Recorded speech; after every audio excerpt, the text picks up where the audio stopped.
that that story is real for a second, okay? Like your kid's like, oh, I would want to give the homeless people homes. And you're like,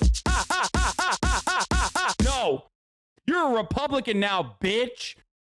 Fucking dumb baby, dumb bitch ass baby. Fucking dumb baby, dumb bitch ass baby. Fucking dumb baby, dumb bitch ass baby. Fucking dumb baby, dumb bitch ass baby. You wanted to help those who are marginalized? Fuck you, dude.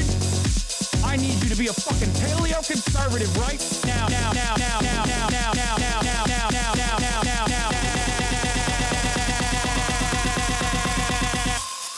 Fuck you. Oh, fucking own. Guess what I fucking own? My dumbass daughter who's 6 years old, dude. Stupid fucking baby. You dumb bitch ass baby. Fucking dumb baby. Dumb bitch ass baby. Fucking dumb baby. Dumb bitch ass baby. Fucking dumb baby. Dumb bitch ass baby. I'll kick you in the fucking baby face. I almost got, child labor going too. It was fucking tight. Fuck you.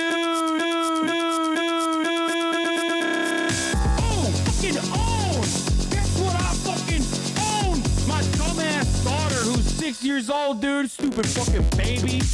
You dumb bitch ass baby. Fucking dumb baby. Dumb bitch ass baby. Fucking dumb baby. Dumb bitch ass baby. Fucking dumb baby. Dumb bitch ass baby. I'll kick you in the fucking baby face. What's going on, everybody?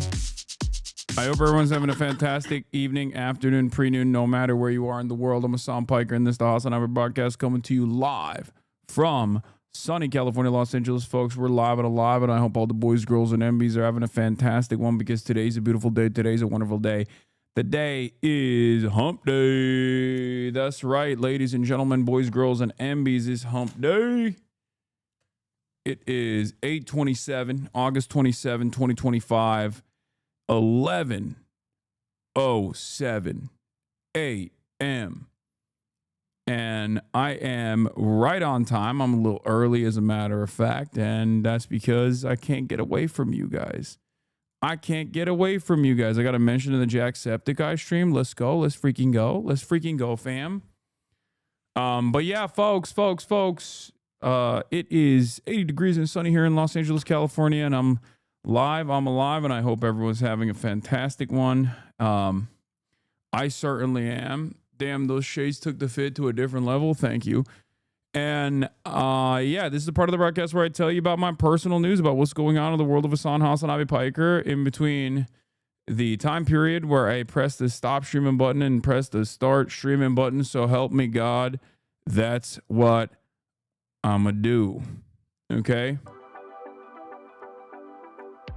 How much did you have to pay him? Jacksepticeye? So much. So much monies. So much monies. I ain't gay, but it's not got me thinking I need to be a little spoon in that shirt and chain. Okay, nice. TikTok of you talking about that Mr. Beast is doing crazy numbers though. Yeah, I saw. I don't know what happened there. I guess that's what TikTok wants me to. That's another 20K in the pooper. TikTok wants me to talk about Mr. Beast real bad. TikTok's like, don't talk about Israel, Palestine. Please stop. But yeah, this is part of the broadcast where I tell you about my personal news about what's going on in the world of HasanAbi Piker in between the time period where I press the stop streaming button and press the start streaming button. And honestly, not much has taken place in my life. Just hanging out with the family as always. I did watch Eddington last night. Obviously, I'm going to be talking about that. I'm going to be talking about Eddington. It was a very, very unique experience. Let's just say, okay, I did it. I finally did it. I watched Eddington, and it is crazy. Okay, it was crazy.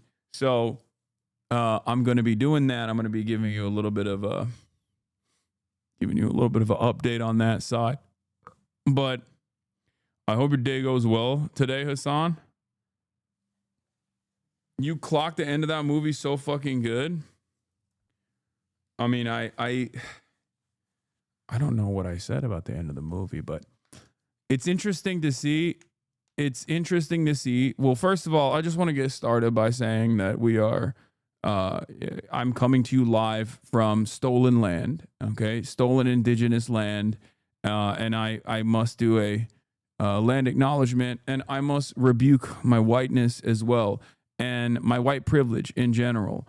I cannot be an anti-racist. I am not an anti-racist yet. I will become an anti-racist one day, but my goal is to at least become white skeptic in the beginning.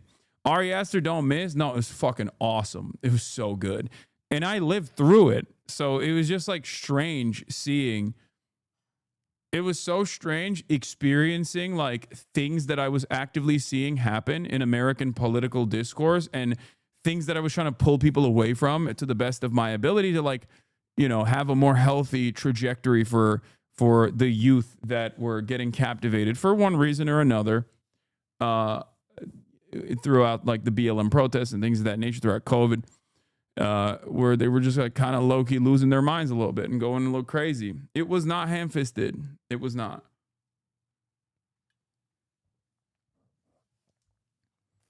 I don't think it was ham-fisted at all. Also, I think one of the hidden undertones of the Ari Aster flick was how much smoke he actually had for like at least the indigenous populations that low-key participate in this structure, like at least like the tribal leaders who absolutely play a formative role in like the continuation of corruption while simultaneously using like the environmental concerns as a mechanism for capital.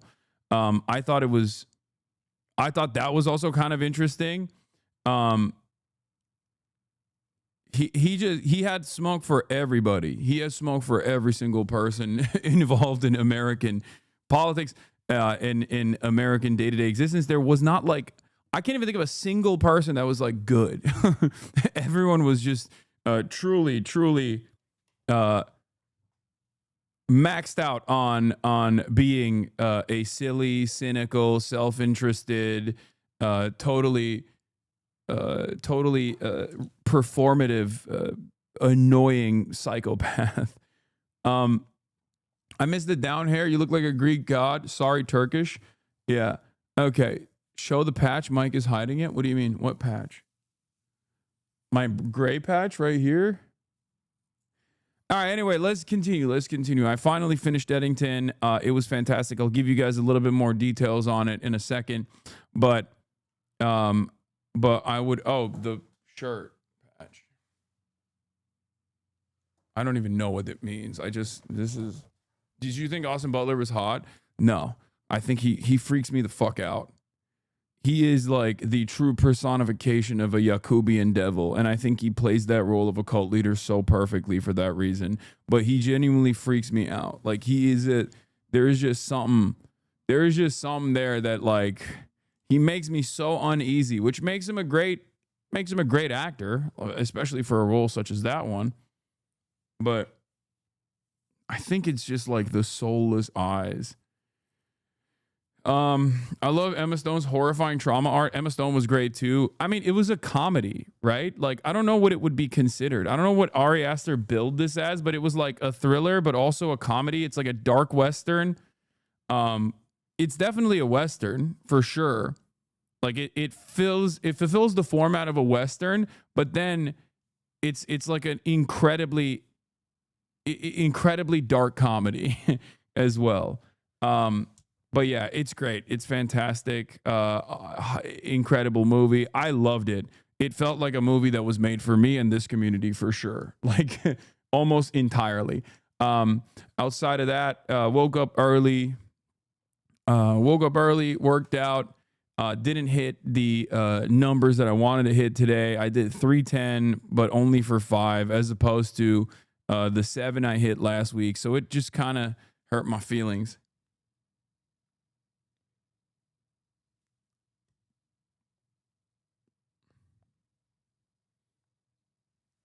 But yeah, there's the influencer article.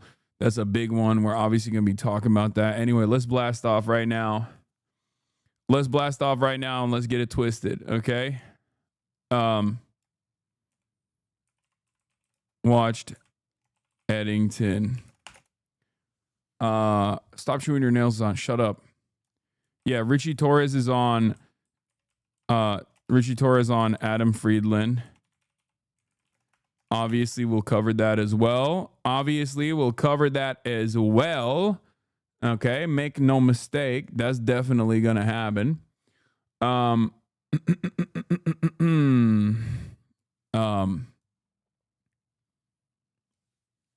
New Isaac Chodiner and Biden Gaza policy. There's that too. There's a school shooting that took place. School shooting in Minneapolis, which is, of course, expected. School is back, so school shootings are back. So that's unfortunate. It's an unfortunate reality, but a lot of news today that's fire. I mean, it's not fire. It's on fire potentially. What is this? Demonstrably Hasan. What's insane about this? What's so crazy? What is this? What did you hear what Charlamagne the God had to say about Hakeem Jeffries? Yeah, they call him APAC Shakur. I saw that. That's pretty funny. Okay, hold on. School shooting in Minneapolis. DNC strikes Gaza resolution. Dems pay influencers. Watch anything Richard Torres on Adam Friedland. Gaming later. Get in now. Yeah, Crackerbarrel has fallen. Obviously, Crackerbarrel's no longer woke. Crackerbarrel no longer woke.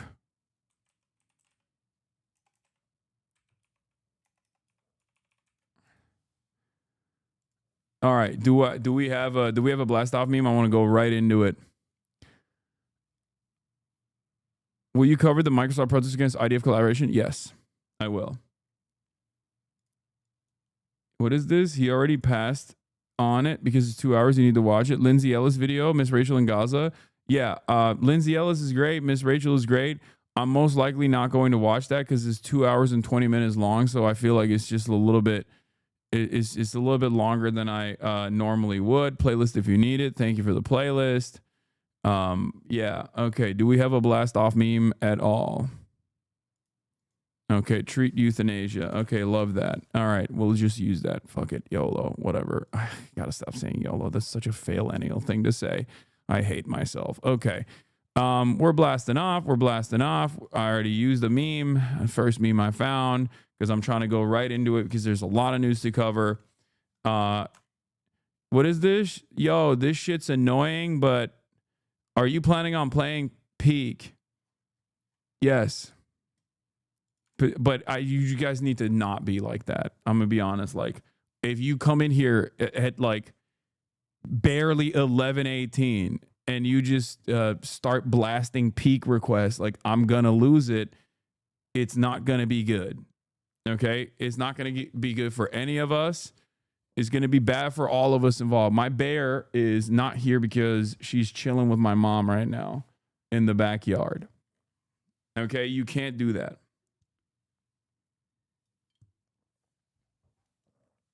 Yes, I love Peak. Peak is a fantastic game. I think it's amazing. Yes, I know. I saw the video of the shooter, the alleged shooter talking about Brandon Herrera and shit. We will do all of that. Yeah, there's a viewer count data analysis. This viewer metrics guy is going crazy. Asmongold versus Hasan today. We are only showing accounts from 2022 0101 as all bots prior to that have been purged. Most real user accounts are older, hence the difference in numbers shown. Those spikes and those from August 2024 are the first indicator of a botted stream. Now, I don't fully understand what this means. Account creation dates for Zach Rar, 19,856 accounts shown having entered channel at least once. Whereas like account creation days for HasanAbi, 3,596 accounts shown having entered channel at least once. So I don't fully understand what these numbers mean, but most real accounts are older, hence the difference in numbers are shown. These spikes and those from August 2024 are the first indicator of a bot stream. Like what does this mean? Like, why did he get like 700 new accounts, like same day accounts that followed and entered the channel to watch? Whereas like the only time I've seen a marginal spike, as opposed to like, I mean, it's not even a big spike, is quite literally most likely the minimal amount of people that like actually created brand new accounts, brand new like same day accounts to watch and chat during the election, I suspect. Those are the days the accounts were created. So the bot targeted a fuck ton of accounts that way. It means a bunch of his viewers were created all around the same time, meaning it's not totally organic. Like, I've never seen anything like this. He's tracking individual bots, and when they were created, it shows which bots are in his chats. Basically, they're checking the publicly available account creation date of all accounts in the chat for a particular streamer. Chatters can check theirs by clicking in their user card in Chat Arena or typing exclamation mark account age. If there's a huge spike, that means a bunch of spun up bot accounts that were made on the same day. I thought people were using new accounts to hate chat, but to be fair, there were people with like 5+ year olds getting site-wide bans for hate here.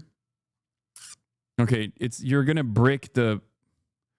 No one is gonna be able to do that now.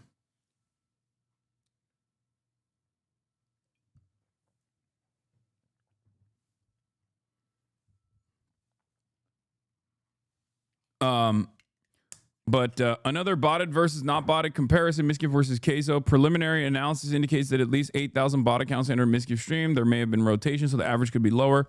Full details take time to complete. He is apparently being trolled by a third party with some view-only bots. We were informed he asked his mod how many accounts were in his chat earlier, and then stated the 6,500 shown was his real viewer count. We will post full results on today's stream tomorrow. Those 2022 bots are everywhere on OTK channels. No profile picture, no followers, no badges. It does seem that way with the number we have investigated from OTK and those with the connection to past, present members.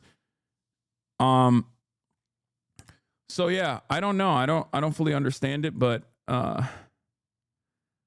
account creation day should be relatively flat over time. Major events such as the November elections for Hasan shows only a minor increase. There is no scenario in which 3,000 plus legitimate users from a few days in January 2023, that first spike in Asmongold, enter your stream.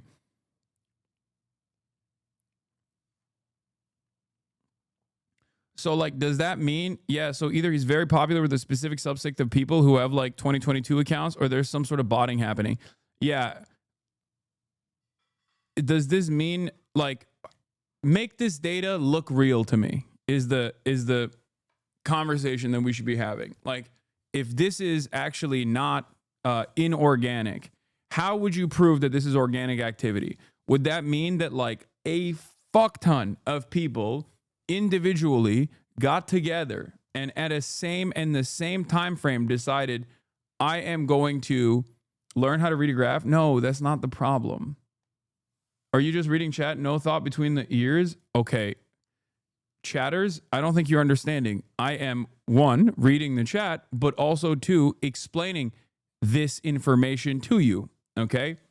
So the best possible way to disparage this, like to steelman this, would be to try to explain away how this could be an organic spike.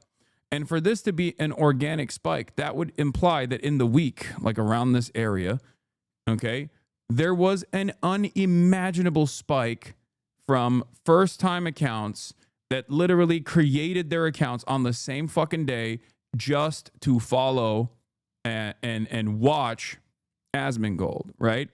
Totaling 19,856 accounts, okay? Now, it could be a very specific event that actually leads to an increase. Okay, here it is. There's a specific event that took place, but the only increase was marginal for a couple of days in November when the election was happening, in November 11th, 2024, as it says here. right before and after the election, there was an increase of accounts that were created on that day that followed on that day. Okay? I assume this is just like a month-wide spike, right? Because this graph is so like so zoomed out that I suspect that's like that same couple month time frame. And that spike is still not even accounting for like 50 accounts. Because look, this is 100 accounts, right? So it's still less than like 100 same day people coming together and watching. I wrote an entire page about this. Is there a mod I can send it to? I see that spike around the election for Asman. The spike in January 2021 is 10 times higher than an election spike. Pull me up, please. This is my data. Okay. Hey, offliners. Honscore minimum account date. I don't want to use my main account. I'm not banned in Discord. I just don't want to join on a Hasan account associated with my name and details. Explanation for having entered channel means entire viewer list. The latter, we process the entire viewer list for the duration. When you say having entered channel, does that mean a chatter, or are you expanding past 100 account holder viewer list publicly accessible?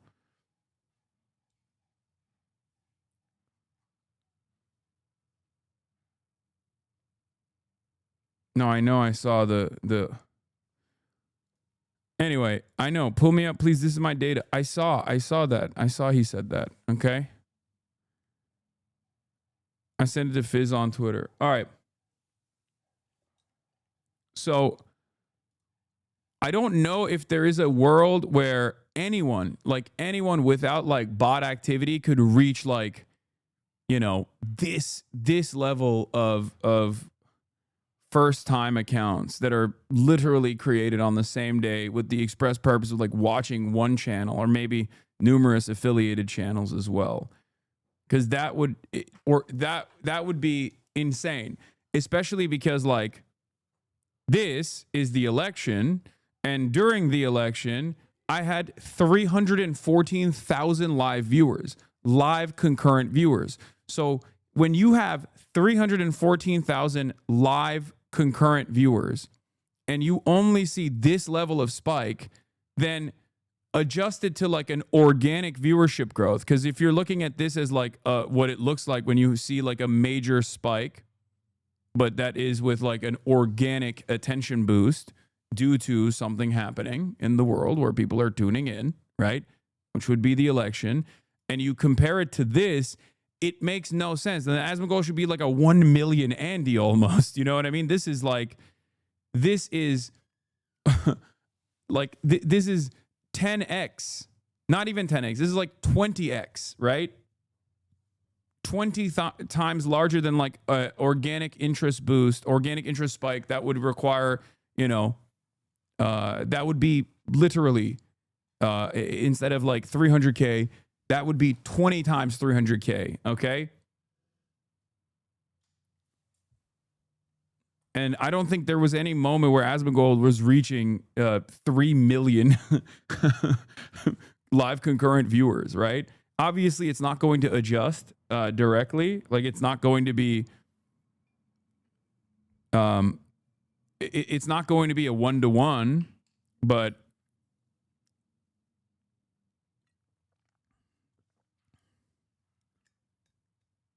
like 6 million live concurrent viewers has not occurred on this platform as far as I know. Weird how the peak in December 2022 is the exact same time Kick was created. What? I don't know about that. What do you mean? I posted a write-up in Imgur, but it's auto-modded. You're not auto-modded.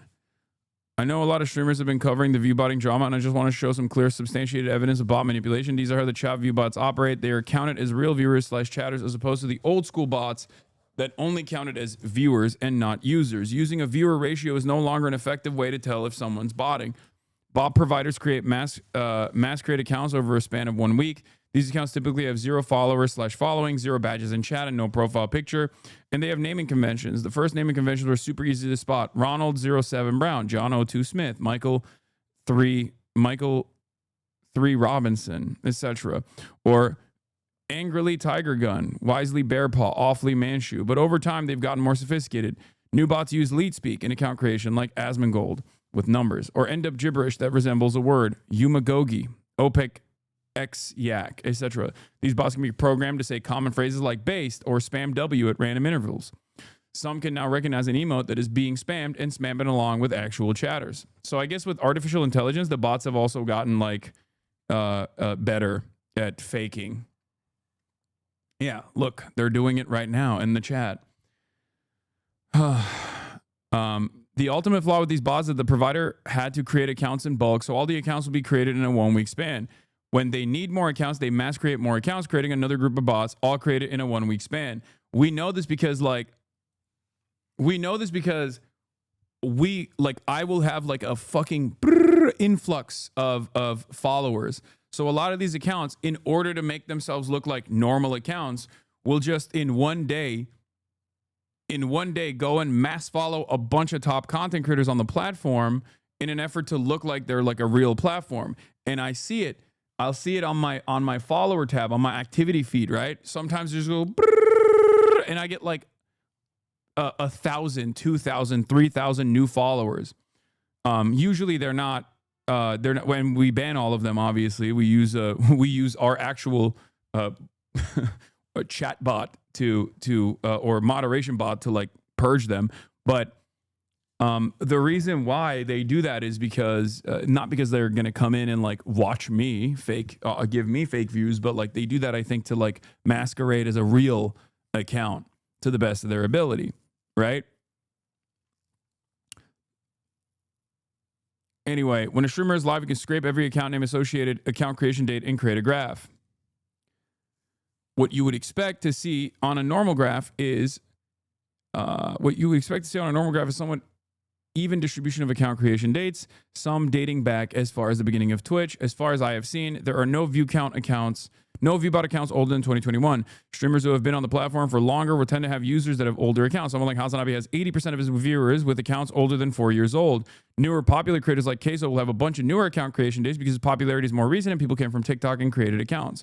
For the most part, these graphs a fairly straight line or without a reasonable deviation. For instance, politics streamers had a spike during the elections. All streamers have a spike on the day they are streaming because new people create accounts to talk. However, what we find with some people using viewbots is they have a large amount of accounts created all in the same week. Sometimes a quarter of their viewers will have an account creation the date of the second week of January 2021.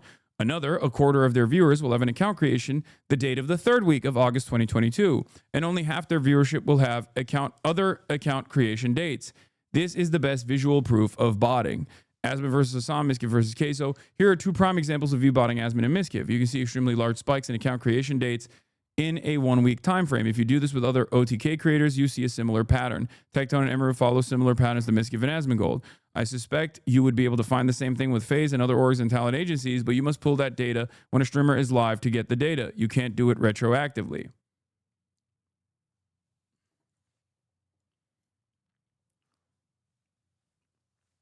Ha, 2008 account. Let's go.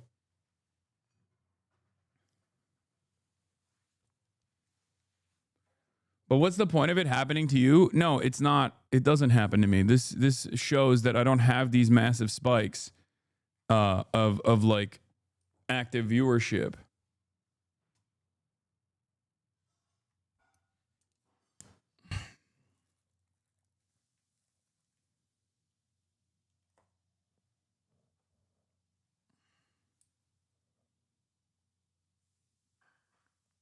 Love you touch grass or you become like me. Anyway. So, everybody stop spamming account age.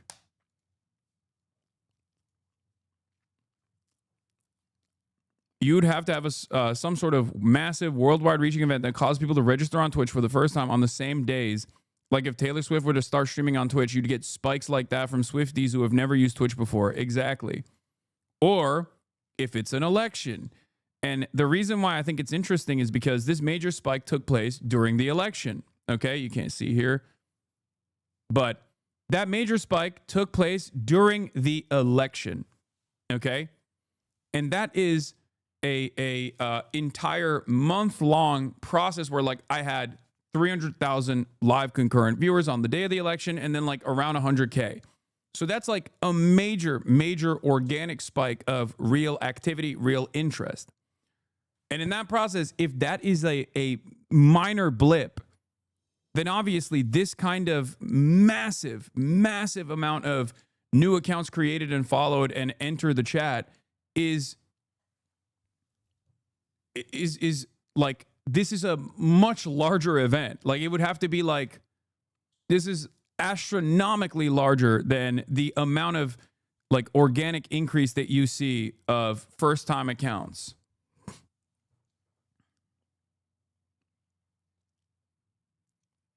Normal distribution, no major spikes. If you continue to run the program, you would collect more account data, but it's unnecessary. Most of Hasan and Asmin's viewership comes for older accounts, which I didn't include because there are no bot accounts prior to 2021.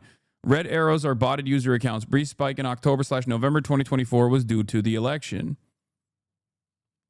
But even then, like that, his election spike is also much larger almost. Or like right before his election coverage, there's like a massive spike. Account creation days for Misgif, 13,142 accounts showing it entered the chat at least once. Normal distribution for Queso. Normal distribution, much higher percentage of newer accounts and Queso's viewers from TikTok and other platforms. What's the cost of these bots? I just don't know. I don't know. I don't know anything about that side of the world. Like, so I personally thought that this wasn't even happening. As you guys know, I literally thought this was all fucking organic, but people have said that it's like 16 grand a month or some shit like that.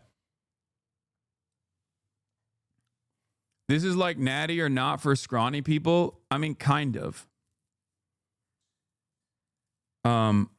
What? Bro, what the fuck? Yeah, this is this is what the chatter was talking about that compiled this stuff.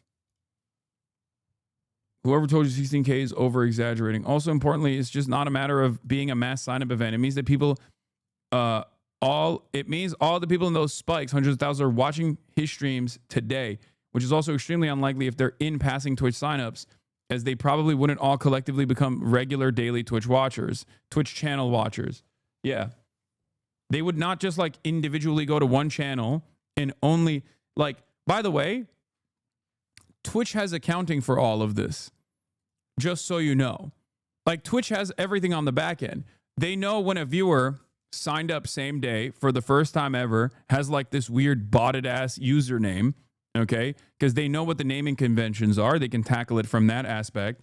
And they know when that user is exclusively watching one content creator from the moment that they start streaming till the moment that they're done streaming, and then they fuck off.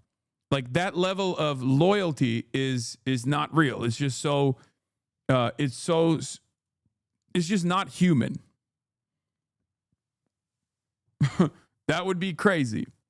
Yeah, it's not following date. It's the account creation date of the people that are watching. Twitch knows this all on the back end already. You said it's...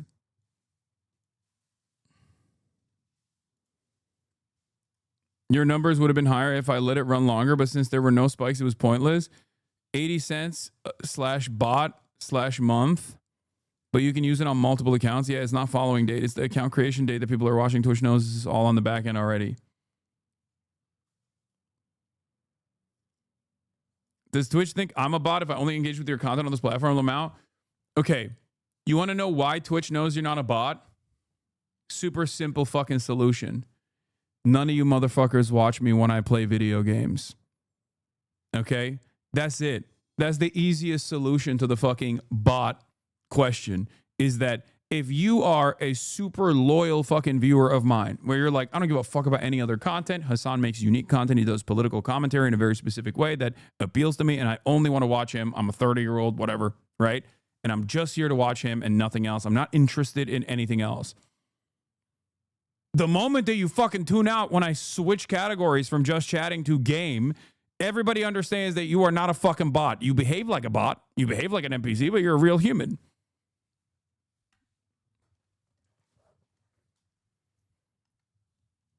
A bot doesn't behave like that unless you direct it to. A bot is watching from start to finish. That's why at least it's like this major increase, major spike in viewership out of nowhere, and then it just stays there. I don't know if they've like figured out a way to drip feed it to make it look more organic. But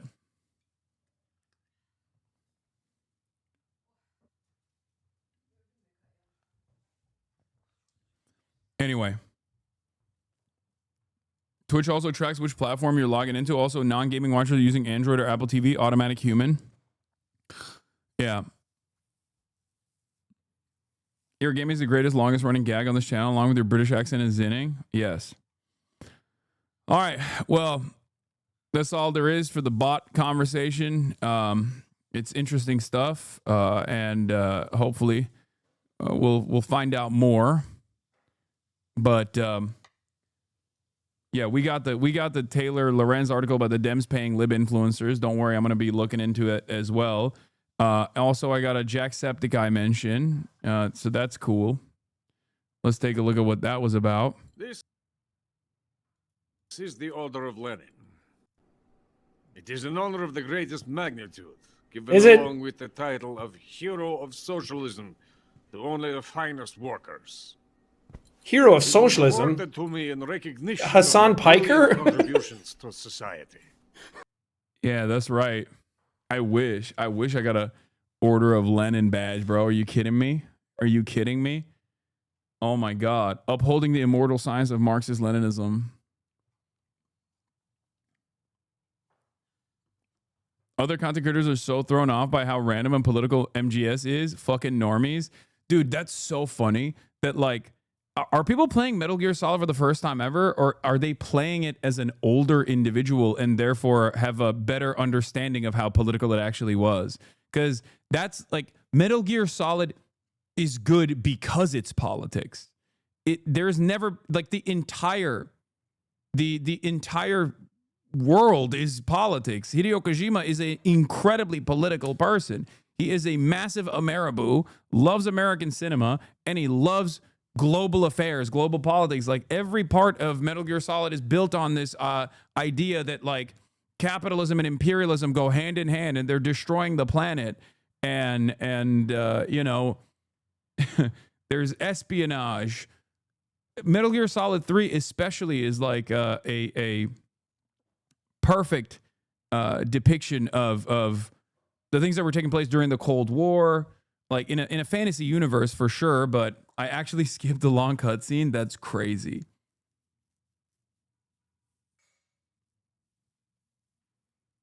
And Metal Gear Solid is literally all about politics and the ever-shifting loyalty of states. To be fair, I didn't understand the underlying politics when I played for the first time when I was 13. It was only after I read more into it and I realized the message. Most people are coming around barely.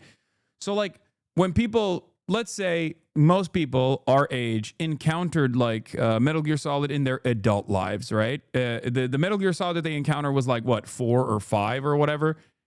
Even then, it's all about private military contractors and like how much like the profit incentive has actually seeped into warfare and how that has changed society for the worse.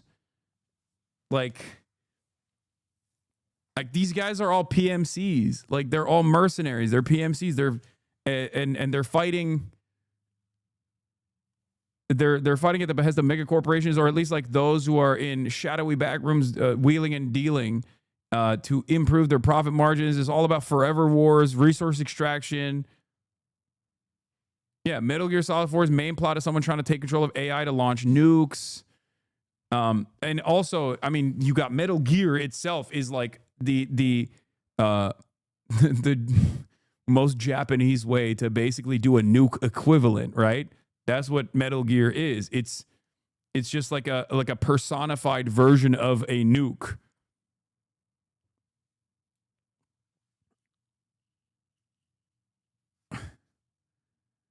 It's a nuke mech. It's a mech nuke. But it's supposed to be a stand-in for nuclear weapons and nuclear arms proliferation. Did you say nerds?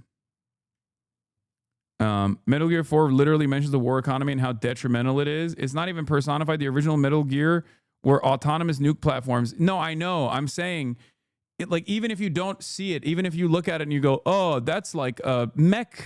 That's not a nuke. That's a mech. And you don't fully understand it. It's a stand-in for what is a world-ending weapon, which is what a nuke is. And it's not exactly subtle. It's never really been subtle.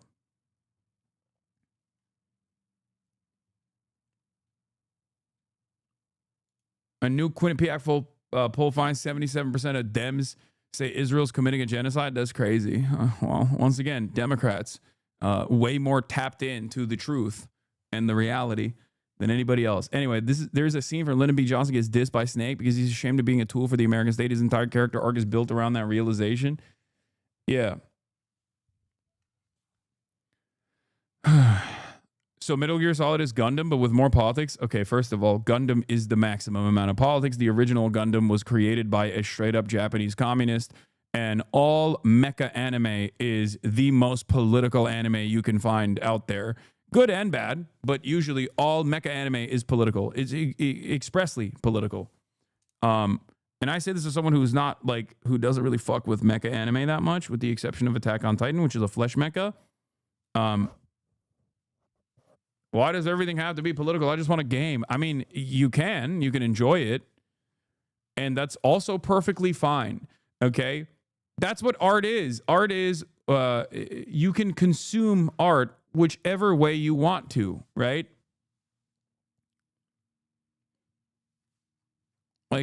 You can do that. You can consume art however you want to consume it. Maybe you just want to watch it and feel good. Maybe you want to play this game and do cool espionage shit. Kaya, place. Bye-bye. Or maybe you want to understand what the art direction was for the person who made this work and what their worldview looked like and how they tried to describe that worldview to you. But yes, especially as it pertains to Metal Gear Solid, it's incredibly political. The entire thing is describing Hideo Kojima's worldview. And what is this? Call Austin now? No, I'm not going to call Austin show right now for the crumble cookie gay guy. Okay, we already covered it yesterday. Jay Mershon. Anyway. My ex is a lesbian liberal who blocked me because I said it was a genocide. Nice. Cool. Bro, legit, when I was playing MGS as a teen, I wasn't thinking of political themes and Marxism and shit. It was just a sick-ass game. I only realized that stuff now and older. Yeah. Talk Minneapolis, please. I'm going to do that in a second.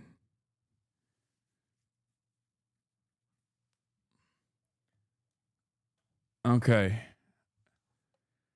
MGS is also about scientific cloning and in a weird eugenics way, but instead of making a superior race, it's just making clones that are powerful in CQC and stealth that can't nut and age at a fast rate.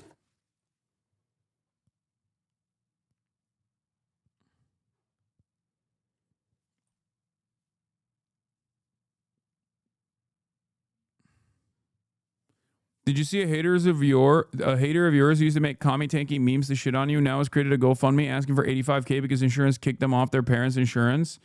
No, I have not, but please show me.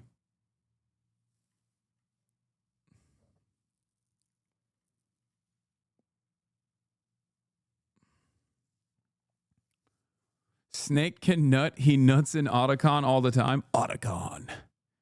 It's time for your daily dose of nut.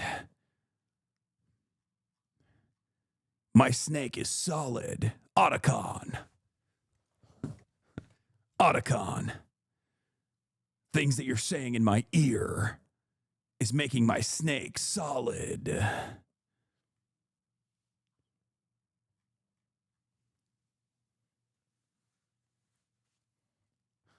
Snake? Snake? Snake? Snake! Okay, all right. I'm done. Oh, this is the guy. Dedicate hours a day making fun of communists on the internet. You're so poor in your capitalist country. This is the guy, the tanky guy. Dear followers, I'm currently struggling with my medical bills, and I would deeply appreciate your support. If you would kindly share and retweet this as much as possible, it would mean the world to me. Every bit of help counts. With great tanky takes.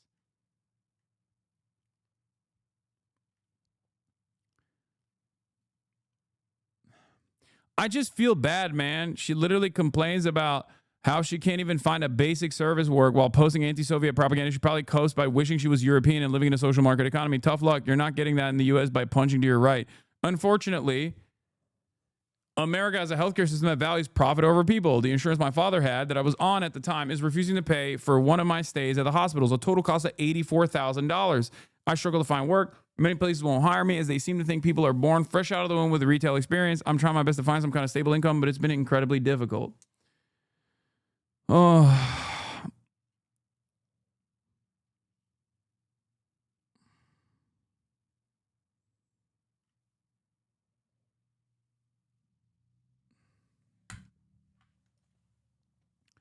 I mean, this is sad as fuck, bro. It's sad as fuck. But it also goes back to what I always say, which is like, how are you going to advocate for capitalism without having any capital? You know what I mean? Like, how?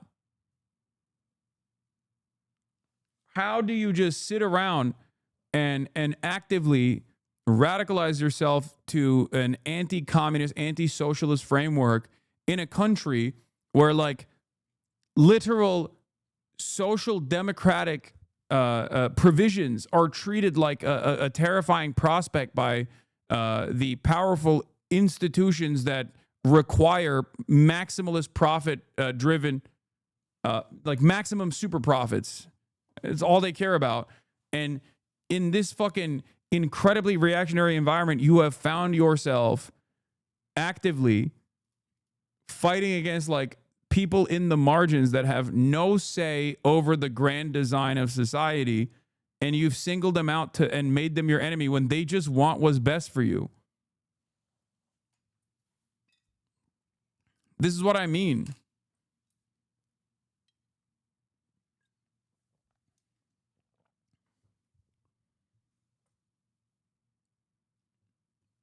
It never makes sense to me that people do this. Like, I get why wealthy people do this. I get why super wealthy people will spend a good deal of money and a good deal of time making sure that there are propaganda initiatives that are out there actively getting other working class individuals to refuse to reckon with the shitty hand that they've been dealt, to assume that their conditions are actually good, to assume that like any alternative vision for how society could be developed is actually scary and bad. But I never understand how people themselves engage in this reactionary, anti-socialist, anti-communist perspective.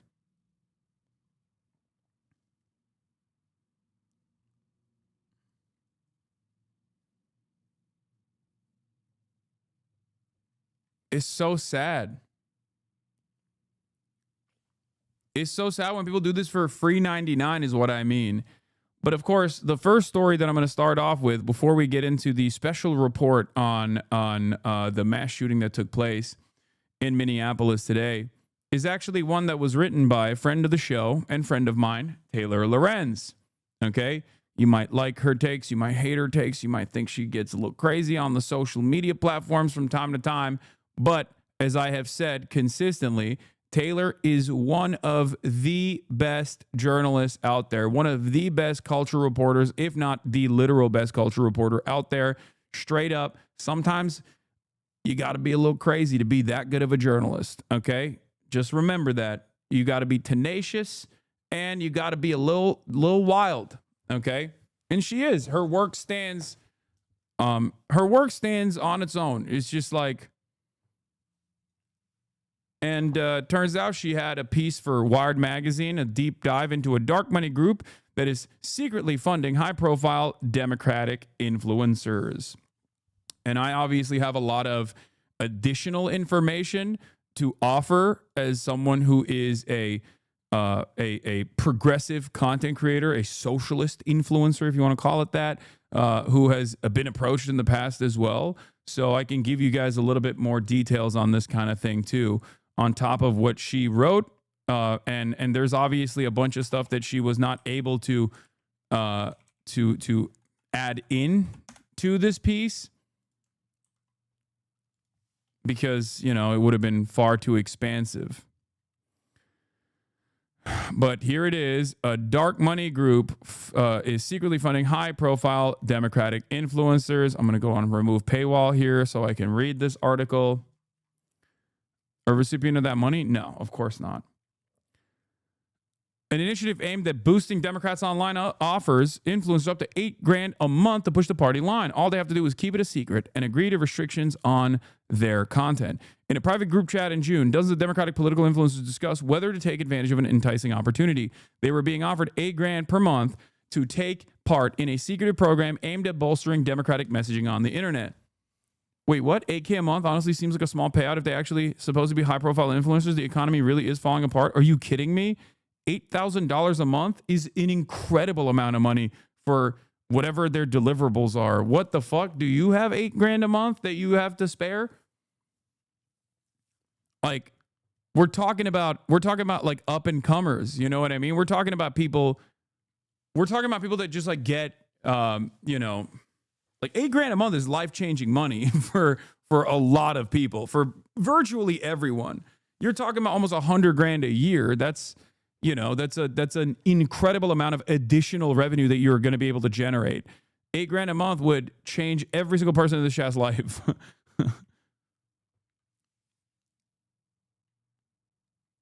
No matter how high profile the people are, unless there's someone like myself and there's not a lot of other people at my level, $8,000 a month is unironically going to be a life-changing amount of money for most people. And this is not like me flexing. You have to understand, like, this is like someone like David Pakman would, I'm using him because he's like a big content creator, right? Like, he would be a high profile influencer. I'm not making any inferences here. I don't know if he was a part of this or not. I'm just using him as an example because of like his size. Or Kyle Kulinski, for example, right? Kyle Kulinski is an even better example because he most likely didn't participate in this program, obviously. So I'll just use him instead. Like, for someone like Kyle Kulinski, $8,000 in additional revenue a month would be massive. He is one of the most high profile political influencers out there. Even Majority Report, they would be, he's in the article. Yes, he took the money, not Kyle. Oh, he is in the article and he did take the money. Oh, he was a part of the program. Okay, well, all right. Well, then I don't feel that bad first saying David Pakman. All right. Anyway, but the contract sent them to Chorus, the nonprofit arm of liberal influencer marketing platform, came with some strings. Among other issues, it mandated extensive secrecy about disclosing their payments and have restrictions on what sort of political content the creators could produce.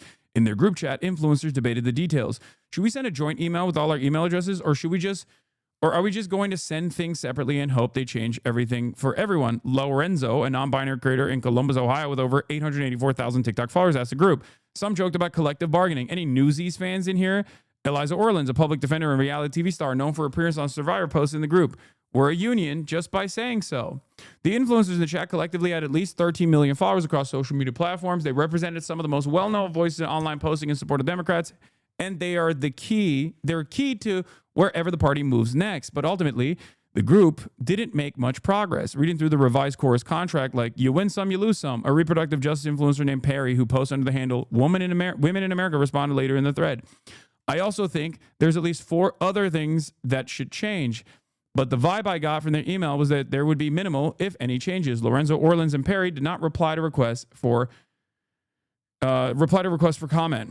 I don't feel strongly about pushing, to be honest. Aaron Parnas, a Gen Z. Oh my God, Lev Parnas' son, Aaron Parnas, was a part of this. A Gen Z news influencer who has been called the Gen Z Walter Cronkite and has been lauded in legacy media outlets, posted in the chat. They aren't going to modify it anymore. Seems like a take it or leave it. Parnas declined to comment. I believe we're in stage 5, acceptance, Perry responded. Creators began signing on to the deal. For years, Democrats have struggled to work with influencers. In 2024, President Joe Biden's White House snubbed several prominent content creators after they lightly criticized the administration over its policies on climate change, COVID, Gaza, and the TikTok ban. Content creators who challenged Kamala Harris, including Hasan Piker, a well-known influencer on the left, were similarly unwelcome at campaign events. After the Democrats lost in November, they faced a reckoning. It was clear the party had failed to successfully navigate the new media landscape. While Republicans spent decades building a powerful and robust independent media infrastructure, maximizing controversy to drive attention and maintaining tight relationships with creators despite their small disagreements with Trump, the Democrats have largely relied on outdated strategies and traditional media to get their message out. Now, Democrats hope that the secretive Chorus Creator Incubator Program, funded by powerful liberal dark money group called the 1630 Fund, might tip the scales. The program kicked off last month, and creators involved were told by Chorus that over 90 influencers were set to take part. Creators told Wired that the contract stipulated they'd be kicked out and essentially cut off financially if they even so much as acknowledged that they were a part of the program. Some creators also raised concerns about a slew of restrictive clauses in the contract. This is so fucking insane, bro. What are we doing? What are the creators doing? What are the fucking liberals doing? What's wrong with you? Why the fuck? Dude, first of all, this is the type of shit we yell at Tim Pool over because they're getting it from fucking Russia, okay? This is the type of shit we yell at Ben Shapiro over because they're getting money from the same exact funding groups that fund the Republican Party, like the Wilkes brothers and shit.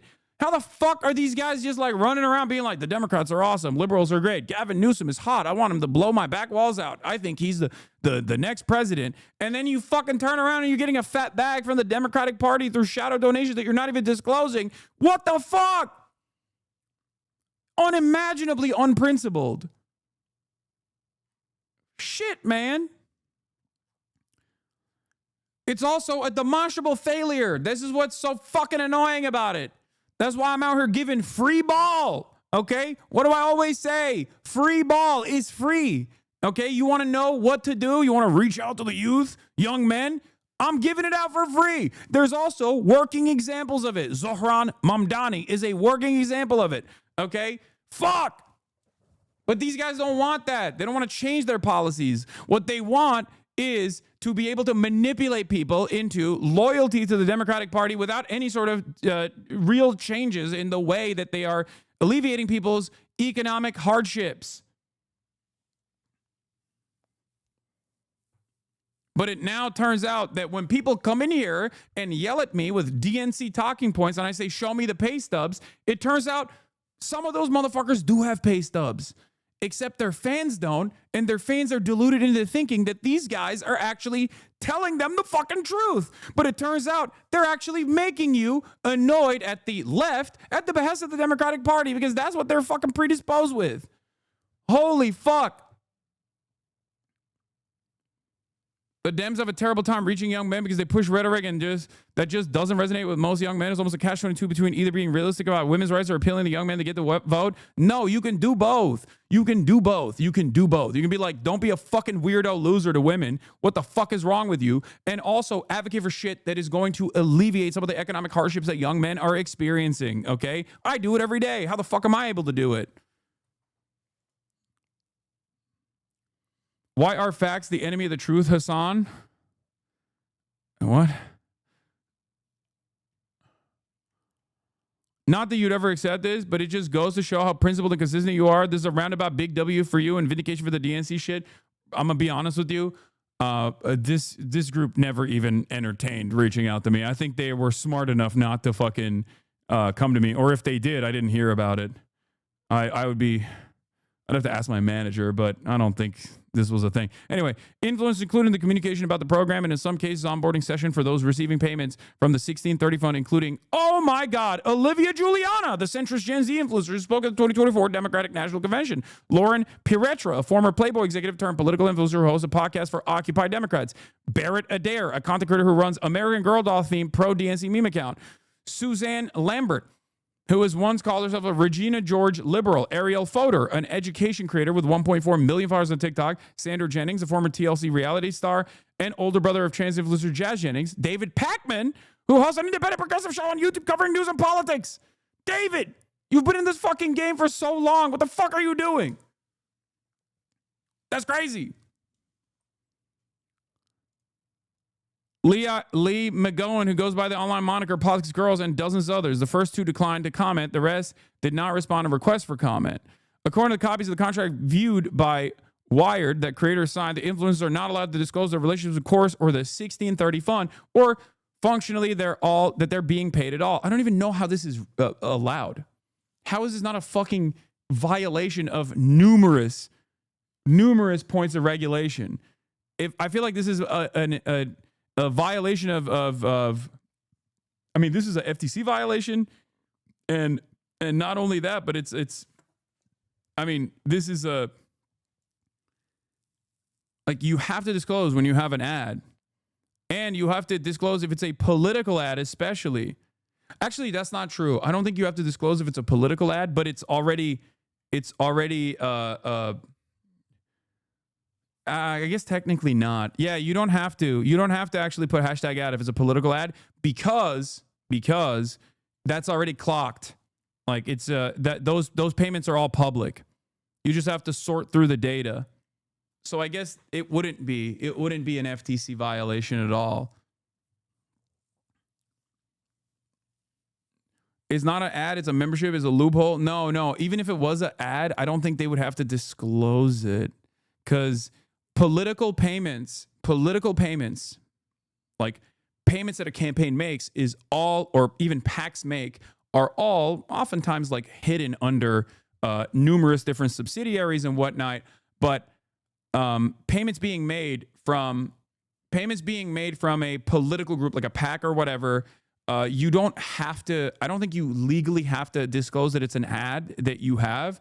But and the only reason why you don't have to legally disclose that you're doing a hashtag ad, if I'm not mistaken, I might be wrong, okay?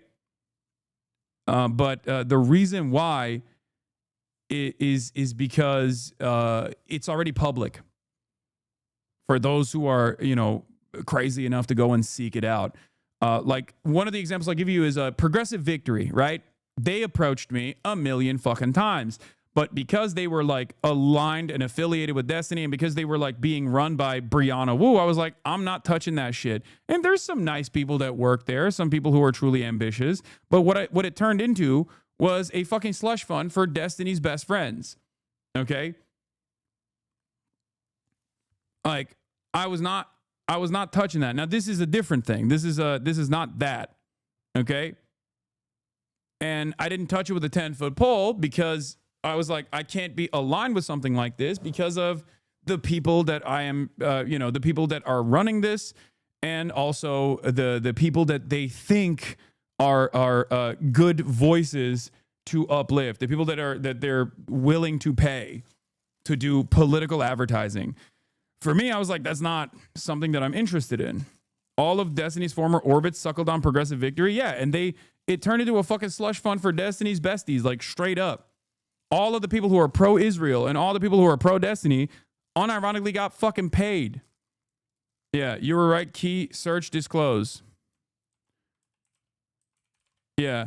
She says she takes their talking points and puts them in their own voice, saying she always discloses when she's being paid. When it comes to hawking commercial products or sharing financial advice, federal rules require influencers to disclose when they're being paid. But in a rulemaking last December, the Federal Election Commission voted against similar requirements for influencers spreading political messaging, which is fucking insane, by the way. Why the fuck would you not have to disclose that?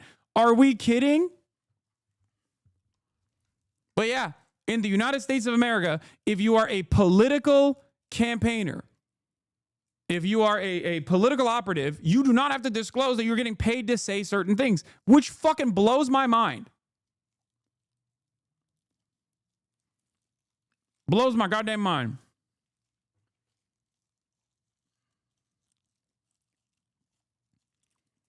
How is that possible?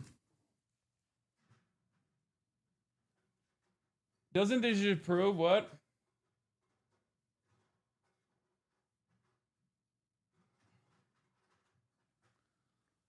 Yeah. I'm a professional fundraiser. Someone who is collecting checks from a campaign will show up on that campaign's FEC report. Yeah, exactly. That's precisely the reason why I said, like, because it's public on the back end, technically they can get away with saying, oh, you don't have to disclose it, which is fucking bullshit. Okay, if it's a super PAC, it could be disclosed, or it could say it's paying some other PAC that's paying some other PAC, etc. The real dark money, though, is the 501c3s and the 501c4s, since they do not have to report. Exactly. It's so fucked up. And it's so goddamn annoying. Anyway, does the liberal influencer believe to have been approached by Chorus about 1630 fund financing opportunity this spring? They were told that Chorus appreciated the work that they were doing online and were asked if they'd be interested in being part of the first cohort of a new program that Chorus was running to help expand their reach and impact, creators told Wired. But following the initial outreach, many creators expressed concern about some stipulations. According to the copies of the contract viewed by Wired, creators in the program must funnel all bookings with lawmakers and political leaders through Chorus. Creators also have to loop Chorus in on any independently organized engagements with government officials and political leaders. If I want to work with another politician, I have to fully collaborate with them, said one creator who was offered the contract but ultimately declined to take it and asked not to be named. If I get Zoran and he wants to do an interview with me, I don't want to give that to them. Creators in the program are not allowed to use any funds or resources that they receive as a part of the program to make content that supports or opposes any political candidate or campaign without express authorization from Chorus in advance in writing per the contract. The contracts reviewed by Wired prohibit standards of partnership disclosures, declaring that creators will not publicize their relationship with Chorus or tell others that they're members of the program without Chorus's prior express consent. They also forbid creators from disclosing the identity of any funder and give Chorus the ability to force creators to remove or correct content based solely on the organization's discretion if that content was made at a Chorus organized event. God damn, this shit is so ass, bro. It is so fucking ass.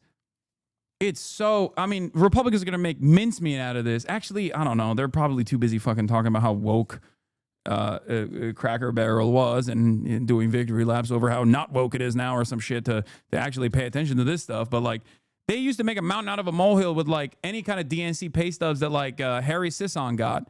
So this is the big Monty. This just basically shows exactly where we're at. Slop tubers also impacted. Yeah, this is a different version of that. Something that I have always found very interesting is the way that like slop tubers this is about progressive victory or progressive voice or something. I don't know. Progressive victory. Zionists so quickly and willingly, even though Zionist like propaganda really isn't that profitable to do anymore. That's why I'm playing this real creator. quick. Because the appetite for it among the general public has massively decreased and it's only getting worse for them. So there's very little organic financial incentive, as in like people coming to watch your videos willingly and donating to you, like out of the, just random people donating to you rather than big donors, like, because they like your content. So it doesn't really make sense. Most of the Zionist slop tubers have stagnated or like seen their audiences drop as they have supported Israel throughout the genocide. So it doesn't really make much sense. So the question is, where's the incentive, right? Obviously, these people don't believe the shit that they spew in most cases. They're just doing it because they feel a need, like a primal need to defend Israel. So the question that I asked is there more to it? And the answer is yes, there is more to it. Because at the very least, we have a reasonable level of evidence now that some of the Zionist slop tubers who we've covered on this channel have been paid by Zionist organizations for quote-unquote advertising services. And the only reason that we know this is because of FEC filings where these sorts of payments have to be disclosed. It's likely that behind the scenes they're receiving even more money. So all of this is publicly available information from the FEC website. You might know about Progressive Victory. This is like a political action committee founded by like Destiny and Brianna Wu, basically to like steal money from people under the guise of them donating it to like the Biden election campaign. And in the 2-year period from 2023 to 2024, they distributed a handsome $1.2 million to themselves and people associated with them, basically for two things: to do Zionist propaganda and to kiss the ring regarding like Destiny. And I don't think it's like, I mean, this is like Bad Empanada's like drama side muddying the waters a little bit, because like it's not just about that. That is a function of it for sure, but it's not just that, right? Like they probably did. Because I remember they were doing like activations with like politicians and shit, right? Like real politicians, not just like specifically using it to do Zionist propaganda just shut up and listen to the vid, man. Okay, there is this attitude that a lot of people have that is very frustrating. I know more about this back end than he does, okay? So shut the fuck up. The attitude that a lot of people have in this community about Bad Empanada being like a prophetic figure when it comes to like political discourse is actually starting to fucking annoy me. And I'm sure it annoys him as well when people behave in this like incredibly parasocial way. Please, I'm adding additional information to what he is saying, okay? As someone who is more knowledgeable about the... I know they sent money to the orbiters, you fucking moron. I know that already. I'm going to get to it. I'm saying that's only one component of it, okay? This is an organization that I'm familiar with, that I refuse to work with for that reason. Shut your stupid fucking mouth up, okay? I know more than Bad Empanada on this, and I know more than you on this too. Please, shut your stupid fucking mouth for one goddamn second before immediately going, oh, the Bad Empanada knows more than you. Like, shut up. Jesus Christ.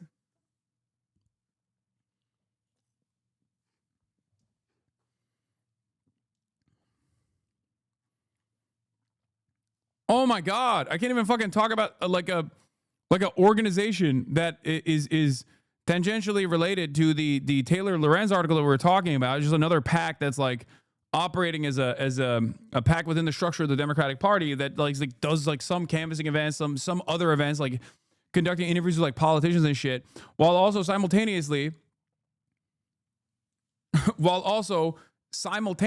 they were, you know, it was mostly being used as a slush fund for Destiny's best friends. Okay? Not criticizing him and not going after him for his sex crimes and stuff like that. So, you go to the publicly available... Yeah, this is one instance where Bad Empanada, you were completely aligned and chatters are still drama farming. It's fucking mind-boggling to me. Like, he's not even wrong. There's just some stuff that he's getting... There's just some stuff that he's not aware of, okay? Website, you look up Progressive Victory PAC, you go to disbursements, and you click on other disbursements. $1.3 million spent. So you increase the amount of results per page and search the page for advertising services. And some of the biggest payments on here, because most of these payments are like $500 paid to canvases and stuff. Some of the biggest payments on here went to like people in Destiny's orbit for God knows what. These are like relatively small streamers who clearly have no real pull, and paying them for advertising services is fucking insane given that they have no pull. What's Yeah, it's like Hunter Avalon. There's like a lot of orbiters. There's a dude who is literally Destiny's chef.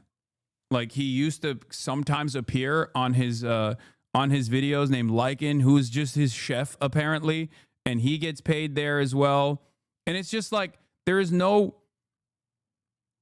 What is this? Wait, they paid out creators directly through the PAC. Are they stupid? I think so. That's it. Yeah. Dylan Burns, Hunter Avalon, Hutch, Destiny's own personal chef. Like this is what happened. This is what took place. Okay? And the PAC actually did unironically raise a bunch of money off of like people who thought that they were giving money to a political action committee that was going to go around and you know do door knocking canvas operations, which they did, but then also turned around and basically created this fucking like pay structure for a bunch of Destiny's friends. Dollars? That's more than his entire YouTube channel makes in like 2 months, I guarantee you. So you search for advertising aside from Hunter Avalon, someone who it makes no sense to be paid $3,000 fucking dollars for advertising because he has no pull whatsoever. We have like Nassif Yunus, aka Lonerbox, who is, I remind you, British, being paid for digital advertising services by an American super PAC. He kissed Destiny's ring. He did Zionist propaganda. He got paid for it to the tune of $2,000. We have Sean Hutchinson. Hutch. That's the COD YouTuber. Yeah, like these guys get like, they have no viewership. Like there's no real justification for like tapping into these dudes and giving them like $3,000 or $1,000 or even $500 to just like go to an event and sit there and talk about how great the Democratic Party is. It's just like a waste of funds unless it is actually created to just like pay out your friends. You go around and you do fundraisers from all these people that are like, oh yeah, I want the Democrats to win. I'm going to fundraise for it. Right? And then and then all that happens in the process is that you just end up paying a bunch of dudes that are friends with like Brianna Wu and Destiny. In the business, we call these scam packs. Usually their main method is buying a text or email list and just massing contribution asks to grassroots donors with some generic line like stop Donald Trump, etc. People definitely fall for it, and it also severely harms the wider fundraising ecosystem. It actually really frustrates professionals who do this for genuine good reasons. I don't know if this was... I don't know if Progressive Voice or Progressive... what the fuck was it? Progressive Victory. Sorry, not Progressive Voice. Progressive Victory was set up with honest intention from the start, or and then it just like kind of turned into this like idiotic thing. Okay, it turned into this like slush fund for the besties, right? Of a sex pest, or if it always was supposed to be this way, and then it got led astray. I don't know. But I do know that they actively tried to work with me as well on numerous occasions. And I didn't work with them for this reason. Because I was like, there's no way. Like, I've seen some of the people that you guys have worked with. I'm not interested because that's fucking insane. It shows me at the very least that you guys are not making the right decisions. You know what I mean? Like, you're just not making, there's people within the leadership structure that like are very clearly making idiotic choices.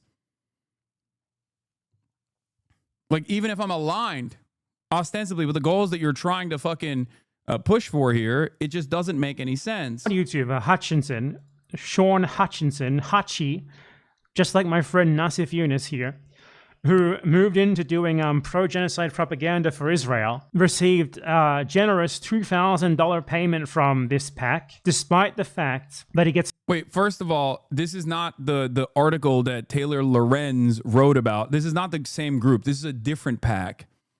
This is just a different PAC that I know more about because I noticed what was going on, what they were doing, and I thought, this is suspicious. Like 20 fucking viewers and no one watches him or cares about what he says at all. Like, this is someone who actively, intentionally spreads narratives that cannot be justified in fact. I covered Progressive Victory last year and didn't get much coverage. Brianna Wu set this up with Destiny with the express purpose of getting him a higher profile within the DNC and push progressive voices out, yourself included. Am I thinking of a different PAC then? Because PV did reach out to me quite a bit. I thought they did. I think they wanted to work with me to like legitimize themselves to the best of their ability within the Democratic Party infrastructure to make themselves look like they got more motion than they actually do. Unless I'm thinking of a different PAC. I think it was PV though. I think it was Progressive Voice. The pro-genocide Zionist narrative, and that are actively detrimental to building a platform for yourself. So you have to wonder, where's the incentive coming from? Why does he do it? Like, he doesn't make anywhere near enough money to do this shit full time, but he does it. He gets like 20 views. The other one is National Ground Game PAC. The other PAC that's doing the Unfuck America tour, which also is like, again, decided to go with Destiny for some fucking weird reason. I don't know why. That has a litany of different complications, but the National Ground Game PAC is the one that's funding the Unfuck America tour. No, it's the same. They reached out to me too. They got a few real leftists, but I think it was always Destiny aligned. Yeah. I thought you knew more. No, I'm confusing different PACs. I get fucking reached out by like a bunch of different PACs. Dummy, calm down. Isn't the PAC owned by your uncle and was paying Wu to run it? No, that's I think that's a different one. That's a Justice Democrats, I think. But in any case, yeah. Also, this structure is designed to shelter. To hide the nefarious activities, chatters, or Rebellion PAC. Sorry, there's another one. That's the Rebellion Pack. Justice Democrats is the early one. Wolf Pack is another one that's like specifically designed to combat lobbying. Wolfpack is different. Those are not like those are not in the same vein here. Okay, Rebellion Pack is the one that Brianna Wu was on. In any case, the Progressive Victory Fund was, I believe, created by Brianna Wu and Destiny and a couple other people, and they wanted to basically design it in a way where they could get, like, you know, Destiny and his orbiters and his supporters a more prominent place within the structure, within the ecosystem of the DNC, within the ecosystem of the Democratic Party. And Democrats, due to their incompetence, I think, not because they did their due diligence, mind you, but due to their straightforward incompetence and lack of interest in, like, independent media farming, just didn't do that. Clearly it didn't work, right? Which in this circumstance, I guess, kind of helped them. Because this would have probably blown up in their faces even harder. Yeah, PV had a shadow investor along with Brianna Wu. The origins of the funding aren't clear, but there's a reason these losers are able to go around the country while having the combined audience of one of your gaming streams. No offense, gaming frogs rise up. Your FEC report just says you gave a couple grand to Bernie in 2020, lol. Yes. I believe it also has $1 that was given to Kirsten Cinema. I don't even know, or not Kirsten Cinema, Kirsten Gillibrand. I don't know why. It must have been a meme on the stream. I don't remember. Of course. Where's the money coming from? Here's the answer. He's paid to do it. This is someone who has justified the genocide on the basis that Palestinian birth rates are too high. He's justified the bombing of hospitals and the children within them. Why does he do it? This is the answer. And just to be clear here, I'm not saying this is the only payment they're getting. They're certainly getting more than this. It's just to the extent that the payment could be laundered through official means, this is like the way that you can find it. Certainly they're getting paid in other ways besides this. You know, there's no requirement for those payments to be made public. These ones we only know about because they have to be made public legally. Who else have we got here? Aside from, you know, Lonerbox, Hutchinson, Hunter Avalone, Alexander Haley. Who's that? Is that anyone we know? Is that... Oh my God, is that Xander Hall? Is that Xander Hall? I think that's Xander That's Hall. fake. That's not a real person. Don't lie. That's like a meme. That's a meme name that we came up with, like xylitol. Stop it. Stop. You're fucking with me. Nah. That's like, xylitol. Talk shit about you, bro. You ain't even know about xylitol. He just gave you a blistering critique, like that type of shit. Like, that sounds like a fucking medication. That's a medication, dog. Do not make this shit up. Why is Bad Empanada up to the same tricks that I've been up to? He's just making up names. Oh my God, it's Xander Hall. It's that they paid Xander Hall $2,000. That sounds like Xander Hall is no, I don't believe. I refuse to believe it.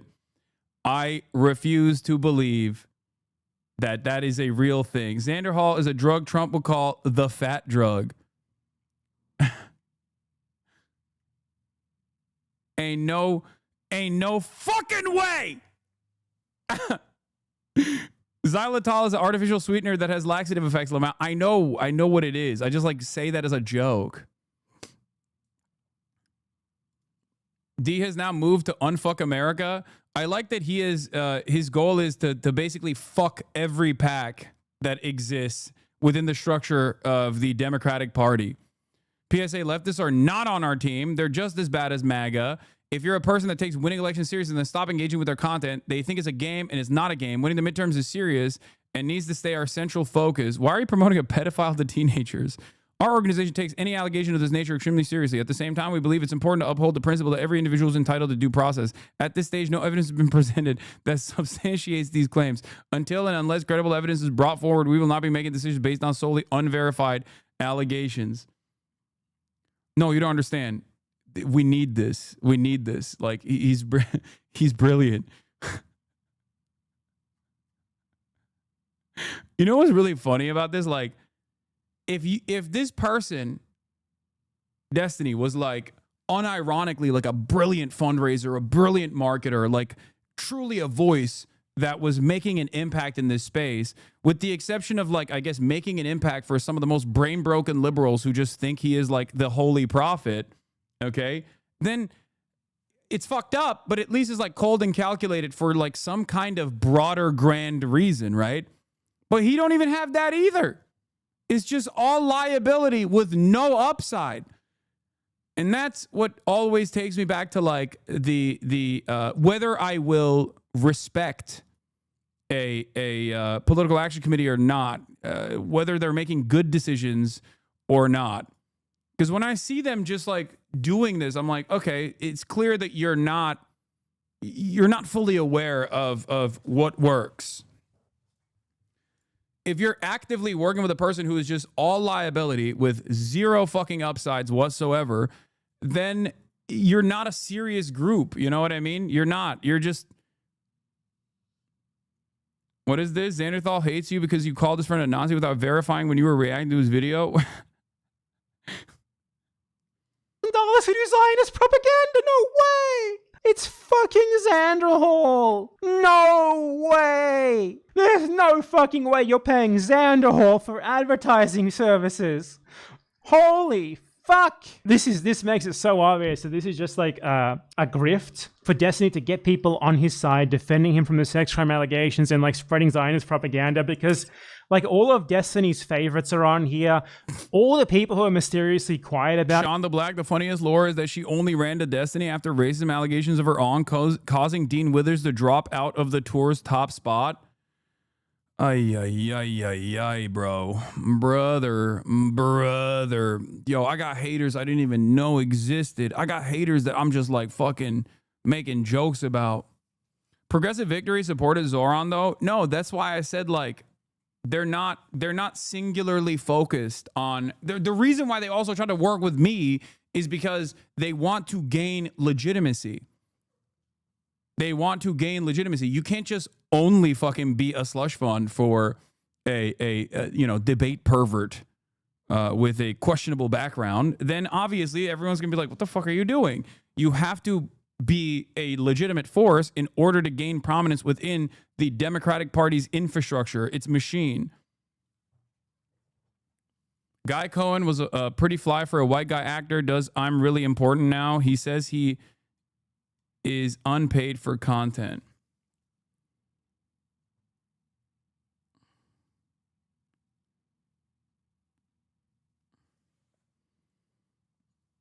Are you seriously not upset about the communal stable that is Cracker Barrel veering woke? Like, that isn't cultural abbreviation or something?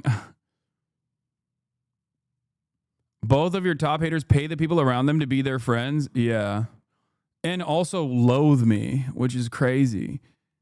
Like, these kinds of relationships should be defined by, like, ideological commitments.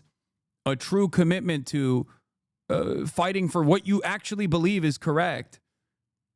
It's so crazy that like there is this space now filled to the brim with people who are getting like $500 here and there or $1,000 here and there who are actively working not to like bring more people from the right to the liberal side even, which is something I do as well for the record, but instead just like actively spend almost all of their time yelling about the more marginal left flank of the Democratic Party.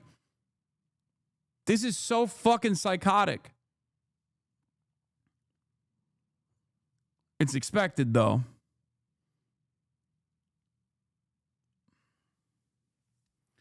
Yeah, notice all of them are the ones that are silent on Gaza. Gaza is a great way to filter these pieces of shit. I think that might have been one of the requirements, unironically. Okay, there are some real... I'm done with the Bad Empanada video. He's just like making jokes about the people that got paid, obviously, including Destiny's private chef. This is the part here. Donations to pay my friends pack. The guy used to be like, it's Destiny's personal chef. It's someone who, like this is the guy who Destiny pays to cook him food. And he got paid $500 by Destiny's fucking, I take your donations to pay my friends pack. The guy used to be like a StarCraft gamer, one of Destiny's friends. Went by the name Lycan, and now he is Lycan Cooks, and his job is to cook for Destiny.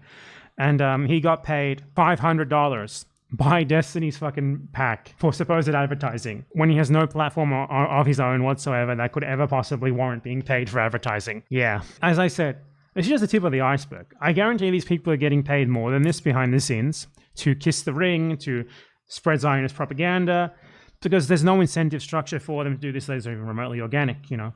If you talk about like basic reality that actually appeals to even normal people, like, you know, the obvious fact that Israel commits genocide and stuff like that, you can organically gain followers from normal people. You can't really do that from Zionism anymore, at least not right now, given the obvious genocide thing. The appetite for that sort of content. Yeah, that's why a lot of slop tubers are also like not actively farming the fucking Hasan talks too much about genocide button like they were before.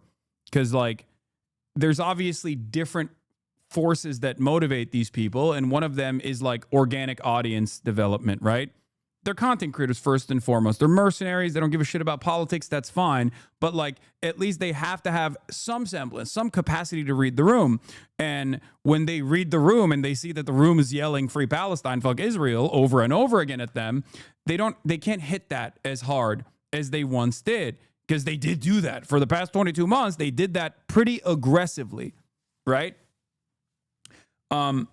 And even then, they didn't want to do it by like taking an open stance. They did it by just like attacking people like myself, people like Frogan, others who were actually actively fundraising, actively criticizing Israel. They just like attacked all of the pro-Palestine content creators they could from other like drama-related, irrelevant points of slander in a way for them to basically position themselves not as like super pro-Israel, because, you know, you always need a little bit of plausible deniability, and you need to maintain this like quote unquote apolitical attitude that you have over this issue, but while simultaneously still doing it, right? Simultaneously still attacking and positioning yourself against those who are pro-Palestine. So they don't really do that anymore. So there's something else that needs to keep motivating them. And I guess, like, you know, being a part of Destiny's orbit for a crumb of additional eyeballs that you might get from his very loyal fandom and his very loyal community could be one of those motivators. Another one is just like direct payments that you can get from this like fucking Destiny's Friends slush fund. And that's basically it. But it is true that there are a lot of people who do get genuinely captivated by whatever like weird hypnosis that he has over a bunch of content creators. Brianna Wu being one of them. Like, she unironically learned everything about Israel-Palestine after October 7. And initially she was like, oh, it does seem like, you know, I care about the Palestinian people as a whole. And then like slowly but surely, through being a fucking Destiny orbiter, she became a prominent critic of Palestine and Palestinians and a prominent supporter of Israel. She went in the reverse direction as the general public on this issue. Now let's get back to the other pack that's doing something similar as well, but a little bit more structured and not as hyper-focused on, like, I don't know, making sure that one content creator is and all of his friends are churning out loyal slop shit. Okay? So yeah, as we covered Taylor Lorenz's article here, I said before I sidestep to the other one, Progressive Victory Fund, we're going back to Chorus now, okay? They are, a part of the contract clause is that they are not allowed to disclose who funds them. They are not allowed to disclose that they are funded at all. So let's continue. There are some real great advantages to housing this program in a nonprofit. Graham Wilson, a lawyer working with Chorus, said to creators on a Zoom call reviewed by Wired. It gives us the ability to raise money from donors. It also, with the structure, it avoids a lot of the public disclosure or public disclaimers, you know, paid for by blah, blah, blah, blah, blah, that you see on political ads. We don't need to we don't need to deal with any of that. Your names aren't showing up on like reports filed with the FEC. Wilson did not reply to a request for comment. The Federal Election Commission also declined the comment. The goal of Chorus, according to a fundraising deck obtained by Wired, is to build new infrastructure to fund independent progressive voices online at scale. The creators who joined the incubator are expected to attend regular advocacy trainings and daily messaging check-ins. Those messaging check-ins are led by Cohen on rapid response days. The creators who have to attend at least 2 Chorus newsroom events per month, which are events Chorus plans, often with lawmakers. Elizabeth Dubois, an assistant professor at University Research Chair in Politics Communication Technology at University of Ottawa, who has researched the ways influencers are reshaping the U.S. political system, says that we are seeing influencers being pulled into these dark campaigns or shadow campaigns where the legal aspect is murky at best. Sometimes it is actually clear that influencers are being used to, for example, evade spending limits, she says. I think that we need to remember that for democracy to thrive, we do need transparency around who is paying for political messages. Don Hyder, the chief executive of Marcola Center for Applied Ethics at Santa Clara University, says that the outline restrictions violate ethical norms. If the contract for getting money from a particular interest group says you can't disclose it, then it's pretty simple. You can't take the money, he says. We're living in an era where a lot of powerful people have basically taken the rule book and thrown it out the window. Keith Edwards, a Democratic content creator who has skyrocketed to fame on YouTube since starting his channel last year, was not invited to be a part of the program, but believes that the way it's structured seemed predatory. He says that he would never agree to take part in a program that was run in secret or wouldn't allow him to disclose funding. What I don't understand is, why wouldn't you just donate to creators directly who have already built something and just need to put gasoline on the fire, says Edwards. Democrats at least understand that the internet exists now, so that's good.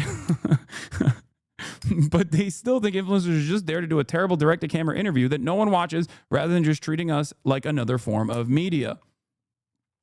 The influencers offered the funding were given just days to sign the contract, which was essentially presented on a take-it-or-leave-it basis. At least one cohort was specifically told they could not have their lawyers redline it. In that group chat, formed to discuss contract negotiations, some creators discussed a clause prohibiting the disparagement of other creators. Not being able to criticize anyone else affiliated with the chorus felt restrictive to some, according to text messages posted to the chat. Eventually, the creators in the group chats agreed to drop the issues they had. I don't think Chorus is out to screw us. Orleans, a creator who was offered $8,000 per month, said in the group chat, some influencers for the Chorus Creator Incubator program were offered as little as $250 per month, according to one creator who declined to accept the deal, while others were offered memberships into the Amplifier cohort, which provides up to $8,000 per month. Bro, if you're taking a bag for $250, it's the worst. You're like, I'm sorry. Okay? If you're literally selling out whatever like ambitions you had as a political commentator for $250 a month, you are not in the right business. I'm sorry. What the fuck? At least the people that were selling out for $8,000, that's like life-changing money. $250 a month, and you're gonna be a mouthpiece for a fucking shadow organization that has this much restriction on your life? What the fuck? See, this is the problem. A lot of people don't understand. The issue here is like, if this is your job, this is your goal, if this is your career ambition, if you want to become a political content creator, if you want to be a political commentator, you have to have a unique worldview. You have to have some things that you truly believe in. You can't be a fucking hired gun. What the fuck are we doing? It's so stupid. Like that's how little that's how little you care about integrity. What the fuck?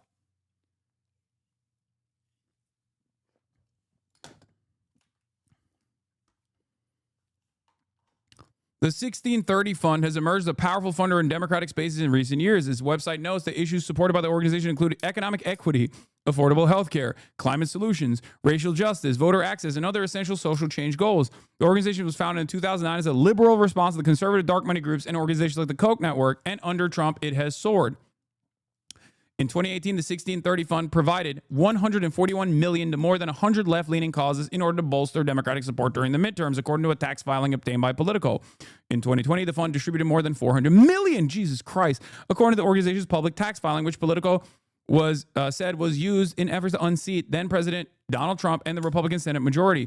In 2022, the 1630 Fund spent $196 million backing state ballot measures on abortion rights heading into the midterms, according to NBC. Just 4 donors accounted for close to 2/3 of the fund's revenue in 2023, according to its tax filing. The largest donor gave the group $50.5 million, with others donating $31. 21 million, and 13.6 million. The 1630 fund, which is not required to disclose its contributors, has for years been a major funding source for liberal and progressive causes and groups, including those that spend in elections, says Walker Davis, a research director for the open government group Citizens for Responsibility and Ethics in Washington. Though their recent tax returns indicate that they've always pulled back from the eye-popping sums they raised and spent in 2020, the organization is still one of the top spending politically oriented groups, oriented nonprofits in the country. Chorus, which is described in contracts reviewed by Wired as a project of the 1630 Fund that handles operations for the Creator Program, launched in November 2024 as a nonprofit arm of Good Influence, a for-profit influencer marketing agency aimed at helping content creators connect with social good campaigns. Good Influence was founded in October 2020 by Stuart Perlmutter, the former comms director for the Representative John Yarmouth of Kentucky. Seeing an opportunity after Kamala Harris's loss last November, Perlmutter co-founded Chorus with the Democratic influencer Brian Tyler Cohen. Ain't no fucking way.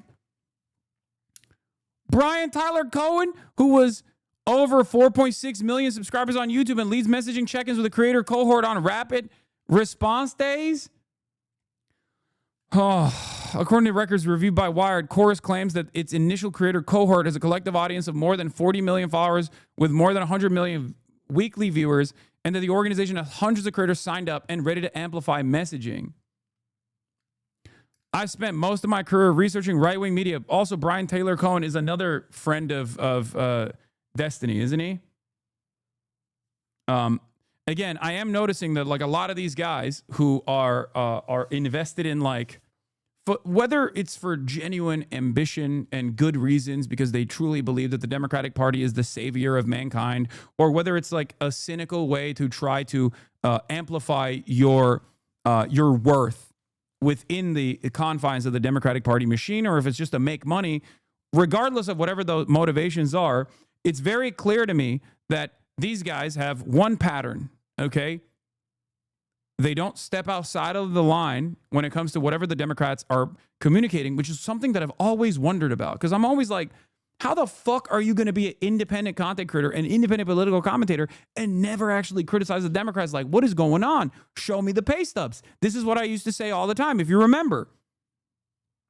If you recall, one of the things I used to always say whenever motherfuckers would come in here and be like, oh, I'm going to defend the DNC. You're wrong. It's the left that did this. I'm going to defend the DNC. I'd be like, show me the pay stubs. It turns out there are pay stubs. Not for you if you are a fan of any of these content creators. You've just been deluded, right? But these guys do have some pay stubs. So this makes a little bit more sense. I will also say, however, that the other thing that I've noticed here is that they are noticeably absent from the conversation on Gaza. This is a major issue. It's a major issue that was almost entirely propped up by social media and independent sources, whether it be on the ground Palestinians who are filming their own demise, filming their own genocide, bravely, if I may add, or whether it be those real, those videos that are being amplified by independent media content creators who see right from wrong, who have a conscience and decide that this is unconscionable and actively speak out against it. If you are an independent content creator, if you're in the media, you're not going to speak on it. We know this already, right? But if you're an independent content creator and you're silent on this, if you're an independent content creator and you're silent on one of the biggest issues of our time, then it's very obvious that there's like most likely a financial motivation here, a financial imperative here.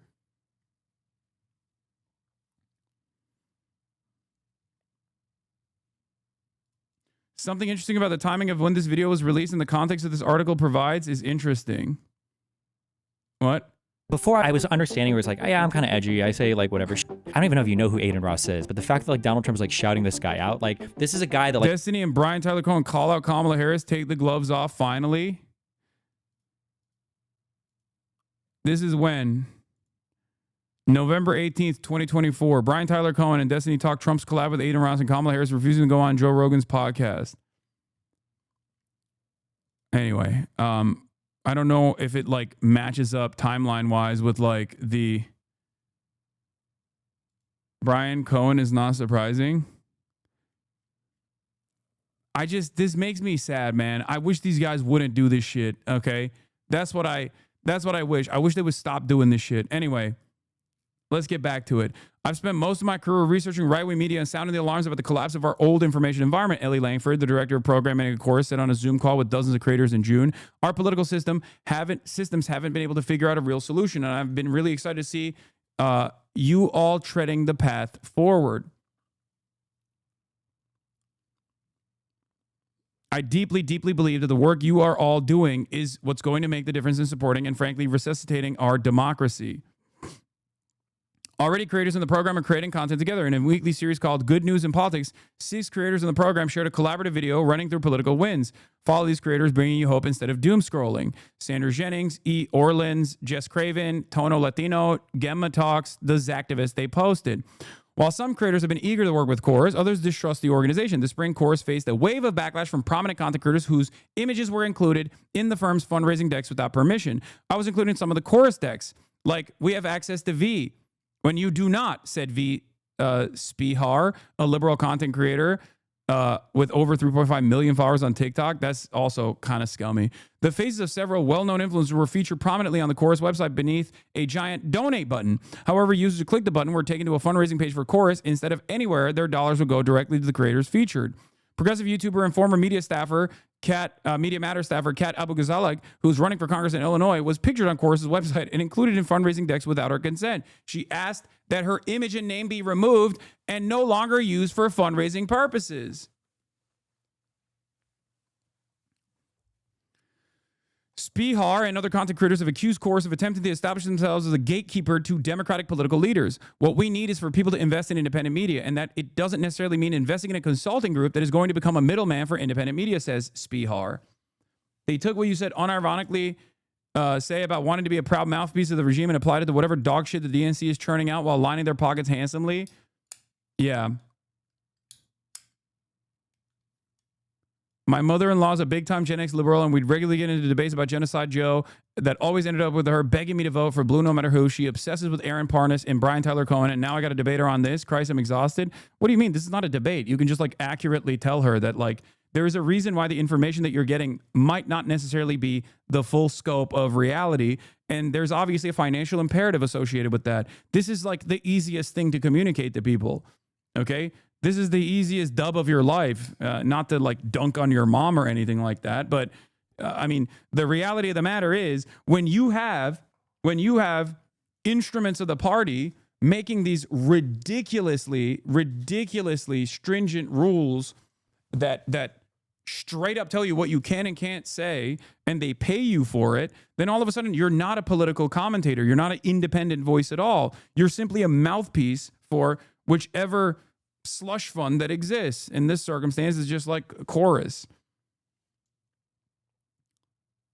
I don't even think that they had a lot of credibility to begin with, but now they definitely don't have credibility at all. This basically proves why so many of these liberals online, that's why I always tell you, like, don't listen to the fucking liberal voices on TikTok or on YouTube or whatever. They do not reflect the broader sentiment of the population. The broader base of the Democratic Party, for example, is literally 92% on the fuck Israel side, okay? 77% of Democrats acknowledge that Israel is doing a genocide. 77%. None of these guys actually talk about that. None of these guys actually openly state it. How the fuck could you be an accurate reflection of the Democratic Party's base if you are speaking zero moments about the one singular issue that Democrats have a supermajority opinion on? Democrat voters, I mean.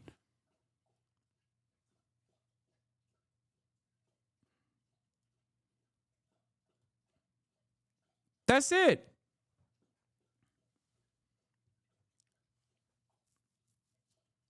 Only 8% of Democrat voters want to continue supporting Israel. Only 8%. This is not a real issue at this point. 92% say no more.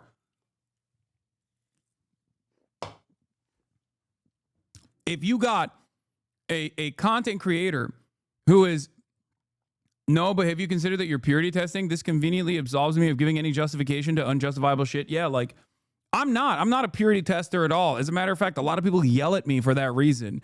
A lot of people in my community yell at me all the fucking time. They say, Hasan, how dare you align with like this person or that person? They're not pure in their politics. And I understand that because I understand that normal people in the real world have a totally different framework than we do in this community. This community is an echo chamber. This community is far more radical than the average person. Our goal is to get those other people, the normies, to also see the world with a better analytical framework, dialectical materialism, okay?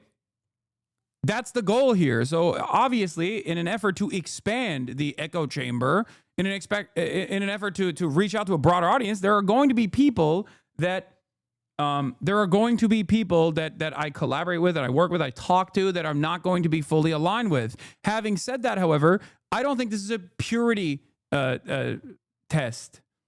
Okay? This is not like a purity spiral. This is just like straightforward paid propaganda. This is paid shilling. A paid shilling that unironically creates that same closed circuit that forces Democrats to not actually look at what the real issues are and actively choose to solve them. And instead, it's the Democratic Party trying to employ people to actively propagandize to an audience that thinks they're getting real information, like real unvarnished truth from independent content creators online. And the only thing that they're doing is basically the same fucking regurgitated CNN talking points that political consultants deliver in mainstream news. And that's what's really fucked up about it. Okay?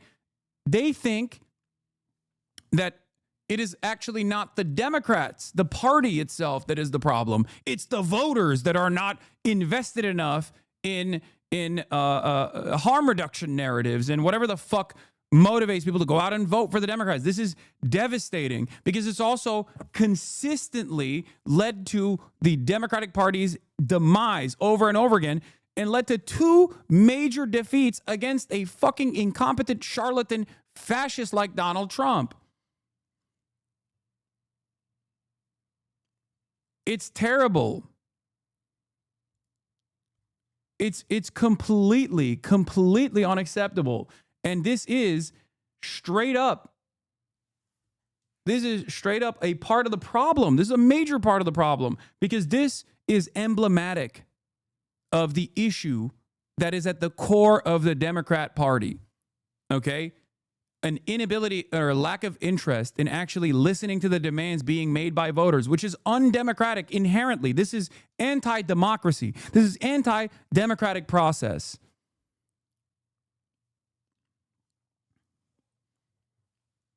The fact that they are, instead of like taking a cold hard look at all of their failures in the aftermath of this massive defeat against Donald Trump again, instead of looking at that and maybe changing the way that they operate, the fact that they are still saying, no, we just got to like dunk on the vote, we got to influence the voters better is insane. Show me the pay stub. If you are currently working at the behest of the DNC, show me the pay stub. I mean, I'll still shit on you because you're an immoral piece of shit, but show me the pay stub.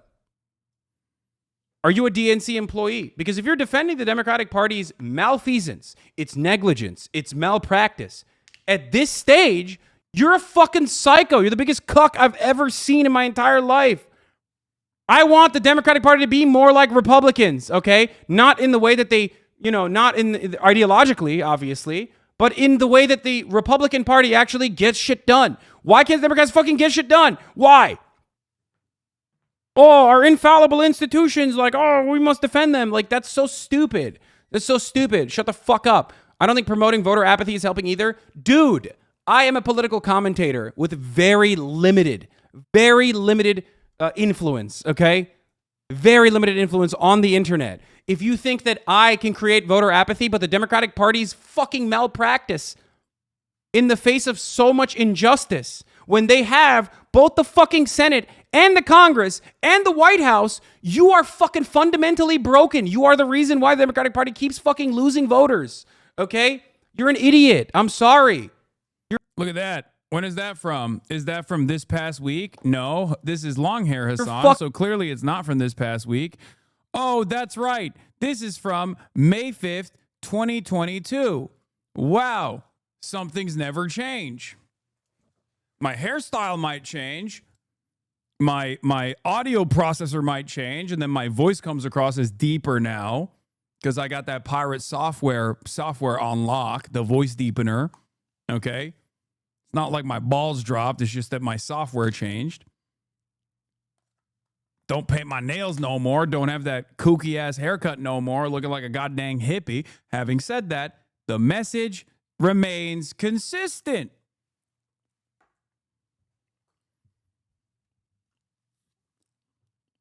This is why I always laugh when motherfuckers are like, Hasan, you've changed. It's like, no, man. You just watched a video or two from the dumbest motherfuckers on the planet that were able to convince you that I have changed. I have said the same exact shit for the past decade. Okay? Either you were not paying attention or your attitude changed. And it turns out maybe your attitude changed because you went and got duped by a motherfucker that was getting paid from one of these goddamn PACs to basically tell you how the world is actually, when in fact, they were just getting paid to do so. Anyway, you have changed. We don't get Hell's Kitchen / Kitchen Nightmare content. You don't even run ads at the top of the hour. What happened? That's because the Piker Broadcasting Service is funded by you, the viewers, for you, the viewers. That's it. The only way to support the show is by subscribing, which you can do for $6 or for free with a Twitch Prime. If you want to do so, you can give subs as well. That's it. That hasn't changed either, motherfucker. I used to do top of the hour ads because I had a contract by Amazon. I no longer have one, so I don't run ads. It's that simple, baby. This is literally how they made TikTok think MP is racist. Who's MP? Xylax! With the 200 bones, goddamn! Your consistency is dead on when you say you haven't changed. But whenever you make this point that you never change ever, doesn't that leave room for recognizing how much you've learned on top of the good takes you've been consistent on? Sure. I mean, I'm saying that my first principles, the fundamentals that motivate me, have not changed.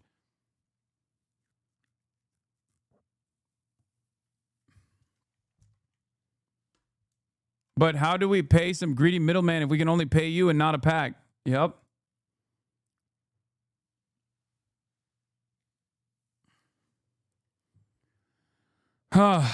That's why it's so funny when these guys who literally run these like fucking slush funds and shit, who run these slush funds, who are actively trying to like work within the confines of the Democratic Party, will then turn around and be like, he's bad, he's a grifter. It turns out half the reason why they're saying that is because they have something inside of them.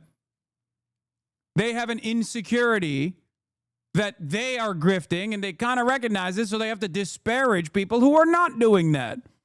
They have to disparage people who they are ideologically in opposition to, because they're like, oh, he can't be just advocating for these things for no reason other than the fact that he believes in it, because I'm not advocating for the things I believe in because I'm getting paid to say these things. That's it. Another day of HasanAbi vindication here. Yet another day.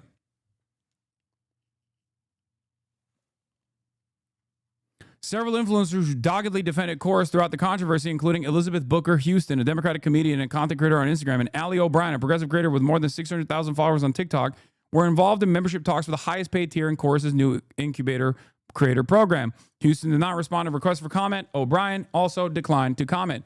Still, some creators heard about the 1630 fund and Chorus's funding initiative and applied to join. One creator named Chesko, who goes by The Speech Professor online, applied to join the program because he viewed it as an opportunity to get access to the people that have funding or backing and actual research that I could use, he says.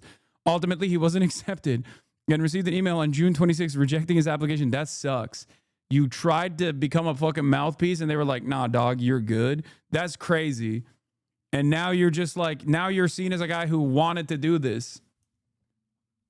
Hasan on me. Thank you for the 20 gifted subs. The structure of the program highlights the vast differences between how Democrats and Republicans attempt to amass online influence. Once again, oh, MP is Madeline Pendleton. Okay, that makes sense. Once again, there's a reason why all of my controversies amount to socialism but rich and things that you would never actually even think twice about for any other content creator. Okay? That's it. Socialism but rich, or has an opinion that is not the established norms that I grew up in, and that makes me uncomfortable. Okay? Whether it be anti-imperialism, anti-capitalism, and the like. That's it. It's never shit like this. Have you noticed? It's never shit like this. So they have to try and make other shit up. Perhaps there's a reason for that.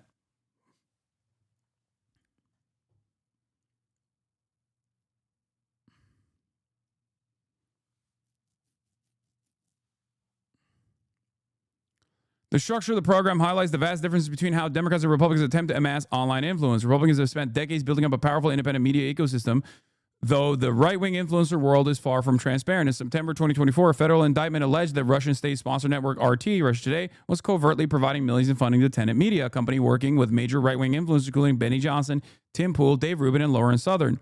In 2024, the National Republican Congressional Committee spent nearly $500,000 on work with CreatorGrid, an influencer marketing company whose website says it connects Republican candidates with the internet's most powerful conservative influencers, according to the analysis of campaign finance filings from the Washington Post. Now, make no mistake, the Republicans already have an ecosystem that is even worse than this. It's called PragerU. It's called Turning Point University, TPU. It's called massively funded networks of propaganda. So they already have a direct hands-on approach on the Republican side. This is the Democrats both coming late to the game and also doing it in the shittiest way possible. Not Turning Point University, sorry. Turning Point USA. Toilet Paper USA. Toilet paper. Okay? It's just that there's a reason why we look to these content creators and call them grifters outright, because they fucking are. And now it seems liberals are also getting in on the grift. Okay?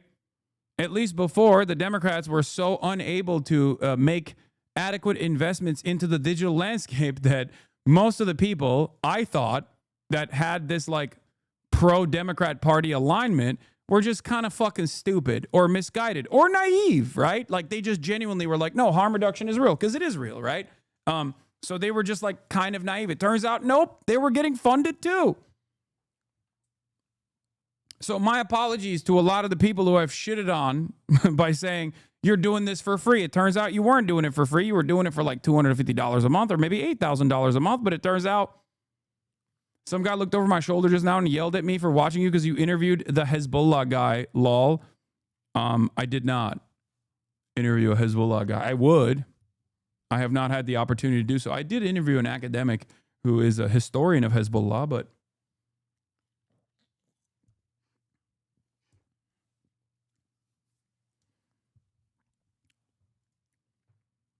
yeah, that experience that chatter just explained is a byproduct of this shit. Is a byproduct of the endless fucking smears. They must be confusing Rashid al-Haddad. Yeah, and he's not even a fucking Houthi. He is just a Yemen teenager, but it doesn't matter. But do you understand? Do you get it? Because this kind of like smear, this kind of propaganda, it just like cycles around, it circulates, and it does have an impact on a lot of onlookers, a lot of people who would consider themselves to be apolitical, people who even would consider themselves to be pro-Palestine, really, who still find themselves swept away by this kind of propaganda because they're just like not super tapped in. Okay? Stephen Buckley, a digital media sociologist at City St. George's University of London, says that these sorts of programs have been happening for the right wing for ages. Yeah, it's true. But Hyder said that the structure of the 1630 fund deal raises the question, is it ethical to match the tactics of your opponents? I don't think it's necessarily unethical, but this goes back to the same problem. I always advocate to fight fire with fire. I tell the Democrats to behave like Republicans, but just not on the policy side, just not on the ideological side. I want the politics of the Republicans, but with the policies that actually do uplift the working class. And this is the problem. It goes back to the Gavin Newsom equation, right? Gavin Newsom wants to bring 5 new Democrat seats to the House of Representatives through a process of redistricting. I think that's a good thing. Okay? However, I still worry that those 6 seats will now have 6 new pro-Raytheon, pro-Israel Democrats. And that is what's frustrating, because that's not going to solve anything. That's just going to put more Democrat asses in seats, sure. But those seats need to be filled by people who actually do have convictions, who do want to fucking help the working class. Otherwise, you're just going to go back to that same cycle of eking out a marginal victory over the Republicans every fucking 4 years and then losing in the long run to a even worse fascist that you are actively capitulating to. We can't have that. This is the fundamental difference. This is what needs to change. The Democrats appear to have no counter to the system. Democrats miss the next generation of media, says Brendan Gahan, co-founder of influencer marketing agency. I know him. Creator Authority. Historically, they own Hollywood, but this next generation of influence is digital, and they've miscalculated that. I don't think they feel comfortable in arenas where they lack control.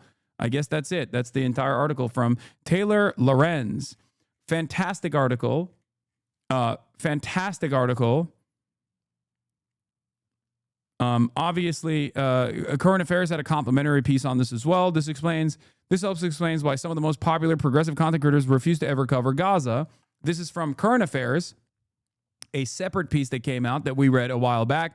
The decision to avoid Palestine by Democratic-aligned media seems to be deliberate, and it goes beyond Midas Touch. Midas Touch is part of a broader universe of content creators that are aligned with the Democratic Party, including Brian Tyler Cohen, David Pakman, among others. Notably, last March, according to a source at the events, Pakman attended a private off-the-record meeting with Kamala Harris on the day of the Joe Biden State of the Union address. During the trip, he met with Cohen, the Meisels brothers, and dozens of other so-called independent progressive media figures. In an internal email, Pakman later told his staff that the content creators of the White House had talked among themselves, and everyone had admitted that they deliberately avoided producing Gaza coverage in order to prevent controversy. One could argue that this is probably a big reason why these particular influencers were invited to the White House in the first place.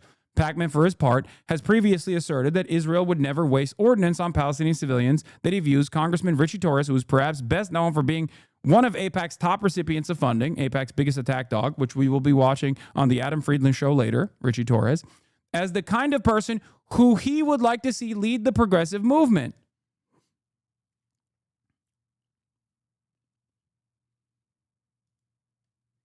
Current Affairs also reported on the campaign Harris campaign coordinators, i.e. indirect payments to influencers through the agency, special appearance from Cohen in there too. The New York Times has reported that the Harris campaign spent $2.5 million on 3 digital agencies that work with online influencers, and it appears that the influencer in this video may have been one of them. They were just fucking melting money.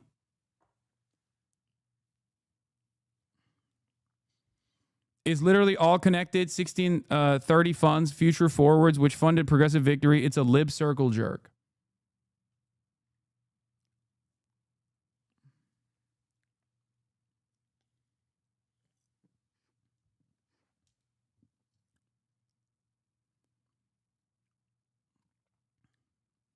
They literally came to a consensus on the face. They avoid talking about one of the worst man-made disasters of our time. Yeah. Yeah, their idea of controversy was acknowledging the 30-plus polls showing she needed to stop the genocide to win, by the way. Here are 34 polls that show a ceasefire and weapons embargo to help Kamala Harris win. This was on the 21st of September, 2024. It was a compilation of 34 different polls that showed that this issue would be a mover and a shaker, and this is just the tip of the iceberg. I talked about this quite a bit because not every single person was as invested in Gaza as others were, right? They could recognize right from wrong. That kind of animosity towards Israel didn't expand overnight, of course.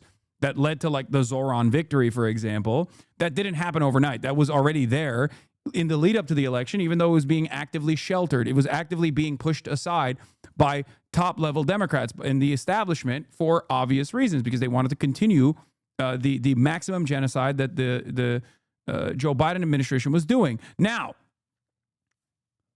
having said that, the reason why I say this is the tip of the iceberg is because this was emblematic of the problem of the Democratic Party's inability to address real issues that their fucking voters were experiencing. This was just one of those issues. It was a very big one, as Ta-Nehisi Coates correctly pointed out. How can you expect the Democrats to save democracy when they won't even stop a genocide? How can you expect a party that will turn a blind eye to a genocide that they are contributing to actually not turn a blind eye to the democracy, the democratic process falling apart? And he was right.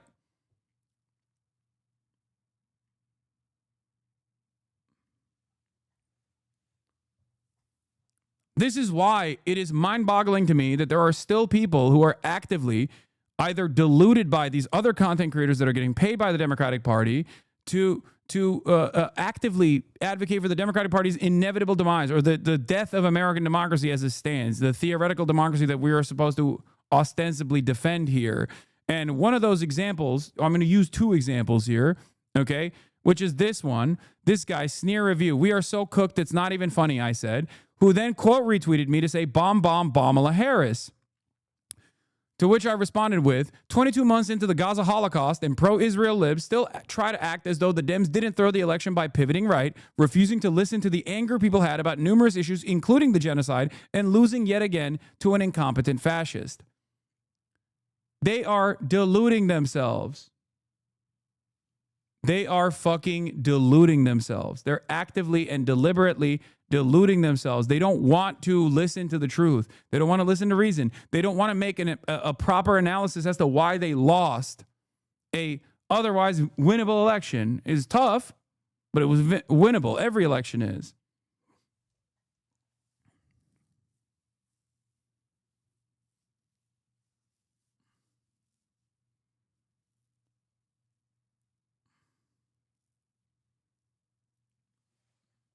It blows my mind that people still try to do this shit, especially when third-party voters, if every single third-party voter turned around and voted for Kamala Harris still would have lost the election. So there isn't even like votes that you could have secured from the fucking margins there. So constantly fucking yelling about the left being a spoiler in this election is idiotic. It's just not true. There is no amount of left commentary from myself and every other fucking leftist commentator on the planet, right or wrong, by the way. Doesn't matter if our criticisms are right or wrong, but there's no amount of criticism that we could present that could outflank the multi-billion-dollar messaging campaign that Kamala Harris blew up with shitty message. And it's so indicative of their lack of interest in actually solving some of the problems that currently persist, whether it be Trump's active bouldering towards fascism, for example, then actively fighting against a guy who is trying to do his very best to combat the administration. If you're a fucking liberal, you should actually run around and say, "I'm so sorry. I was wrong. You were fucking right. Now I'm going to stand side by side with you because you already correctly called this shit out." And even if you don't have to do that, because you don't, okay? You don't have to do that, obviously. Even if you don't do that, and you don't have to do that, the least you could do is shut the fuck up and not try to consistently say this wrong thing that makes you feel good, as though you did your very best, and now you're tired. Now you can sign off. As people are getting black-bagged and kidnapped, you can just sit on the sidelines and yell about the left. If only the left voted for Kamala, this would not be happening. It's so stupid.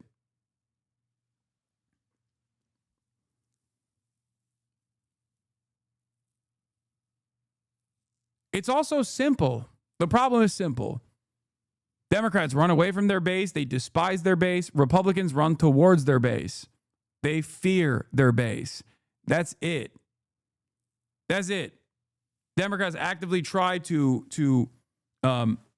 convince their base that the things that they are demanding are actually bad and they should suck it the fuck up and vote for them anyway. Republicans don't do that. Republicans will find active issues that have grassroots backing, no matter how insane it is, like QAnon, and will find a way to make that a part of their platform.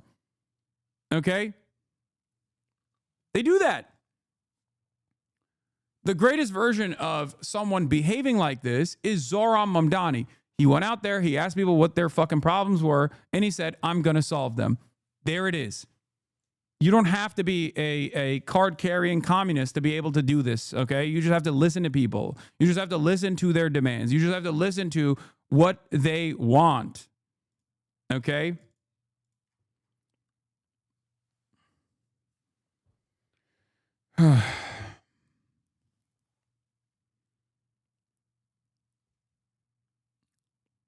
I try my very best not to fucking fight with Democrats at this moment, but they make it so goddamn hard when they just like put the crosshairs on someone like myself instead of actively fighting in unison against the Trump administration, and also maybe taking a cold hard look at why they lost. Okay?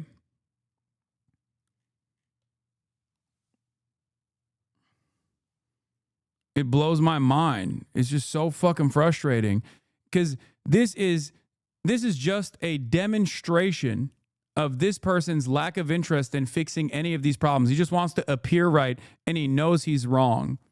Okay? He knows he's wrong. He knows he was wrong. He wants to be pro-Israel, and he wants to still present himself as a progressive, even though Israel's doing a genocide, and the walls are closing in. So he just like actively tries to attack someone who was correct from the start. Someone who is doing a lot more than he is in terms of trying to fucking fight against the Trump administration currently.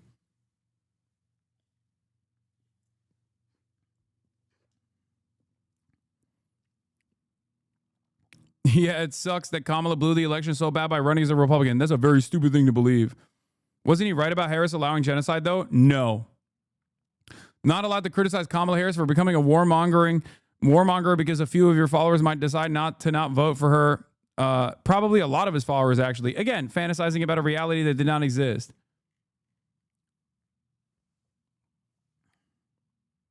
These guys want me to sit there and fucking lie to my audience, okay? That's it. They want me to do for free what these other content creators are doing for $250 a month or $8,000 a month. There's no amount of money that would cause me to do that, okay? Because that's not my goal. My goal isn't to like be a shepherd, no matter how much some fucking hammer and sickle meme accounts on Twitter who were prominent community members here at a certain point and then, you know, got actively radicalized beyond my perspective might say. My goal is not to be a shepherd of the Democratic Party, okay? I'm a shepherd for good policies that alleviate the tension, the stress, and the harm that the American working class is experiencing, and the working class broadly in general around the world. Yo, even 20K, come on, bro. Who you lying to? That's really funny that you think that there's any amount of money that would cause me to do this when, like I said, the Piker Broadcasting Service is funded by you, the viewers, for you, the viewers, and that's it. Your subscriptions allow me to maintain my editorial independence.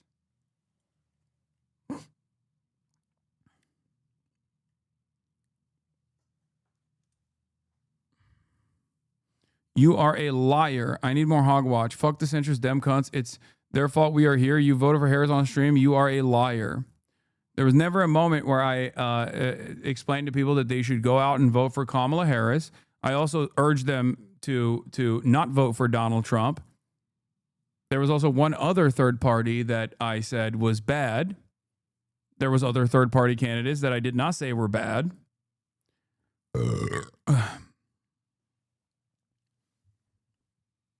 But overall, yeah, I also turned down $1 million as a starting point in the negotiations, which means it could have gone up on election day because of my principles. Nothing is good enough for these people, it seems. I know. There's no other content creator you know who's done something like that. I promise you.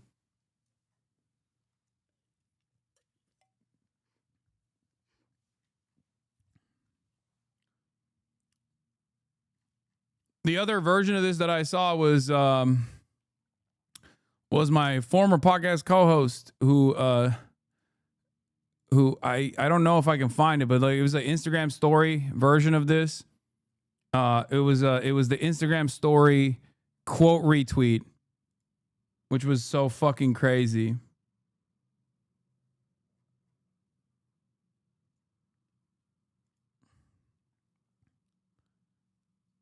I saw people saying Hasan, which is kind of funny, but remember when they asked Austin Show to do stuff with the DNC law? I confirmed that Hasan the Hun was not approached for this program. I didn't see Austin on the list either. The 90 influencers involved appear to be primarily centrist pro-DNC Dems who have not spoken out about Palestine and are pro-Israel.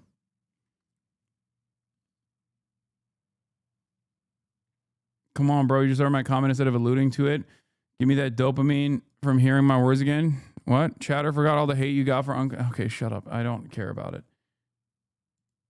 Oh, this is the one I was thinking of. Yes. This is another example of like liberals behaving in this like silly way.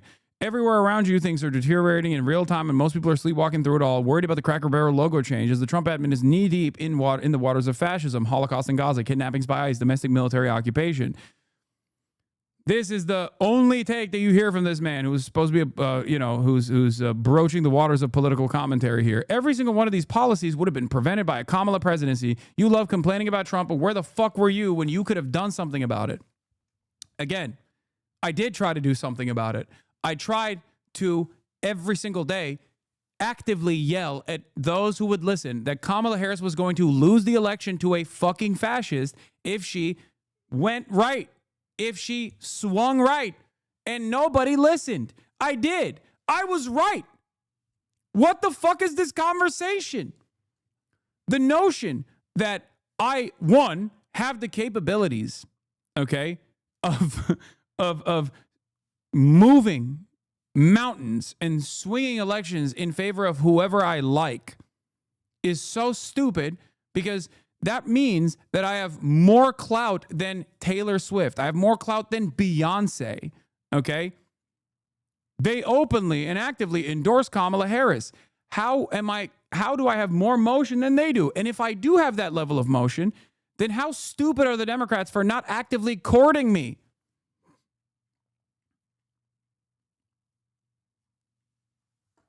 If I had that level of motion, how the fuck were the Dems not courting me and courting Liz Cheney instead? It's perhaps because nobody thinks I have that level of motion. This is just cope. Okay? And as far as my criticisms of the campaign, they were correct. They are the reasons why she lost. I did not want Donald Trump to win. These guys just simply cope. Also, not only do they cope about this to make this like cynical smear that like, oh no, Hasan actually wants Donald Trump to win. He always wanted Donald Trump to win, when obviously if you listen to even 3.5 seconds of my fucking broadcast leading up to the election, post-election, you would know that that is not the case. It's an insane smear, okay? But not only that, but also I have been actively fighting against the Trump administration and even have withstood penalties as a consequence of actively fighting against the Trump administration and also consistently advocating for issues that I care about. Okay? These guys have not. Their only political advocacy, liberals, their only political advocacy is basically just like left bashing at a time when everyone needs to be united against the Trump administration. It makes no sense. It's just shit smearing. That's it.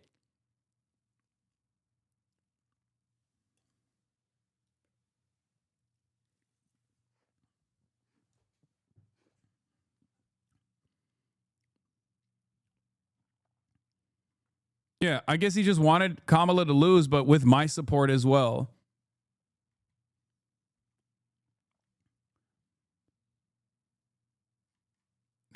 Anyway, it's such a silly argument, and it's crazy that like it's still repeated over and over again. This isn't to say that I have no motion whatsoever, for the record. Of course, I understand that I have some level of influence, especially a level of influence that works best when you have a candidate that is aligned with my worldview, because there are a lot of door knockers in this community. There are a lot of people who will go out and smile and dial for candidates.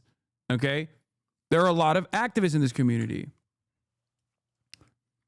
So yes, there is a lot of influence, more so than like the average person, for sure. This is a very politically motivated, politically active community of people. Okay? And a great example of that, once again, when used at the behest of a candidacy that actually aligns with my worldview, with my goals, is Zohran Mamdani. A fuck ton of people both directly worked in the campaign in the close circle of Zohran Mamdani, and also were a part of the door knockers within the DSA New York structure. Okay? So I'm not going to sit here and act like there's no influence whatsoever to like abdicate myself of this responsibility. But the reality is these guys want me to do something that I'm never going to do, which is to lie to people, right? Why won't you lie to your audience if there's something that she's doing that is indicative, that spells doom, right? Kamala Harris saying she's going to have the most militant military. Kamala Harris also saying she's not going to separate herself from Joe Biden when it's very clearly an anchor around her neck. These sorts of criticisms are not made because I want her to lose. These sort of criticisms are made because I don't want Trump to win.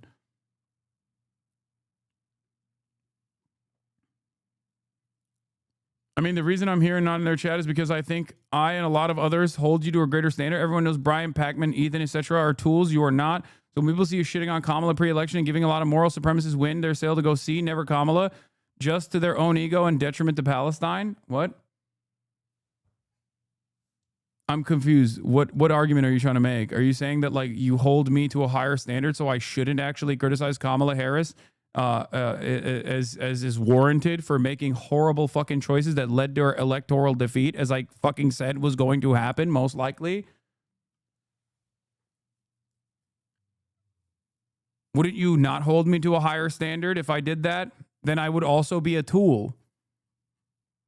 This makes no sense.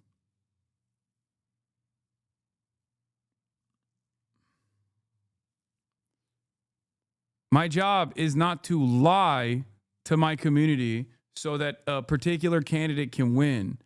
My job is to tell you what the truth is. Okay? Sometimes it's a hard to swallow pill.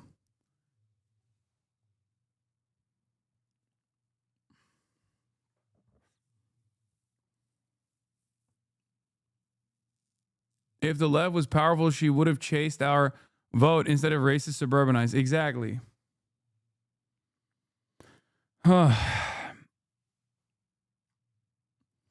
Once again, one of the most important parts of this is you cannot outflank the Democrats. If the Democrats are spending billions of dollars communicating message A, you can't turn around as a Twitch streamer and communicate message B and expect people to believe you, because people are just going to go, I don't believe you. They're saying something entirely different. Like, you want me to just like lie and be like, no, you don't understand. The Democrats are not doing a genocide when they are. Of course I can't do that. You want me to lie and say Kamala Harris is actually an anti-Zionist, someone who is going to stop the genocide, when she chose not to say that?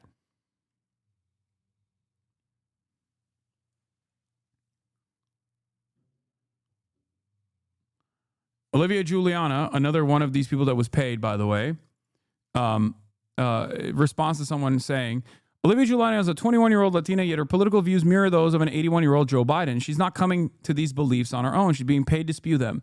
She's the exact type of Gen Z/young Dem that the Democratic establishment wants, because they've done what any actual change, they don't want any actual change or progress. When young people ask that more of us be allowed in the party, this is the type of young people they decide to allow. Those who will regurgitate losing platforms and attack fellow Gen Zers, not anyone looking to shake everything up and go in and stand up for those who make less than $400,000 a year. Democrats do not want young people with integrity or self-respect. They want those willing to change their beliefs for a bag of money or a TV spot. They want someone who will defend any bigoted agendas, and they love using young black and brown to do it. Young black and brown people to do it. To which she responded with, the fact that some of you think that a young person can only have the political leanings of Bernie Sanders is part of the reason we lost young men in droves. I'm not being paid to speak my beliefs. I just don't let you all bully me for being who I am. Don't like it, tough. Like, damn, I'm pro Medicare for all. I'm pro public schools, pro immigration, pro DACA, pro combating climate change, pro public education. I graduated from rural Texas public school, and yet I'm a Republican. Y'all are full of shit. I don't claim to represent anyone but myself. You're all just mad that I have the platform I do. If you don't like me or agree with me, block me. I don't care. So the issue here is she says all of this, but when the Democratic platform does not reflect any of these issues, okay, she turns around and defends the Democratic platform. That's the problem. If you are pro this, you have to advocate for this. You have to tell the Democrats that are paying you to actually reflect this.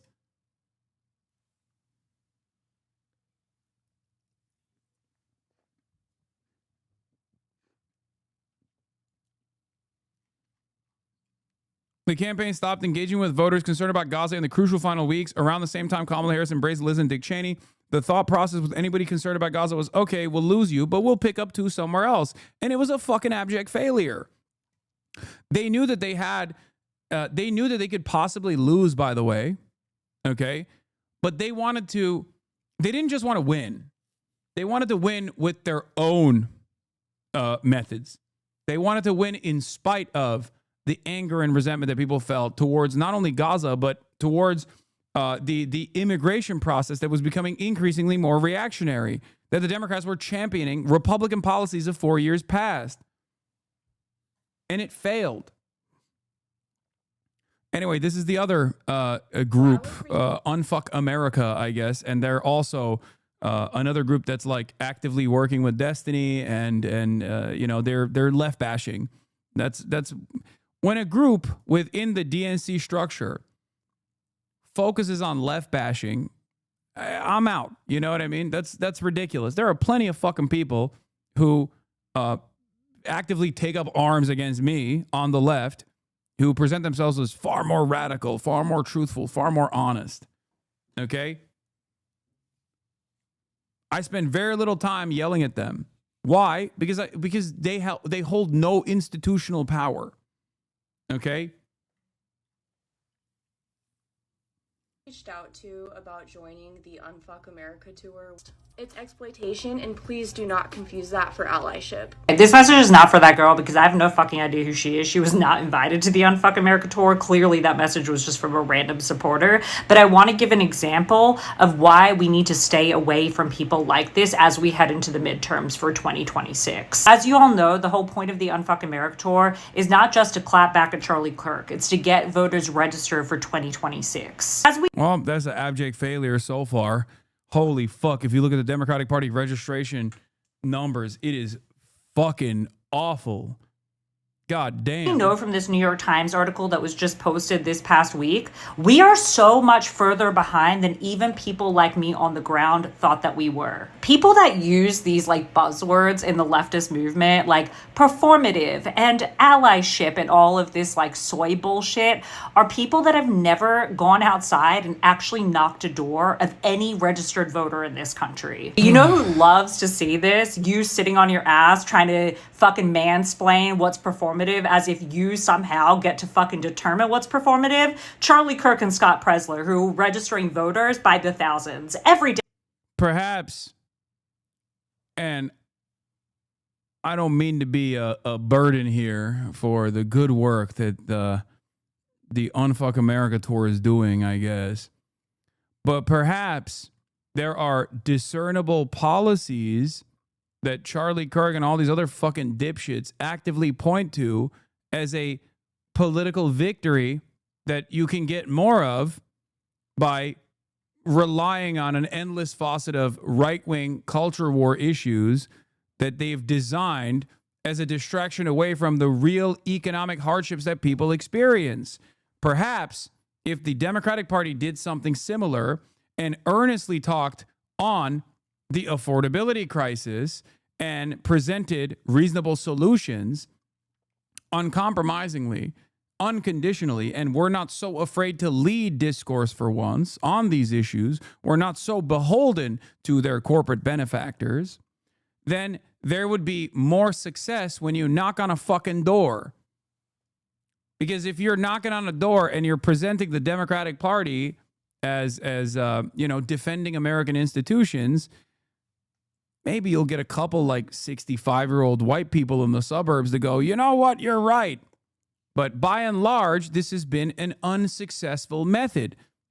Kamala Harris's defeat to Donald Trump shows how unsuccessful this method was. And yet, instead of learning from that lesson, that devastating defeat of the last election, we're just going, la, la, la, la, la, you're wrong. We're just going to keep door knocking.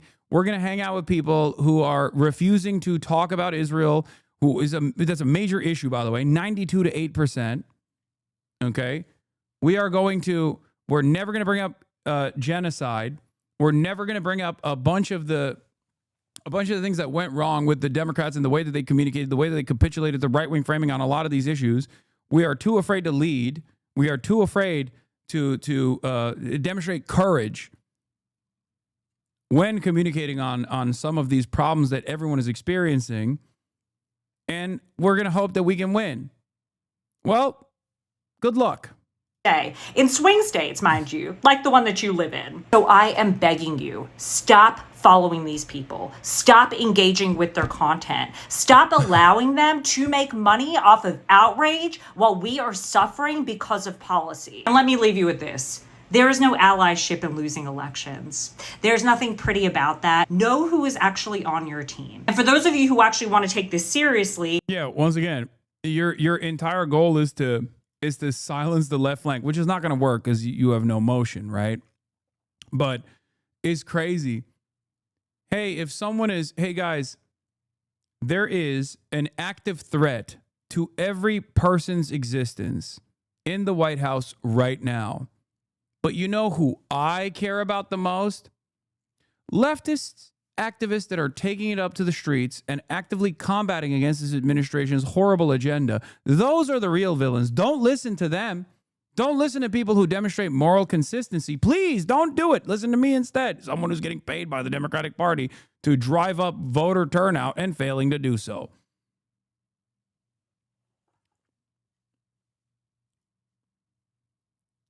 Who the fuck wants a regurgitation of Chuck Schumer, but in like the TikTok sphere? Who the fuck was like, oh yeah, I really want to hear from Hakeem Jeffries, but this time from the mouth of like a 25-year-old TikTok Zoomer. That's what I needed. That's really going to do it this time. Please go to our website, unfuckamericatour.com, sign up to volunteer, sign up to donate. And as always, if you have questions after watching this video, send me a DM and I will help you out. Do people like her even get paid yet? This is a person who like runs that gets funded by a Democrat Party super PAC, or just a PAC, a political action committee from that is funding the Unfuck America tour.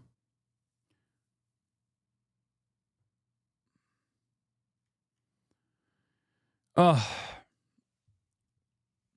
know it was an iconic moment, but honestly, the way you responded to the person in that vid that was saying you weren't socialist enough is the model example of how to appreciate someone outflanking you.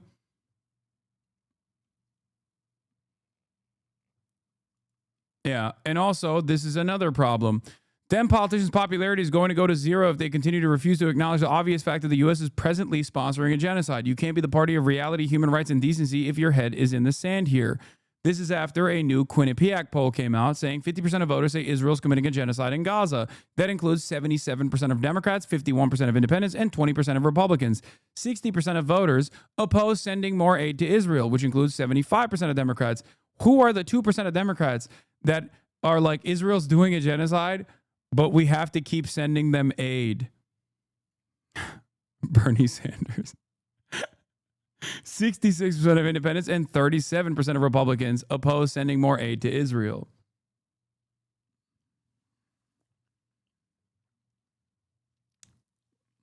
By the way, the public filings of D's PAC, oh, you mean Progressive Victory, shows that they have made multiple payments to basically every one of your haters. They are unfucking America by paying commentary slop tubers. That's a different one. Unfuck America is a different group that the Molestiny is working with.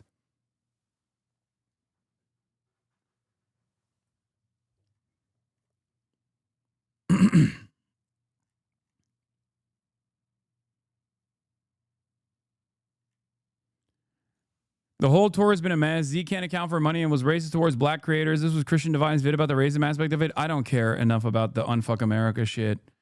So I'm not going to cover that. I genuinely don't care. I don't think it has like that much motion in general. I think it's one of those things where it's like it was big on TikTok for a brief moment, but it's just not worth the coverage here. Like, I mean, like I said, they've already shown what their ambitions look like by actively presenting Palestine as a major warrior for their cause.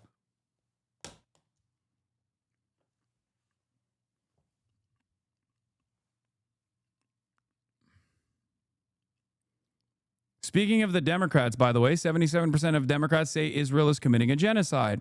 What have the Democrats done so far, however? Because this past couple of days have shown some interesting developments on that front. As you guys know, the DNC was supposed to get together and they had a resolution for Gaza and what to do with Gaza, right? The DNC had 2 resolutions on Palestine. One call for an arms embargo on Israel. A 2-state solution plea from Ken Martin to undercut the first. The panel denied the arms embargo and passed Ken Martin's 2-state solution. Once the embargo was off the table, Ken Martin withdrew his. Even a 2-state solution, which was literally planted to specifically cut away from the arms embargo demand, was then withdrawn after. The DNC's resolutions panel considered 2 measures Tuesday morning at the committee's summer meeting in Minneapolis, a proposal introduced by Chair Ken Martin that echoed language in the party's platform on the issue, and a resolution backed by progressives that call for a suspension of military aid to Israel.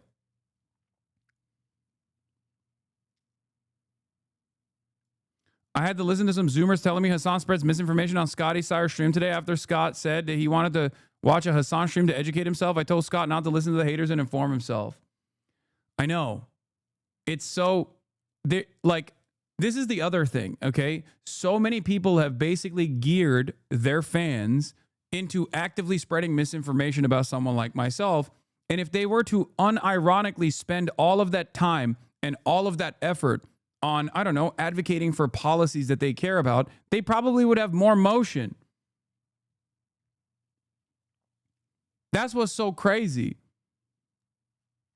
It's crazy. There's like a lot of people just have no interest, no investment in politics at all. And the only way that they can actually inform themselves or keep interested and keep invested in politics is by simply doing drama. Okay? And there are a lot of content creators who will literally just feed into that because they themselves are also not really fucking invested in anything. They just want clout. So it's like I have to work around a dedicated sea of fuck Hasan content enjoyers and slop tubers that are now honestly falling apart on their own because some of their leadership structure was outed as procuring CSAM from a 17-year-old and even trying to sex traffic them across state boundaries. So now at least there was something that was a bridge too far for some of these guys. So there's like a little slop civil war taking place. But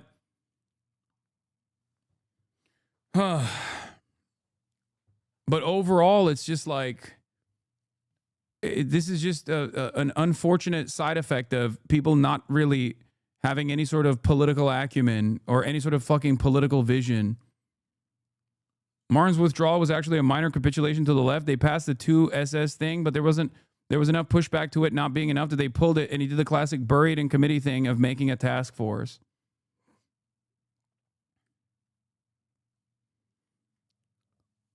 The panel unanimously advanced Martin's resolution and voted down the resolution calling for an arms embargo. Martin later made the stunning decision to withdraw his resolution to allow further discussion, a motion that was supported by the whole committee.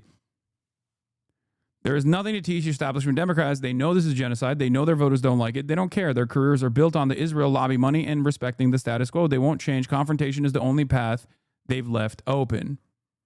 Okay, so that's one thing that I wanted to show you. Another thing that I wanted to show you as far as like the Democrats getting a reckoning is from Nathan J. Robinson, my GOAT once again. Representative Wesley Bell explains why he took millions from AIPAC's billionaire backers. Let's take a look while I go pee. People want to support this, support what we're doing. please, hey, we'll take it because we got to get our message out. And the bottom line is that in our politics, you know that they're expecting close to a couple $1 billion in these elections coming out. And so that money is flowing everywhere. And until we address that issue and get campaign finance reforms, if you want representation that's going to represent your district, those people can't just go in there with empty pockets and just hopes and dreams. We got to understand there's a game being played. Politics is a game that's being played, and we can sit back and be righteous and say, no, we're not going to do it that way. And we can keep losing. And you know what? That's what we've been doing. That's why we've lost, even though we have the majority as far as Democrats, registered Democrats, and registered Republicans. We have a minority of state houses in the country. They have a majority, just had a super majority in the state house in Jeff City. They got the House, the Senate, and the presidency in Washington, D.C. Listen, we can't just sit back and just be like, oh, well, we just going to just keep doing what we doing, and no, we're not going to get involved. No, we can't do that. And so I hear what you're saying, and that's why I stay accessible. I'm going to come out in the community. I'm not going to shy away from tough stuff. Yeah. Now, U.S. Rep for Missouri's 1st District, Bell, won after his campaign drew over $8.5 million from pro-Israel lobbying groups that supported Israel's genocidal campaign in Gaza, including AIPAC's United Democracy Project, to unseat pro-Palestinian progressive Cori Bush. Okay? Nathan J. Robinson says, a reckoning is coming for the many, many Democrats who were bribed into supporting a genocide. People know what these politicians did, and they're not going to forgive it. Some, like John Fetterman, barely even needed to be bribed. They come to their genocidal politics honestly, through sincere conviction. Others needed a sizable check in order to get there. They end up in the same place, though. I can't believe how easily tricked people are. It's unfortunate, but it actually fucking worked. And AIPAC, with its pervasive, disgusting influence over American politics through the most sinister methods, were able to literally farm unimaginable amounts of money into a fucking primary and take out an anti-Israel candidate from the equation who was a far better congressperson than this fucking dipshit ever will be.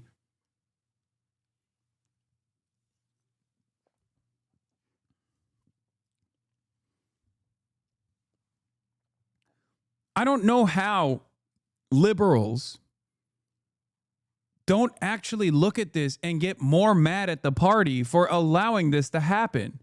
Like, I just don't get it. I don't get it. I genuinely don't understand how you have more smoke for like leftist content creators or whatever than the motherfuckers who did this, the motherfuckers who actively pushed for this, knowing full well that this would cost them the election. How are you not mad? I'm mad every day. I'm mad every fucking day. I'm obviously first and foremost mad at the Republicans, but I'm also mad at the liberals who let this happen. Every fucking 4 years, this happens. Every 4 fucking years. You mirror their hypocrisy? What do you mean? What does that even mean? Oh my Lord. So I just don't get it. That's why they hate you? You mean I highlight their hypocrisy?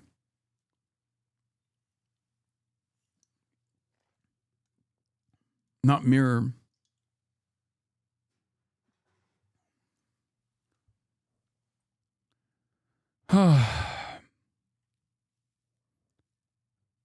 New statement from Brian Romick, President and CEO of Democratic Majority for Israel, on the DNC's vote to reject the Gaza resolution.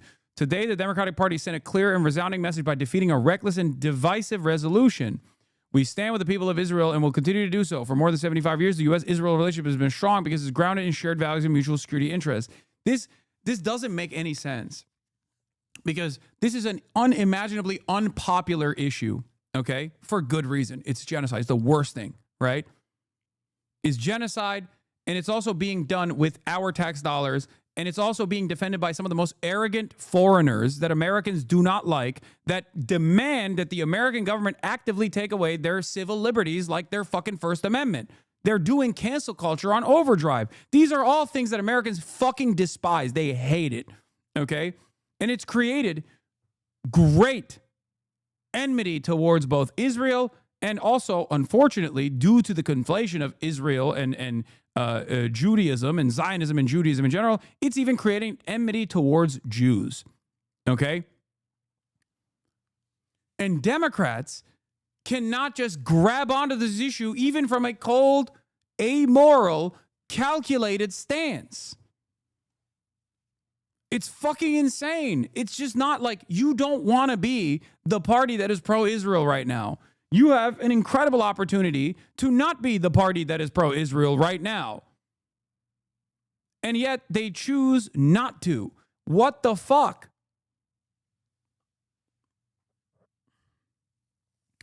We cannot forget how we got here. Hamas started this war and continues to hold 50 hostages. Passing this resolution would have been a gift to Republicans, further divided our party, and rewarded Hamas's brutality. It would not have been. This is, of course, once again, the CEO of the Democratic Majority for Israel. This was an institution that had the same exact consultants that rat-fucked Corbyn in the UK, and their first announcement after they unveiled this group, it's another like AIPAC-style pro-Israel subsidiary group, okay? Their first attack was against Bernie Sanders, calling him an anti-Semite. That was the first thing the Democrat Majority for Israel did. They went after the squad, but in particular, they put the crosshairs on Bernie Sanders, calling him an anti-Semite. I laughed at the time. Because I was like, Americans are too dumb to realize that a Jewish person is capable of being anti-Semitic, first of all. And Bernie isn't, regardless. But even if someone was, like, they don't understand that. And it didn't work, of course.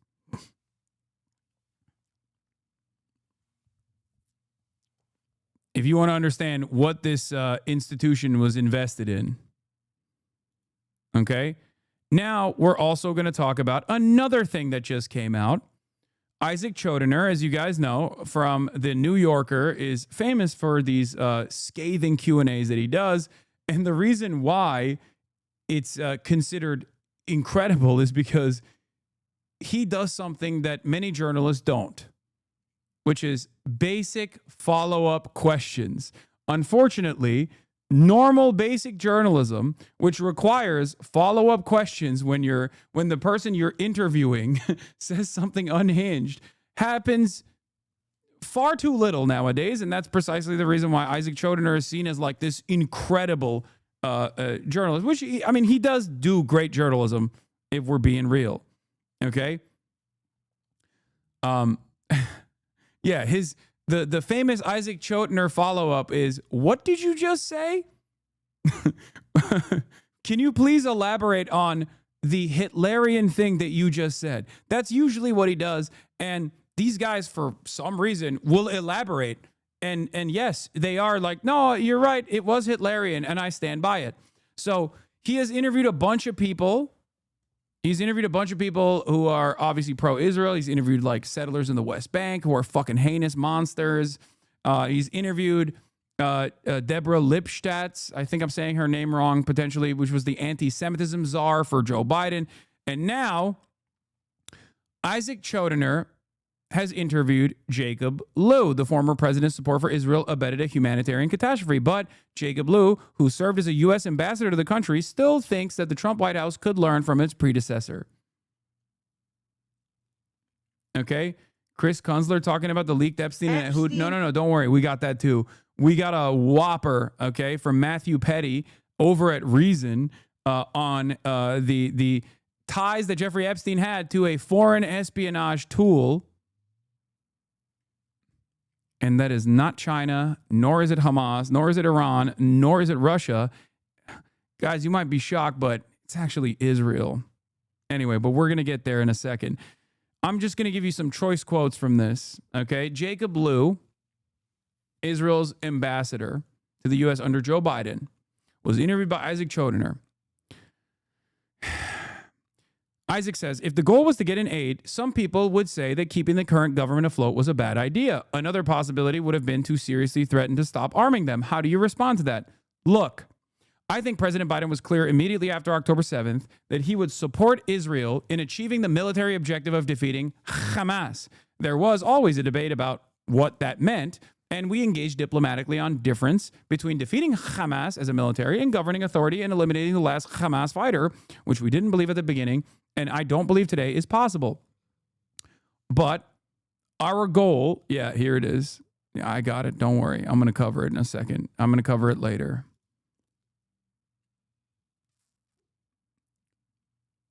Okay, hold on. Where the fuck is where was it? Oh, here. Okay. That was not something that we use as a general matter to say, if you don't do other things we want, we'll stop defending you. Part of it was that President Biden was so clear in his position that it wouldn't have even been credible.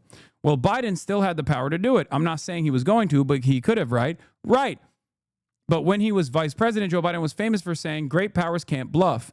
It was something that is deep inside him. He did bluff, though, over and over again. Every red line was a bluff. His commitment to supporting Israel is in a legitimate, just fight was clear and had to coexist with pressing them on those humanitarian issues. This is a war that former defense minister Netanyahu has referred to as an ethnic cleansing. Whether you agree with this characterization or not, there is a certain point at which the U.S. could choose to stop helping Israel. Your answer is almost tautological, right? Biden wasn't going to do this, so he couldn't do this. Isaac, I think you have to put things in the perspective of the time frame. We're talking about late 2023, early 2024, up until 2025. We engaged with Israel on military tactics in a very direct way. No, they didn't. Take the decision to proceed in Rafah in May 2024. More than 1 million Palestinians, many of whom had congregated in Rafah in the first month of the war, fled to the city during the offensive, he writes in brackets. The Israeli military plan that was originally designed and the one that was executed were very different. If you look at the way they fought in Rafah, the reason we didn't criticize it is that they took the advice that we had given them and they modified their military plans to be consistent with targeted intelligence-driven attacks. Rafah is completely reduced to rubble, and it was entirely, the red line that Biden presented was no arms in Rafah, no tanks in Rafah. It was violated shortly after he even made that statement. And what did Biden do? Nothing. Nothing. Also, this advocacy, when the war crimes and genocide is demonstrable, it's in broad daylight, only further implicates America directly in these war crimes, for the record. Okay? So we were engaging not just on humanitarian assistance, we were engaging on the conduct of the war. I'm not saying that everything went the way we would have advised, and I'm not saying we didn't call them in the middle of the night many times saying, what on earth happened just now? What on earth happened just now? But here, the big part is coming right now. When you would call them in the middle of the night and say, what on earth happened? What was usually the answer? Isaac asks. Also, remember, not only is Jacob Lew admitting to perpetrating a genocide and perpetuating it and giving the arms to do so, he's also presenting this in the dumbest way possible, where he's like, Israel just kept duping us. It's so silly. Doi, we said every time. Like, you're not Speedrunner, okay? You're not the Coyote. You're not Wile E. Coyote. And Israel is just like consistently drawing tunnels on the side of a fucking mountain. What the fuck is this? Or Speedrunner, Roadrunner, whatever. I fucked it up. But you know what I mean. You know what I mean. If I can fucking see it from where I'm standing, and I'm a goddamn Twitch streamer, you can see it there. You have a lot more intelligence than I do. My mother-in-law says she doesn't like how shouty you are and that you remind her of Rush Limbaugh. I couldn't figure out what to say in response. Tell her I am just like Rush Limbaugh, except I don't have brainworms, both literally and figuratively.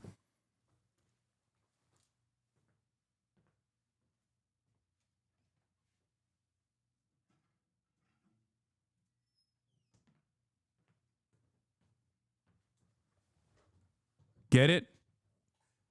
Because he's dead. And also, he died of brain cancer. And also had brainworms, like figuratively, as in he was a fucking insane right-winger.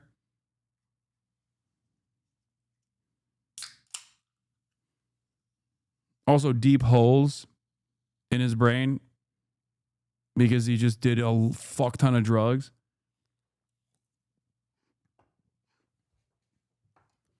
Rest in piss.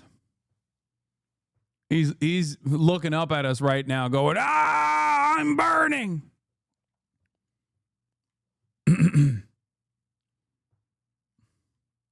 Why are there no oxys down here? That's what he's saying. Okay.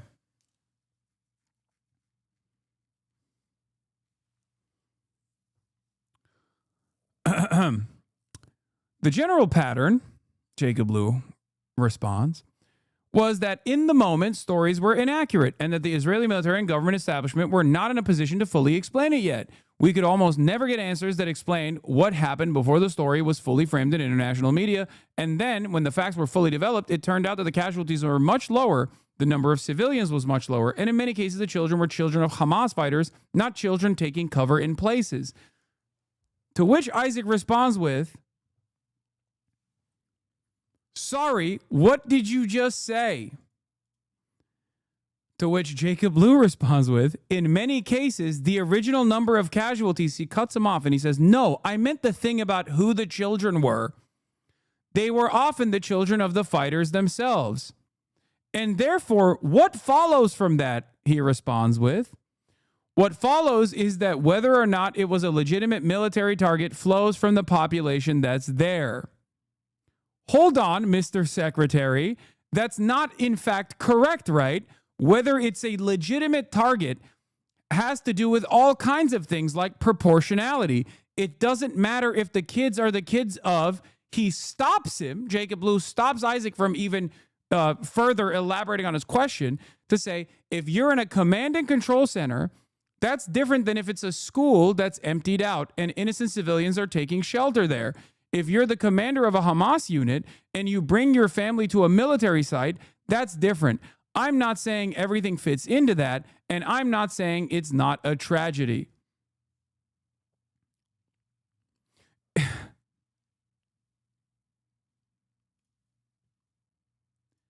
To which Isaac responds with, it may shine a very poor light on Hamas, but who the kids are does not make a difference in terms of international law.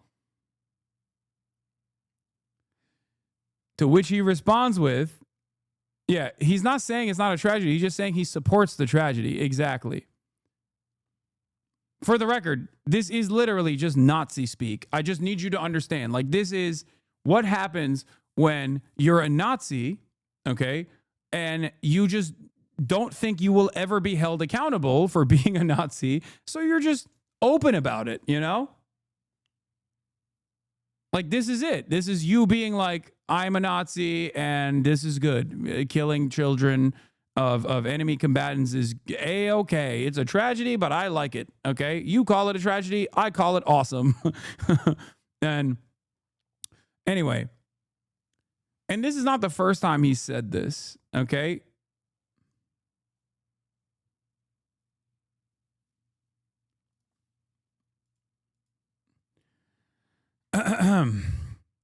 It is not the simple question that it originally appears to be when the initial report makes it sound like the target was just an empty school that families took cover in. In some cases, I'm not aware of the full explanations because when I left, we were still asking questions to get more detail and saying to them that they have to be able to explain these things. He's literally saying we would offer them protective cover and then demand they at least get their shit straight by at least bringing up one Hamas militant or just someone that they lied was a Hamas militant or some shit.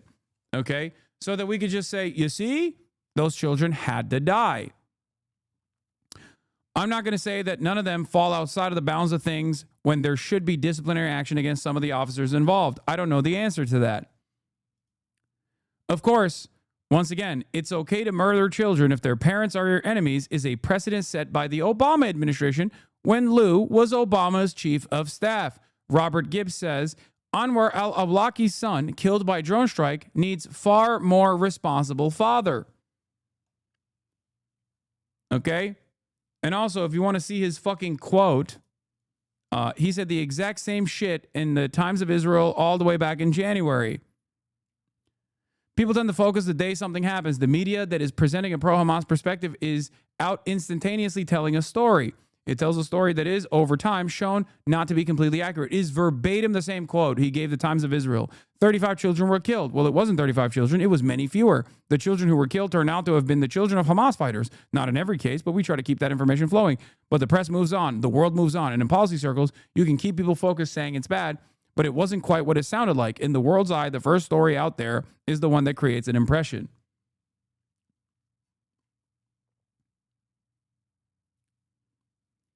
That's him saying the same shit in January to Times of Israel with a little tweaks because it's Times of Israel. So he said the media is presenting a pro-Hamas perspective. He didn't say that to Isaac Chotiner a couple months later because it's American media. And if he were to sound like a fucking psychopathic Israeli person, then, you know, people would probably respond a little bit negatively to that. So he just like tweaked it a little bit, you know?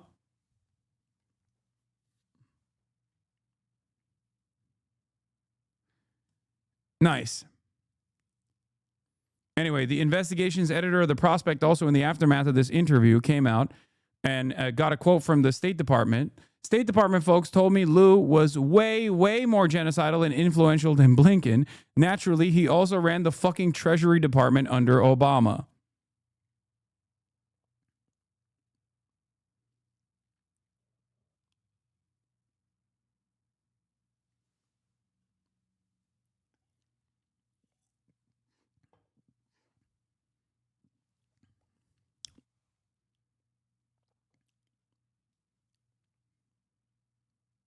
And of course, once again, those targeting standards are obviously not equivalent.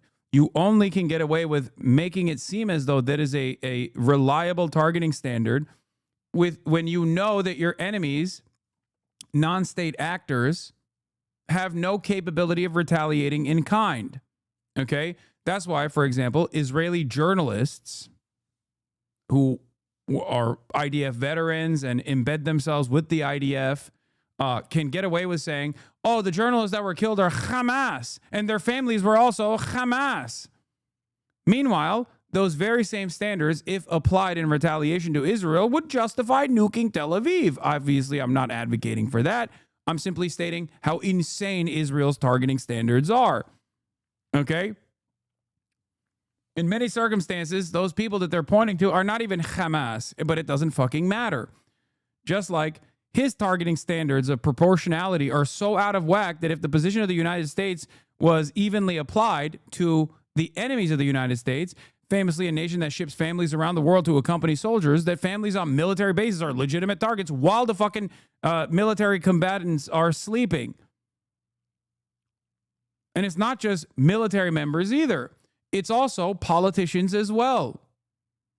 Okay, politicians and their family members. It's academics and their family members. It's just straight up journalists and their fucking family members. You can kill anyone and everyone on the planet because the goals of Israel is not to conduct a war with the standards that were designed for war. I know all war is a crime. I'm not talking about that right now. The goal of Israel is something different. It's genocide. And that's precisely the reason why all of this posturing, all of this like proportionality arguments and whatnot fall by the wayside when you look at the actual targeting. When you look at who they're killing, okay? That's it. It's fucking ridiculous. It's objectively ridiculous. We'll get to Crackerbarrel later because there's a lot to cover here, okay? Because we got the Epstein shit too. Where Israel and the U.S. stance on an excuse on fighting Hamas comes from, by the way, directly from Israel. Eliminating Hamas. Insights from Sri Lanka's defeat of the Tamil Tigers. Oh, yeah, 100%. I mean, I know Arun is going to get very excited for me to point to this, but this is literally directly coming from an extermination campaign that already took place under similar circumstances without even the Western world actually. What? Hey, you'll get banned for saying that word again? What word? It's 1-to-1 for all the details that I have seen of it, at least.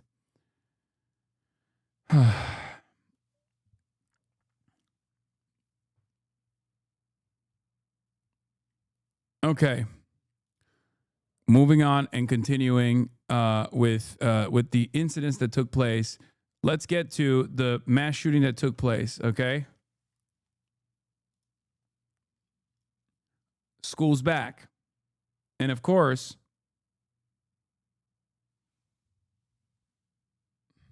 when school's back, that means another thing that is associated with schools in the United States of America is also back, which is school shootings.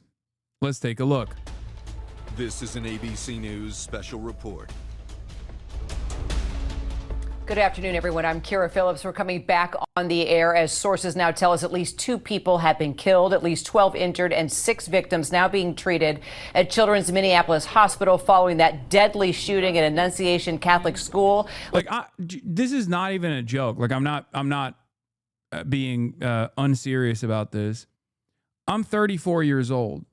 So it's been many, many years since I've been in school, right? So I don't know when school is in or out. And this morning's news reminded me that school was back in session. Like, I, as an American, far removed from schooling age, unironically learn about school being back, not from like back to school supply runs or whatever, even though I participated in one recently, but straight up from school shootings. It's fucking insane. Let's take you straight to the mayor of Minneapolis right now. Those families are suffering immense pain right now. Think of this as if it were your own. Every one of us needs to be wrapping our arms around these families, giving them every ounce that we can muster. These were Minneapolis families. These were American families. And the amount of pain that they are suffering right now is extraordinary. And don't just say this is about thoughts and prayers right now. These kids were literally praying. It was the first week of school. They were in a church. These are kids that should be learning with their friends. They should be playing on the playground. They should be able to go to school or church in peace without the fear or risk of violence, and their parents should have the same kind of assurance. These are the sort of basic assurances that every family should have, every step of the day, regardless of where they are in our country.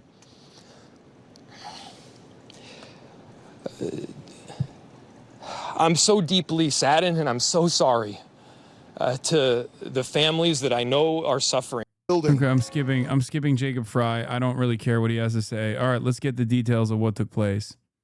Children that are at worst. Just before, I am the Minneapolis police chief.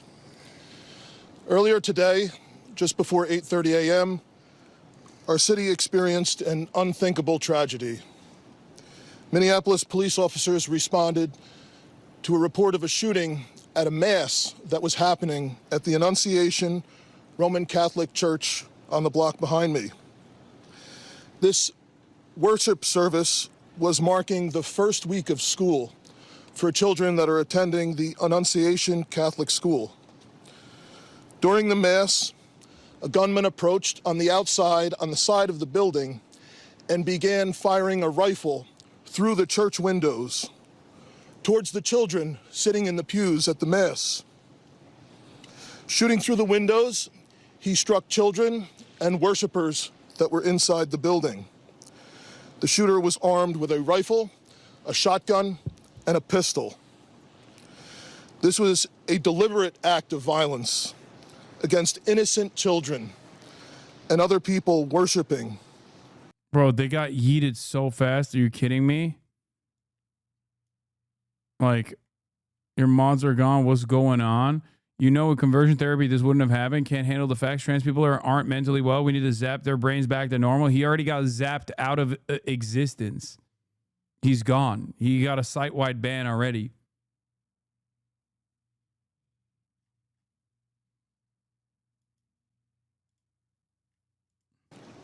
The sheer cruelty and cowardice of firing into a church full of children. Yeah, it's the shooter. I don't know what the shooter's gender is or whatever,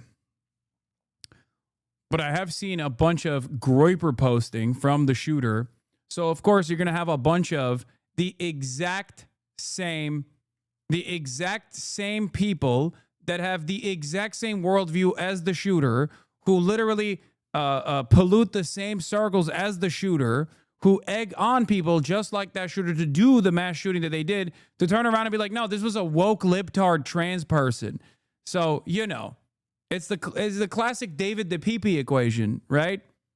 When he went in and tried to kill Nancy Pelosi and then tried to kill Paul Pelosi, every single person that looks exactly like that fucking dude, who believes the exact same shit that that fucking dude believes, who knows that fucking dude online, probably anonymously, turned around and was like, nah, that's not one of us, dog. He's gay. He's woke and gay. That's not one of us. That's literally, it's just the method. This is the meta. This is what they do all the time. Is absolutely incomprehensible. Police officers from the Minneapolis Police Department immediately responded, entered the church, and attempted to provide first aid and rescue some of the children that were hiding throughout the building, while other first responders came and EMS responded to rush victims to nearby hospitals. Will it shock you when you find out that it's actually, once again, most likely another terrorgram right-wing grooming victim?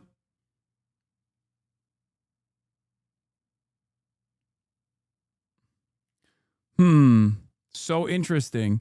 It's another 09A, 9 angles, 716 terrorgram situation. How? That's so shocking. I'm so shocked. Okay? Of course, the fucking dude was a Groyper. What are we talking about?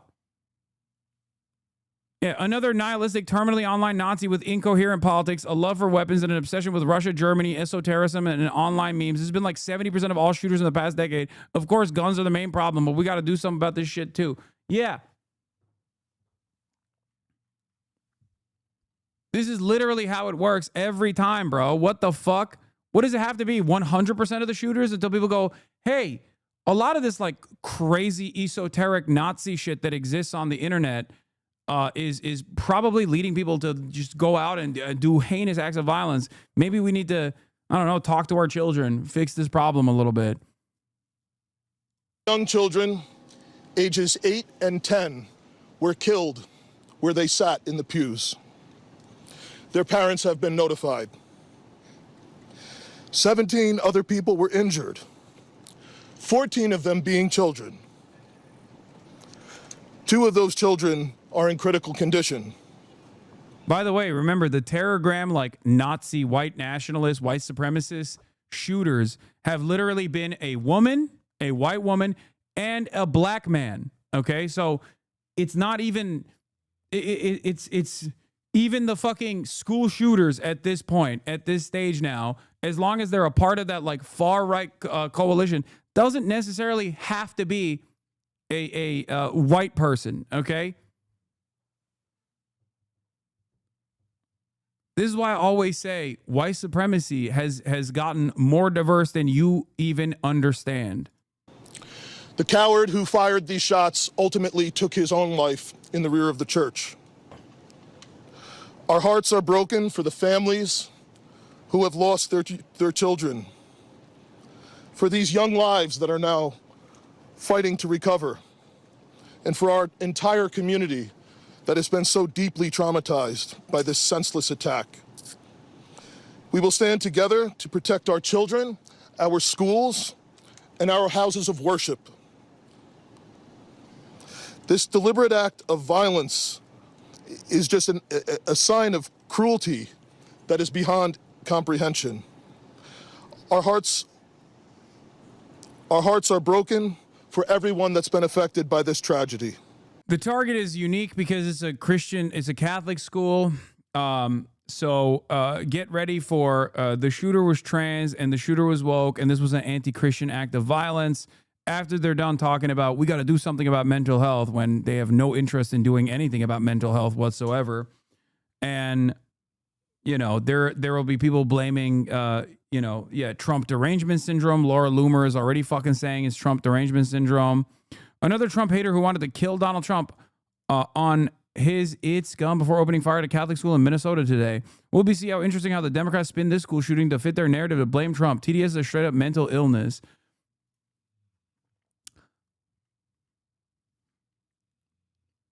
Two for two. Even fucking Ryan Ruth. Both of the people that were apprehended in the election cycle for either shooting Trump, like in the ear, or killed in the process, or tried to assassinate Trump at the golf course, were either former Trump supporters and Trump voters, or were literally fucking active Republican Party members. Like, what are we talking about? They were both Republican. Not that it fucking matters. But like, these guys just, you know, they like Trump and then they get fucking bored, okay? And then they're like, well, I got a gun and a proclivity towards violence, so I might as well do something with it.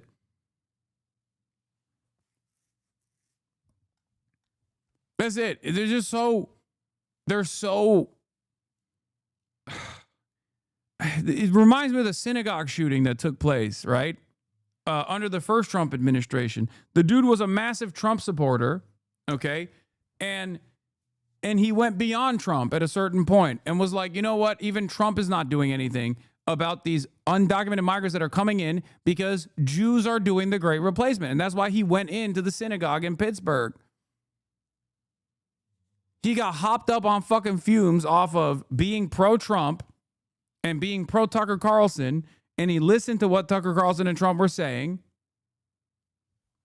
and he took matters into his own hands in this heinous act.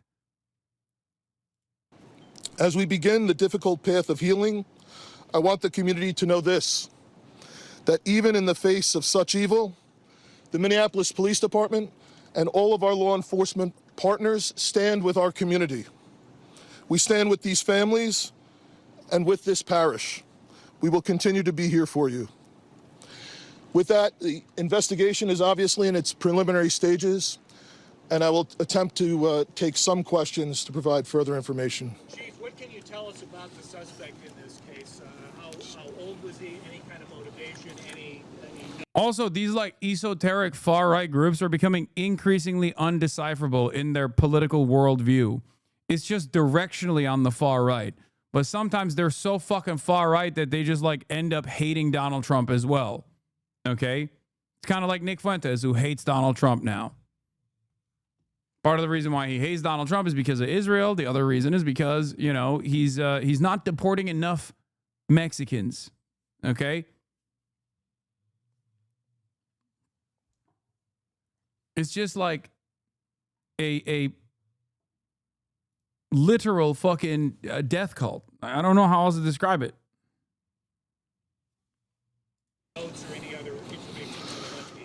So we were looking, the question was, what can be said about the shooter? We believe it is one suspect, a sole shooter. We believe he is deceased. He is in his early 20s, does not have an extensive... This dude was not a Groyper law? What do you mean? How the fuck do you say this dude was not a Groyper? There's images of his guns. There's images of his guns. Like they love writing shit on their guns. And the images are like 6 million Jews were not enough. Like, yeah, here. Reddit lies. Mass killers deleted this, so I'm uploading it here. Possible images of alleged Minneapolis Catholic churches' weapons and gear. Where is your God? Get clapped. Okay. They only showed the stuff that doesn't actually directly point to the shooter being like fucking far right. You had a bunch of insane Nazi shit on there. Writing these kinds of names also is another common factor in the terrorgram groups, where they consider these guys to be fallen angels. Like they consider mass shooters to be like heroic figures that they look up to. There's just so... I've covered it before. I covered it even when we're talking about the Roblox shit, remember? They consider them to be like martyrs. They idolize them. They call them saints. Here, Tal Hagen reports some words are censored to avoid this entire post being censored. Breivik, reference to Anders Behring Breivik, perpetrator of the 2011 Norway attacks, anti-communist, anti-socialist, psychotic, white supremacist Anders Breivik.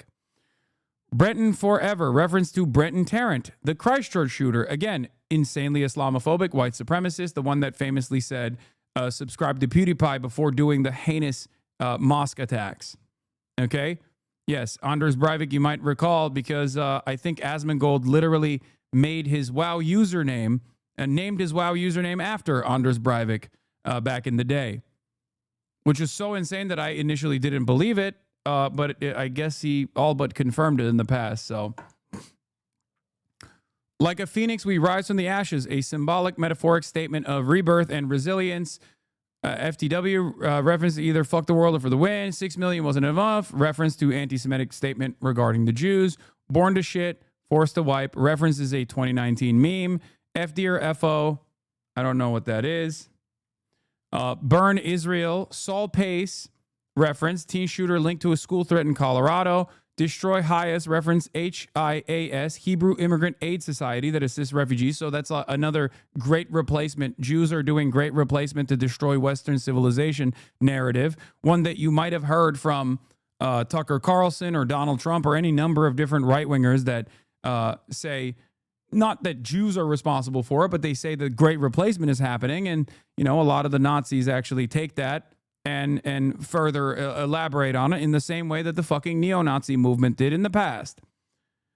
Yeah, it might be a fuck around and find out, like not FD or FO. It might be FA and FO. Who knows? Anyway. Fuck everything that you stand for. Suck on this. Where's your God? Suka, Russian profanity, means bitch. I'm the woker, baby. Why so curious? In Russian, slightly misspelled, means kill yourself. In Russian, I am a nightmare. Nuke India. The big one. Fart N-word. In Russian, hate, kill yourself. He said, kill Donald Trump. Rip and tear. For the children. RO2, likely a weapon or magazine designation. Timothy McVeigh, reference. Cambred, reference. Username associated with Adam Lanza, the Sandy Hook shooter. Fuck, sorry mom, come, pain and hate, made in the incomplete and unclear. Ha ha ha ha, reference to a Joker style laugh. More than 10. Fuck you, eat shit. F slur. I love you, get clapped, hate you, vape good. Fuck this world, unhappy, emoticon. Anyway, it's just all like a litany of different dumbass fucking esoteric and not so esoteric memes. Shit that you can find in some of the absolute worst corners of the internet with regular frequency.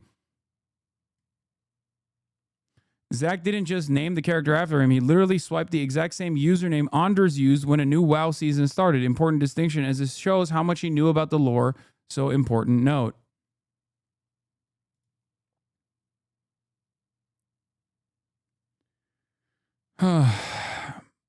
There are many instances that corroborate the existence of these online chat groups where they worship mass shooters and encourage each other to carry out atrocities. Yeah. Once again, the top of the Minneapolis church shooter's gun has the same symbol used by the 4th of July shooter Robert Crimo in his music videos and the book he published. Okay? So this kid had to have connected to Nazi Satanist sects that have been indoctrinating school shooters all over the U.S., right? Isn't this the same symbol that some of these kids use? Remember, one of the recent shooters used this symbol in a bizarre schizo video.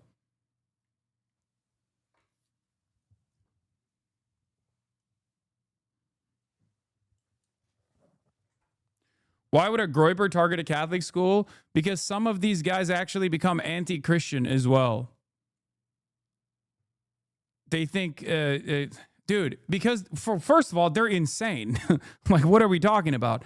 But if you want to understand, like, what variant of psychopathic far-right esoteric Nazism they believe in, these sorts of groups that have had tremendous impact on mass shooting incidents all around the world, not just in the United States of America, by the way, because they operate through Telegram. And on Telegram, they do this. On Telegram, they fucking radicalize people further and further into esoteric, satanic Nazism. Some of them even actually have They're white nationalists, they're Nazis, but they also have sympathies towards like the Western stereotyped version of Islam too. Like Islamic jihadism is a thing that some of these groups believe in as well. But ultimately, their goal is to you know, kill as many people as possible and go out in this way. Nick Fuentes in America First, the Catholic movement. Lamau. Oh my God, you're so fucking stupid. Clearly, we're not just talking about him, okay? There are groups beyond that.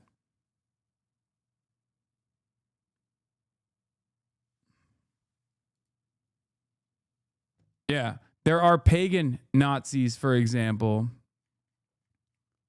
There are pagan Nazis who believe that like Christianity is also a different version of like Judaism. Like Vars Vikernes comes to mind. Or not Var. No, what is his name? I'm saying it wrong. What the fuck? Is it Var? Is Varg, not Vars. Sorry. Varg Vikernes is a guy who is famous for like fucking killing his like band member, stabbing him to death. And yeah, Burzum from Burzum, who famously also had firebombed a bunch of churches. So there is like a lot of pagan Nordic Nazis as well.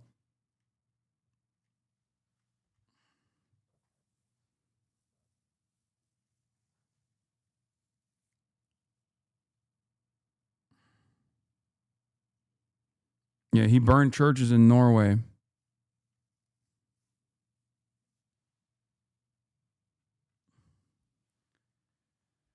Black metal reference in Hasan's chat. 13-year-old edgy me is spitting on the ground in sight of that name. Anyway, someone says, I'm confused. Is the person trans or not? I don't know. We don't know yet. I will investigate it a little bit further. In a second. Let's continue. Known criminal history. And we are looking through information left behind to try and determine some type of motive. Yeah. How many kids attend this school? How many kids at the school? How many children? There were, I don't have an exact, the question was how many children at the school? There were dozens of children inside the mass at the time. I don't have an exact count. The children have been relocated into the school, which is where their families are reunifying with them. Reg. Was the shooter a student, former student? Was he a former employee? Do we know that? The question was, do we know if the shooter was a former school employee or a former student? We don't have that information. Did he leave anything behind other than the weapons? There's a vehicle. The question was anything left behind? There's a vehicle that we believe that the suspect used that is being searched. And we will be conducting other searches related to this. Inside the parking lot here. Yep. There was some neighbors who said that the door to the church had been barricaded. Yep. So the question was, neighbors had said that the door to the church had been barricaded. The shooter approached on one side of the church building, and on that side, at least two doors, it appears there had been like a 2x4 placed. So not all of the doors around the building, but on the side where the shooter did fire. And on the outside? On the outside, yes. The question was there any explosives? There were reports of that. There were no explosives or improvised devices that we found. I do believe there was one, I guess you would call it a smoke bomb, like not an explosive, but a sort of a firework that would release smoke. And which side of the building? North, south? The side that is closest to us, here, on this side, yep. I don't have specific information on that I can release. The question was, is he dead from a gunshot wound? The answer is yes. We believe he took his own life in the parking lot. Was this outside or both inside that he was shooting? The question was he shooting outside and inside? He was absolutely shooting outside of the building on the side of the church, inside through the windows. It appears he may have gone inside, but I don't believe we've located any casings inside the building. So I'm not certain if he fired also while inside. It appears, if not all, most of the shooting happened outside the building. Chief, is this shooting related to any other shootings that happened in the last 24 hours? Yeah, Taylor's asking, is this related to any of the other shootings? This does not appear to be related to any other shooting in the city. Do you know approximately how many rounds were fired? The question was how many rounds? I would say it's in the dozens. We don't have an exact count. There's a sidewalk on the outside as well as a grassy area. So obviously we are going through and taking our time to process the scene. Was he firing just one weapon, like the rifle? The question was he firing one weapon? We believe he had fired all three. He had a rifle, a shotgun, and a pistol. Chief, was this individual licensed to conceal and carry? Did he have any? Were the weapons, was he lawfully carrying the weapons? I don't have that information. And I don't have any information on any significant criminal history either. Was he dressed at all in any tactical type of gear or anything? It appeared he had some black clothing on, his cargo type pants. I guess you could interpret that as, however you like. All right, ladies and gentlemen, thank you for helping us to get the information out today. We have a lot more work questions? that needs to be done. We will return back later today to provide more details as they become available, and we'll let you know how you can know about that in the moments to come. Thank you. Okay. How can the public help? That's it. Thank you.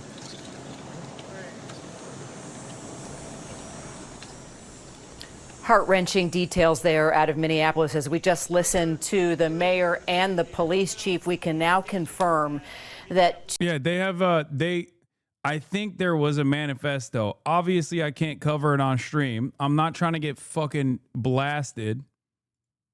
What the hell is this? Mayor defends trans community after shooting at school, saying those who direct hate towards trans people lost their sense of common humanity. Shooter has been identified as a 23-year-old Robin Westman. FBI Director Kash Patel identified them as a male. Documents from Westman requesting a name change say they identify as a female. So there's a likelihood that this shooter was definitely a fucking esoteric Nazi, but also one that could have been trans. Okay?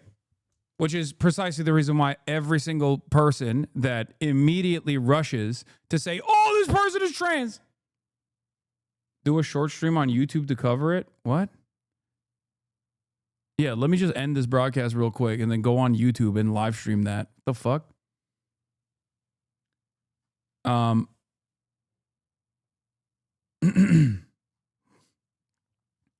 the people that brought you, unlimited mass shootings, and then subsequently turning around and claiming that it's a trans person that did the shootings, is the second time there is a trans shooter in the thousands of different school shootings that have taken place from the exact same worldview that these guys hold.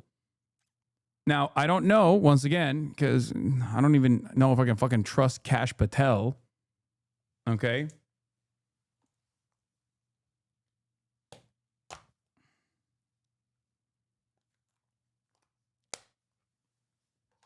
Yeah, we don't have a full confirmation that they're trans yet. 2 of those that have been killed in that mass shooting in Minneapolis at the Annunciation Catholic Church were indeed children ages 8 and 10. They were killed in the pews. Here's what we know about the shooter. Early 20s, police believe, a male, apparently no history of violence, was firing from outside of Mass. As you know, if you attend a Catholic school or church, Mass is a part of the week's plan when going to school. And that's exactly what's happening on the first week of school for these kids. They were attending morning Mass, celebrating the first day of school. And that's when gunshots were. Mass shooters are always socialized male. That doesn't mean anything. It's also not, I mean, more often than not, but this is a ridiculous thing to bring up right now. And also, once again, there is an exception. It's not always white men. It's not always white teenagers. But it is always some fucking psychopathic far-right group that they are a part of. Especially as of late. Okay? every single one of these people that have done mass shootings, like every single one of these high-profile mass shootings, school shootings, have always been done in the past 2 decades by someone who literally is just a fucking straight-up insane Nazi. It doesn't matter what their background is, okay? It's not always going to be a white guy, even though in the overwhelming majority of instances it is. But there are unique incidents where it's not a white guy. There was a mass shooting that took place where it was a black guy who did it. A black, I forget, he was like 20 years old or maybe even a little bit younger. Okay. And also on top of that, there was a white female as well that also engaged in this. All 3 of those last shooters that were not white guys were still a part of the same fucking Telegram groups that believe in some insane version of esoteric, satanic Nazi ideology that is constantly egging each other on to try and find groups of people that have significant mental health complications to get them to egg themselves on to get them to do a mass shooting. And then they turn around and deify the people that have done those mass shootings.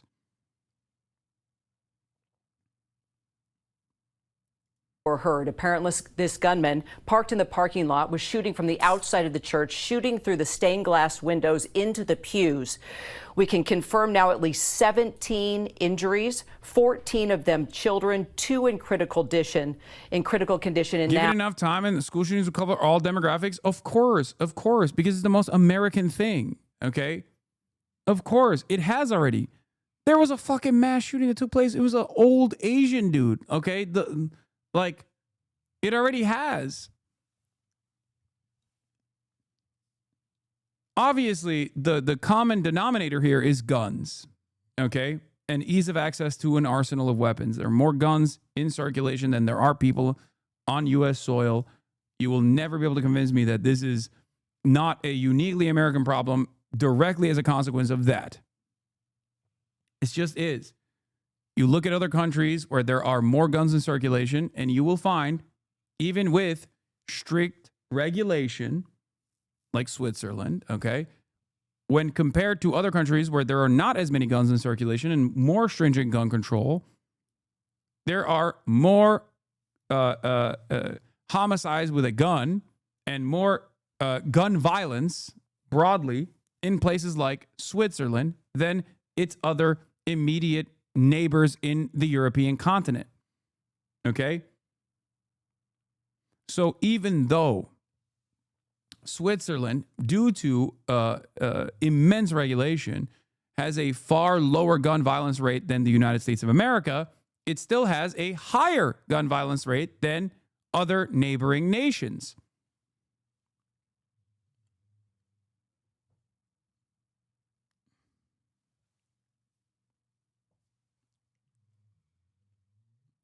That is because when you have guns, suicides go up. When you have guns, the likelihood of gun violence goes up. That's it. There is no comparison to knives. I think America has a higher rate of knife violence than the UK as well, if I'm not mistaken. So that's not like, it's not even comparable, okay?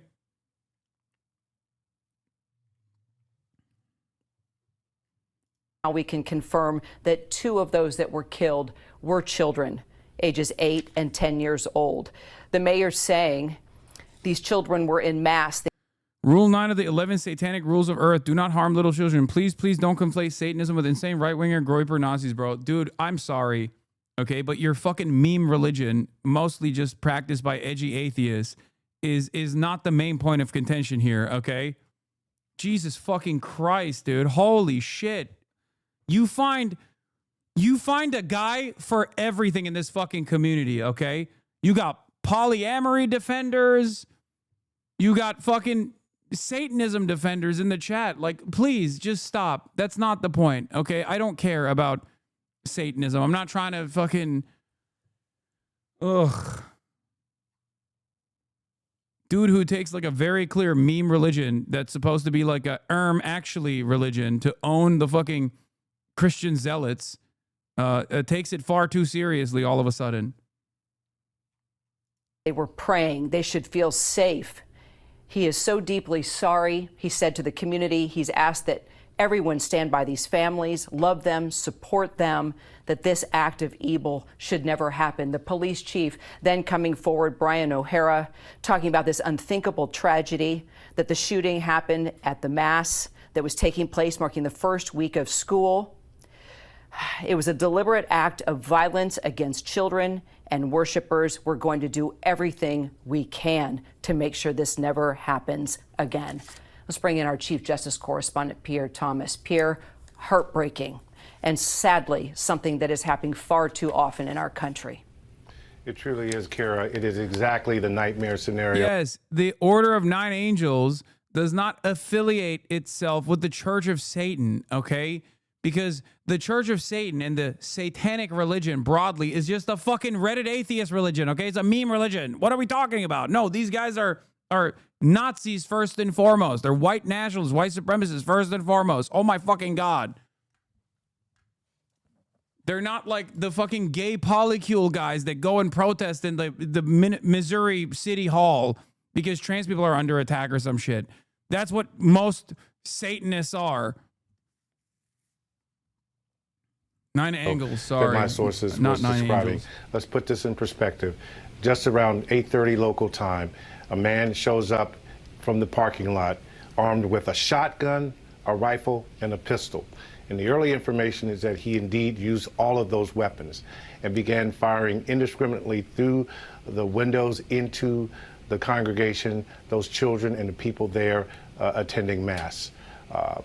The shooter is described, as you said, as in his early 20s. They're still working on motive. He is dead, according to the police, of a self-inflicted, they believe, self-inflicted wound. This is part of an ongoing spate of shootings in public places. And we are increasingly seeing shootings that are sometimes political. Swiss person here, it's not true that Switzerland has more gun violence according to numbers, and the French or the Germans have more gun violence, homicides in Switzerland. There is no way that that is the per capita argument. I think you're pointing to the totality. I've never seen data. I've never seen data that says Switzerland has a lower gun violence, a lower rate of gun violence as opposed to France or Germany. Maybe I'm wrong. Maybe the data has changed. And for the record, Switzerland does have incredible gun control. Make no mistake. I'm also factoring that in when comparing Switzerland, that has a higher rate of gun ownership than many other European countries, when comparing it to the United States of America. So there is a way that you can actually avoid having these kinds of fucking insane incidents. But I'm pretty sure, I might be wrong. I would love to see the data. No, per capita, look up per capita. I would love to see the data because I've only seen the exact opposite of what you're saying.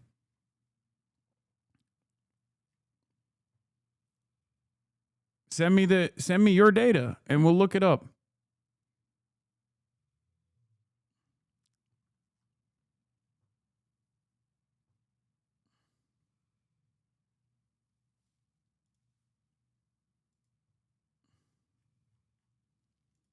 In nature. Minneapolis just saw a horrific tragedy just weeks ago. No, that's a homicide number. Gun violence is not just homicide. Gun violence is not just homicide. Albania also has a super high rate of that because they have a super high number of guns in circulation. You're not factoring in suicide by gun.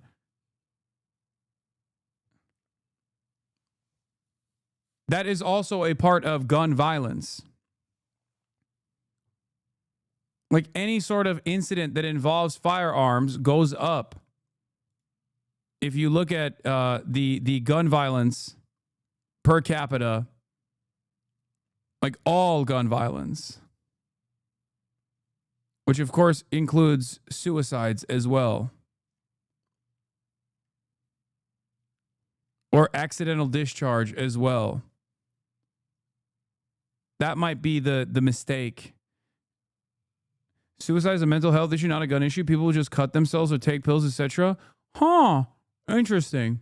So why is it that suicide rates are significantly higher in states that have less gun control and more guns in circulation in the United States of America than states without? That's cool. Perhaps it almost feels like if you have a gun and you are suicidal, then you have an easier method.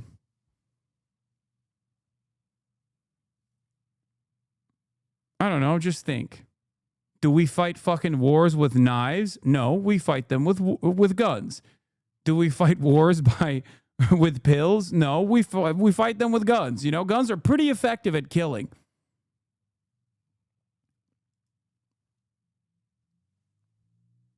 There are numerous points of failure when people attempt to commit suicide by other means. And there are even points of failure with a gun too, but it just like fucks your life for permanently regardless. But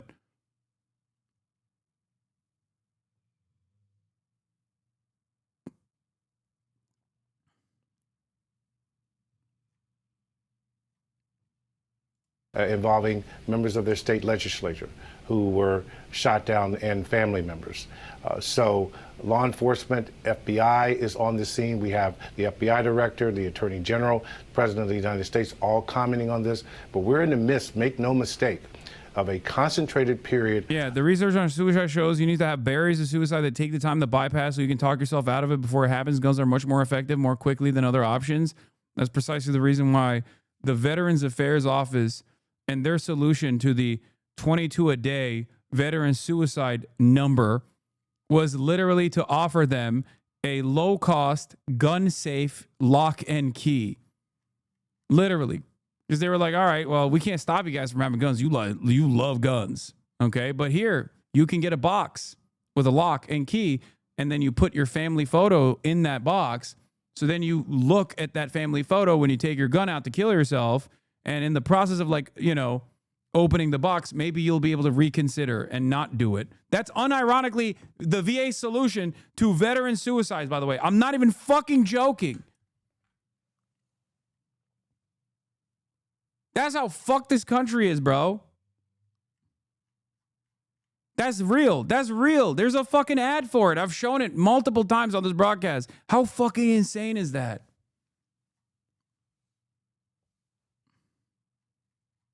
Yeah, they used to run those ads on Twitch. I'm a vet and was getting ads for that on Twitch. Of mass shootings and horrific assassinations, if you will. Let's bring in our chief investigative reporter as well, Pierre, Aaron Katursky. Aaron, you've now been putting the numbers together. This country witnessing gunfire. Yeah, the guy in the pickup under the tree. Yep. At schools nearly twice a week on average.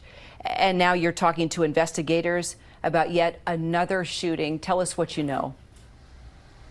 Those statistics compiled by Everytown for Gun Safety, which began as an advocacy group after the Newtown school shooting in Connecticut in 2012, Kira. So the country that is awash in guns is also seeing gun violence on average nearly twice a week at the nation's schools. And this year's school calendar beginning very much the way last year's ended, with the sound of gunfire and the frightening images of survivors running for cover. The year ended with a mass shooting at Florida State University in Tallahassee. This one begins here at the Annunciation Roman Catholic Church in Minneapolis, where children were shot while praying during Mass when the gunman approached with 3 different weapons, firing from all 3, the police say. There are shell casings everywhere outside on the sidewalk, on the grounds. It's possible the shooter may have made it inside the church, but it's not clear he fired while inside before taking his own life with one of his weapons, according to police.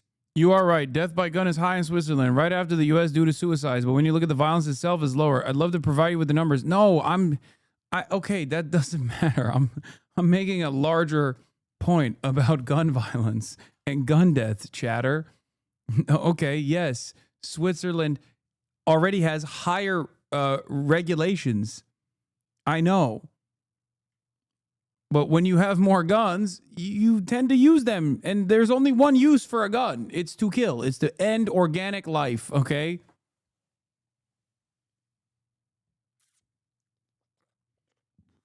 Yeah. And the less regulation and less restrictions you have, the higher the fucking gun deaths are. Including all firearm deaths, including self-harm. 1.1 out of 100,000 in Germany, 2.9 per 100K in Switzerland, and then 13.9 in America.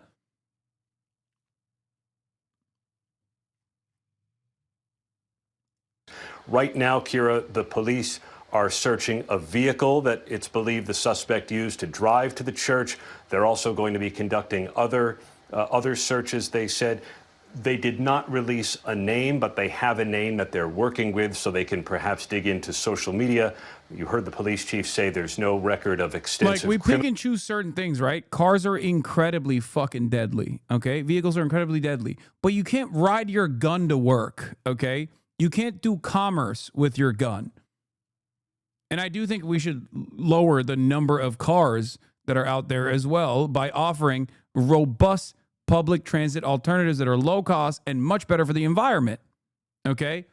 But even then, that's a lot of people's like immediate counters. I've had this back and forth a million times over, motherfuckers. Let me tell you, okay? I know this conversation. I've debated it all the way into the fucking ground. I didn't like arrive at this position accidentally, okay? I've looked at every single talking point. I've seen it from every angle you possibly can. Ultimately, it comes down to Americans really like guns. Americans need commodities that they consume that they believe are cultural signifiers, and guns is a commodity. Guns are a commodity that is perhaps one of the most important political identities that Americans hold on to. Okay?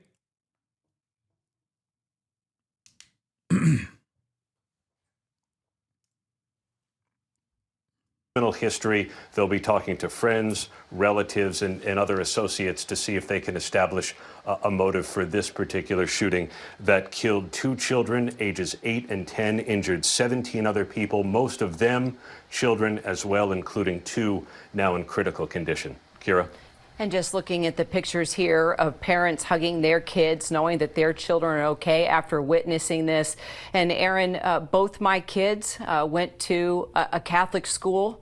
They had Mass on Wednesday mornings. I'm getting flooded now with text messages from families, even our family priest that has been at those, has participated in those Masses on Wednesdays, and apparently this is reverberating across the country. The church is talking about it. Families are talking about it.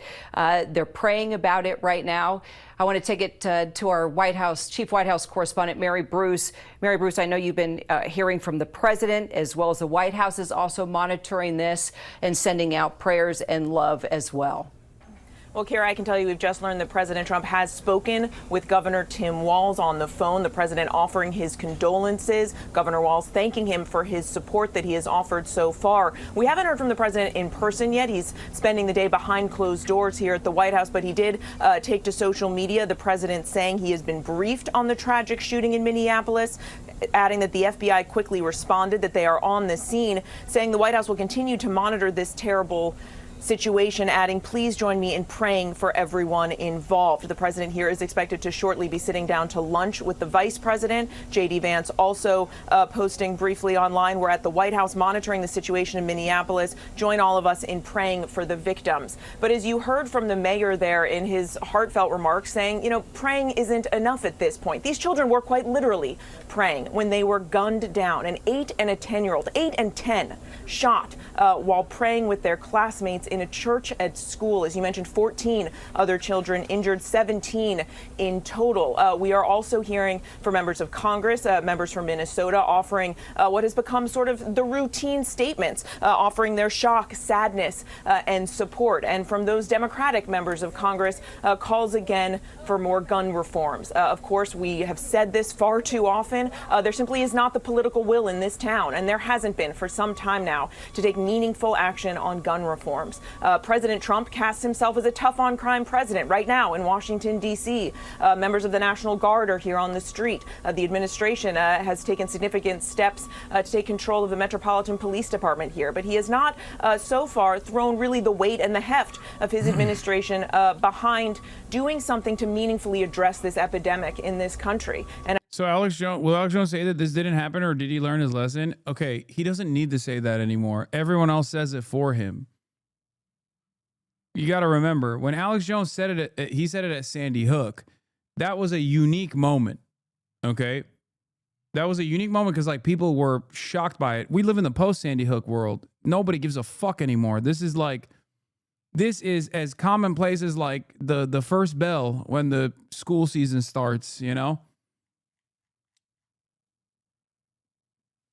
You have to realize, like, Americans do not care about this. Like, they will go, oh, this is so sad. But we are an ultra-violent nation.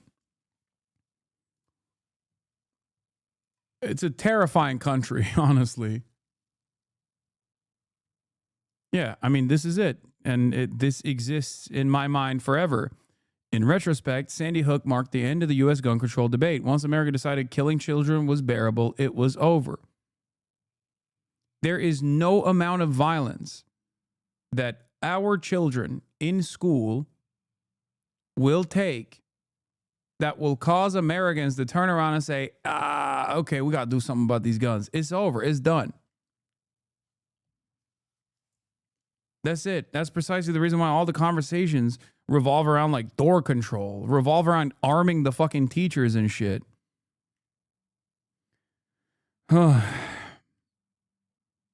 We are reaching a point where we'll get called woke for wanting gun control, man. I mean, we have already passed that point, I think.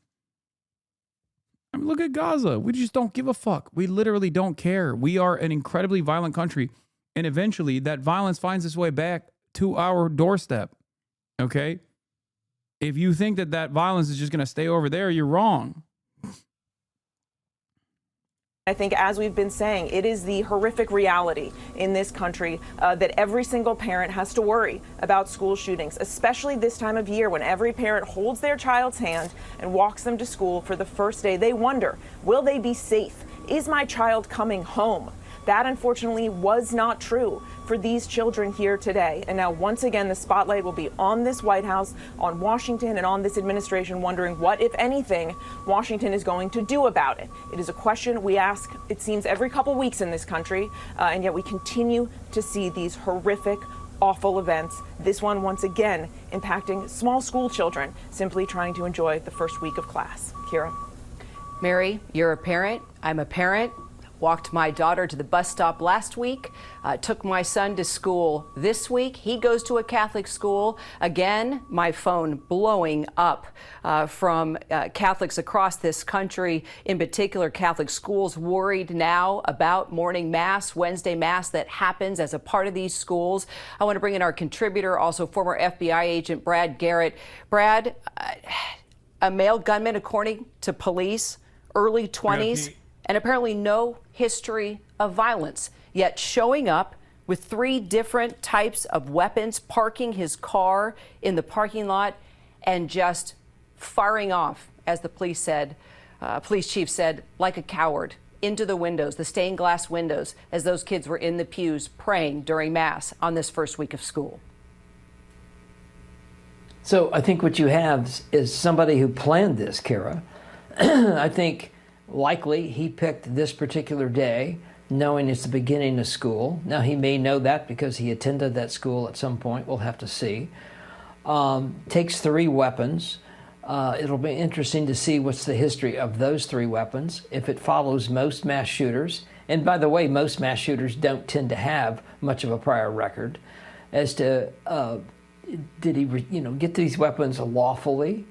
And you have to go to the driving force behind him to do this. You know, what drives mass shooters? It's nothing new.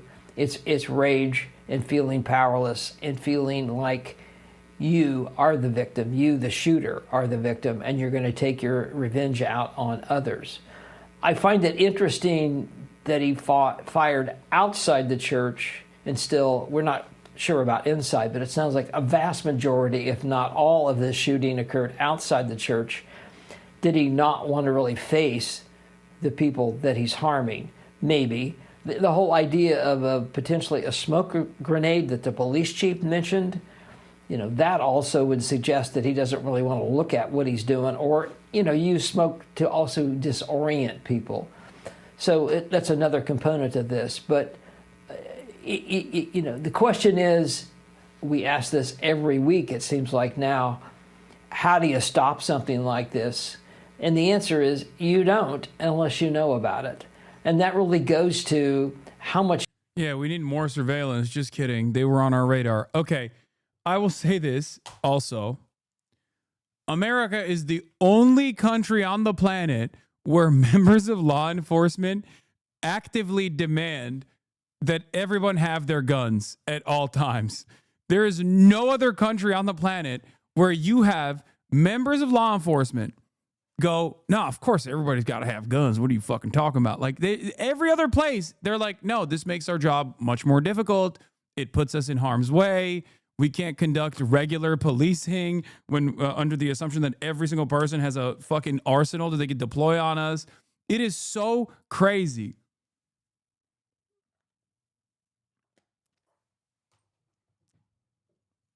That's how cooked we are. That the dudes that normally would not want everybody to be armed, the cops, are the ones who are also actively petitioning so that everybody has weapons. It's great. Only country.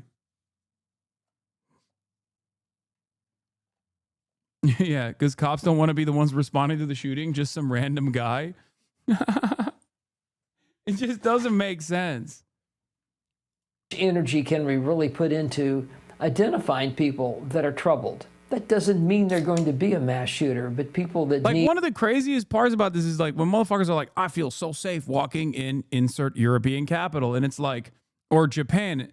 Yeah, a big part of that is because it's nowhere near as scary when you just know no one has a gun. Like, why can't we have this here? It's like, I don't know, maybe because you keep saying everybody has to be gatted up out the fucking wazoo.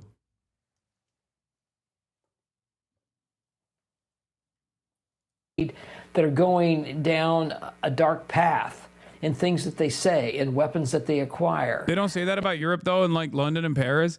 Yeah, those people are fucking insane, by the way. As someone who frequently visits both London and Paris, let me tell you, infinitely safer than many parts of America, both by statistics and also even vibes. Okay? Yeah, people are dumb as fuck for saying that. If anything, one of the most common memes is about how like Americans make fun of like hoodlums and shit in England. Yeah, he's all fucking shankies. Oh, fucking shankies, mate. Yeah, run your pockets, lad.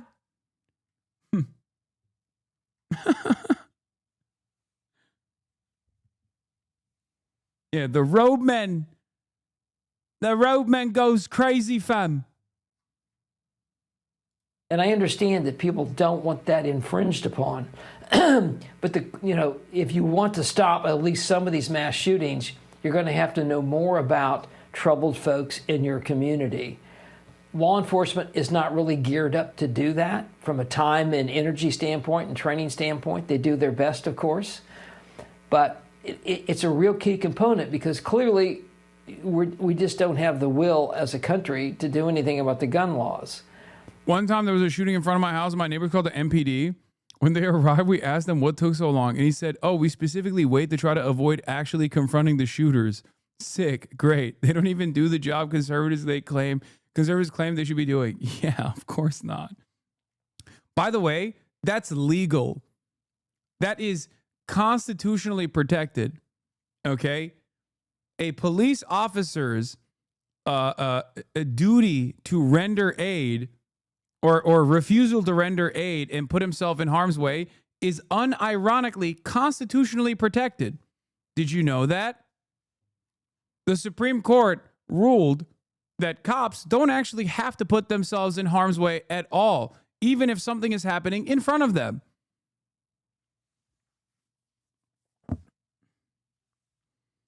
Cops are not obligated by law to help you. They do not have to risk their lives. Cops are also protected when they feel scared. Not only do they not have a right, they're not only are they not obligated to protect you, but if they feel scared, they can shoot and kill you legally. Like, that's it. It's just about their feelings. It's not even a joke. They can shoot someone running away, unarmed, doesn't matter. If they feel like that person is a threat to both the cops or the community in general. And with 20 million plus AR-15s and 400 million plus weapons in general across the country, it just makes it, sadly, too easy for people like this troubled 20-year-old to commit these mass shootings. And it's something our Chief Justice Correspondent Pierre Thomas has been covering for years. Pierre, you've done documentaries, you've done specials, you've done investigations, and once again, here we are talking about access to guns. We still don't know. He's not wrong. There's 400 fucking million weapons in circulation in a country that has 330 million population. It's true. Yes. The case is Gonzalez, town of Castle Rock v. Gonzalez,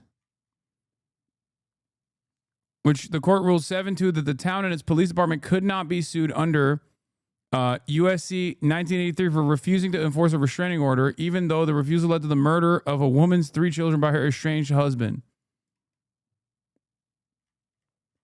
A similar ruling was made in the Descheny versus Winnebago County, which involves Child Protective Services, called the Department of Social Services in the case, failing to protect a child from a violent parent.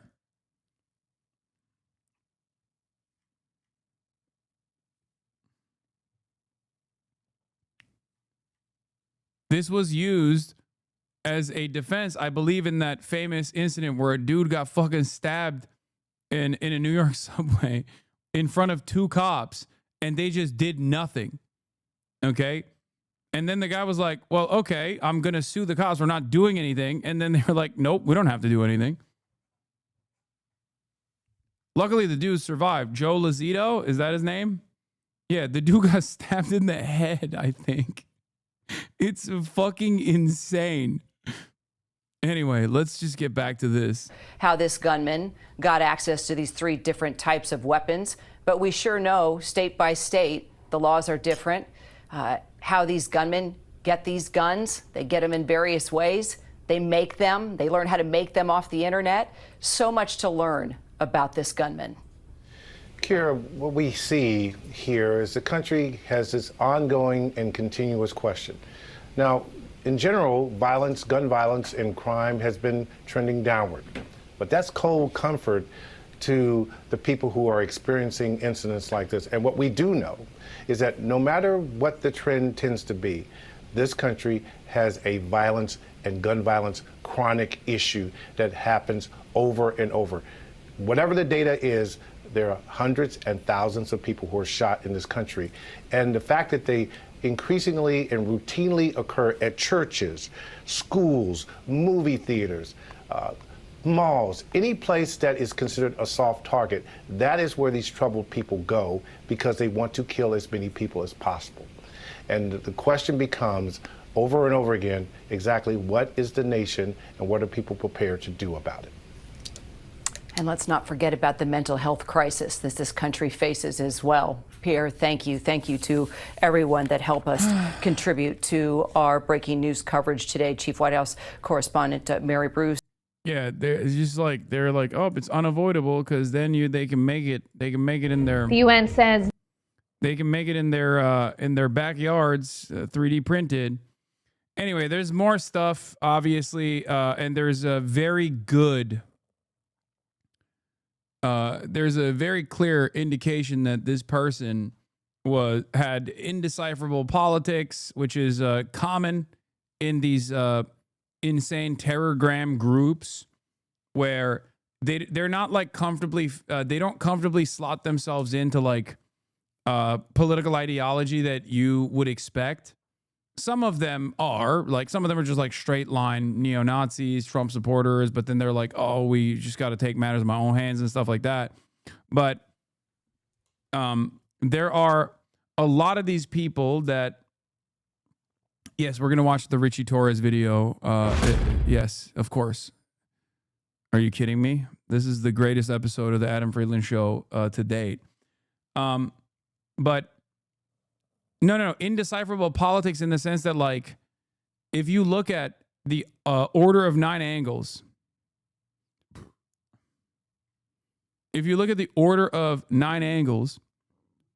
which is one of these Telegram groups that has actually been responsible for numerous incidents, including the last black school shooter and the female school shooter, which are unique in that regard.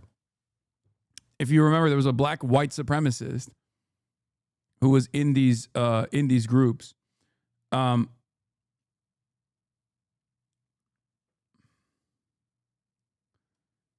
There's also a I did see the alleged Patriot Takes video that was resurfaced in this now deleted video. The alleged Minneapolis church shooter Robin Westman told supporters to vote Republican House candidate Brandon Herrera. I met Brandon Herrera at SHOT Show last year.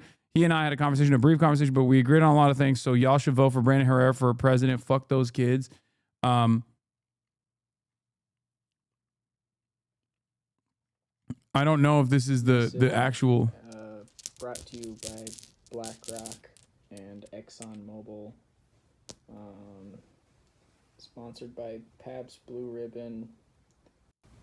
Brandon Yeah, it looks like it's the same notebook.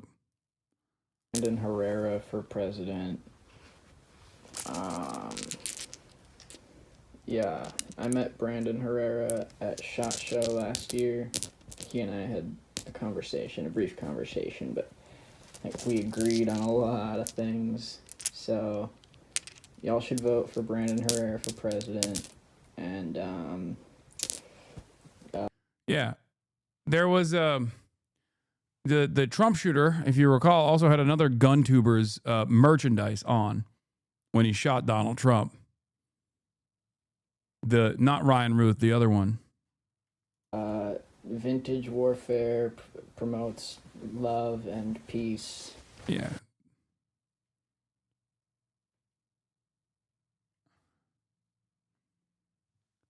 Herrera ran for the Texas district of the Uvalde. Yeah, the other guy was wearing a Demolition Ranch merch.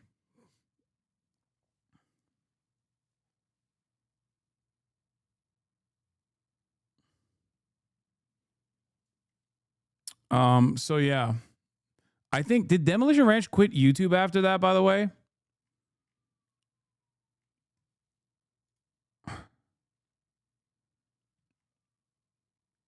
Yeah, Boy did a video with Herrera and then exposed Herrera, and they were actively harassed. Anyway, a 5th grade boy reportedly shielded his friend during the deadly Minnesota Catholic church shooting, laying on top of him to protect him from bullets. He was making sure I was safe. He got hit. One child is now hospitalized. The other is calling him a hero. Yeah, I think he's gonna be okay. And then my friend, he was like laying on top of me, like making sure I was safe, and he got hit. So that was really brave of him. And you have a nick on your neck? Yeah, that was, I don't even know what it's from.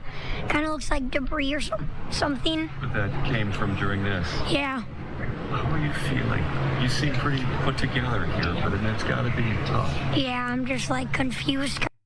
Yeah, I mean, shock.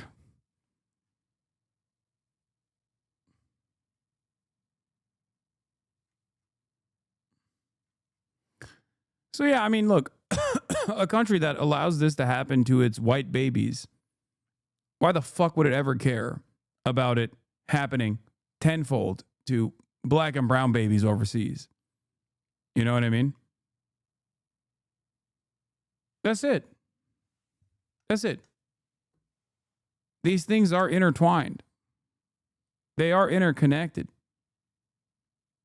It's just not, this is a part of the same systems of violence that happens.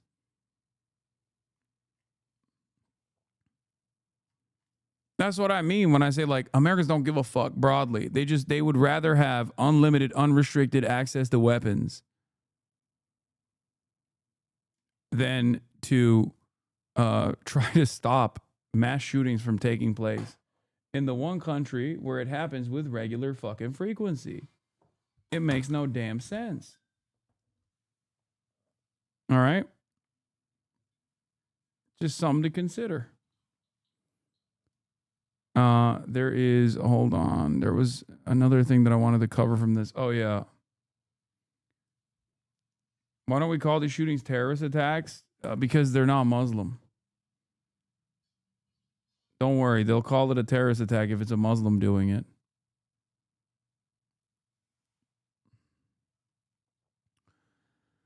The only thing that stopped this by having U.S. troops deployed in every city, the only answer, we're so fucked. I work at a community college. It should not be a job I have to worry about being shot at. All right, hold on. Doors open. Doors open. Okay. Did we ever learn more about Thomas Crooks? No, we just kind of let that go. Mm-hmm.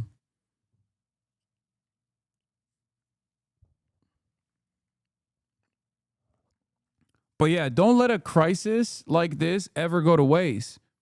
Because now Kash Patel wants to, I'm hearing that Kash Patel wants to actually cover this from the angle of like anti-Catholic terrorism, anti-Catholic crimes.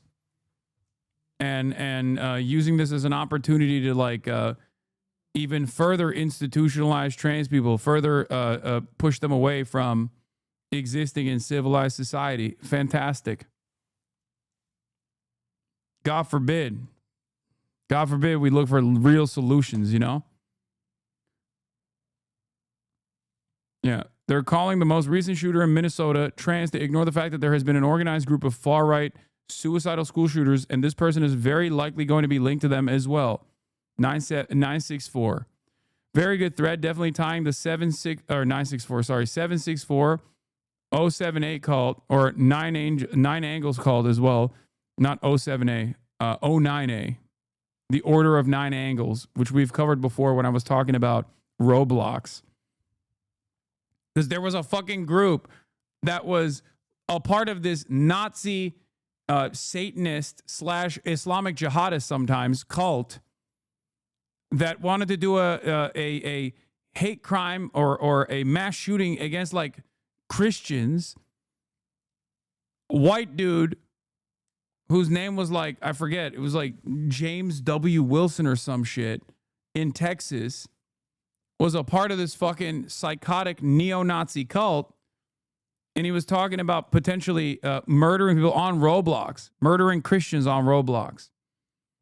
And the FBI, no, it was, Berger, sorry. It was James Berger, James W. Berger. This group has been, unfortunately, insanely successful in creating instances of terror all around the world. They're connected to an incident in Turkey. They're connected to numerous incidents, including these last two when you had a white woman and a black man. Both were white supremacist Nazis, of course, regardless of their background. But here it is. Minneapolis shooter, most likely also a part of the Telegram right-wing grooming cult. Anybody who's been paying attention to the past patterns among mass shooters for the past decade can easily tell the above due to a number of commonalities. This is extra thick Jew gas. He's a smoke grenade.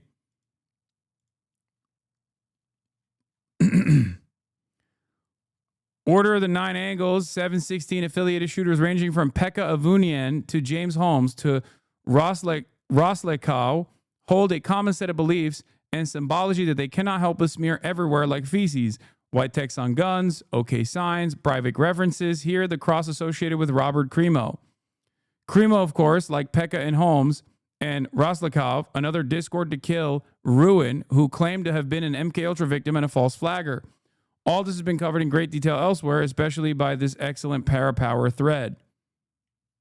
However, there is another layer of interesting connections. The shooter had a forum account in which they announced the shooting 3 weeks in advance. Notably, Order of the Nine Angles symbology in their bio there. From there, I was able to find their Twitter account. Their Twitter account is quite something. You don't see many leftist shooters talking about soy cucks and claiming vat-grown meat is a Zog psyop.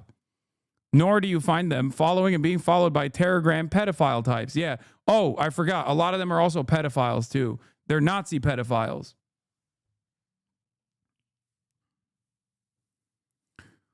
What I consider to be the absolute nail in the coffin, though, is this post. Very opaque. Most people would miss this. It's a reference to a Order of Nine Angles, TOB, 764 Tulpa figure called Drill Sergeant Gray. Esoteric satanic Hitlerite types are fond of him. It connects into a whole nexus of beliefs.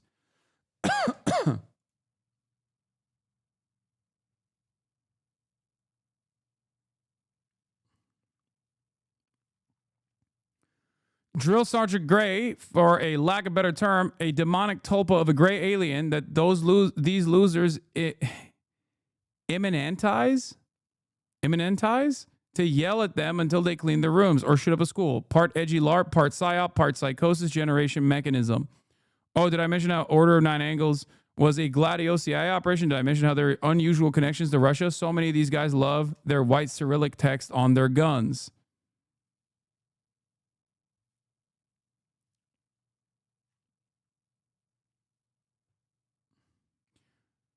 Did I mention how the Christchurch shooter vanished into an Order of Nine Angles connected training camp in Ukraine? Did I mention how an esoteric satanic Hitlerist movement that was originally controlled by the CIA has spun out of control and now exists as 764, a shooter grooming network?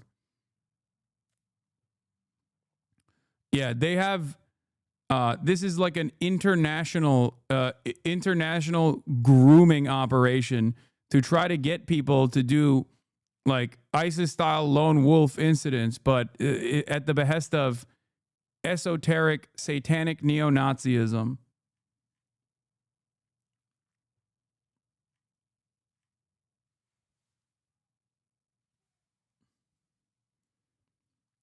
Many of those groups, you would assume, are filled to the brim with like actual, actual feds. But it turns out maybe this person was not on their radar. But yeah. The Annunciation Catholic school shooter thought that they were dying of lung cancer from vaping and other means and seemingly intended to commit suicide in the sanctuary. Initial assessment is this is another Order of Nine Angles, 764, Telegram Discord to kill deep event. The people that this shooter actually posted about all over the guns were all famous, unfortunately, famous neo-Nazi, white supremacist mass shooters. Pekka Eric Avunian, the Hitlerite Finnish school shooter. James Holmes, the schizotypal Aurora theater shooter who wanted to eat souls. Adam Lanza, Sandy Hook. Vladislav Rosiliakov, Bible-burning abuse son of a Jehovah's Witness, a member of the Claybald and Harris fan clubs online who shot up and bombed the Kirch Polytechnic College. He also talks about the ammo being sponsored by BlackRock, ExxonMobil, PBR, and right-wing congressional candidate and gun-tuber, the AK guy, Brandon Herrera, for president. Describes meeting Brandon at SHOT Show and says, sorry to her family, but fuck those kids. This symbol on Westman's clip is the Cross of Endlessness, which is perhaps most affiliated with Highland Park parade shooter Robert Crimo III, an occulted Discord to kill rapper who alleged he was a product of MK Ultra and retroactively claimed this was a false flag.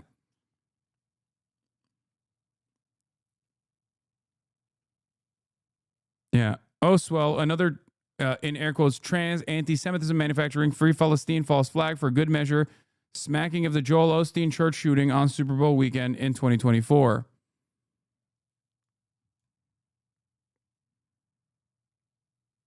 There's also Anders Breivik reference in there.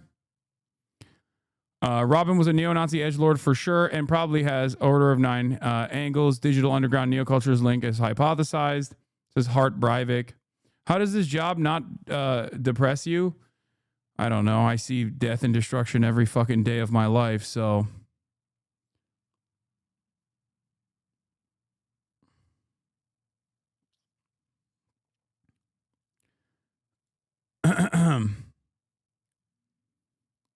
Yeah. So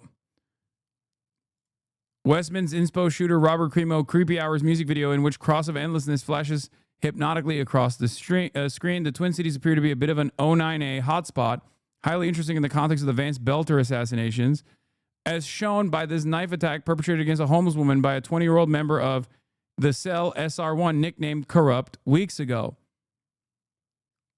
It's all like people that are fucking incredibly bored and incredibly twisted online that find themselves deep in the fucking esoteric neo-Nazi movements and inevitably make their way into groups like Terrorgram that just get fucking lasered, that basically laser remove the remaining wrinkles from their brains and then get urged. It's like there are many such incidents of this kind of behavior online. I've talked about this before with like lolcows, right? There are a lot of very desperate, very lonely, oftentimes neurodivergent groups of people that go into these forums and specifically target other people who are also neurodivergent and marginalized and try to egg them on into doing shit to ruin their lives. There's a process called lolcowing, right?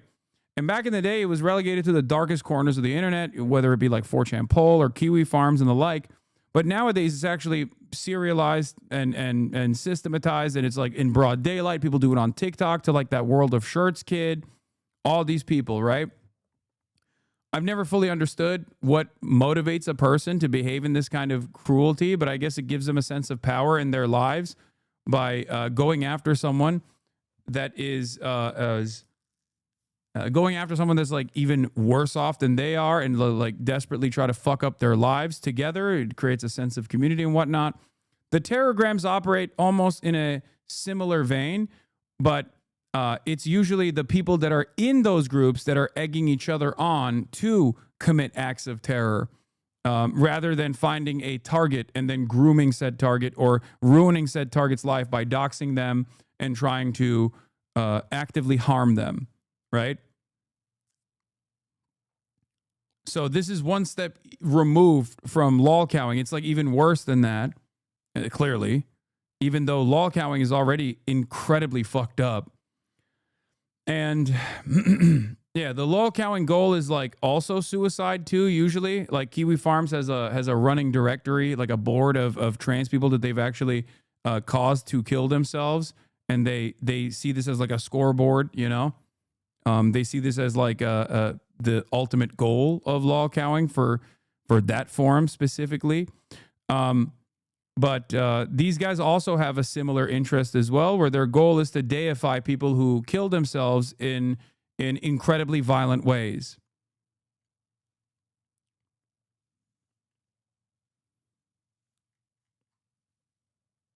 That's right. This is the type of shit this is the type of shit that's happening in some of the worst, some of the most evil corners of the internet.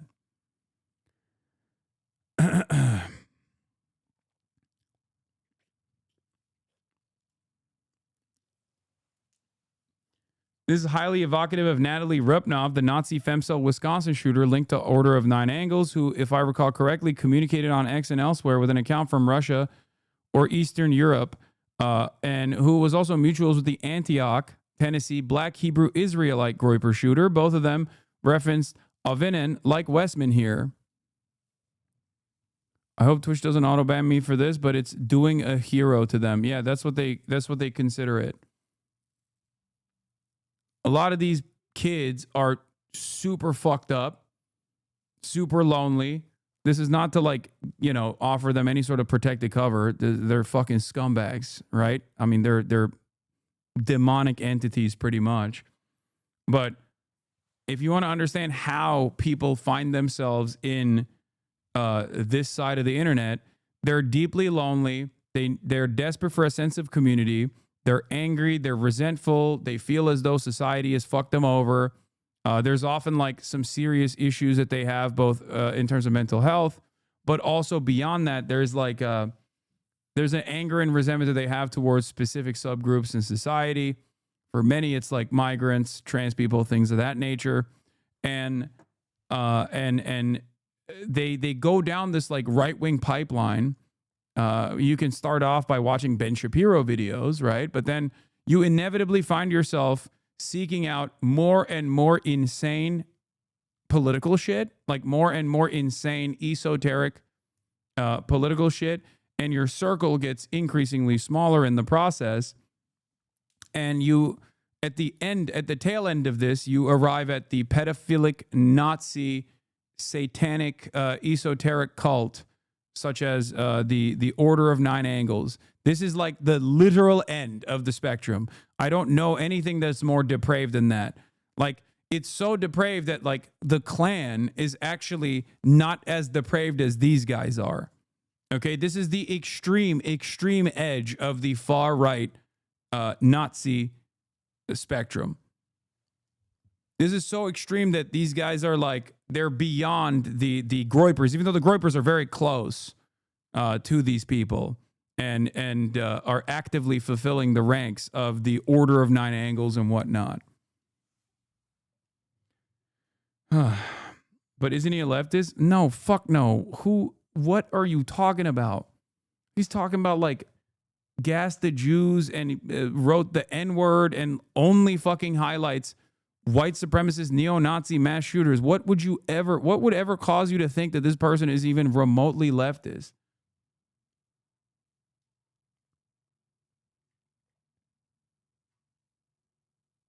Asman is saying they're leftist? Ugh. Yeah, of course Asman is saying that they're leftist. The shooter fucking highlighted Anders Breivik like Asmongold has in the past. If anything, Asmongold is closer in their worldview to this fucking shooter than anybody else, okay? Of course he's going to say it's a leftist.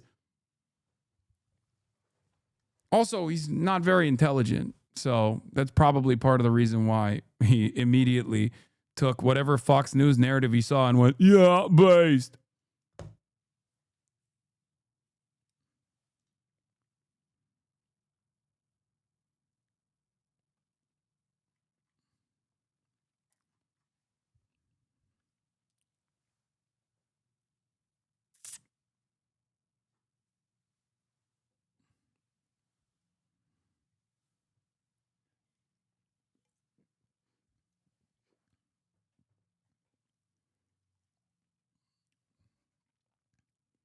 Not Fox News. He just keyword searches Twitter. Don't forget. Nice. Of course. Anyway, the goal in these sorts of incidents is to basically flood the market as fast as possible with like misinformation that directly targets your ideological opponents before the dust is settled and people realize, no, that's not the case, actually. It's the exact opposite of what you said. Your observations about the shooter's mental programming are not explanations. Are you trying to come across as a mental health expert? Not trying to rally you. I'm confused by what you're putting out about this kid. Wait, what? They're not explanations. It's just what I have analyzed from every single other incident that looks exactly like this. I don't think you have to be a mental health expert. We're talking about like what I am talking about their point of radicalization, their journey through radicalization. Okay? I'm about as close to expertise on that front as you're going to get. I've never said I'm a mental health expert. But as far as like a path of radicalization that this shooter took, it's identical to previous ones. That's why I'm pointing to Terrorgram and these other like insane neo-Nazi movements that exist all over the internet. And part of the reason why I'm doing that is because there are dumb fucks out there who immediately go, oh, the trans leftist. So obviously, it's important to address the truth in this circumstance.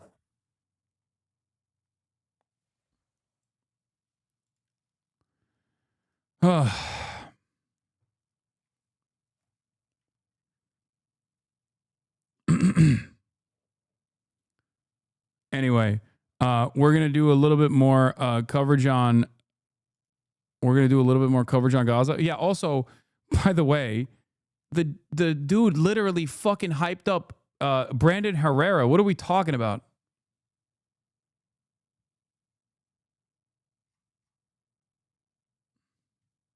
The fuck?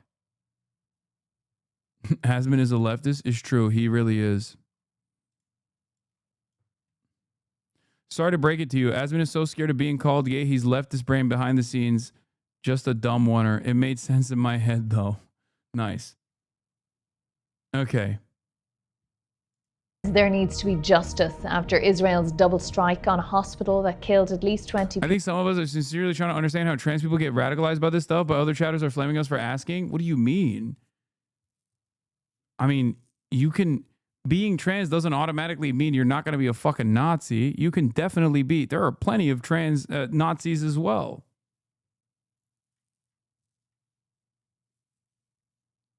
It's more common than you think, especially because trans people are constantly under attack in the real world, and therefore they often find themselves a sense of community because they're more marginalized than other people.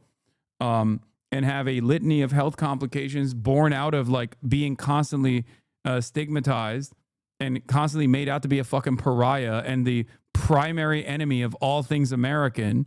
So sometimes trans people find themselves a sense of community in one of these like deep, dark corners of the internet.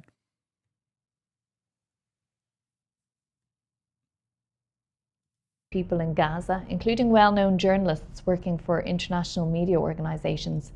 Israel's military has now published its initial investigation into the attack. What Prime Minister Benjamin Netanyahu first called a tragic mishap is now being characterized as an intentional attack targeting a camera that Israel says was operated by Hamas.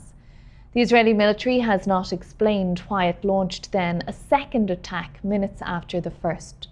Governments around the world have expressed shock at the attack on the hospital. Now, the BBC, like other foreign media organisations, is not allowed independent access into Gaza.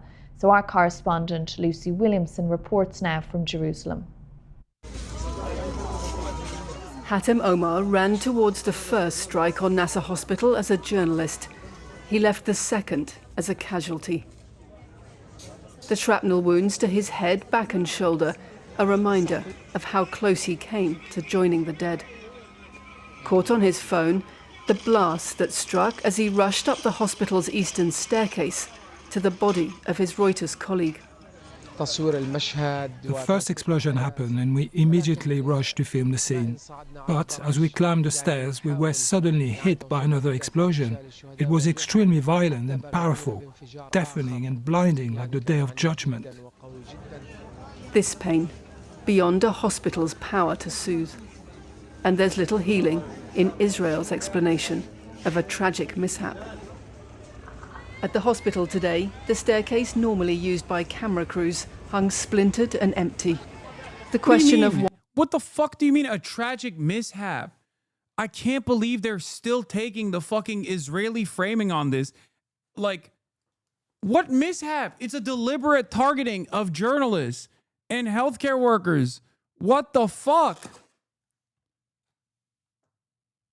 You cannot call this a mishap. This is an abdication of responsibility, an abdication of journalistic duty.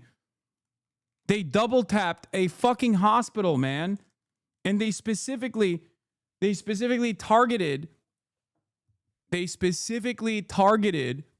the part of the hospital where the journalists were at for the crime of doing journalism.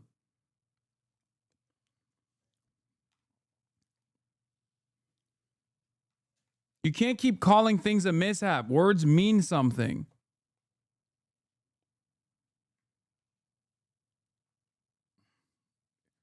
It's a mishap if it happens once. You can't call it a mishap if it's happening every day for the past 23 months. It's deliberate. It's a deliberate process of targeting, knowing full well that Western media will never hold them to account. I'm shocked you have nothing to say about Hamas camera. What can I say? What can I fucking say? What can I say? Hamas camera. I mean, there is virtually no reason to even entertain this idiotic argument. They don't even care. They're literally, they know nobody's going to do anything. First, they said it was a mishap. Then they were like, no, actually, it was intentional. It was a Hamas camera. It's fucking insane. Cameras are Hamas now. And you know what's even crazier? Is that the journalists that they killed weren't just like Palestinian journalists. They were journalists that were working with like Reuters and international news organs, international news outlets. Okay. And then Reuters said Israel claims a Hamas camera. It's their camera. Reuters said their own camera is a Hamas camera. Reuters is so fraudulent, so bankrupt that they said their own Reuters was Hamas. It reminds me of that time when the Associated Press building was bombed by Israel.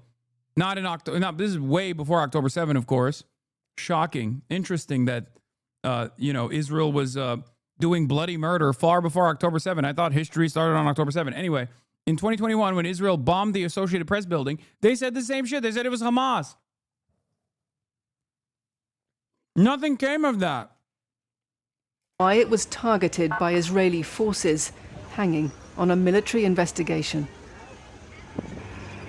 Tonight, Israel's army said that inquiry showed troops had identified a camera positioned by Hamas in the area of Nasser Hospital, used to direct terrorist activities against them, it said.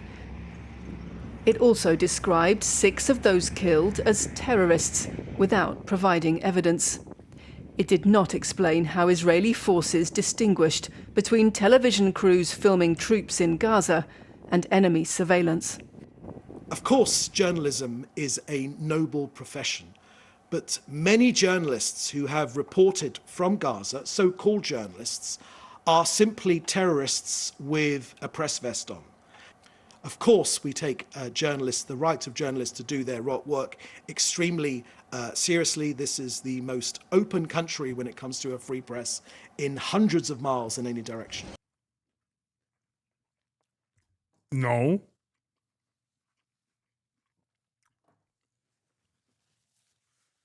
I want to remind people that Israel has no free speech and no free press, literally. They have a military censor.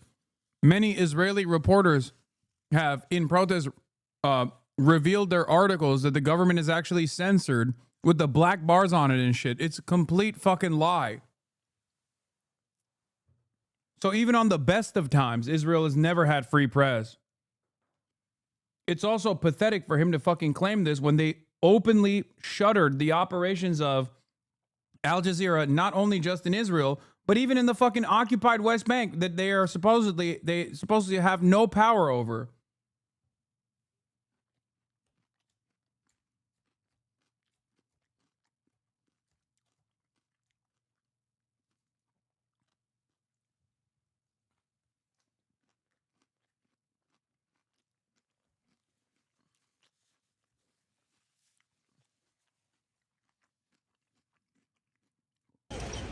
Israel does not allow international journalists to report freely from Gaza. Local journalists like Ibrahim Salama, a lifeline for news organizations, find their own lives in danger. His brother Mohammed, one of those killed yesterday. Those paid to ask questions are waiting for answers about who gave the order to fire at Nasser Hospital and then fire again as journalists and rescue teams arrived.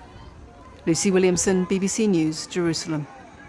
Maybe a question that I don't think's been asked yet. Putin was asked 2 weeks ago if the war between Ukraine and Russia would have happened under Trump. He said, no, it wouldn't have happened. So for you, would the war and the Hamas attack have happened if President Trump was president?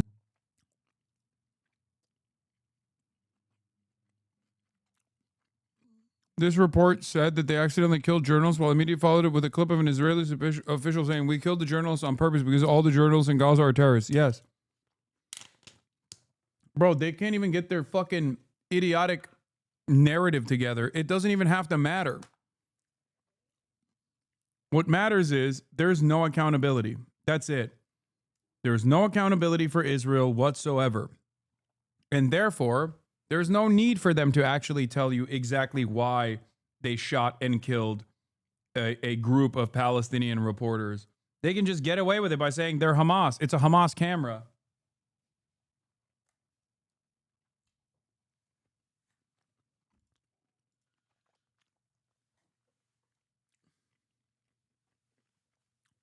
Instead of Biden? I don't know. It's a good question, but you said something about Biden that I should just point out the facts.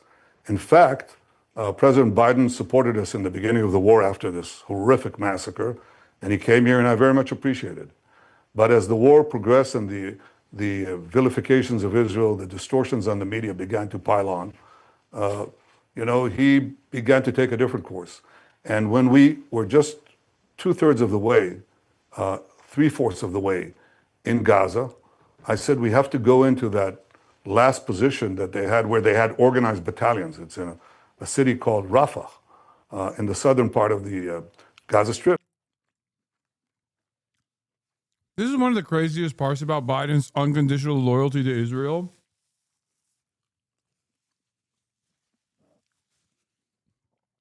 This Satan spawn didn't even turn around and it never, not even for a moment, defended Biden. Like, so you didn't even get that from him. I've been meaning to watch this Patrick Bet David video, but I can't get myself to do it, man.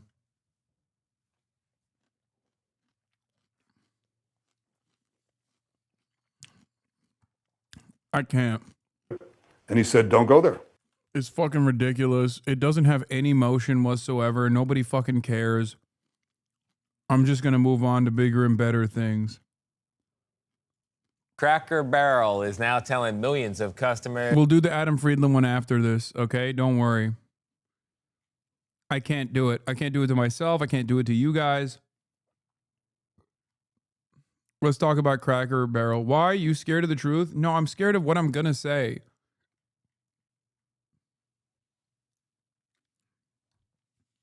Every time I watch Satan Yahoo on camera, I get into an uncontrollable bout of rage, and I'm worried I'm going to say something that's going to get me banned.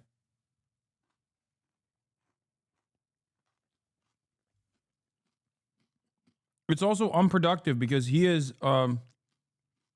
just as arrogant as every other Israeli envoy.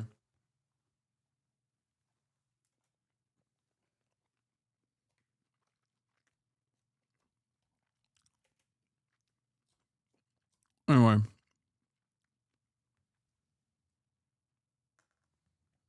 Forget about it. The restaurant chain says that it's scrapping the new logo and sticking with the old one. They are crying uncle. That follows severe backlash on social media, including criticism from President Trump himself. Nicole Valdez is outside a Cracker Barrel near Nashville, Tennessee. Nicole, good morning. Tony, good morning. The 55-year-old Tennessee-based company is now reversing course just a week after they plan to adopt a new logo. It all happened so fast, they didn't even have time to change all the signs on all of their restaurants. But customers are all for this reversal, shares jumping 7% by last night. Here at the Cracker Barrel, a familiar face is here to stay at Cracker Barrel. The restaurant chain now says it will keep its old-time logo with that iconic barrel and image of Uncle Herschel. Cracker Barrel's all about more. It comes nearly a week after the country restaurant introduced a new, simplified logo with only the words Cracker Barrel. The move angered customers. Now we have this minimalist logo down here that just looks so tacky. Sunk the company's market value by nearly $100 million. Upset conservative commentators. Cracker Barrel launches their woke rebrand and the stock craters. Bro, this is so funny because they're running the same exact route that Gamergate losers do. When like a video game company makes a decision that's idiotic and puts out like a shitty product because they want to make more money, just like Cracker Barrel made this rebrand, not because they want to be woke, obviously. If you have any fucking active brain cells, you don't believe that. They did this because they want it to be bland, minimalist, easier to sell the fucking property whenever they choose to do so, but also by their own admission, they wanted to revamp the brand so that like younger people went there, right? I think it's a stupid decision regardless. I don't necessarily care one way or another, but it wasn't because of woke. It was because of the profit incentives. They thought that this would be a better endeavor for them. Okay? But just like the Gamergate Andes, these guys literally will always say, oh, this is just woke. Companies make these sorts of decisions for profit. Republicans automatically and gamers automatically assume, oh, it's because of woke that they changed this thing. They cry woke. Sometimes those decisions are stupid, so the woke narrative sticks. Other times those decisions are good and the final product is good, so they just move on to the next thing. That's what gamers do, and now that's what Benny Johnson is doing. It is exactly the same shit that we have seen on our little corner of the internet for years at this point. What's his name? Grums, that fucking weirdo. That weird fucking loser that constantly says like this game is woke, that game is woke, and then when the game actually bombs, they're like, oh, it bombed because it was woke. The game was never woke. And when the game actually succeeds, then oh, the game actually succeeded because it wasn't woke.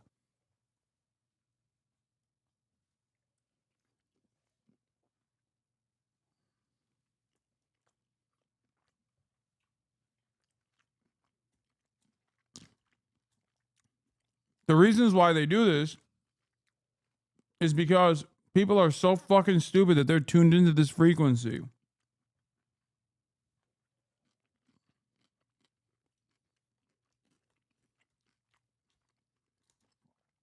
That's it. Like, this kind of shit actually makes people pay attention. They would rather do this than, I don't know, realize that Donald Trump is destroying their lives and livelihood and the future of this country. And President Trump, who called the rebrand a mistake on Tuesday. Later that day, Crackerbarrel said, "We thank our guests for sharing your voices. We said we would listen, and we have. Our new logo is going away, and our old-timer will remain." It's not the first time President Trump has exerted his influence over a business. Last month, Coca-Cola said it would roll out Coke with cane sugar this fall after the president said he pushed the beverage giant to do so. Sydney Sweeney has very keen. You see what I did there, right? And American Eagle stock prices jumped more than 23% after President Trump praised the company's controversial ad featuring Sydney Sweeney. If Sydney Sweeney is a registered Republican, I think her ad is fantastic. As for Cracker Barrel, the president also congratulated them on keeping their original logo, saying, "Make your customers happy again." Now, the rebrand was Cracker Barrel's attempt to freshen things up and modernize after years of slow growth. And while sales have been positive so far this year, the company does say that their gift shop sales could suffer in the wake of $5 million because of tariffs. Tony? Nicole, thank you very much. Appreciate that. Money Watch correspondent Kelly O'Grady is here with more. Kelly, what happened here? Well, this is a classic example of a company saying, hey, we are not doing well. We probably did some market research. Let's go change that logo. And it's a lack of understanding of who your customer is. Because the logo isn't just a logo. It's emblematic of the brand and the experience, the country store that people love, that home, comfort food. And so they, I think, said, look, let's not go the same route that some of these high-profile missteps that have gone, like Bud Light, like Target. Let's make the change quickly and say, hey, we hear you, and we're good. Do high-profile missteps like Bud Light and Target is just like the high-profile misstep from Bud Light was that they sent one can of Bud Light to one singular trans person. That's not a high-profile mishap. That's just collective hysteria where the people of America are just captive and corporations are captive to the whims of some of the worst schizo motherfuckers out there. Don't you think they should get, or should they get credit for, or kudos for listening to the customers and changing it back? Because they hadn't even had time to take the old one down and put the new one up. Absolutely. This is an example of let's test and learn. It didn't work. Yeah. Let's not lean in, and let's also listen to our shareholders, because remember, the stock price took a hit and it's back up. Yeah. And you can tell, I mean, look, at the end of the day, it's a company that needs to make money and they need to serve their existing customers. Somebody within Cracker Barrel is writing some apology emails, though. You know, like, hey, you were right. I'm sorry about the logo. You're right. I should have bought some stock on the dip. I didn't know that Uncle Herschel was coming back. I had no idea. Kelly, thank you so much. We appreciate you. Mr. Beast just exposed and humiliated himself, but that may actually be the least of his worries after these new docs came out. The truth about the Taylor Swift-Travis Kelce situation and why we didn't cover it yesterday, whether this Trump-FEMA situation is really terrifying. With information still coming in, the suspect in the Minneapolis shooting has been identified. We're talking about all of that and even more on today's brand new Philip DeFranco show. You daily dive into the news, starting with this. Mr. Beast just got humiliated, though that might be the least of his problems right now. Because yesterday, he actually was the one humiliating himself because he crashed out over a smaller creator getting ranked higher on the Rolling Stone's most influential creator list. But then also, as if that wasn't bad enough, it got revealed that his company is grossly unprofitable, like somehow losing over $100 million a year unprofitable. But starting with Rolling Stone, the list that they have features a wide variety of influential creators that produce essentially every type of content you can imagine. But also, obviously, with a title like most influential creators, it begs the question, well, what is the criteria? And according to them, for the list, we defined it as someone. Philip asking that question because he's not on the list. He's like, what defines the criteria? Philip, you deserved it. You deserve to be on the list. You got robbed, King.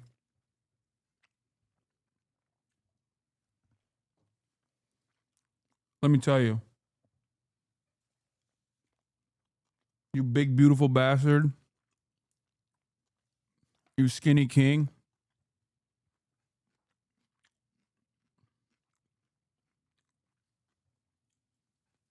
Aren't you under Mr. Beast's talent agency? No. My agent used to be at WME, and he switched over to management to go to Night Media. And when he went over there, he asked if I would follow him, like if I would still be his client, and I said yes. At the time, Night Media was not as big, nowhere near as big. It was just like me, Mr. Beast, and like a couple other people. Since then, Night Media has grown, expanded massively. And Mr. Beast left Night Media, so he's not even part of Night Media anymore. So the long-winded way of answering your question is no. I am not on the same talent agency as Mr. Beast. He's no longer rep by them. I think he does his shit in-house now. Born from the internet, not a celebrity who jumped on after gaining fame in a more traditional way, who uses their chosen platforms to push conversations forward. So kind of, if you think about it, a super vague definition that gives them a lot of leeway, which is then why you see a kind of a range of names like Dave Portnoy, Iron Mouse, Hasan Piker, Miss Rachel, iShowSpeed, and many, many others. And then with all that, you had Mr. Beast coming in at number 7, which you might think would prompt a tweet like, oh, that's cool. Or hell, even if it was negative, maybe, how many views do I have to get to be number 1? But instead, he decided to take aim at someone on the list above him, writing in a now deleted tweet, according to this list, a guy with 1 million followers is more influential than me. What did I do to piss off the Rolling Stones? Which one, I will say, I don't know if Mr. Beast thinks Rolling Stone magazine is actually the band The Rolling Stones. But either way, 2, the guy with 1 million followers is Caleb Hero. And he actually responded to the tweet on Instagram in his own way with a post that showed the tweet and the caption saying, "Thank you, Rolling Stone. It's been an honor." You know, this was such a dumb, petty tweet. My favorite thing wasn't even watching people like writing funny tweets and reacting to it. It was actually seeing some people realize in real time that this wasn't like a parody account. This was actually a real thing that he posted. Okay, dude. There's no way Mr. Beast posted that. That's so funny. No, Mr. Beast didn't actually post that, chatters. Calm down. It's Caleb is making a joke. Wait, he did? Oh my God, he actually did. Oh my God, he did. Oh my God. Are you real, dude? Why would you post that? You sound so bitter. You're Mr. Beast. Why the do you care about where you landed on the Rolling Stones influential list? I genuinely thought that he would have the wherewithal not to post some shit like that. You also had creators that have had a past with Mr. Beast, like Rosanna Pansino, writing things like, Mr. Beast's mask slipping this much in less than a year has been fascinating to watch. Sorry, Jimmy, Caleb has something you'll never have, a personality. Right, and that is there were just countless other popular tweets reading things like, Mr. Beast, I cannot respond directly because you blocked me, but I wanted you to know that Caleb is a comedian who makes many laugh, and you are some sort of Willy Wonka marionette being... God damn, Philip. Bro, what did Mr. Beast do to get on his bad side, dude? I think it might have been the Aiden Ross collabs, maybe. Because Philip is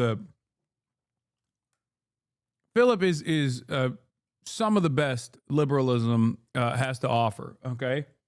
And he's usually not the type to just like actively put the crosshairs, put the beat on someone like Mr. Beast.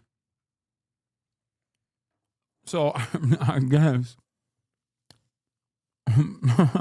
guess he just did not appreciate the Aiden Ross collab and the kick deal. Because I don't think he would cover. I'm surprised.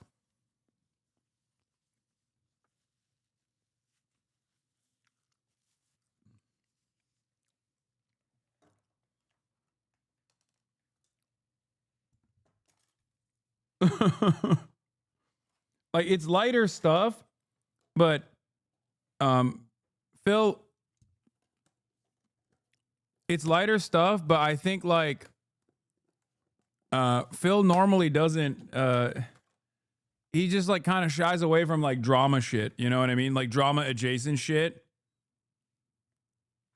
Especially if it's gonna like bring a bunch of hate his way. But he seemingly has made an exception. And I suspect it's because it's I assume it could be because it's like the fucking the Aiden Ross stuff. Maybe that might have been a bridge too far. Puppeted by the algorithm. But also, hey, I'll say it wasn't all hate. With some, including creators like XQC, reacting to the list while reading it and saying, seventh place, Caleb Heron. Yo, chat. If I'm Mr. Beast, I'm suing them. I'm just shut up. Imagine being the guy that has the biggest analytics on the internet for the longest time in a row. I'm not trying to delay it, but guys, he's dominating the internet. To be beaten by Caleb Heron, a guy. My juicer.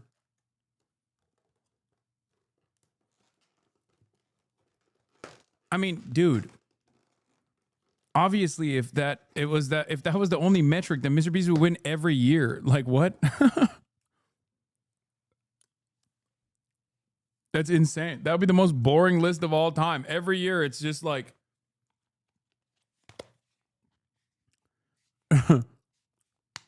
every year it's just the top most subscribed content creators every year. If there's a little bit of change, then that's reflected in the quantitative assessment. That's it. Should have been you, Big Haas. I am on the list. Thank God you're behind him. Less drama. No, I saw. He said I deserve being on the list. So the juicer war is at a ceasefire, a temporary ceasefire for now.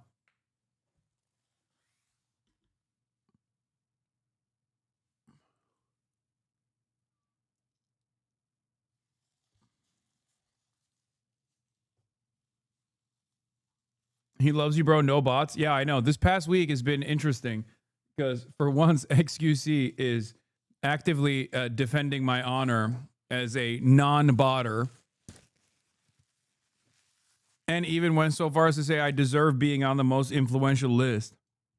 That I've never seen in my entire life. Appearing on a photo with Aiden makes you lose 5 points off the top 10 is what it is. But either way, there you had Mr. Beast eventually deleting his tweet, and when replying to someone about the situation wrote, not gonna lie, after this I watched some of his stuff and it's actually good. I deleted the tweet, I don't want the smoke from the shooters, spare me please. So then he also got blasted even more for not apologizing and instead fearing the backlash. And as far as Caleb, it appears that he's just taken the whole thing in stride and joked on his Instagram story that he's in peace talks with Mr. Beast right now. Right, and also, Caleb's the GOAT.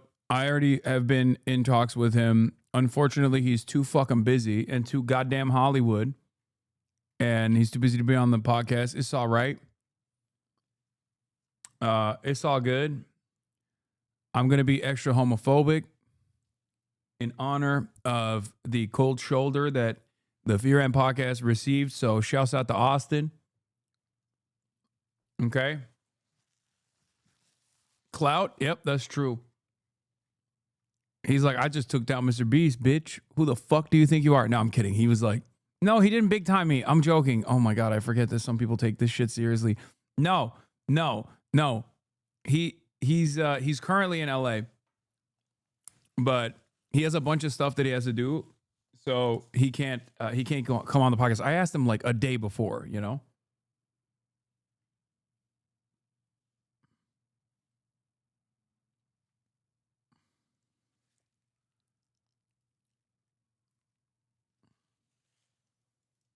Someone tried to say your C-word era was the reason. Yeah, that someone is not just any person. That is a civil rights attorney. The person that said, I shouldn't be on the list is Andrew C. Lawfer, Esquire, civil rights attorney. Justice is blind, but I'm not. Police brutality, false arrest. And it turns out, yeah, he's at justice.org. He's a New York State trial lawyer. And it turns out, who could have thought he is a civil rights lawyer? There's just one type of Jim Crow system that he actually really likes. Could you care to guess which one I'm talking about? One that has existed throughout history but still continues to persist?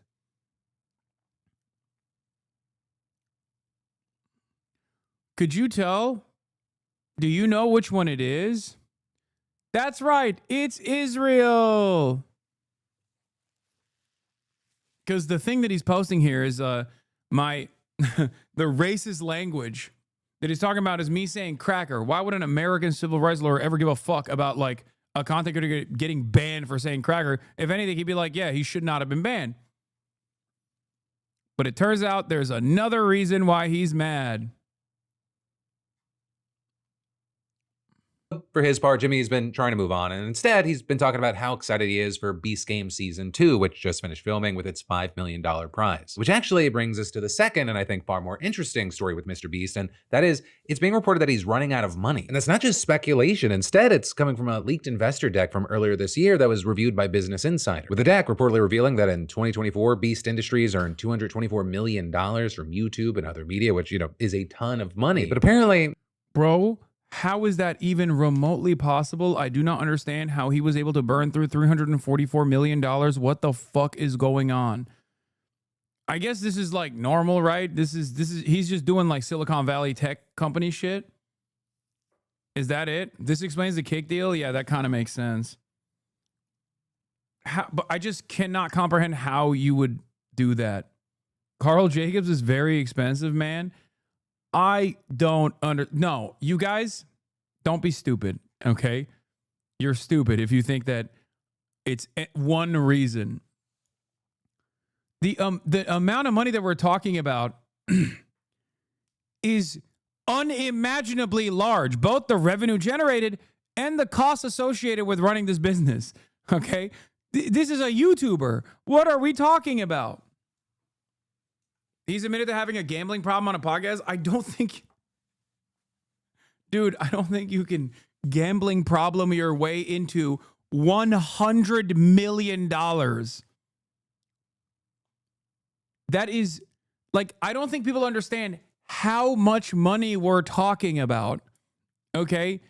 A lot of you do not understand how much money this is. This is not a normal amount of money, like $10 million in the hole for gambling. That's a fucking sizable sum, right? That's a lot. That's a lot. Like 10 million, 20 million.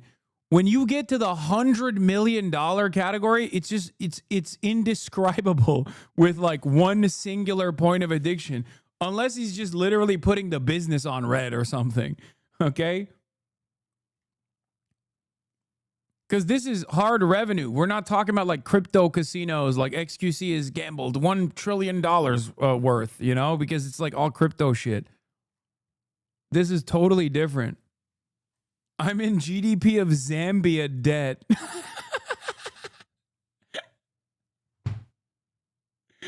Yeah, I don't think people understand what I'm talking about. Like, that's not, that just doesn't, no. Iron Man costs $140 million to make in comparison, and that's not just over 1 year.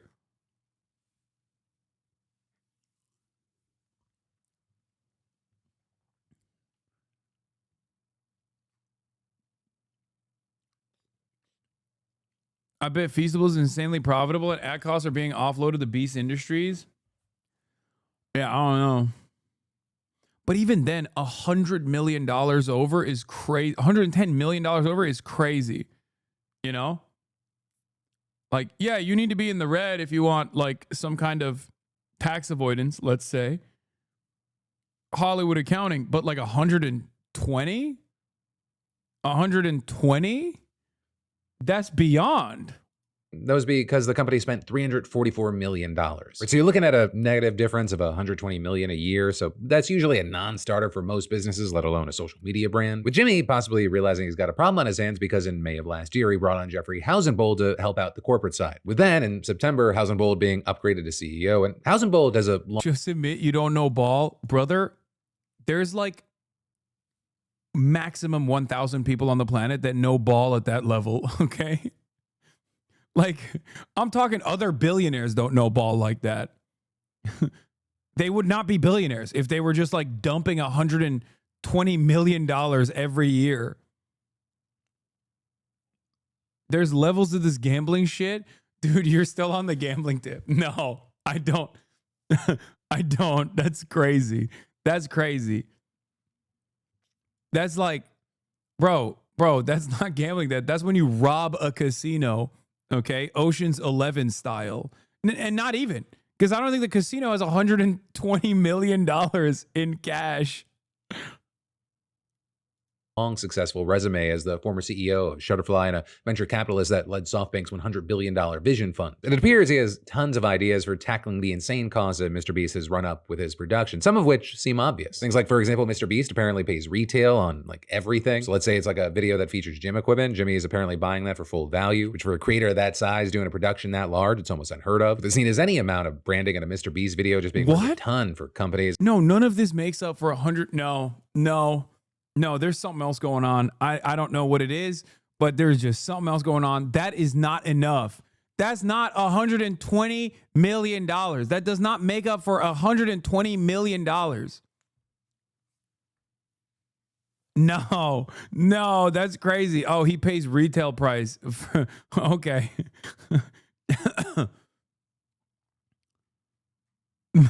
What the fuck? And he should be working out deals for those items. And so in the case of gym equipment, it'd probably be easy to get that stuff for free or heavily discounted for just mentioning it in a video. And what's even crazier to learn. You're talking about 10 million, okay? If he's over by 10 mil, fine. Maximum. Even then, that's too much. Okay? Nope. No shot. No fucking shot, dude. No, again, not 12 times the amount of 10 million. No way. Is that Mr. Beast reportedly didn't even have a fully dedicated brands team, like the people that would negotiate those deals. And so Hausenbold's new 8-person brand team, they're trying to score these kind of items for free or even have Mr. Beast paid to use them in videos. His company also appears to now be renegotiating advertiser rates by as much as 65%, with Hausenbold saying, "We select partners that are authentic and will resonate with our loyal viewers, so we will never work with a cringe product." Sometimes Jimmy has a personal preference, but we have a choice in who to work with and the economics must pencil out too. But then even with all that, you have things probably not turning around if Jimmy gets to continue spending crazy amounts per video, which appears to be why there is now a buzzkill squad that'll have to force budgets on videos and make sure they stick to those budgets. And so that means, no more spending $29 million for just the sets of the first 2 episodes of a Beast Game season and losing tens of millions of dollars on the project. A mistake so massive that even Jimmy said, "I'm an idiot." And reportedly, according to one ex-staffer, these changes over the past few months have meant that it's getting more corporate, saying people were used to the Wild West and now you can't run a company this size that way. Now, with all that said, I think it is hyperbolic to say that Mr. Beast is running out. I reviewed 400 Ferraris video was probably a mistake. Dude, there's just nothing that makes sense there, okay? It just does not make sense at all. That is so much money. That is an incredible amount of money. What did he buy every Ferrari on the planet? Like, what are you talking about? Money. Because when you look at it, it appears that the media side's really just the side that's bleeding money. Things like Feastables. And yeah, the height of a stack of 300 million $1 bills is over 20 miles, which is kind of a strange way to try to describe how big that number of money is, because no one understands what 20 miles looks like stacked high in the form of $1 bills. So that's like, he bought a tank. Okay, a decommissioned tank is like maximum $1 to $2 million. What are we talking about? Probably cheaper than that. Like, he didn't buy a Merkava straight out of like the like fresh off the rack. You know what I mean? He's not dumping like 20 onto it.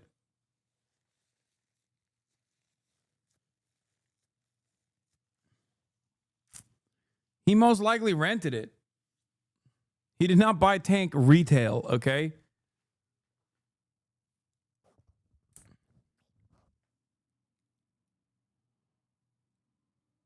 Mr. Beast products, they're actually very profitable for the company and accounted for about half the revenue. And so to a certain degree, you could argue that all the videos, they're essentially just big ads. So that said, they obviously want that side to also be profitable, and Hasan Bolt's confident that by this year, things will turn around. In fact, in that same leaked investor deck, it claimed that the company is projected to make $317 million in media revenue and spend just $292 million. But for now, we'll have to wait to see how it plays out. Though I'll say, it really does feel like Mr. Beast is too big to fail. Obviously, those could be famous last words, but his weird, petty reaction to the Rolling Stone thing aside, there's really just never been anyone like Mr. Beast in our space. Like, his bad view videos are 62 million plus. But yeah, whether it be the Rolling Stone of it all or the business side, I'd love to know your thoughts and reactions.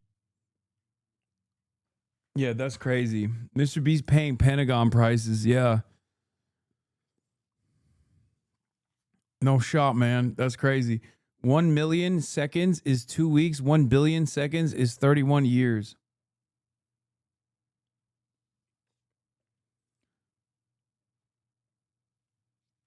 I don't know how you spend that kind of money, man. I genuinely don't know. But speaking of spending money to make money, we got Adam Friedland, ladies and gentlemen. That's right. We got the Adam Friedland Show on a banger episode. Speaking of spending money, Israel, the nation state that we spend a lot of money on. And some of that money comes back to the pockets of our earnest politicians. Some of the greatest, some of the best and brightest. One might even consider an op of mine, Richie Torres, went on the other op of mine, the center-left podcaster, the millennial Jon Stewart, Adam Friedland's show. I have not seen even snippets of this because I've been holding myself. I've been purposely avoiding any leaks about this because this is probably the most exciting episode that they've done so far. Let's take a look. I'm sorry, dude. You're bummed. Your consultant told you not to do it. I like this guy a lot too. I'm sorry. I appreciate your time. Listen, sure. I don't get to talk to someone in the government that's. See you, Jez, but for the longest time I thought he was out to get you and you hated him. Who, Adam Friedland? No, he's my friend. Richie Torres, on the other hand, it's not a joke. He is my op. I wouldn't know who Richie Torres is. I wouldn't care who Richie Torres is. It's just that he is such an attack dog for the state of Israel that he has literally demanded right before the general election that I get banned by using the congressional letterhead to deplatform me, to demand that Amazon deplatform me for all of the mean things I was saying about the state of Israel. Richie Torres, of course, is a supposedly, quote-unquote, progressive Democrat. It's taking part of these big decisions like this. And well, only one of 535. So. Which one would like me? Virginia Fox? I don't know. Do you have her number? I don't have her number, no. All right.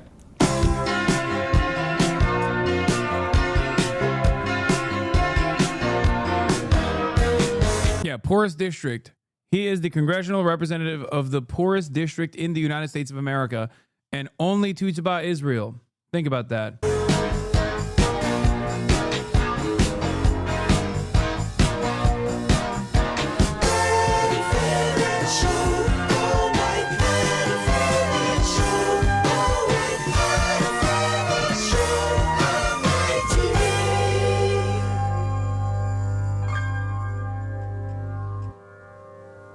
Welcome to the Adam Friedland Show. I'm Adam Friedland. As always, thank you to our members and our patrons, the people that support. If this is the one episode where he doesn't bring me up, I'm going to lose my fucking mind.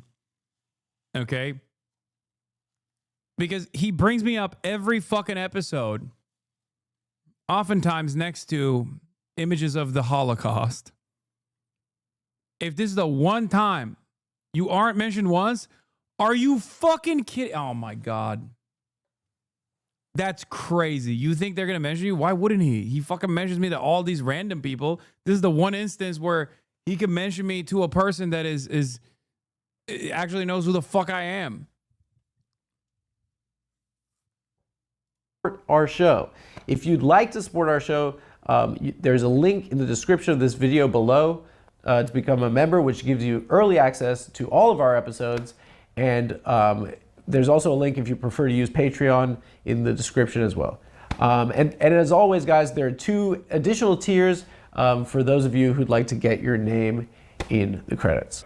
This week, my guest was Richie Torres from New York's 15th District in the House of Representatives. I'd heard of Representative Torres, but before I researched for this episode, I'd never heard of his backstory. And frankly, it's kind of inspirational. I mean, he grew up in public housing. Okay, I'm calling him. Fuck it. I'm calling him. Let's see if he picks up. Hello? You're dead to me. You're so dead to me. You brought my skinny legs up to Sarah Jessica Parker, but you couldn't bring up and invoke my name to my #1 op in Congress, Richie Torres? You have beef with him? You didn't know I have... What? I don't know. Bro, what did happen? Who was producing this episode? Who produced it? Caleb Pitts.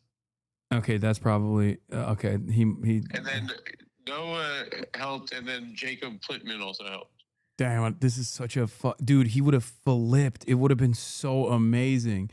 What happened with you and that guy? He's Israel's #1 attack dog. He fucking sent... I know that, but what happened with you? He sent a congressional letterhead to Amazon and Twitch to try to get me banned and deplatformed because he got clips from like Destiny's Community about how anti-Semitic I was like 5 days before the election. Oh, you're on stream, by the way. I forgot to mention, but you probably knew that already. Oh, no. Well, oh yeah, it's West Coast. It's 4. Yeah. Yeah, 4:30.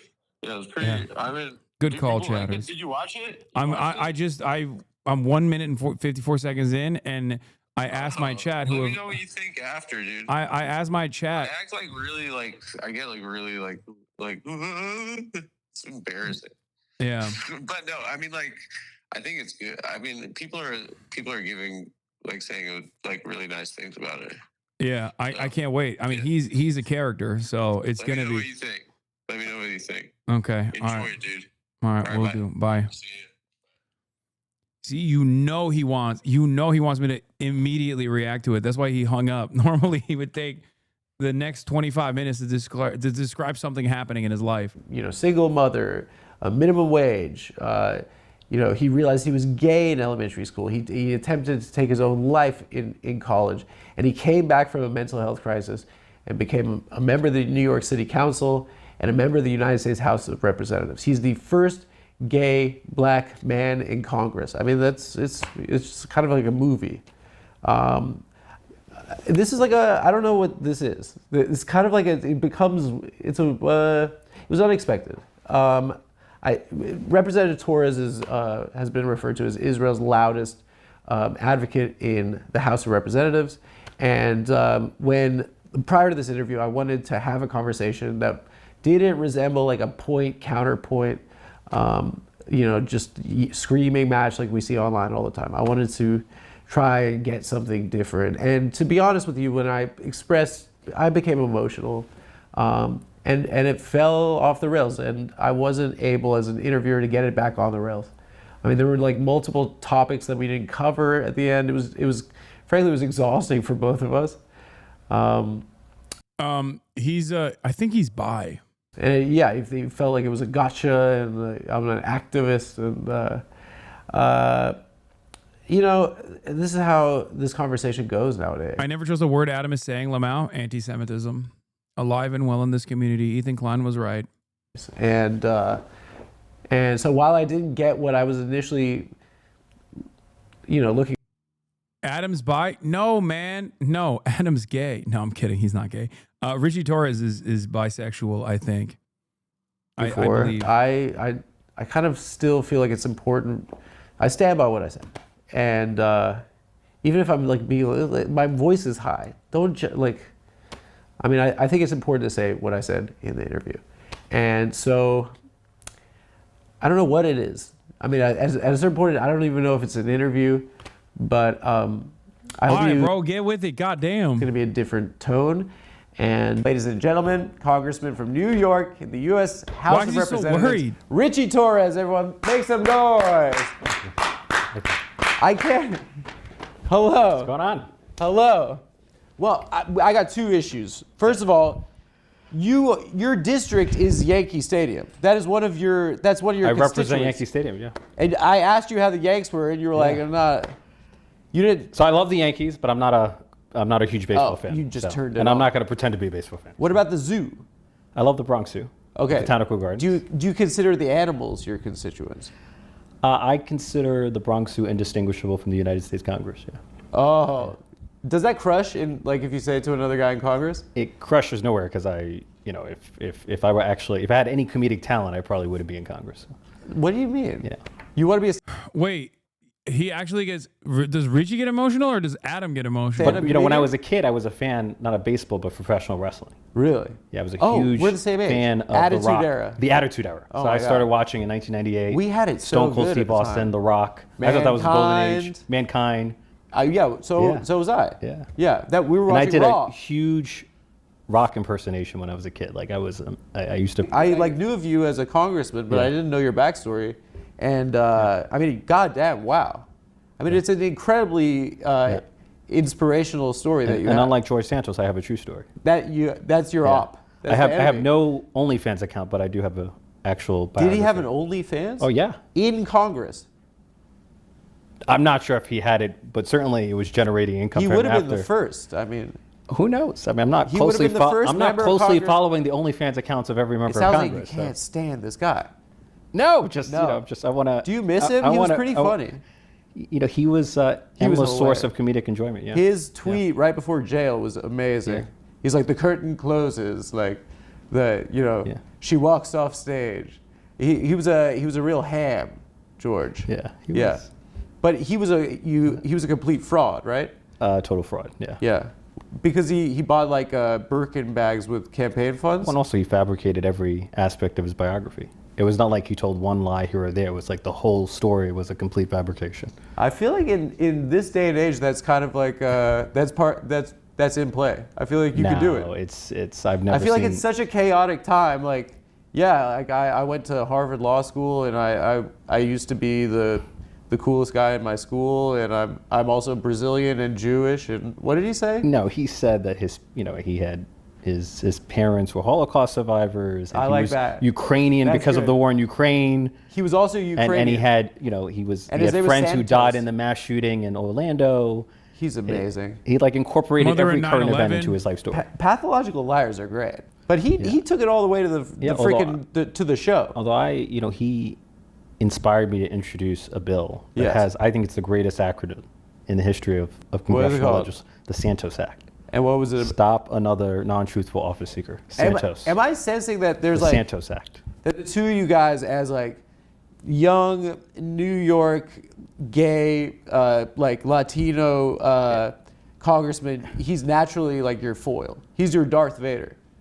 Let's assume like after he was expelled from Congress, Yeah. I became the most prominent Jewish gay Latino congressman from New York. How's that? You're Jewish? No, I'm Jewish. You're Jewish. I'm lying. Oh, come on! I wouldn't wish this upon my greatest enemy. You don't want any part of this, my friend. You never heard this comment? He's Jewish, not Jewish. Yeah, I've heard a lot of people say that, but you don't. I'm just. No, but he invented the term. About you? I don't. No, think he invented the term about himself. It's just a word with it. Yeah, no, about him. When he was confronted, why did you lie about being Jewish? He said, I never said I was Jewish. I said I was Jewish. I would say that I'm. But you're actually Jewish. Yeah, unfortunately. Yeah, it's tough. Yeah, I can't quit. No, I wrote a letter to BB and they rejected. They don't let you out. It's like the mafia. You know that. You know how you join is when you're a baby. Yeah. Your parents have a party, and then this like old wizard walks in, and then he pulls your diaper off. Yeah. Oh God. And then your whole family looks at your beautiful baby penis, and then he cuts the part that I guess gives one pleasure later on in life and during sex, and then there's like a deli tray there and stuff. That's how you join the club. Yeah. But we've been doing it for a while though. I don't know. I don't mind it. You really didn't like my crude humor. I mean, you've endured for thousands of years, so something's going right. I guess so. It's definitely the wizard. Yeah. And at first, I always thought like maybe Felix was exaggerating when he says like some of these guys are just like Philo-Semites. Like some of the pro-Israel Christian congresspersons are like doing it for money. But there is definitely a bunch of them that are just like straight up obsessed with being Jewish and Judaism in general. Like even though ironically enough, Israel has fucking very little to do with the thousands of years of Jewish history and the accumulation of all of that culture. But these dudes like unironically, like Richie Torres unironically is a fetishist. Like he is a Philo-Semite.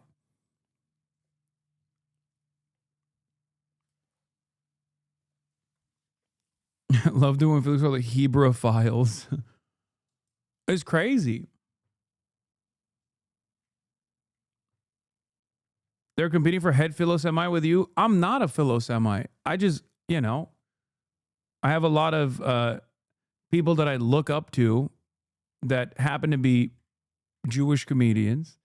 And then also a lot of, revolutionary figures and the like, and many friends who are Jewish. I wouldn't say I'm a Philo-Semite.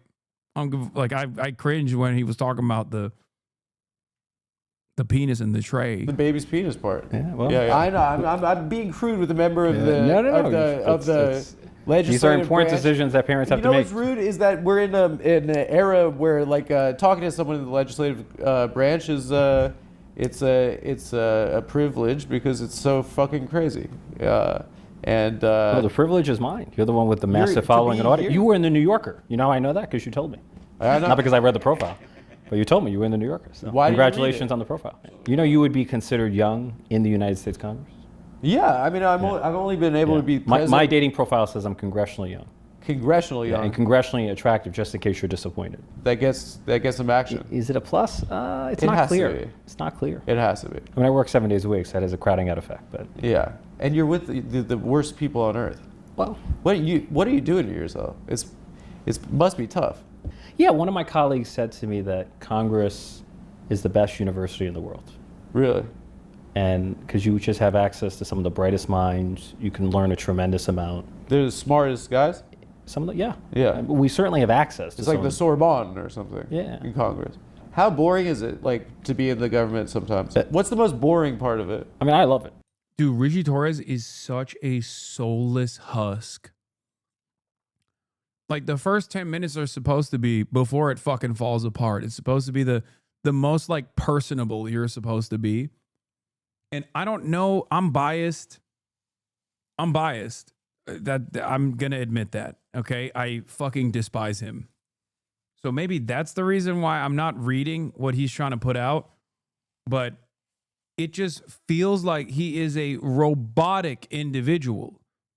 Like it just comes across like he's going through the motions of like what a human being that picked up a copy of like How to Win Friends and Influence People and like downloaded it, like what they're supposed to do. Yeah, Anthony Weiner was more personable and he's a pedophile. Like, how is this possible? You love it? Because of the variety. You I feel like I feel parliamentary procedure well, and stuff like that? I feel like no position has more variety than a House member, because one day you get to be local, state, national, and international at the same time. So one day I'm receiving a complaint about a pothole on Fordham Road, or pressuring the mayor to crack down on an open-air drug market in the South Bronx. And the what next do you day, do in Congress about that? and then the next day I'm receiving like a briefing from the CIA about rising tensions between the United States and China. So what do you do about the pothole in D.C. though? I'm just sorry. I mean, I use my platform to pressure the mayor to solve problems, or the governor. Adams. Yeah. Can I guess who you were in school growing up? Sure. You were like were you student government? No, not student government. You were like a debate club, or? I was the captain of the law team. Law team. Yep. Oh, so you wanted to be a lawyer?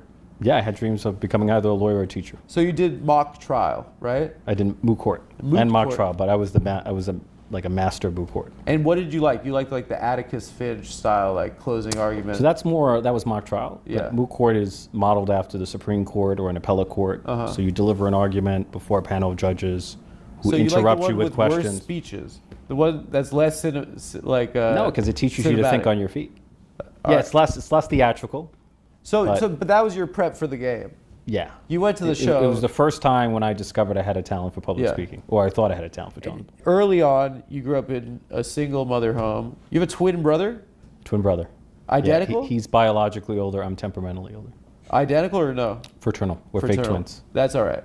5 minutes apart. I was on a date once with a girl who told me, the first date, she said, I have an identical twin, and I can't do it. I can't tell her secrets. She has her brain is connected to another one of her? Yeah. You can't trust these people. It's funny, when I was a kid. That's a prejudice of mine. People would ask me, where's your brother? I'm like, we're fraternal twins, not Siamese twins. Yeah. Like, I don't know his whereabouts at every moment. So. But you're good at DC, right? I'm learning DC. You're still learning? Yeah, of course. I've only been there for 3 terms. It's the most complicated legislature on earth. No one's going to master it in 3 terms. I think the problem with DC is not that it's corrupt. The problem with DC is that it's stupid. There's just so much absurdity in DC. I thought you said it's the smartest place in the world. Or you have access to some of the brightest minds. So like if you want to learn more about artificial intelligence or quantum computing or energy, you can reach out to some of the best minds. Yeah. You can call any CEO right now? Not every, but call Zuck right now. People generally will take your call. I'm not calling him now. So you not? I don't know. I don't know your him. Your boys was Zuck. You said I'm not calling him now. You have his number. Well, I don't know. So never met him. What CEO is your best friend? What's the best one? Mention who's my best friend. How many CEO friends do you have? I don't have many CEO friends. Well, you said you could call anyone. He pulled that shit out of me too. He's like, call Mr. Breeze. Put on the phone at any time. If I had a question about like AI policy, I probably could get a meeting with a CEO. Yeah, that's true of any member of Congress. Yeah. Did you grow up in the district you represent? My father's from Mott Haven. I'm from Throgs Neck Houses. So I grew up in a public housing development in Throgs Neck Houses, right across the street from what was formerly Trump Golf Course. Yeah. And I kid you not, as the golf course was undergoing construction, it unleashed a skunk infestation. So I tell people I tell people I've been smelling the stench of Donald Trump long before he became president. But it was infested with skunks. You grew up in New York City, so born and raised in the Bronx. Our president is an outer borough New Yorker, effectively. Yeah, from Queens. Yeah. Right. He wants to present that he's like Mr. like Goldman Sachs, but really he's a New York City real estate guy. Yeah. Is that correct? Yeah. He was never respected in the real estate industry. He was known to like rip off his contractors, and he was seen as a joke within the industry. Yeah, he figured out that if you keep someone in a lawsuit long enough, you don't have to pay them. He was more known for his self-promotion and marketing. Yeah. Than he was for his actual effectiveness in real estate. Yeah.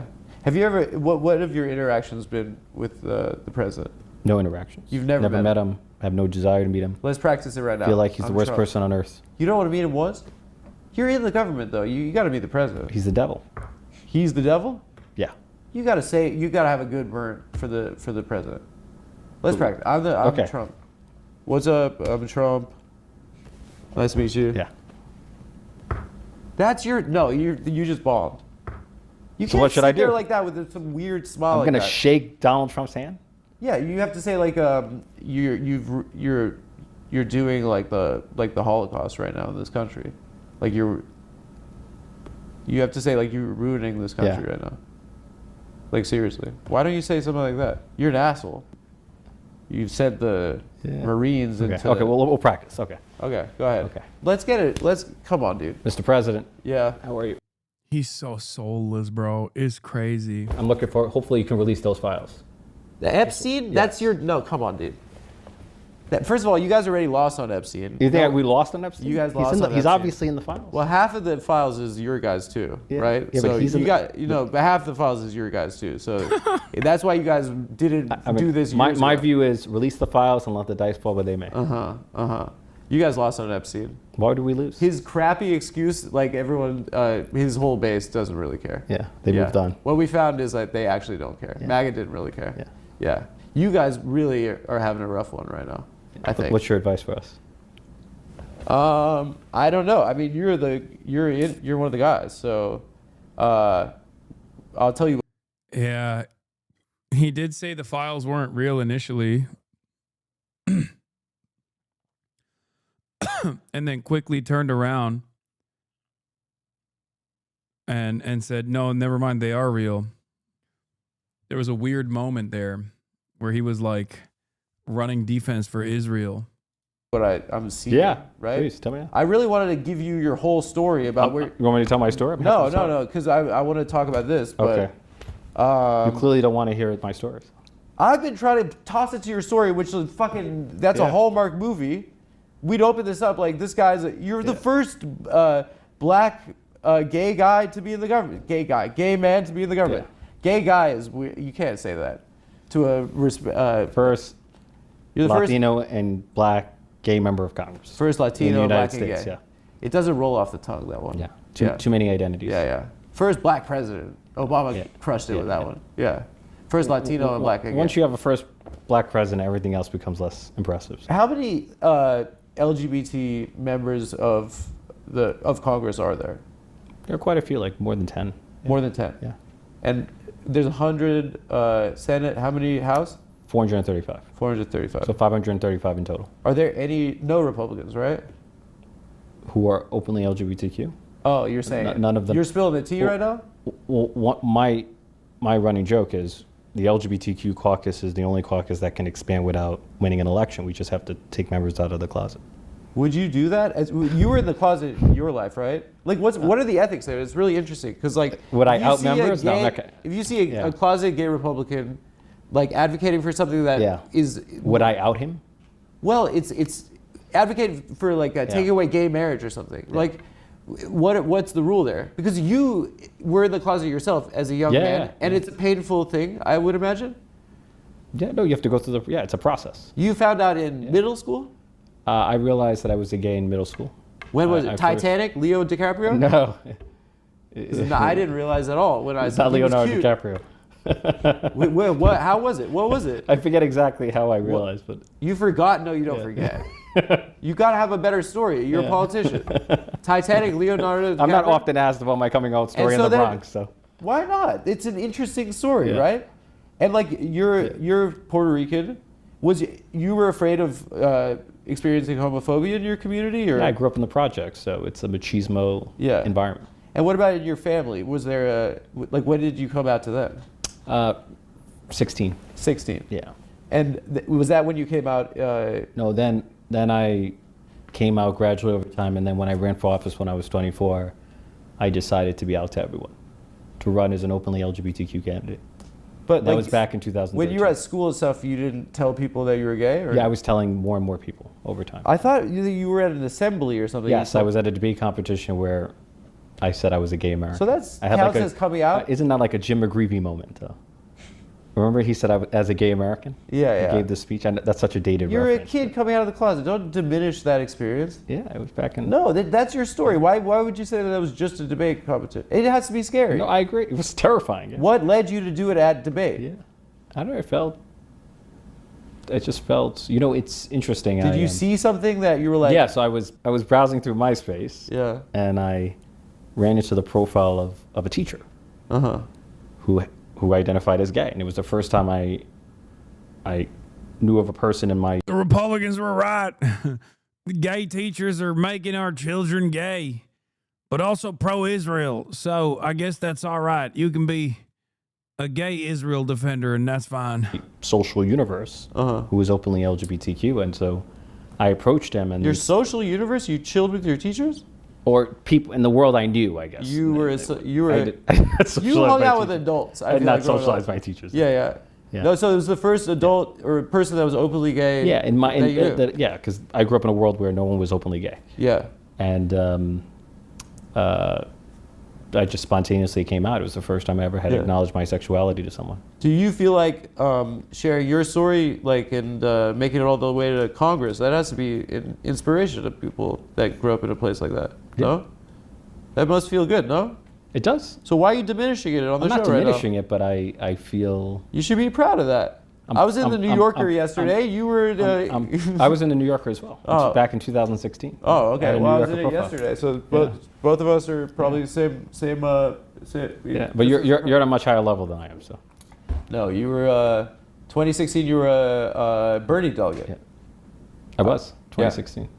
So wait, so go back to that, because it's interesting to me. So like, you had this mental health crisis in college, right? And did it stem? It stemmed from being gay? Is that what it was?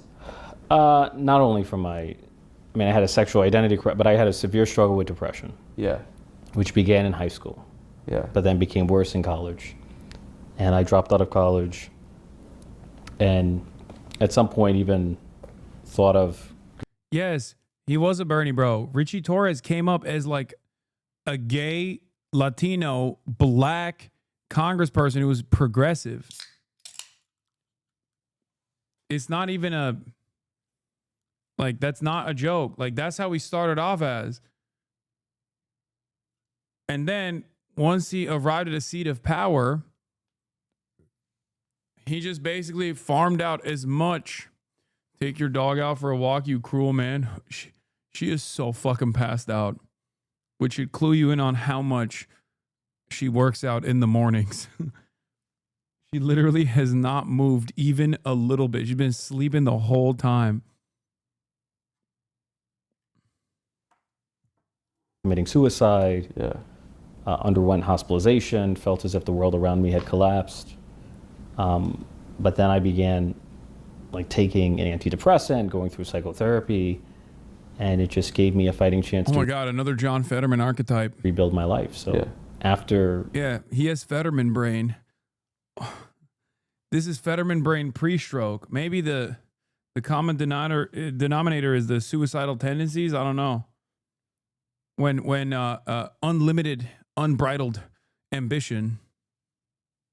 Because there's hella fucking suicidal people in my community, okay? None of you guys love Israel like this. So I guess you have to combine it with a constant power grabs.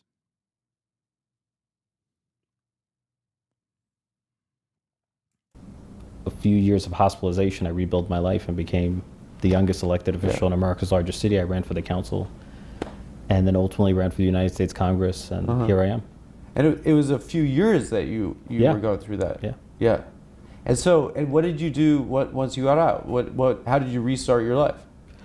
Well, instead of going back to school, I went into politics. So I was a housing organizer. I was a housing organizer for a New York City council member, and then I ran for public office myself. I would have moved to France or something. No, I couldn't afford to. I couldn't afford to move to France. Yeah, I grew up poor. You could figure it out. Yeah.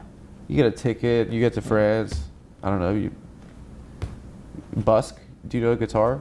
No. You get a guitar, put the I don't know. Obviously, to run for office, you have to have a call to public service. Yeah. You guys all say that, but you have to have an ambition as well, right? There has to be part of it, right? I want to do. I think an ambition to make a difference. Yeah, but you want to be. I want to be the president of the United States. Come on. I have no desire to be president. Is your ambition purely just to make a difference? I mean, it's a very abstract term. Yeah, make a difference in how many babies Israel gets to kill with American weapons, as in more babies, of course. That's the difference that he wants to make. He has zero personality. It's actually so impressive. Yeah, when I see stuff like this, I actually think maybe it's not so hard to be a congressperson. Because, I feel like you have to be a real shark, but... You would assume that someone has to be a little personable, right? And then you see guys like this and you're like, you're just a fucking sociopath. You can't even string sentences together to convince the other person listening to you of your humanity in a situation that is designed to like make you look human regardless. What's your dream? You know? My goal is to be the best elected official I can be. And then let the rest take care of itself. That doesn't work for me. Works for me. You could say like I want to make sure that. I mean, I would love to be. Say a better thing, like I want to make sure that the kids in my neighborhood could, like, you know, have a better life or something. Saying the best that you could be is so abstract. You could vote for anything. Yeah. No. I mean, I can tell you why I ran into public office. So. Which is what? It was really about public housing. So, so you know, born and raised in the Bronx, spent most of my life in poverty. And raised by a single mother. We raised 3 of us on minimum wage, which in the 1990s was $4.25 an hour. It's ridiculous. But the most formative experience of my life was growing up in public housing. And in New York City, there's an institution known as the New York City Housing Authority, NYCHA, which manages the largest stock of public housing in the country. It houses about 500,000 people.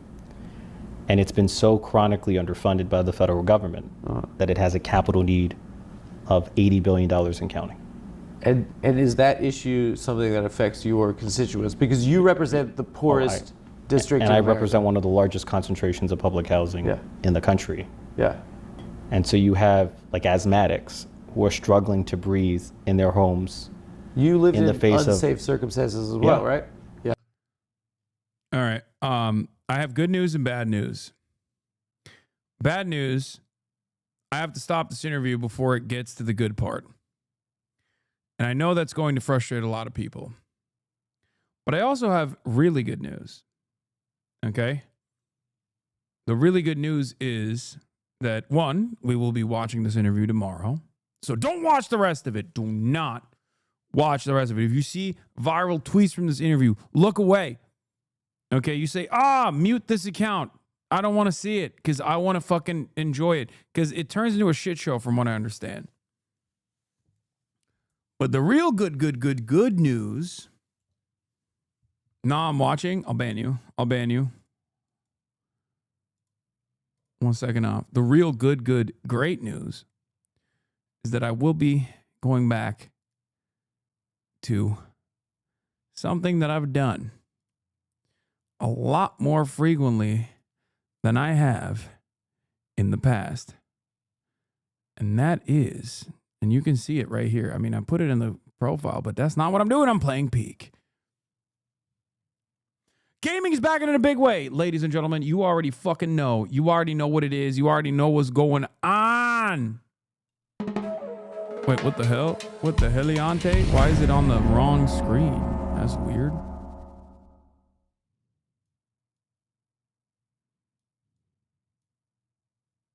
What? That's crazy. That was strange.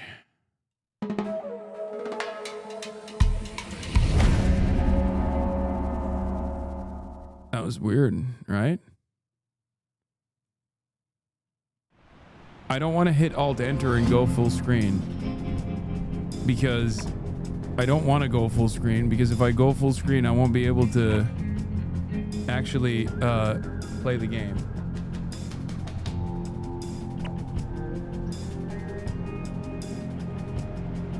All right, ladies and gentlemen, let's go. Let's dive right into it. Let's freaking go. Hello. Where the fuck's everybody at? Hello.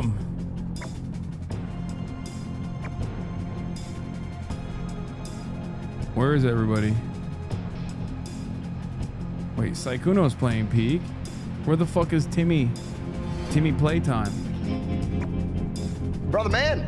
Yo, where's everybody? We're in the lobby. I'm waiting for Will. He hasn't replied to me yet, but Saikuno's here. So we are in the lobby. Do you have, what's your Steam? Wait, hold on. I'll send it to you. I don't even know how to do it. Hold on. Oh wait. Saikin sent it to you. We're good. Yeah, Saikuno just did. Okay, I'll see you in.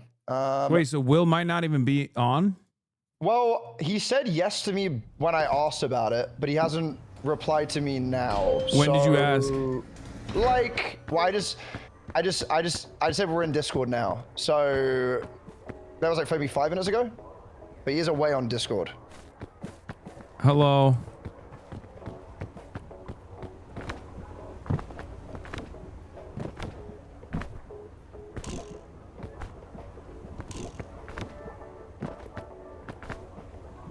Wow.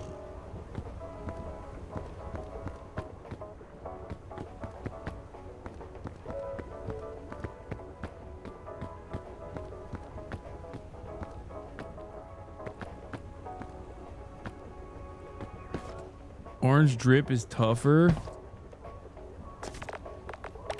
Yeah, but someone else took it the other day. I liked orange too.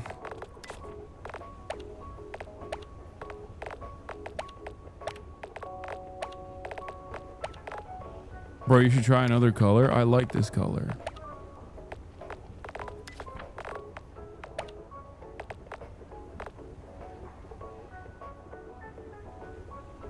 Always looking in the mirror, tisk tisk. Yeah, it's true. I didn't get to unlock anything else the other day, unfortunately.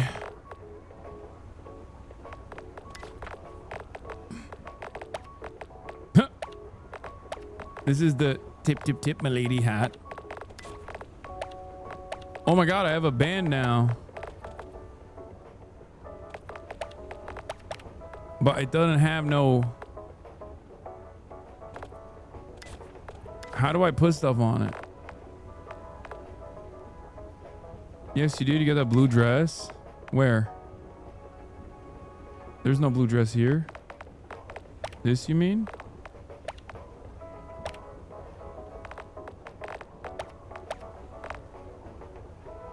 How do I get the badges? Oh shit, I got hella badges on me. Look at this. Chat, look at this, bro. God damn. You wearing cargos with flip-flops, put the dogs away? Oh, hell no.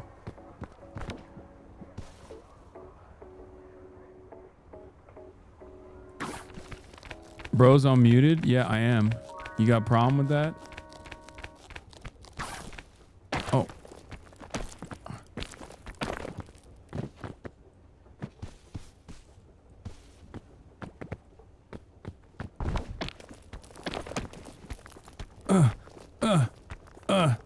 Okay. Oh, so close. Oh. Can't even climb the baby rocks. Hey, oh, hey, oh, hey. Yeah, baby. Adam.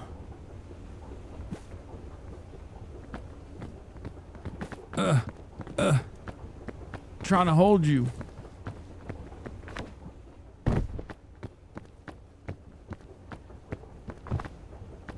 Isn't it weird how empty this airport is? Dog, this is Roblox. You are predatoring right now. Elam left the expedition. What the fuck? This isn't Roblox, chatter. They can't hear Hasan. Isn't it weird how quiet your friends are? It is weird, yeah.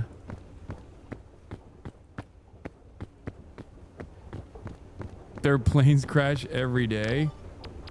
Their planes crash every day. Makes sense that the airport is empty. Wait, what? The planes crash? I'll restart my game. Invite again, please. Get to me or we riot. Okay, chatters, don't be fucking weird, okay? And don't be annoying. Already like 6K left instantly. Instant wipeout of 6K viewers, which is why I tell you all the time, this shit is not for the weak-hearted, okay? Remember your sound settings were wonky last time? Yeah, you know what? Maybe I won't play video games any longer. Danny All Art, thank you for the 10 gifted subs. Okay, well, we got some Oilers in the gifted.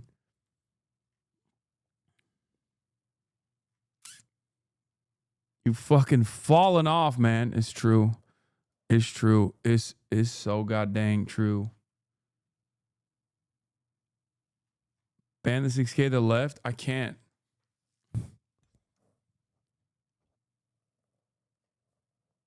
Come on, it's something about Atlantic Tuna. Thank you. Sakura Gore, thank you for the 10 gifted. Would you ever go back to your GTRP time? Yes. When the next No Pixel comes out, probably. There's something that happens with the bots. Like, obviously I'm a botted viewer, as you guys know. I'm a botted streamer. But when I play video games, it like breaks the bots. I'm doing Vulkan, right? I'm using Vulkan to load up the game.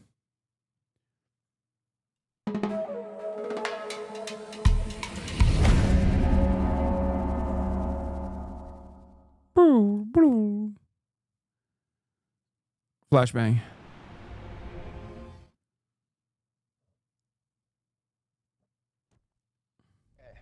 Hasan? Hello? Oh, hello? He lives. He I'm here. I'm here. I'm here. I'm here. Okay, thank God. Okay, so Will's gonna join in like 20 minutes. So we'll start, and then he's gonna jump. Wait, we're gonna do a threesome? Oh, we're gonna do a threesome. What? Whoa. and you're gonna be in the middle. Oh, Let's God. go. Whoa. That's payback for the TikTok. Oh God, guys, I sent her the Thai version. Dude, of what is with your Soda Pop. green shitty sash, bro? You see that? So bad. Golden. I don't want to be. You'll How do I never get a know what it golden feels sash? like You that. guys heard the Thai Ascent version of 7. Soda Pop? How do I get a golden sash? Okay, this is gold, kind I of. could probably get away with it. Oh, Twitch, though. yeah, that's the. But, bro, Yeah, it is yeah, so no, that's a lafufu, bro. so Oh, good. well, It that's is fucked not. up. It's not. They Oh, you're making me angry, shit- as indicated by my My face. angry face. Oh, I'm just No, really no, bold now. no. Oh, he's role playing now. No, no, no. I need more of a deranged look, I think. Use, I mean, I have the people's sash, the proletariat sash. no, shut the fuck up. None of your People's sash? none of This your is this is ridiculous capitalism right bourgeois here. sash. You got the type of sash that Yeah. only rich people have. You could never afford this sash. Yeah, you're being quite classist right now, sir. You don't know what it's like to be me, all right? Fuck Yeah, you, your yeah, fake yeah. Gucci flip-flops. Fuck you. When our time comes, we won't make excuses for the terror. That's right.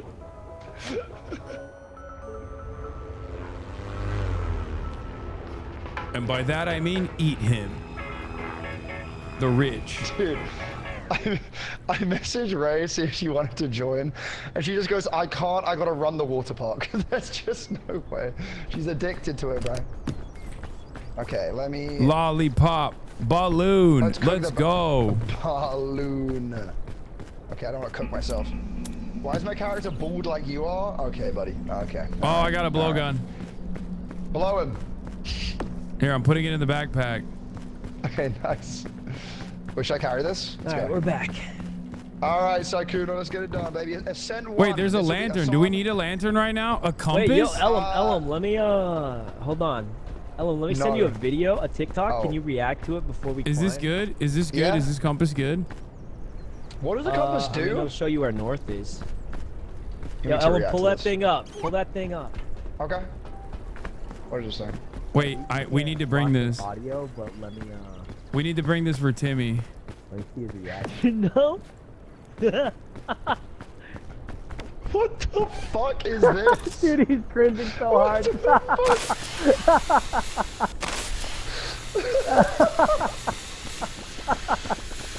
Yo, Ellum, you think it's as good as the original, though? No, this is great, man. Dude, look at Yeah. him. Wait, it hasn't gotten to the main part yet. Wait till the end. Wait to the end, man. You gotta wait to the end. We can listen to 5 seconds. Hold on. Hold on.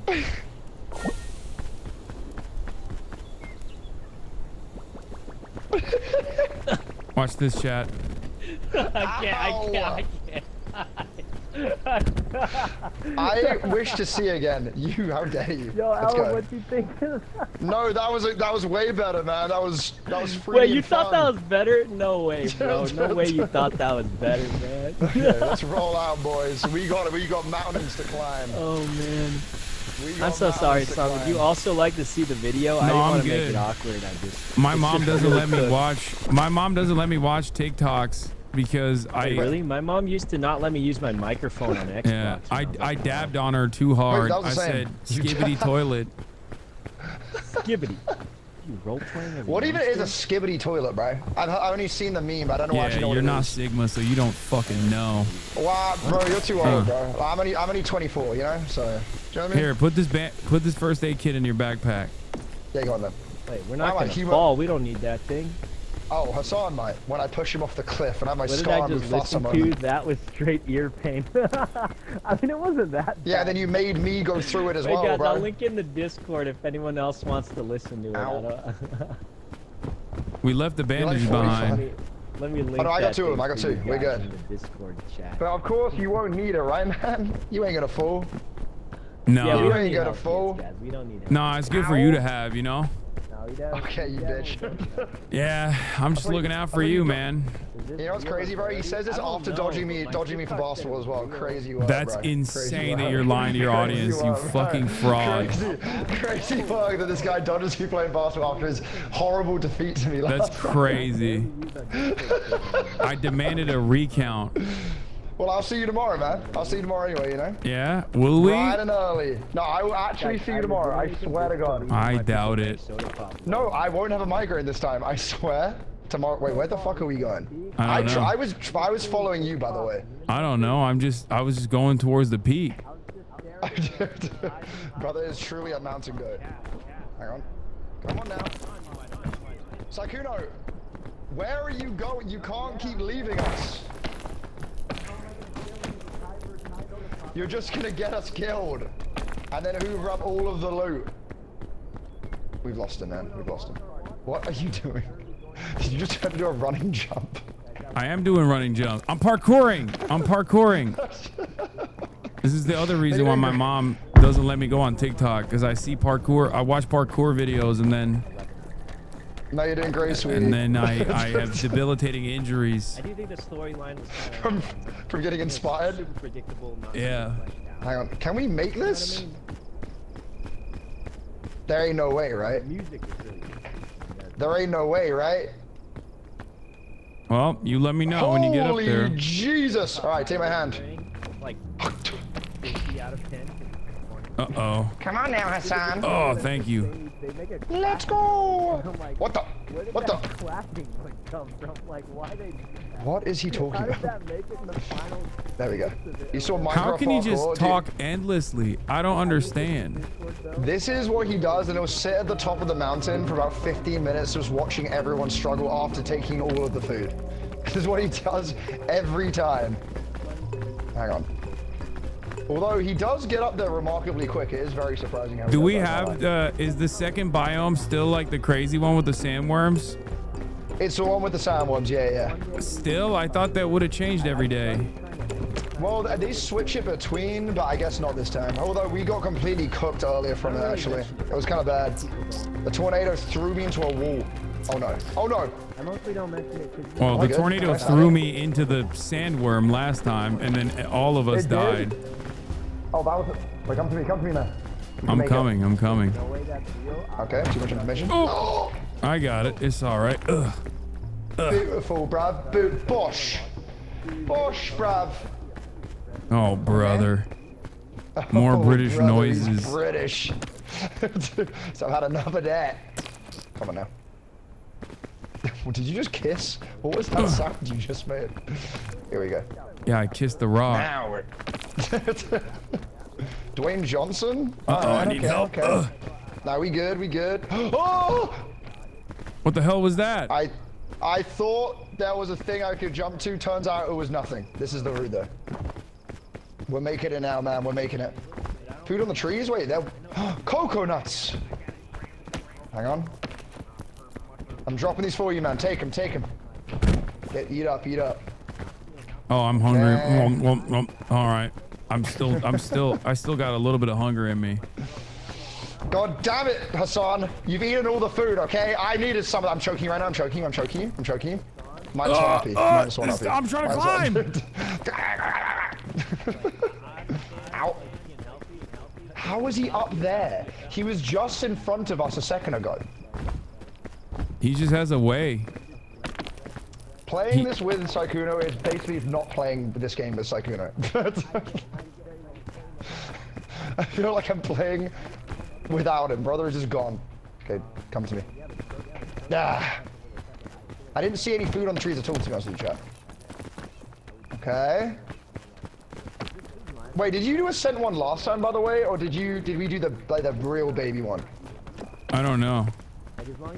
Okay, let me wait. Which way? Wait, there's a bag down there, but that's all the way down. There is. But it's down, like really far down. Okay, fuck that. Let's go this way.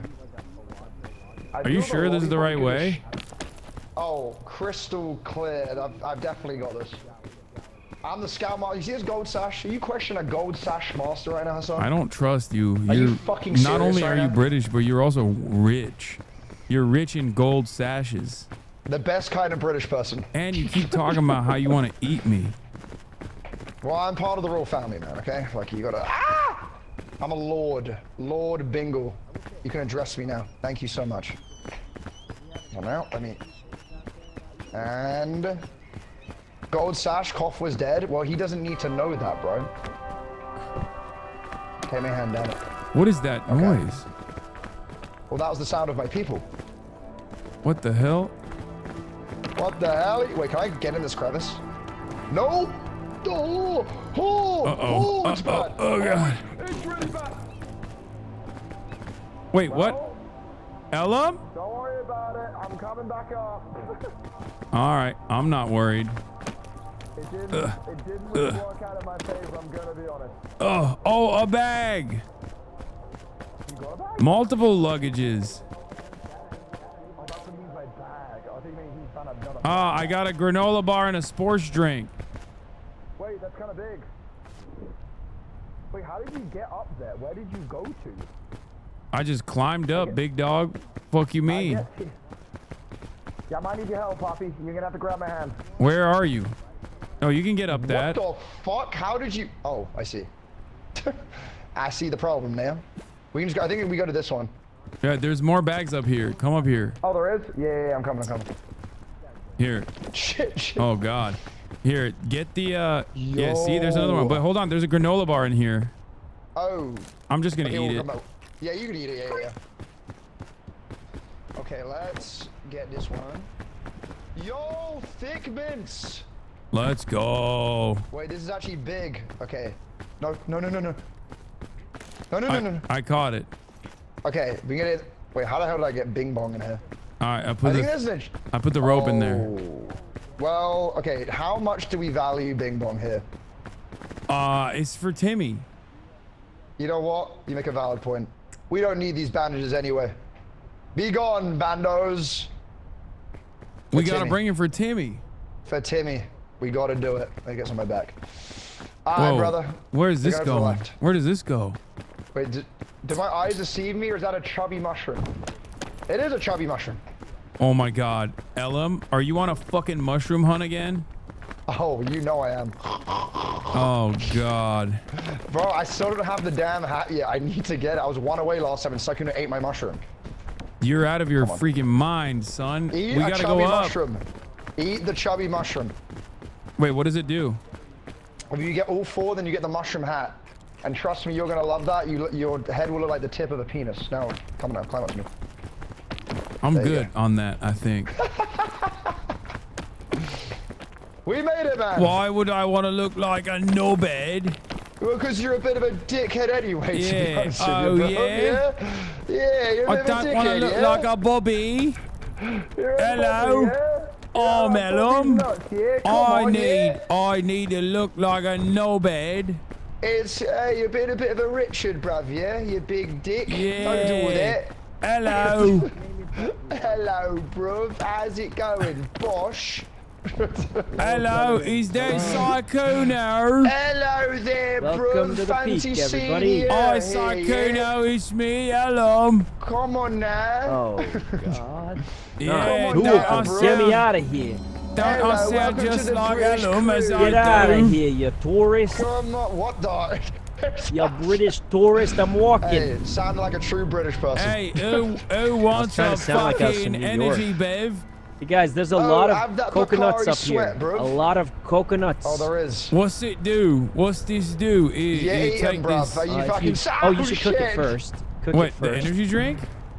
Yeah, and then it'll give you bonus energy. What the I need to hell? cook this as well. Yeah. This doesn't What the look A? edible. What the Oh, hell you it's burn? super edible. Oh, I'm drinking It's got it. some microplastics. Oh! That's gonna go straight to your. I'm energized. I'm Swimmers, fucking you know what I mean? energized, Come bro. on, nah. All right, let's Come go, on, everybody, now. to the peak. I to the love peak. hot Gatorade. All right, guys. It's cool. It's not everyone, right here, you fuck. hop in I this love cannon. hot Gatorade. No, that's gonna kill me. No, don't hop in the thing. It will kill you. He's. Go! Right, so good. After you then, man. After you, bro. All right, fine. All right, I'm getting in there. Go, though. Wait, oh. Actually, what the fuck? Doesn't that kill him? Wait, doesn't that? Doesn't he survive? Wait, does it not kill you? No, he walked. Okay, I guess I'll see you on the other side then, brother. No! Hello! Wait, what the fuck do I do then?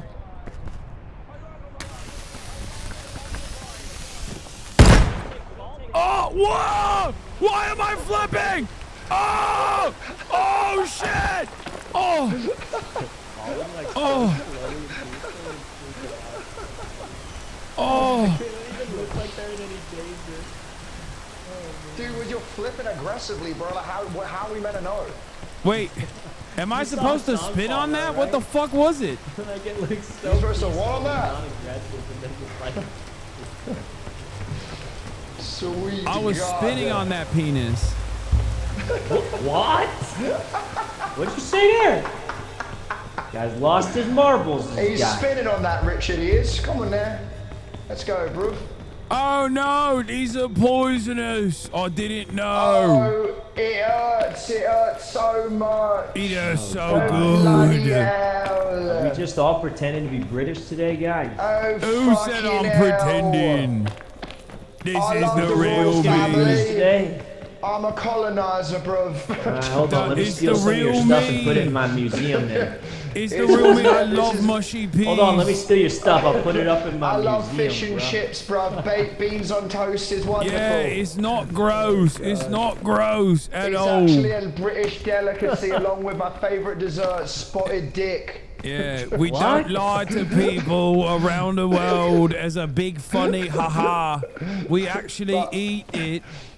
We eat all of that. We just name stuff weird and shit, like a Yorkshire pudding. Who does that? Yeah, Come on blood now. pudding. I love love me my to blood consume it. It's my favourite thing to eat in the morning. Could go left side. You know, Come left on, side man. last time, this is much better, right? Wait, I think you go ready? left. Come on there. I thought I'm watching 2022 Ellen. Okay, mods on. Wait, it was a mod who said that. Fuck. Come on now, you British fuck. Let's go. Yeah, Yeah. we're doing it. You're gonna get a proper shanking in a minute. Oh, are you what I want? Let's go to a pub, bruv. Yeah, Let's get a proper little Guinness, Glaswegian smile. Give me a little pint of Guinness, alright? Just bring it out, drink to the G, bruv. Drink to the G, yeah? Come on. Yeah, 3 lies on a share. George remains still gleaming. 30 years of art. Now he's 60. 60 years of art. We are on a lower Never set, stop though. me That would theoretically dreaming. make it notably. Bum, bum, Wait, can bum, I get bum. this I banana? wouldn't quite say it. You're a banana, bruv. Come on now. Wait, why It's am I probably gonna getting be fucking poisonous though, yeah? poisoned? Because it's a poisonous banana. Now get in your gob and come on. Why does it look so tasty? If it's poison, it reminds me of home. It reminds me of the beautiful food that me nan made. Oh, I loved it, bro. Bless her heart, bro. Bless her Except heart, me nan's food didn't look too good, and it was poisonous. That's because she was blind, Hasan. Don't worry about it, yeah? Don't shame her. How dare you call me nan blind? You one-eyed bastard. Don't. Shut up, yeah? Come on now. Shut up, bruv. Give me a 24-karat gold Labubu. Yeah. Yeah. What about the Labubu that came after that? It's raining, Alan. Why are you jumping? Oh, bloody hell. You're going to give yourself a proper gash. Oh, you said, what do you say to me? You're going to give yourself a proper gash. Come on. Stick 'em up, bruv. Come on, I want some. Give me a good scrap, hey, yeah? Hold it. Give me a fucking scrap, bruv. No. Give me a fucking scrap. Oh, shit. Oh, shit. Oh, what the fuck?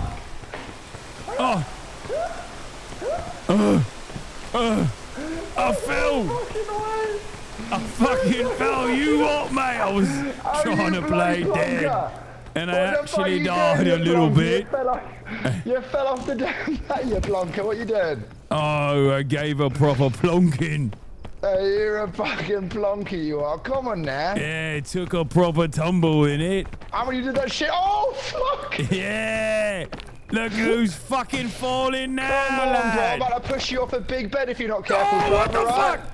fuck? Fucking hell. Fucking hell. Fucking hell, bruv. Climb a little bit higher and then dash off, you bumbling fool. Come on. I can't get up. I'm fucking stuck here, mate. Fucking hell, bro. Hasan, mate. Can you Wait, I'm actually stuck. What the fuck? Brain, mate? Get in here, your fucking brain, and get over to me, man. Alright, I'm from fucking Liverpool. Don't fuck around, mate. Come on. Give me a can of coke into the fucking predicament, mate. Hell. Don't get... I swear to God, when you fall off, I'm not saving you. give me a can of coke and a bag of chips, mate. My name's Stevie G, bro. I'm from Liverpool now. Come on now. From that Merseyside. I can't do it. It's fucking raining. It's fucking raining. Fuck the rain, bro. What are you made of, bro? Some gonads and climb the damn tree, bro. I can't make it. I can't. You come from Geordie now, bro. What's going on with that? From Newcastle.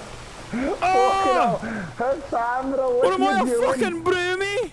Why are you being fucking Birmingham now, bro? Give me them jeans, bro. We can make the jump, mate. Come on. Fucking hungry. I need some scrap. Eat some fucking curry or something, mate. Come on now. We can make it. We're gonna go to the local chippy in a minute, bro. Oh, you fucking proper job, mate. You big fucking animal, bro. Shit. Is Rox not lash for the both of us? Grab me, you fucking hand. Get out me way, mate. I'm fucking sick of you. Get your big head out of here, bro. Come on now. Oh, shit. I'm stuck your fucking ass. I'm putting this P-tone down, bro. I don't know why I did that. I see you later, mate. Fucking make it. Grab the P-tone on the way down. I dropped all my fucking stats. Jesus, bro. I lost all my stats. Wait, it's kind of weird hearing you become American again, I can't lie. It's sort of off. Come on now, wait. I'm not fucking American, lad. You know it, I know it, we all know it. I'm fucking British. Born and raised on a beautiful island. Alright? The rain reminds me of the sunniest day in England. Hey, bruv, what firm you from, man? Who you support, bruv? From Millwall, yeah? I'm a fucking gooner. I'm a fucking gooner, are you? Well, I'm a gooner, both literally and also for Arsenal. I'm blowing bubbles, pretty bubbles in the air. Yeah. Sunniest day in Broomy. Where the fuck am I going? Up here? I don't know. I'm fucking following you. I'm not gonna lie to you, bruv. I'm a little why did I not eat these thick mints, bruv? I'm a thick mint apparently. Come on now. Let me eat this shit. Are you hungry, bruv? You want some scran? I'll go have a some proper fucking scran, yeah? Proper fucking scran, yeah. Get some fucking scran. Wait a moment. What about these? What about these fucking things? Medicinal root. What did you else see, bro? What do you see over there, mate? What's the medicinal root? Can I eat it? You're a medicinal root, you fucking ball bag. I'm eating it. I'm fucking eating it. Oh, it helped. It helped. It helped. Oh, yeah. Wait, do I have a rope? What do I have in this thing? Yo, I got a rope. Okay, I grabbed it for him. Put it on my back. Okay, Alan, where the fuck are you? I'm putting a rope down for you, fucking idiot. Grab the rope, yeah? You see that? Is that low enough? Don't know if I can make it up to the fucking rope, yeah? What do you mean? I just said, was it low enough, you absolute fool? Yeah, you need to go lower. You absolute fool, why did you tell me? United. Wait, hold up. I'm gonna fucking climb up to it. Fucking hell. Come on now. Fucking hell. All right. Proper bro. jump at the rope, What are you doing over there, yeah? Come on, grab the damn rope, bro. Nice. Don't chat to me, fam. Why are you talking like that, bro? You're talking bare fucking shit, bro. You're chatting bare breeze, fam. I don't even know who you are anymore. You've done so many different accents. Oh, shit. Come here. I'm gonna get stuck. I don't know talking any other way now, bro. Brev, bet here. Oh, you trying to be like that, Brev? Yeah? Don't talk. Grab me hand, what the fuck? Grab me hand, bro. Beautiful. Bloody beautiful that was. Now, where the heck are we going? You've led us astray, bruv. Oh, this way. I led us astray? I don't know where the fuck we're going. I'm following your ass. What? I've been following your ass. Wait, what? No, you weren't. I thought we'd follow the pathway created by Sakuno. Oh, you know what? I don't know. I can't even hear his voice anymore. Oh, look at that. There's some fucking luggage there. That's a bare treasure, bro. Fuck that, bro. That's bare treasure, fam. You know about bare treasure, bro? Yeah, bro. Peak, bro. That's that. Hey, alright, bro. Fuck that, bro. That shit peaked again. Nah, bro. Fuck that. That's just calm, bro. You know what I'm saying? Oh, fucking hell. I don't know what you're saying, Alan. What ends you from, bro? What ends I'm from? Run your pockets, mate. Run your pockets, mate. You don't mess with me, bro. I got shank, fam. Yeah. Don't make me bust out the fucking... the button off. Make a proper piece and mash out of yous. Get that fucking shit away from me, bro. I'm scared of a little knife, bro. Yeah, that's my... It's the biggest knife in Birmingham. Fucking hell, bro. I haven't seen that for a knife that size in my life, bro. It's crazy. You must be a real one. Where am I going? I'm lost. Where the fuck am I going? Like, I can't... Oh my god. Oh, what the fuck? Bumbling fool. I can't fucking see. You fucking idiot, happened? Bro. What the fuck happened? I'm poisoned. I've taken so much poison damage. We're hotboxing this, bruv. Wait, I got an idea, bruv. We're gonna no, I'm gonna fucking fall of you if you dart me. If you fucking dart me, I'll fall. I'm sorry, bruv, alright? Salute the Queen, God bless her soul. Don't do it. Let me fucking... I got a marshmallow and a lollipop. There is no... Wait, you've got a lollipop? Yeah, I got a fucking proper lolly. Climb the fucking wall, bruv. Right, I don't want to know about your lollipop, bruv. Right? I don't have the energy. I need to fucking sit through. Well, maybe if you didn't stand on the fucking hemorrhoid, bruv, we wouldn't be in an issue right now, would we? You led me astray. You led me right to the fucking... You led me right to the fucking bobbies. Right to the bobbies? You don't know about bobbies at all, Whose fucking fault is it? You walk straight to the gonads, bro. Don't even start with me. You start trying to throw a bit of lip at me, bruv. You're about to find out, right? You fucking sent me down this journey. It's the wrong fucking... God, don't you do that, all right? I'm gonna send you back down the bee's nunny in a minute if you're not careful, bruv. All right? You give me the Ruby Murray right now. Maybe I'll let you pass, all right? Give me that. I don't know what that is. I don't even know what you're saying. Use the fucking lollipop, bruv. I'm eating it. I'm eating a lolly. Climb. Dash. All right, let's see what the lolly does. Wait, what the fuck does the lolly do? Keep dashing. Grab the wall, you plonker, and dash up. Wait, what the fuck is the lolly doing? It gives you unlimited stamina, bruv. Something you wouldn't know about. Oh, he's sleepy. I'm so sleepy. No, you got 3 lines on a shirt. No, Why am I so fucking sleepy? Because you ate the lollipop. You were some 5-year-old had a sugar rush and fucking Skittles, No, bruv. What do you mean? I got a fucking sugar rush. Come here. Oh. Now put down the Skittles, bruv, and climb the fucking wall. I can't do it. It's fucking wet. You plonker. I'm a plonker. All right, bruv. All right. Okay, come on now. Come on now, you fucking colonizer. Come on over. Who are you calling a colonizer? I'm from Birmingham. I'm from fucking Birmingham. My people were colonized by the Danish. It was Danelaw. Accent, yeah? Yeah, they had to fight back. Have I heard about those Manchester accents, bro? Oh, 161 there's a put first man on aid map, kit bro. and a rope spool. Yeah, you're probably gonna need that, bro, because you know what the heck you're doing. Come on now. Here, take it. You know what, Take the fucking rope throw spool. it to me. You Stupid. You threw it down the map. Come on now. Come on now. 0161, bro. Put money on the map and that, yeah? From Manchester. I United. Like, I knew a guy who kept ripping 0161. Yeah? Had a lot What of happened to him, gambling bruv? debt. Oh shit, what happened to him, bruv? Is he alive now? Yeah, I think so. Played you a actually do know formative role someone. in changing the dynamics of streaming website called Twitch. Oh, like, wait, I haven't heard of Twitch. What's that, bruv? What do you mean? Yeah, What's one it's, of those? Twitch? What's It's a a Twitch? platform for booby streamers. For booby streamers? What the heck? I don't know. I don't know about those websites, bruv. I don't do all that. Oh! I don't do that. I do YouTube. What the fuck is this? Come on now. Let me go over here, grab me 24 karat gold Labubu. Oh shit, I'm dead. I don't think this is the right way to go. As evidenced by the fact that you fucking fell.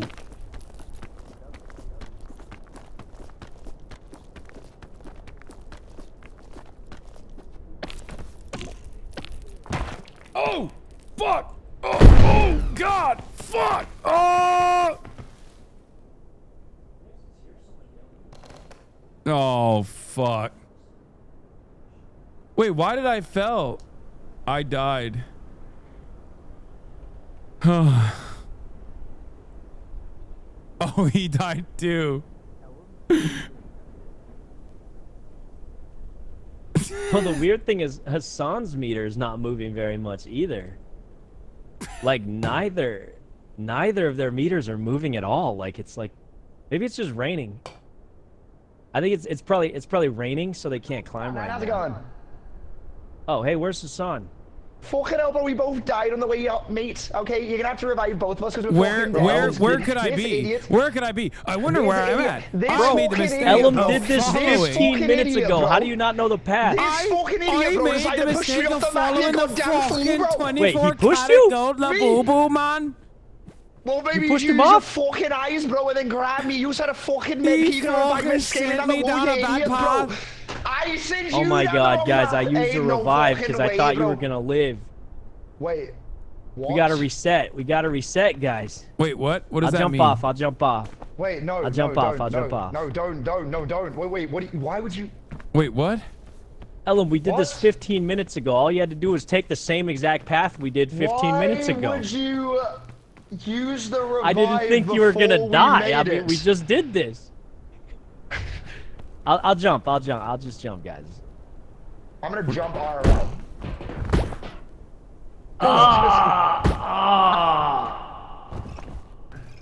I'm alive? That's crazy. I'll jump again. I'll That is I'll just actually crazy. let me just jump again. Maybe let me climb up this thing. I'll just jump again real quick. Don't worry. Yeah. I mean, Will's not even here yet. Will's not even here yet, so it's no problem, right? This is crazy. I'll just jump again real quick. I mean, Will's not here. It's fine. It's fine. We were waiting for Will anyway. Jump! I think this time it did it. Oh wait, do you keep healing yourself? Oh, it did it. Why are you keep using the Pandora's box? What the fuck is the Pandora's box? It keeps like randoming his stats. He's being weird. Wait, Why I are you took no being so damage. kooky? Let me just jump again. Where are you? Where am And I? I'm so sorry. Dude, what's going on? Where am I? What the fuck are you doing? I'm lost. Can you see? Yes, because you glitched it with random stats. Fuck, what do you mean? No, I'm lost. Where do I go? Where do I go? I don't. Where's Will? Where's Will at? Well, he was gonna join for the end of it, but I don't know where he is. He said he's gonna be 30 minutes, but that was 40 minutes ago. So How am I not taking damage? Well, thank God Will's gonna be here this time. I just missed. You're so stupid. Why would you use the revive thing without us actually already being there? Well, I mean, Will's not here yet, so I mean. Wait, bro, you know the path up. You have a golden sash. You think I'm not gonna lie. I feel like Sykkuno was kind of right. I mean, he's trolling, but we did it 15 I really minutes did think ago. that you would This guy's lead us bragging about his down the golden right path. sash. I thought he would make his side, it. okay? Don't He's take got a his side golden right now. sash, man. You think I have a golden sash that suddenly means I'm a professional at this game? You beat it on Ascent 7. I got carried up. I got the Oh golden my sash God, he as just a said ghost, that. bro. You can't. Finally, he's dead. Sweet God. Okay.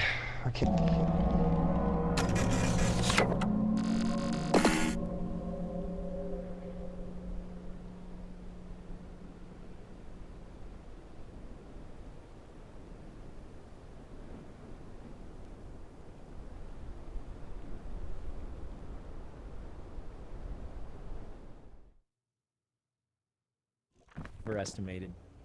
I overestimated. Okay. Let's go, guys. You think Will's here? You know, Ellen, that was my bad. I had high. I just overestimated, you know, the gold sash. There is. You shut your bitch ass up. What do you mean? I'm apologizing. I just, you know, I wasted the res It was because I a didn't think you were backhanded gonna apology. die. You said I expected more from you. Well, There is you got a golden no sash, way. man. Welcome to You the club. hit me with a. There is no shot. You got a hit me golden with sash. Welcome to the club of having expectations. I got a golden fucking sash, but then I lead people Call him out, Hasan. Call him out. Fucking hell. Look, it's me, Hasan. I can climb a fucking straight wall without falling off, you idiot. Wait, okay, just to be clear. So what actually happened? He pushed you down, Ellen? No, he pushed me off because he's a He pushed you down? That's what happened? So you didn't mess up. Like, a gold sasher would not lose on a set one on a map I thought this man, okay, this guy right here, I thought given his astronaut outfit, given his golden sash, he would know what the fuck he was doing. Turns out he didn't know. There is no way your bitch ass is going at me right now. Ellum bro. just beat this without map me, on you wouldn't Ascent even 7 made like up a 15 quarter of minutes the map, ago. Okay, bro? You almost killed 15 yourself minutes jumping ago, off of he the beat ledge. this on All Ascent right, 7. jump off the He ledge knows next what time. he's doing. All right, screw you. I mean, maybe it's because you're not used to Ascent 1, Ellen. Maybe we go back on 7. I'm not you'll be used to back Ascent at 1. full power. I'm not used to Ascent 1. You know, no. You know what? No. We're going. We're doing it now. He How said is he? somehow. No. Oh, I think you've lit a fire under him. This is good. Oh, I'm gonna fire in my belly. A fire in my belly. He's We're inspired going all the now. way. This is it. You know what, Hasan? Motivational speech. You Hit, know what, hit me Ellum? with it right now, bro. Ellum, show Hasan why you got that golden sash. Show him. I tried to, and then I died. Hashtag let him know. Hashtag let him know. Wait, what is Ascent 7? No way, 20K people watching this, Lamount.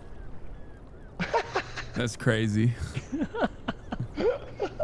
Okay, so what is the difference between Ascent 7 and all the... Oh, I got a rope cannon. Wait, we could do one run of Ascent 7 so you could see if you want. If you want to try, it might be rough, but we No, can I don't definitely wanna try. We can do it. 6. We can do 6 if you want. It's a little better. No. I'm fine with that. Here. Okay. I'm throwing an All right, let's energy get going, drink in guys. there. Energy bev in there. Wait, Ellum, come here. Ellum, come here. Here, come in, bro. What's going on, yeah? Hasan's starting to doubt your skill. He doesn't think you deserve that gold mustache. Yeah, well, because he's got the Lafufu version of it. That's the reason why, bro. Oh my God. Let's go. Let him know, man. Let him. I'll take the backpack. Oh! Did I catch that? I blocked it. Yo, brother. That was me. That was me on your Dang. basketball. That was me on the basketball. Just bro. like See in that? basketball, right? I heard Ellen's pretty good. He pops off all I the am time. going to cook him tomorrow. He's going to be sending me a Are you text sure? message. He's going to be sending me a text message like last time, like at 3 a.m. Like, oh no, I'm Ellum and I'm tired. I've got a fucking proper headache. I had a migraine. I have a proper headache thinking about how hard you're going to block me tomorrow.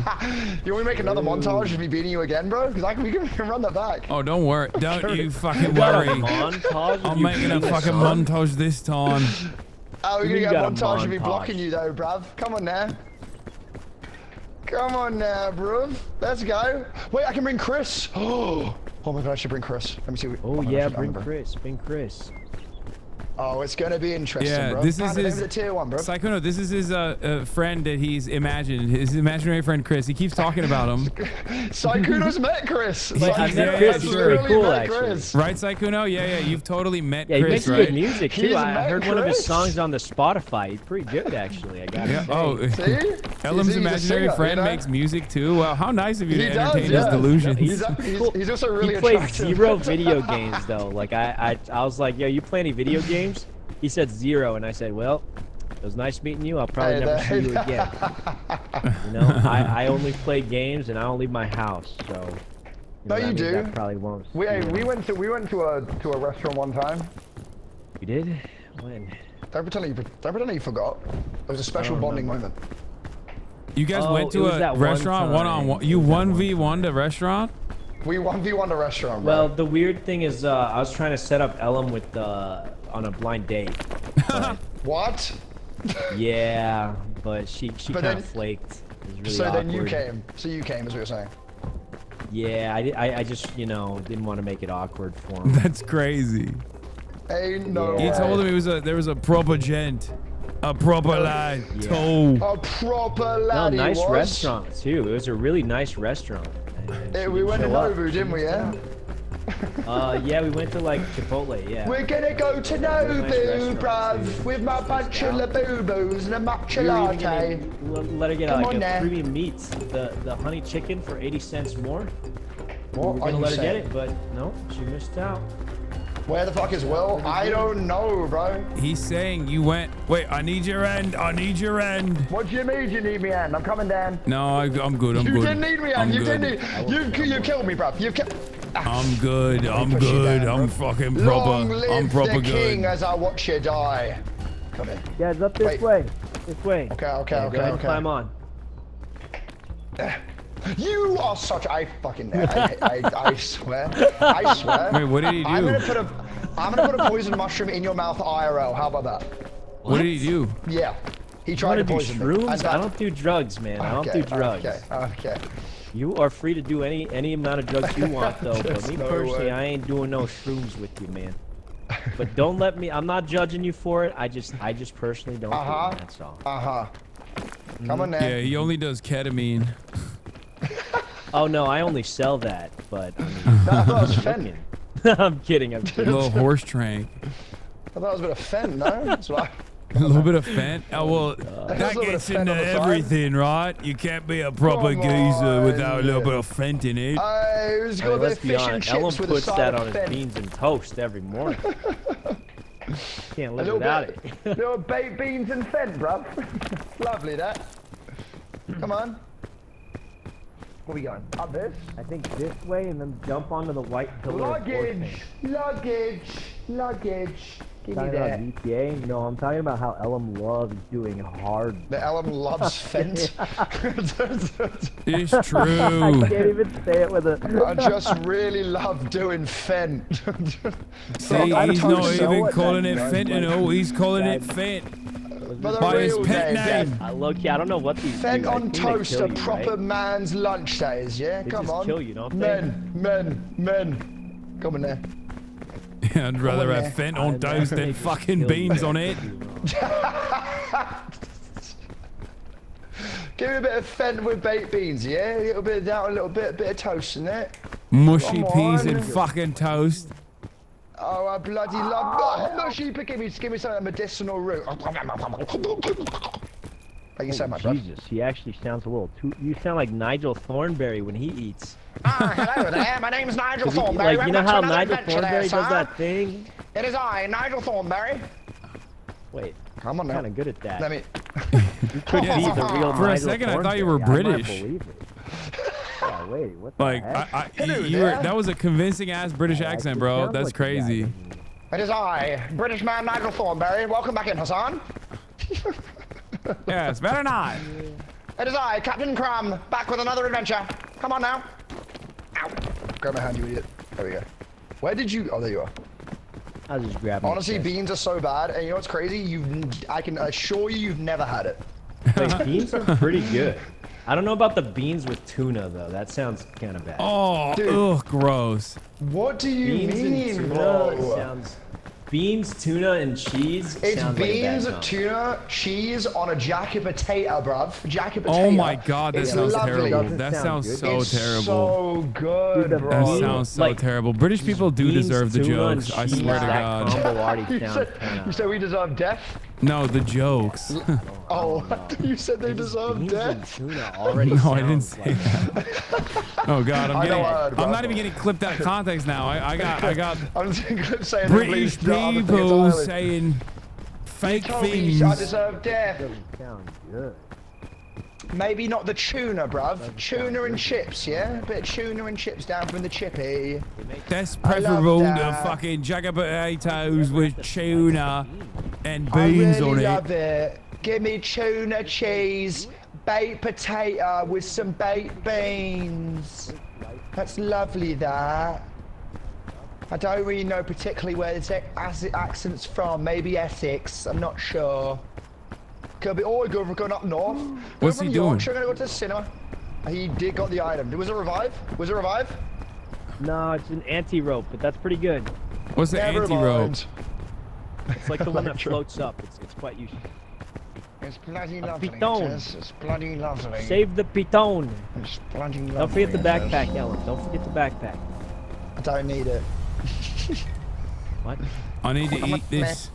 I need to eat this mushroom because I'm starving. Hey, bloody A hell, you well are done bloody marshmallow. You are a goddamn mushroom, bro. What do you mean? But yes. Not a mushroom, a marshmallow. A marshmallow, yeah? Come on. Yorkshire, I'm trying to think of the Yorkshire one. Yorkshire? Jamie, bro. No, let's go. I want to go up shop real quick, mate. I forgot to cook the.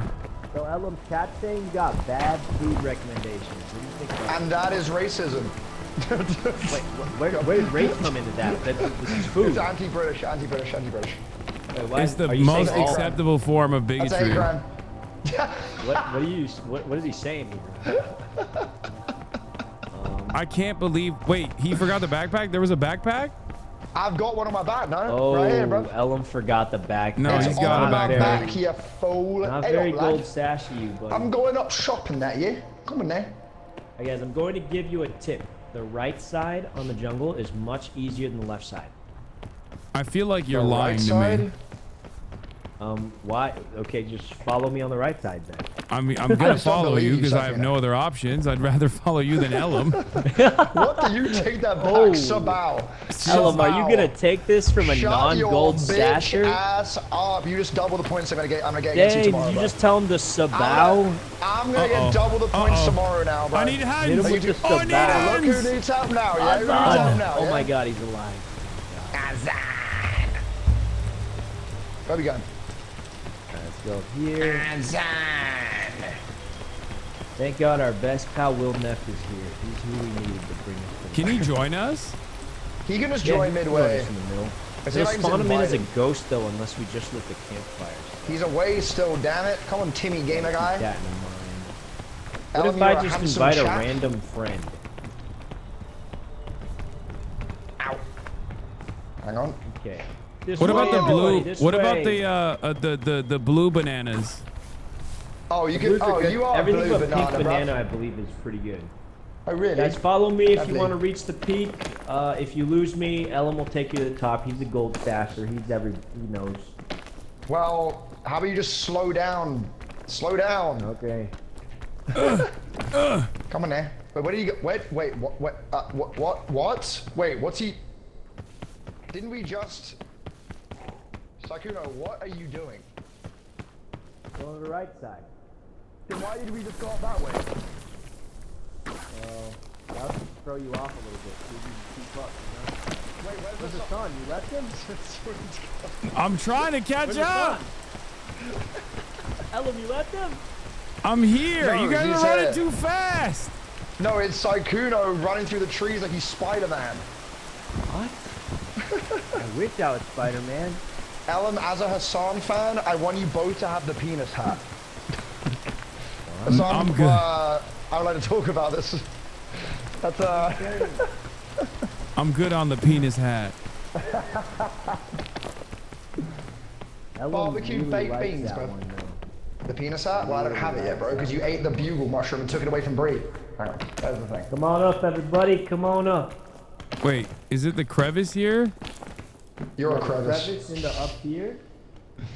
I'm looking Here all we up in your go. crevice right now. Yeah, please get away from my crevice.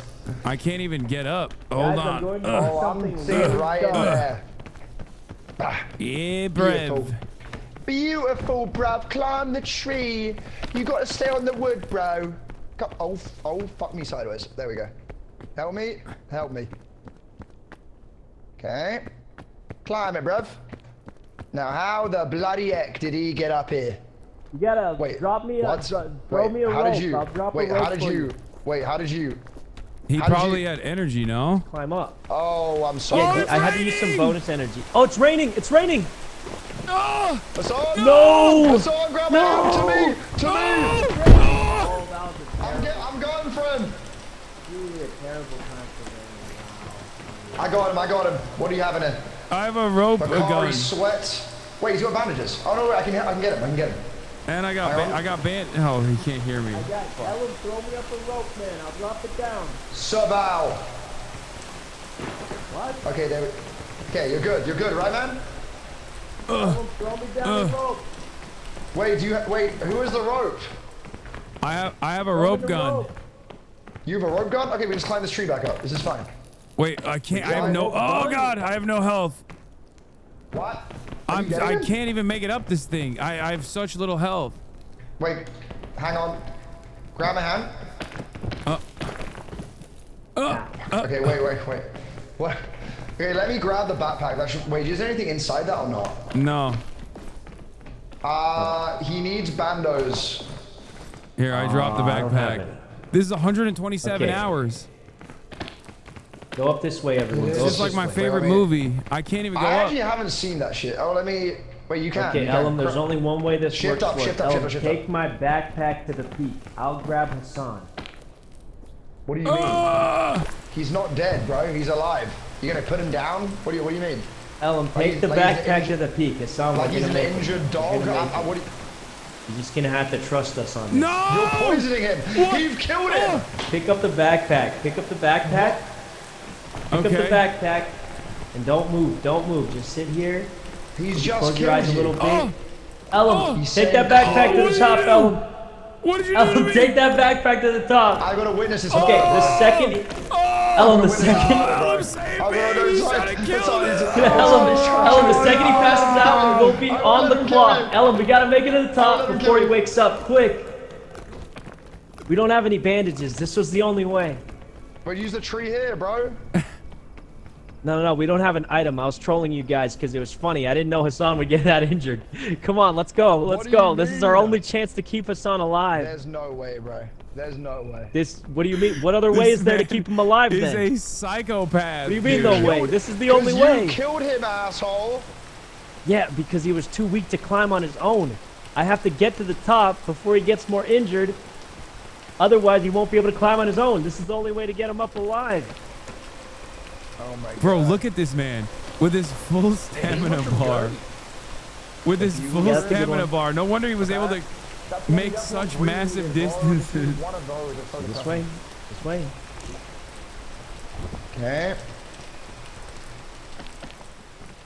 Dude, I don't know if we're gonna make it in time. I feel like he's gonna wake up on the side of this cliff and die.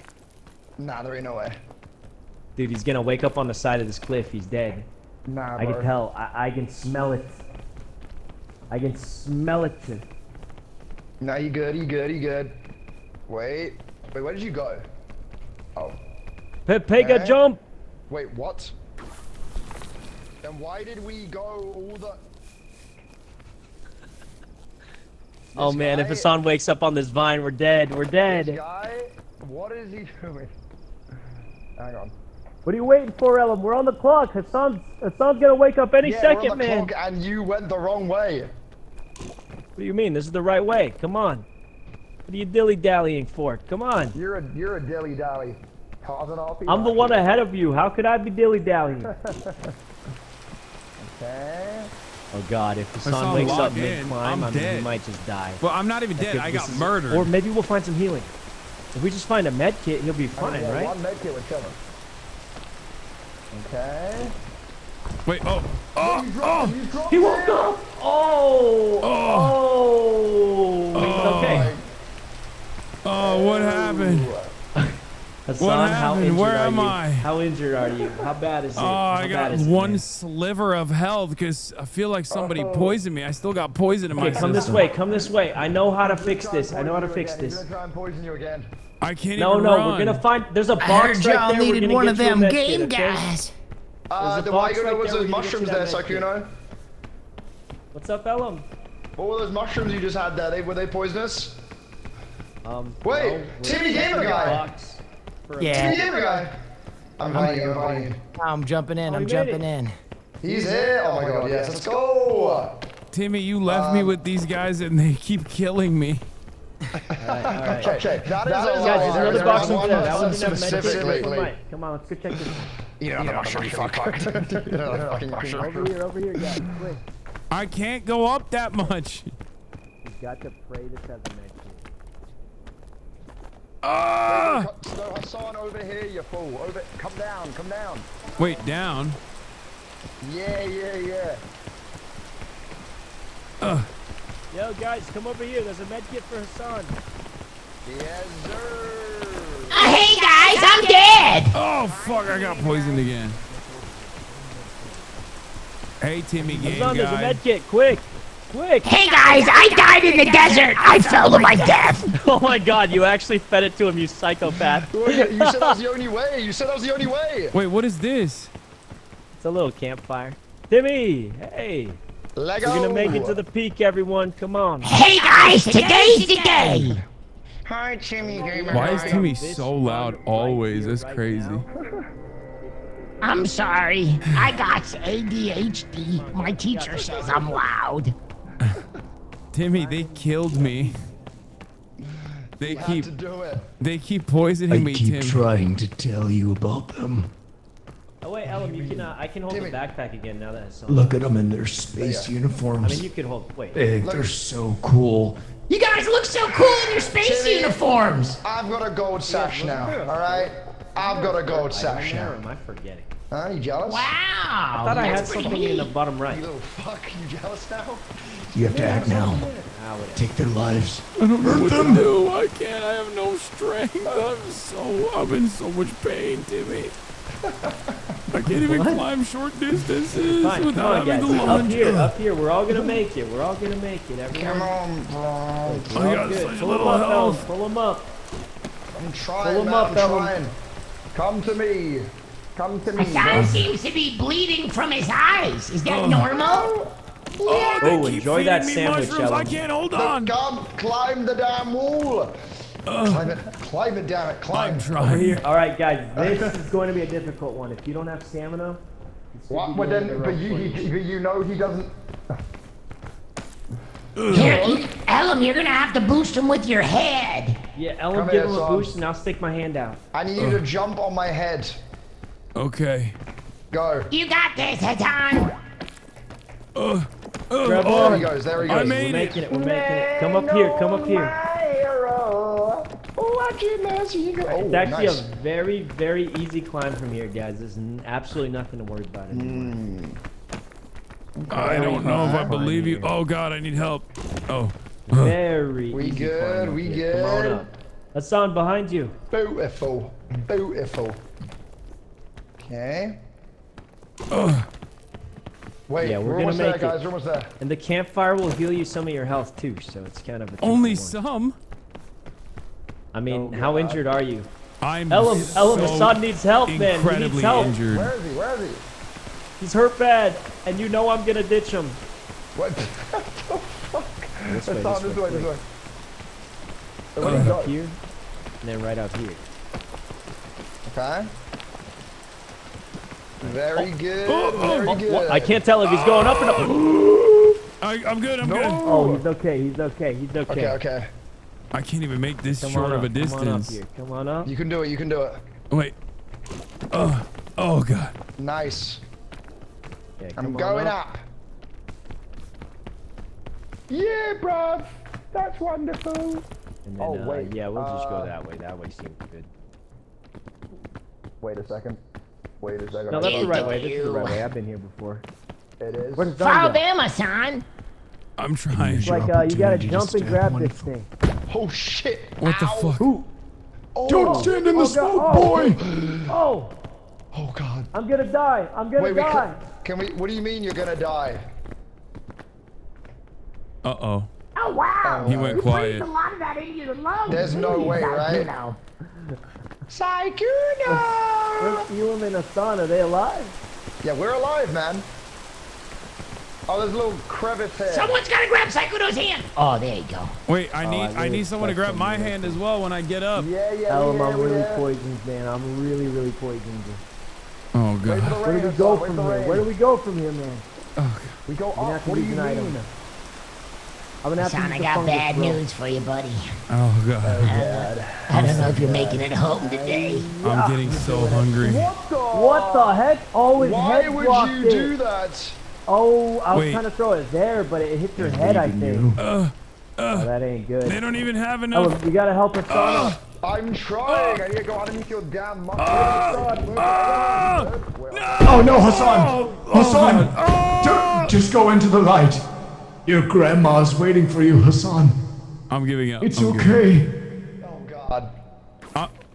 I'm dead. There's no way. Hasan! No way. No way. That was not. Oh, water. Bro, I had fucking a quarter health. I had a quarter health the entire time. It was not happening. I went to save you. Okay, well, Get his backpack at least. Timmy whispered into my ear that I should follow the light, and I immediately took it.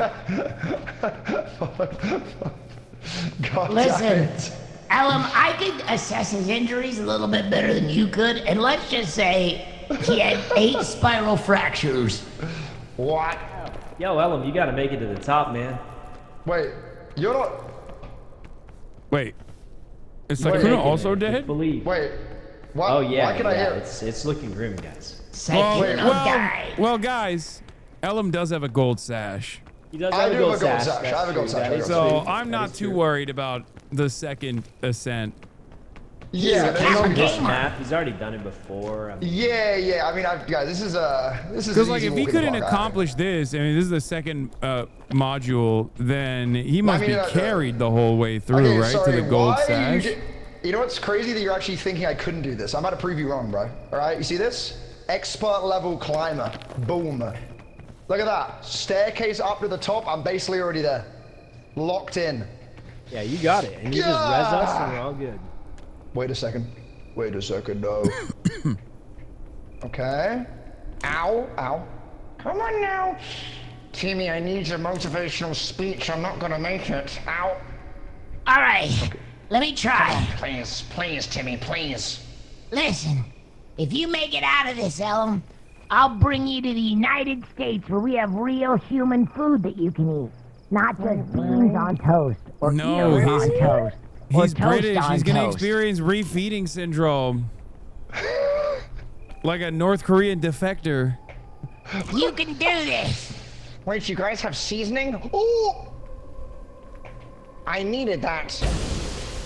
Thank you. Did you just use a full healing shroom on a fraction of health? Timmy, shut the fuck up. You're a child. Wait, there's another one. There's another one. Where? Elam, go back right behind you.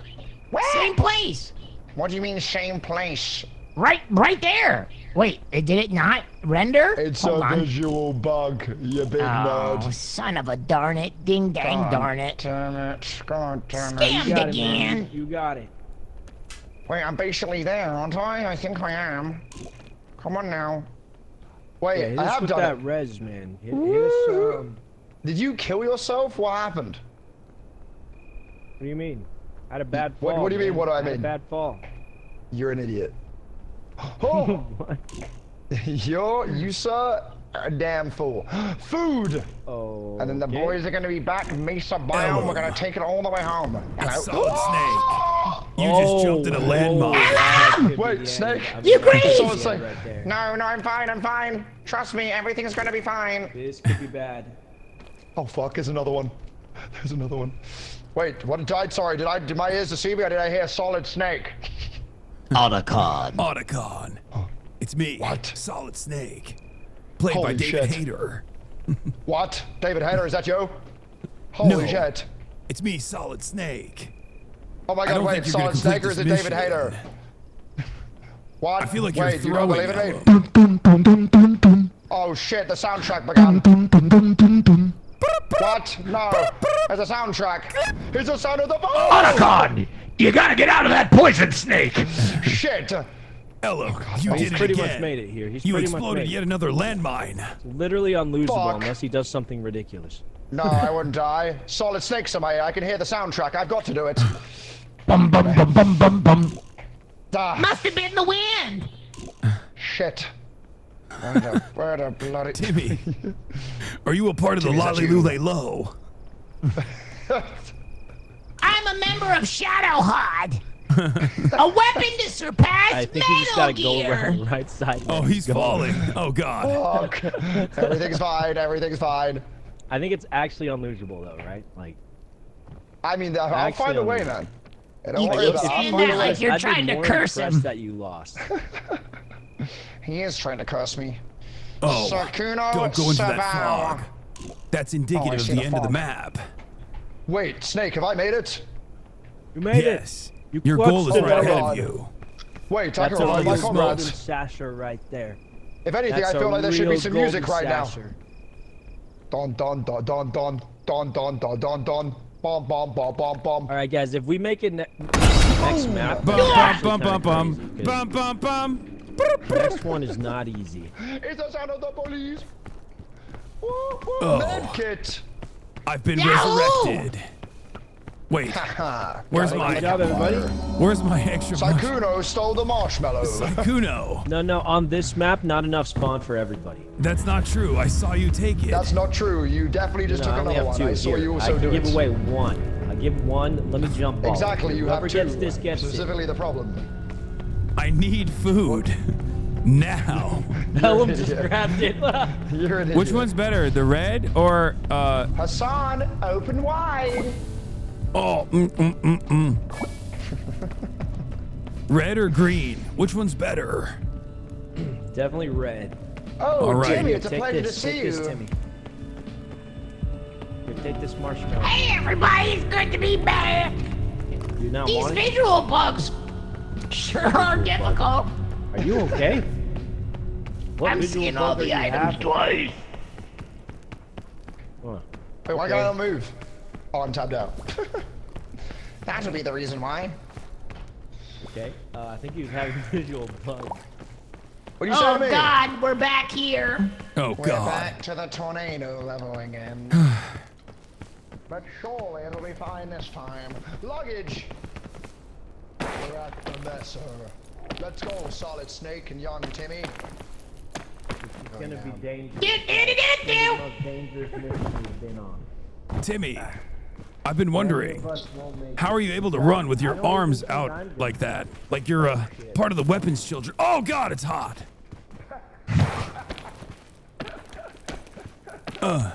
Oh shit. Are you asking me how I'm able to run with my arms out? Yeah. Wait a second, this is perfect.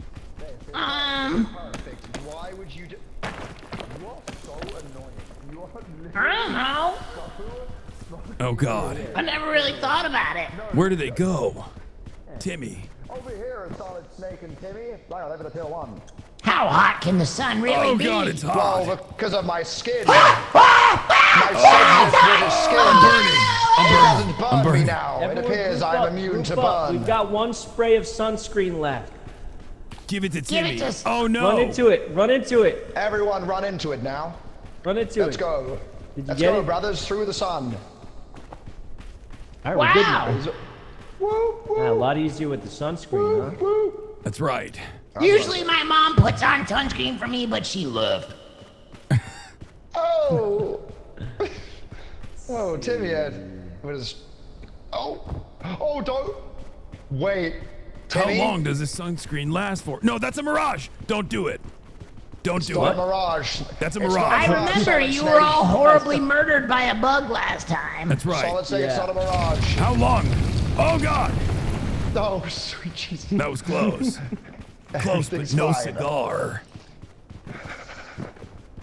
We're going to make it. Where the fuck is the tornado?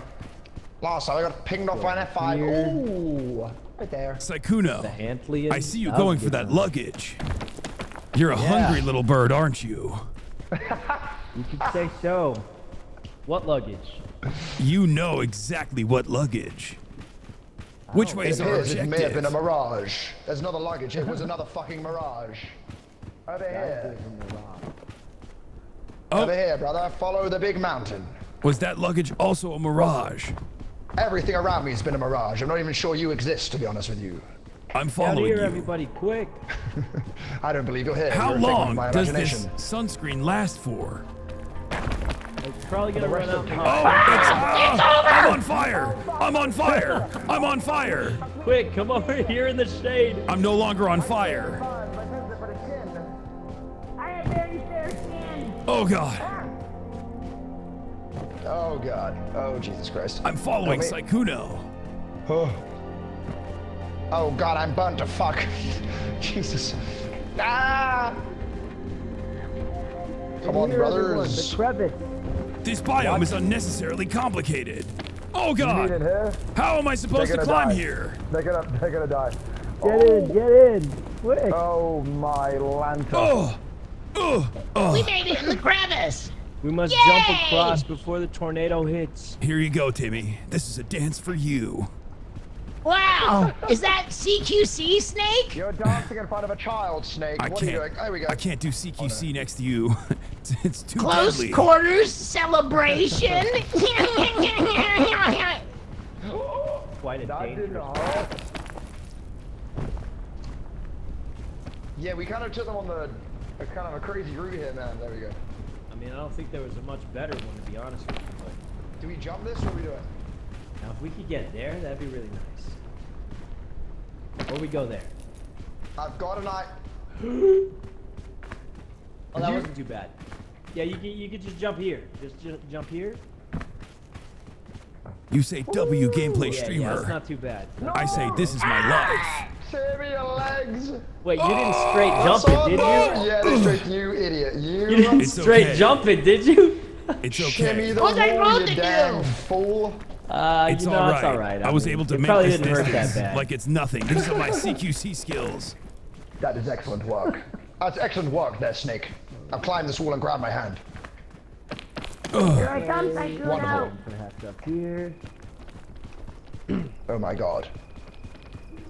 Huh. Snake, where are you? I'm coming up. Wonderful. Wait. You fucking idiot. I got it. Timmy, I might need your hand. Never mind. I'm fine. Don't worry about it, Timmy. This way. He just keeps saying this way, but I don't know where he went. He has a habit of doing that. He went this way.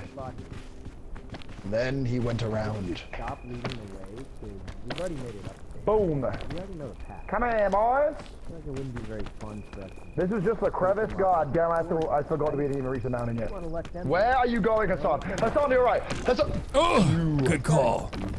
God damn it, Snake. You almost killed yourself. over here. Over Wait, here. I was wasting my God, that guy resources has for no balls of reason. steel. He has balls of steel. I'm hungry. God. I think Hasan's hungry. Tornado. Here, come over here. I have a prickly cactus for you to eat. Wait, what does that do? Oh God. Well, it gets rid of your hunger for a prickle, but the prickle goes away, so it's worth the trade usually. Oh, it feels like you stabbed my insides. Yeah, I've also fed your insides. It's okay. Plus 3, minus 2. This is exactly like Snake Eater Delta. Available now. Ow! Come here, Timmy. Let me remove that. Sometimes- Let me remove that thorn for you there, Timmy. Sometimes you need There you to go. figure out how to survive out in combat situations. I needed that prickleberry, Sykkuno, you idiot. I'm pretty Why damn didn't hungry. you just ask me for it instead of calling me an idiot? Because you ate it so damn quick. No, it's right here. Bro. I just picked it up. Why didn't you just ask me for it? That might be a mirage. It's not a mirage, Snake. I can see it clearly with my eyes now. Yes. Oh, God. Wonderful. Ooh, suitcase! It's a cannon. Exactly what we could have needed the 5 cannon's minutes useless. ago. Do we need Shit. this? Do we need the med use kit? it right we now? might do, Snake. We need to launch you across. Snake, Everyone get get in in the this cannon. cannon now. Snake, get in the cannon. It's time. Get in, Ellum. Where's it gonna take Make sure me? both up, your brother. feet are in it. Make sure your feet are in it when you look down. Oh, they're in it. Oh, that looked good. That looked good. I mean, let me get on this. That's thing. not a lot of distance. That seemed kind of pointless, to be honest with you. But Ah! look at him go. This seems kind of Oh my stupid. God, I think I'm dead. All right. Wait, why can't I get in? Okay, I lived, but it This did seems not real help me. dumb. All right, light me on fire, Timmy. One of your feet is hanging out. You gotta get more. Oh, God! Where did I go? Oh shit. This was We pointless. definitely could have just run up here faster, but there's a prickleberry. I mean, you know that's. I'm just all right. gonna not do that. Oh, hey, guys. Yeah, you Call really me don't have to do it. It old-fashioned. doesn't. It doesn't really help all Sykkuno, that much. hold if I'm on. honest with you. You got a thorn on you. That's okay. It'll go away. Come on It's now. barely anything. We gotta make time, guys. It's gonna be daytime did I again climb this soon, whole and you know what mountain? that means. What does The that mean? sensitive sun on our skin is going to be burnt to a crisp. I'm gonna Ugh. snipe Ellum with a dynamite. What? Sorry, you could hear that? Oh, I can hear We you should there, kill son. some scorpions with dynamite. Ooh, suitcase. Suitcase. We can get some food. Oh my God. Wow. Wow. Voice It's a in my head lollipop. said, if you put an item in there, you go flying. Those voices what? missed the last patch notes then. God damn. God, Jesus. Jesus, you're It got really nerfed. close to It everyone. doesn't work anymore. God damn. But you know it does work. This! No, no. Oh, Just kidding. I wouldn't do that. Oh, thank God. sweet God. Sweet All right. God. Here we go. We'll just wait. Let's Timmy! lock the Oh, fuck you're in. there. You're there. Hi Lock there. the fuck in. What do you want to thought see? you Let hit him Ellum with the lead us, dynamite. guys. I'll be honest. I beat this map today, so I know the path, but I don't want to spoil what's the the fun. What do you mean you So don't I'll want let to Ellum do spoil it? We just I want to mean, get Ellen's through a the golden level, man. sasher. He knows how to go. I've already done my part, bro. I did the last one. What? Where am I? Dude, where are we going, bro? Oh, I see it It's now. going up, man. It's easy. It's actually quite easy today, I must say. Then why Hey, is Kuno, it- you certainly are in a lot of plane crashes. Yeah. I feel like you're the common I denominator, might be the one Sykkuno. crashing the plane. You Who know all the knows? planes. Come on now. Oh, it's on burning. What? Oh Wait, is up God. here? Is it this way? Let's get out of the sun. Oh shit, I'm burning. I'm burning. I'm burning. Oh shit. Oh bloody hell, I'm rather hungry. I would Which love way, some Ellen? food. Which way? Oh god, I'm burning up. Oh, it's pretty bad. He's running in circles saying he's burning up. Which way? I'm burning. My sensitive poor British skin. I'm burning. I'm peeling. I don't know. Oh, God. I'm hungry. I Oh, need food. God. I need food. Where's damn Timmy? it. Where's Timmy? I don't have a damn clue. All right. This way. This way. Okay. Is it this way, brother? Is it really? I don't know. I mean, it looks good enough to me. Okay. Thank you. Wait, luggage. My luggage. Thanks for spotting No, it for me. you I actually fucker, lost I it need during food. the plane crash. I need food. All right. You can have the water it had. Woo! That's all it had. Hasan, you hungry? A little bit. Oh, just a little. We can wait. I'm sure. Surely. Yes. I'll be all right. Okay. Surely. Oh, Timmy, you're alive. Where's Elam? Over here, bro. I Elam. I'm over here. He's left us once again. What up, Holy brethren? poop, he made it like Let's pretty go. dang far. Wait, How'd I you see get that my- far so quick? I'm quick, brother. I'm quick. Make the jump. Where? I don't even think Come it's on a now. jump. You can just kind of walk, but I mean, there's like a little hop, but it's for the most part flat. I'm so hungry. This is really bad. How hungry? On like what Like a percent of your third. bar is hungry? A third? Wait, that's not that bad. It's bad. It's bad. Bro, you're fine. What are you worried about? Here, come here. I got some toast on beans. Oh, Timmy Gamer Guy. Thank you for the baked beans on toastings and the jacket potato. Thank you so much, bro. Oh Come God, on now. I got Where we burned. going? Oh, So I got how it. do they Oh. jelly the eels? Ow! Oh, it's Where are hot. you going? What, he just lured us into a trap. I don't know what I'm doing. I love jelly. Wait, Ellen, It was watch such out, there's a first dynamite. delicacy. Wow, don't worry, you fuck. Ah! This way, this way, this way. I feel like he's getting progressively more British somehow. I think he's lost. Oh, I'm very lost, let me tell you that. Where the heck are we Well, going, I bro? think we God. just go up. Ugh. Just try going up, maybe. Yes. I Oh wow, see. that looks like a difficult climb. Nope, it's good. Look at that. Oh, nice. Beautiful. Oh, thank you. And Oh, now God. we're going to Seems good. Autobots Seems roll good. out. I don't know where the heck I'm going now. I'm going to be so honest. Where the heck are we going? Guys, I'm lost. Wait, Pega climb. to this. Wait, what? Ow. Wait. Hey, So, Saikuno, where are we Saikuno, going? how about a little fucking I him? don't know. I didn't take this route. I'm lost. How about I went the other way. It was much easier. Oh Why God. But I'm Where's sure the there's a other way way? up from here. help You Is us? got the it, way- Ellum. I The believe. left or the right? Yeah, that looks like. Can I you mean, the help? problem is if we look above that, like I don't think Yeah. there's much. Of I a think the path. problem think is there's a this path. cactus looks like a big dick. A little bit, I suppose. Yeah. Ow! Scorpion. Ow. Ellum, where do we go?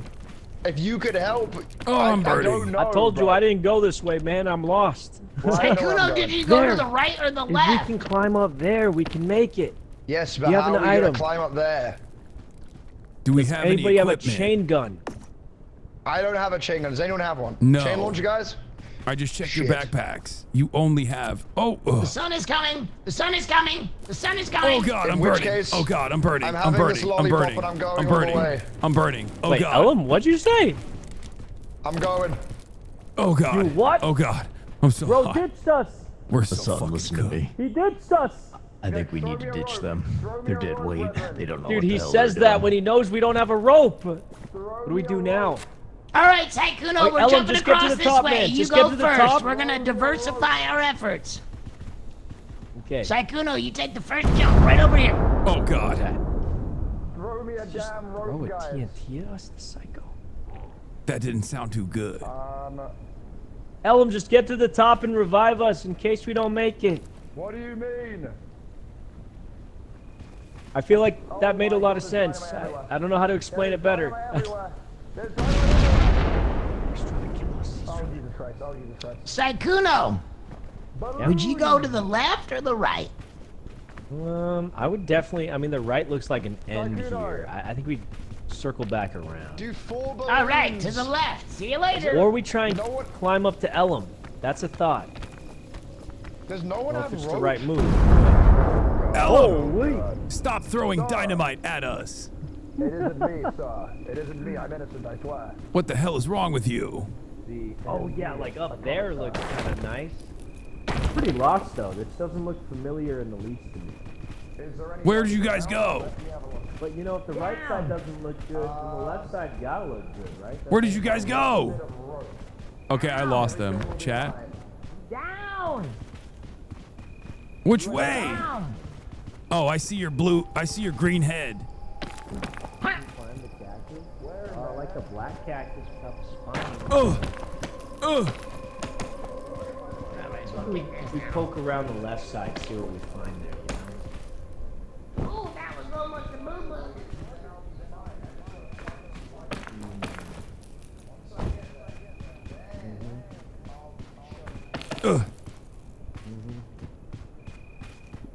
Where are you guys at? Oh, through here. I see something. Oh, there you are. Yeah, I got it. Get this one too, just in case. Ella, we can't hear you. You silly British SOB. Like it looks like we're making a little progress here.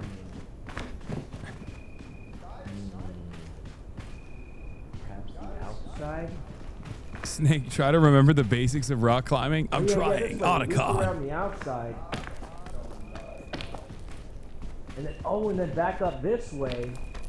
I mean, we're making some progress here. I feel like we've done more progress than Elam has. Periscope. Oh, whoa. This killed me last Hey, this time. reminds me of last time.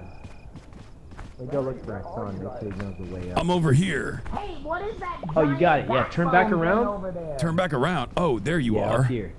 Got to double back sometimes. Yeah. I got a chain launcher for us, guys. I'm back. Oh, Where shit. the heck It's did this Elam. guy come from? I got a chain launcher. We can use this I to think get we back can up just now. go up here, guys. Or this Yeah, right also here. works. This looks like a way. Up on the right. And then this way. Okay. Yeah. All right. Oh wait, then straight to this thing. Oh my God, there's a route. There is a route. You still with us, Snake? I'm right here, Timmy. Lollipop to... Thank God. I'm covering your six.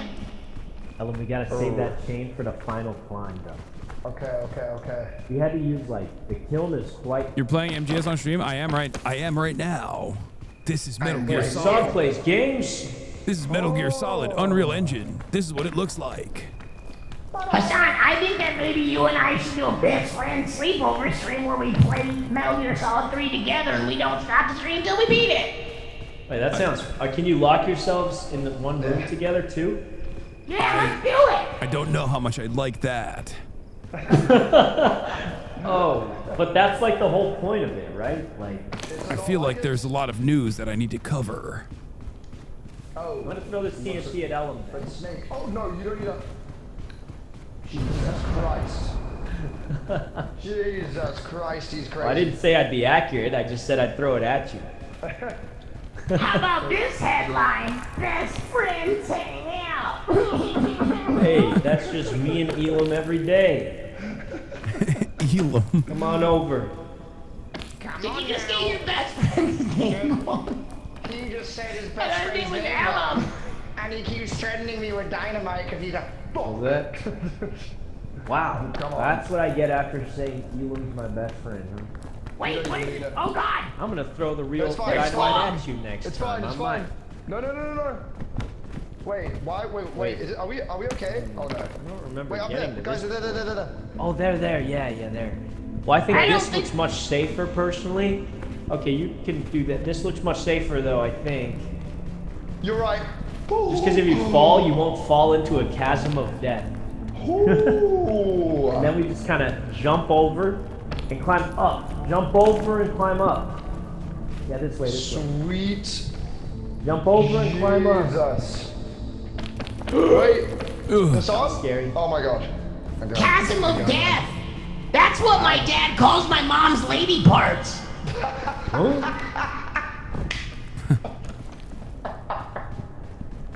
Feels like you had a very unhealthy childhood, Timmy. Why did Ellen like that one so much? Timmy, why did you heard that before? That's crazy. Why did Ellen like that one so much? It tickled me. Yeah, it did. It got Oh God, the sun's coming up. Watch out. Oh shit, I'm burning. It is coming up right about now. Oh, it appears we have some dynamite. Sorry, Timmy. That was a close one. Ooh. Maybe here? Hold on, Timmy found a backpack. Hey! Oh! Backpack? Sunscreen! Sunscreen! Here's sunscreen. That could help. Let's go. Yeah, you Come to got- me! Come on now. There you go. Wait, Walk I didn't into get that. it. I didn't get any. What? No, it didn't work. Ah, damn I don't it. know how to get this one. Oh shit, I'm slipping. Oh, I'm they won't slipping. figure Hold this on. out. Here we go. Line it up. No, back up. Back up. What are you doing? Back up. Yeah. Yeah. It Run through worked. it. Come get it. I can't carry it. I have too many items. Snake and Timmy, we don't need that. Come forward. We're gonna be fine. All right. Guess I'll go fuck myself then. You threw it. He just said we didn't need it. I told you I was full of items. I know you to come down. I'm a 7-year-old. I'm doing my fucking best. Which way? Over here, brethren. It's like that thing from Total Wipeout. Come in. Oh yeah. Follow Ellum. He knows the way. Wait, where the fuck is Sekuno going? Wait, where did he go? Wait, what the fuck? I'm setting a box. I'm setting a box over here. Don't worry. What do you mean you're going? He's lying. He's lying. He's lying. Cat's right up. He's literally lying. He's literally lying. What are you doing? I don't know if this is the right way. It's a dead end, man. I'm trying to figure out where to go. I'm lost, man. I'm lost. Right here, over here. I think they're both green. Over there. This way, guys. This way. Right. Where you go? Right over here. Okay. And then to this one. Alright. Then. Oh! You ready? Oh, God! Inside! Now. Oh, then to this. Okay. Oh, God, I'm burning. I need the sunscreen, Timmy. Do you have any more? Oh, wait, fuck, you threw it away. Oh, fuck, We're gonna I'm make it, burning Timmy. too. Don't Even though worry, I your have the sensitive skin will be sunscreen. fine. What the hell? Wait, you got sunscreen? Yeah, Oh, but fuck. I guess not. Well, don't worry about it. But surely we won't die right near to the top right now. Use your backpack. Use your oh, fuck me. Oh, fuck me, this is bad. We need shade. We need shade, boys. Oh, we God. need shade. Over here, shade. I'm about to die. I'm about to die. Oh, there's shade in here. Oh! I'm down. Oh. Over here. No, Over here, I have a over med here. kit. Don't worry. Timmy, no! Fuck, why is there no shade? Oh, God, I died too. Did he die? Did it solve? Wait, why? I thought I was in the shade.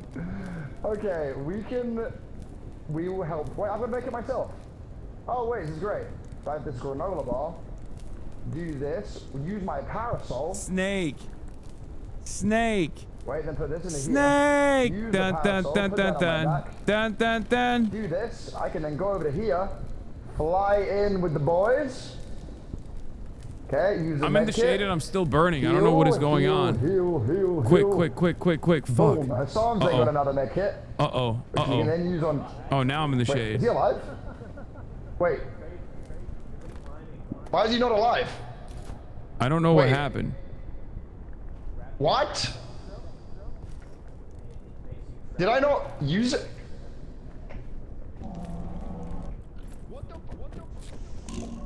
Oh, I'm about to die. Why did you... Wait. Timmy? What are you doing? I'm here. You fucks.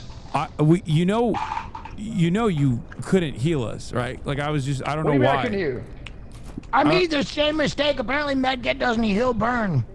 Wait, what? Ah. Game's more complicated than Tarkov. I don't know. When was that a thing? I don't know. Okay, I would have assumed. All right, well. Okay, well, what the fuck? Okay, well, this is gonna be fine. Do you have We're another? gonna go this way. We'll revive you boys, and then we're gonna be back on our way. We're basically at the top anyway. Let's do this. Okay, now as long as he doesn't do the stupid thing where he uses an item, then everything's gonna be fine. Then can I climb this? I can. Okay. Oh, I can make Hey, it. Ellum, I can't help but notice that that sunscreen would have really fucking helped. Not Timmy, really. in hindsight, I may, well, the bun Not there really. may have I got hit with a sunscreen, and I still ended up dying to the sun. Well, that's because Snake, you're a pussy. Hey guys. What? No. You died? Oh, well, yes. What happened? It was bad. It was bad. Let's just say Ellum doesn't know what the hell he's doing. What do you mean? I'm a golden Sasha, okay? Yeah, Ellum's I'm a golden Sasha. What Okay? happened, Ellen? Tell me the story. They killed themselves, all right? I couldn't do anything about it. Oh, why? Why'd they do that? Because they're crazy. Ellen is the Hunter Biden of golden sashers. Let's say that. I mean, if you say so, sure. I mean, it's believable. Are you saying he has a crippling wrong, crack cocaine addiction? I mean, It's he might fentanyl, as I told you well. this. I just love Fent. What do you mean? Oh, God. Wait, we got him back. We got him Get him, back. Ellen. Get him back. Come back, boys. Okay. All right. That wasn't too bad. I think we... Oh God, I'm so hungry. I have a lot of extra food. Oh, here's a marshmallow. Take that. Thank you. There you go. Yep. Oh, Timmy, here you go. Timmy, Are there open any- wide. Guys, there's an extra backpack. Someone should take it for items. I got it. Here's a balloon. Okay, we're almost there. We're almost there. Isn't that your backpack, Timmy? Okay. All right, let's go, everybody. We got places to be. Oh God, Caldera. Dad keeps telling me about the sunscreen, even though Ellen said throw that away. We don't need that. We currently do not have enough items to beat this. So if we don't get lucky or find a miracle path, So what do you know? You're a goddamn 7-year-old, all right? All right, respect your elders, Timmy.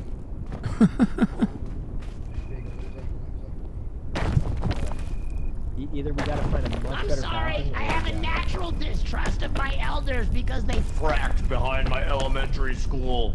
Oh, Bob. And now I have to do earthquake drills at recess. What the hell is the earthquake drill, Timmy? I'm ready to hear that, though. Oh my God. Come on now. Guys. That's crazy. Go, Jesus. I did that fast. Brethren. Oh fuck! Oh God, I'm burning. Okay. You're all right, Hasan. Okay. Saikuno, you're just gonna go, huh?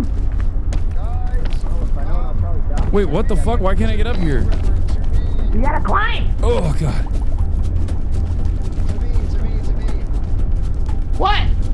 Come over to me. Wait, how the fuck did they get there? They ran while it was down, but I was waiting for you. Oh no. Oh shit. Are we I gonna think we're die? gonna be all right. No, we're okay. If you guys can make way, can you guys leave and come to this bit or not? Ellen, there's lava everywhere. Well, when it's down, Timmy, alright? When it's down. Oh God, Saikuno's down! What? Look. You go to Elam. I'm saving Saikuno. What the, you're gonna have to, Timmy. What the heck? Oh God. You're gonna be fine, Snake. You're gonna be fine. Oh. Climb the mountain here. Oh. We can I'm so hot. Up in the middle. You're fine. He needs the eggs on top. Oh You shit! dropped them. Oh shit, he's dead. By the gods, he's dead. I gotta eat. Oh God. Up here, Snake, up here. Move! Come to me, Oh, God. come to me, brethren. Oh God. I'm lunging. I can't. Hold on, Elam. Oh God. No. I'm sorry, Saikuno! Oh God, I'm burning. Go to the right, go to the right, go to the right, go to the right, go to the right, go to the right. Oh, I don't Elam, I need your hand! I need your Oh no. That's all. You can make Oh it, God, I'm dying. Go to the right, go to the right, go to the right. He jumped in the goddamn lava.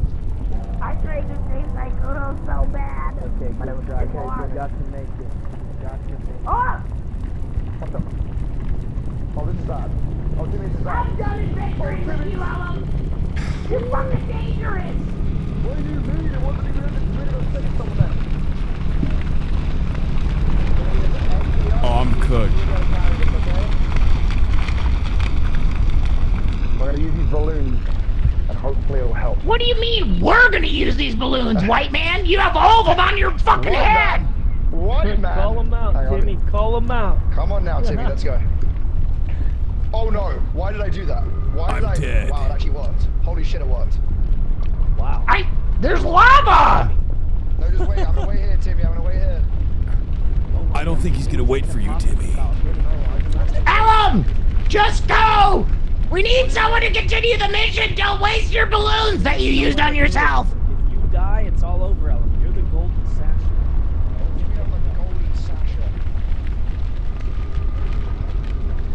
Alright, Hasan. Just a Timmy and a will to survive. Huh? Ow!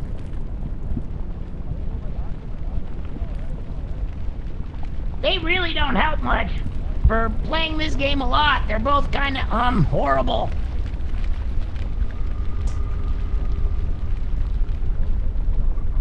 Have you noticed that, Hasan? They kill us a lot. I feel like a key element of this gameplay is teamwork. But it seems seems like they have a severe inability to do teamwork. That's pretty true.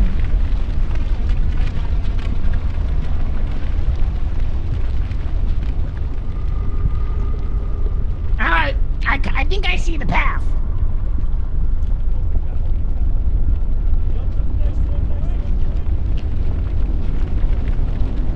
Are you drinking? A little one, cracking a cold one with the boys. I'm burning to death in a lava pile and you're enjoying a refreshing beverage. Okay, got it. Thank It's you. because I'm fucking dead, Timmy. I'm dead. I'm in heaven. Well, I don't know. It's pretty hot here. Might be hell. The crow has safely made it to the nest. We're in. Just the bird has lived. He's almost made it, Timmy. Has cawed in the evening. Oh, Rush Limbaugh's down here. So is Ronald Reagan. Who's that? Oh wow, how's Rush doing? Not great. He's upset that there's no oxys. There's no oxy.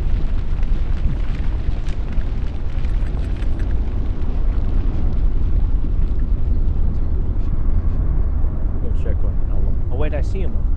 What's an oxy? It's what your dad was using to cope with the pain of dealing with your bitch ex-mom. Or his ex-wife. Ex-mom. Ex-mom, she's not coming back? No, turns out she's down here too. Giving a Oh my job God. like Nancy Reagan.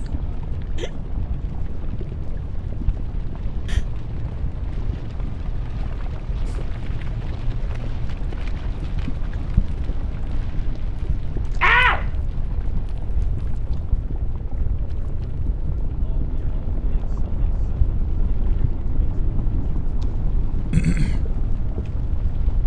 Here goes nothing. I believe in you, Timmy. You got this. Is there a chest near here? I feel like there is. On the other side of this rock, if you climb, it's on the other side. Oh, thank Glob. What I would do for some beans on toast. Trail mix! And a chain launcher. A launcher to surpass all. Metal Gear.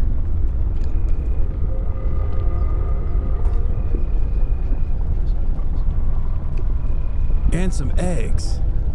Oh! Eggs! A big egg.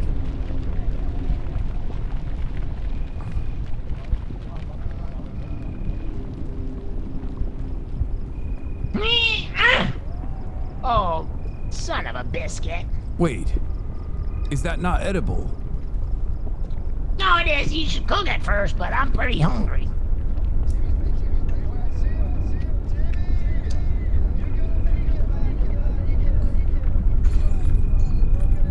Oh God, cutting it a little close there, Timmy. Yeah, well, you know. When you're 7 and you've been left to die by your parents and your friends, you just start to kind of send it sometimes. doing great, Timmy. You're doing great. Look at this British fuck. Tell me I'm doing great. This is the most you're gonna get from that guy. He's more useless than Otacon. Hey, yeah, I see you, bud. I'm coming. Thank you for your help. Piece of shit, son of a bitch. Boston Tea Party your ass, you limey fuck. I'm coming.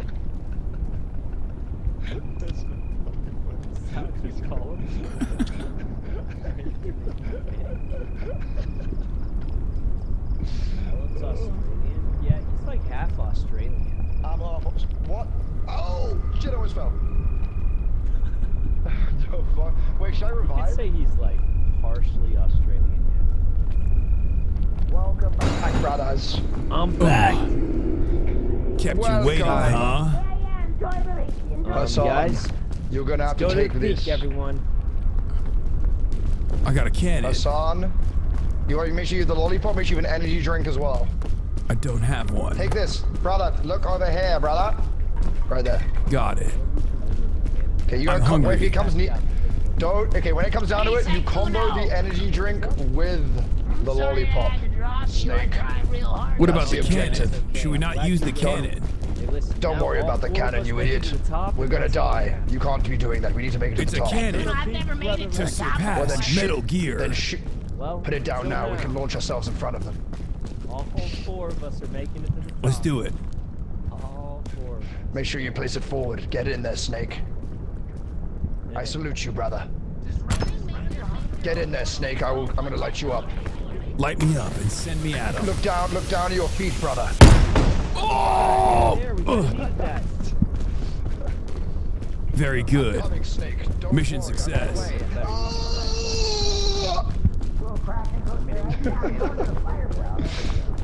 Wait, I've got eggs. Wait, are you hungry, Snake? Yes, I'm starving. In which case, I've got plenty of eggs for you. Okay, Let's let go me to get the one fire because I'm first. starving right now. I just came back alive. Wait, you need to eat now, then here, have an egg. Oh, I was. But try and cook it before you eat it. You already still ate it hungry. already, you hungry fuck. There's marshmallows up here, guys. Come over here. Up here. Meow, meow, meow, meow, meow. All right, this is it, guys. The final climb. Yes, We sir. must make it. And remember, if we die here, you do not get revived. This is the end. Oh god. Can I cook Do the energy peak, drink? everybody. Yes, you should. You should cook the energy drink. What about the lollipop? Cook it all, baby.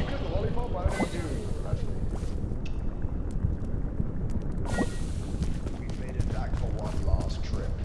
Let's go. Jesus Christ. This way, this way. Wait, where are you going? What? Is he trying to kill us? I think so. But I could still make it. Oh, it's still fine. Sykkuno, are you trying to kill us? What? No, I just do what I did. It worked for to me. kill us, damn it. There we go. Yeah, just Come climb on, the same way I brothers. did. As long as you're full in the lower. Nice. And then this way. Okay. Okay. Get to the crevice here. Little Timmy right here. This crevice right here. Ugh. Wait, what the fuck? Beautiful, brother. Beautiful. How did you guys do that? Right here, right here. Oh god. You make it right? Okay, beautiful. Nice. Not this way. Over here, brother. Okay, wait for my energy and do that.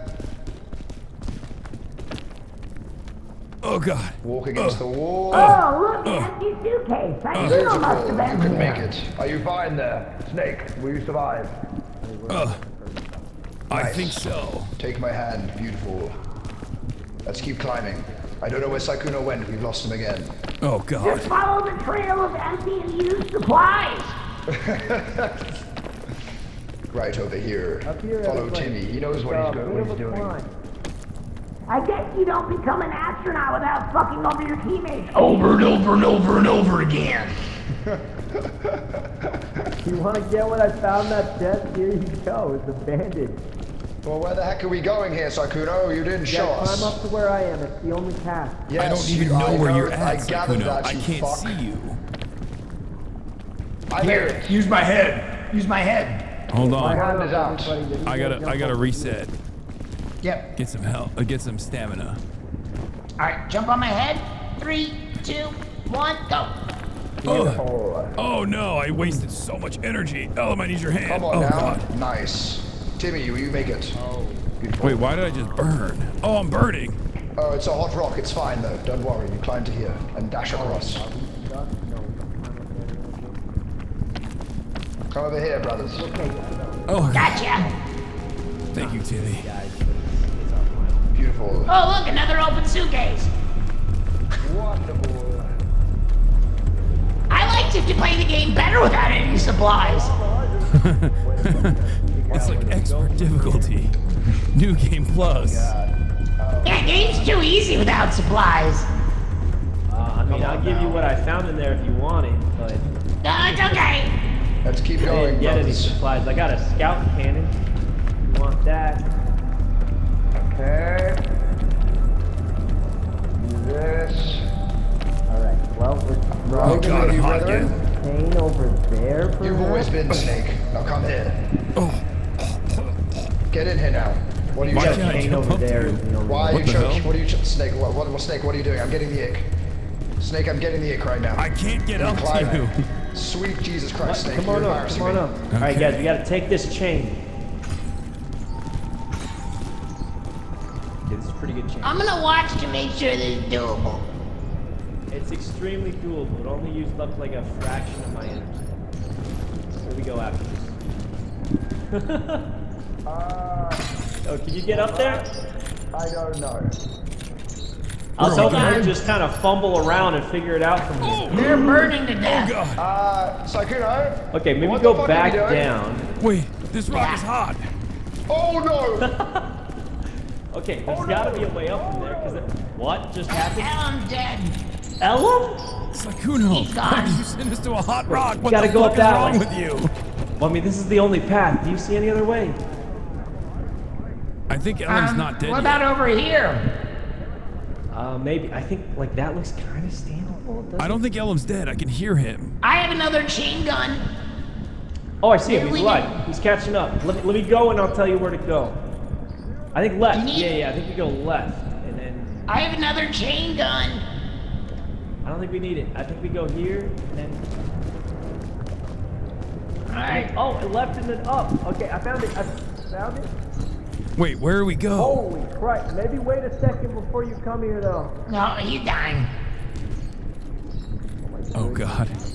Oh, dude, this is a crazy path. I don't even know how to explain it to you. You have to go left, then up, loop around, back, and then up here. Wait, what? Get all that? Up, then left, then loop around there. You got it, Hasan. You gotta, like, go around. There's no way. This guy's fucking with us. Maybe I can drop a rope for you. How about this? Can you see this rope?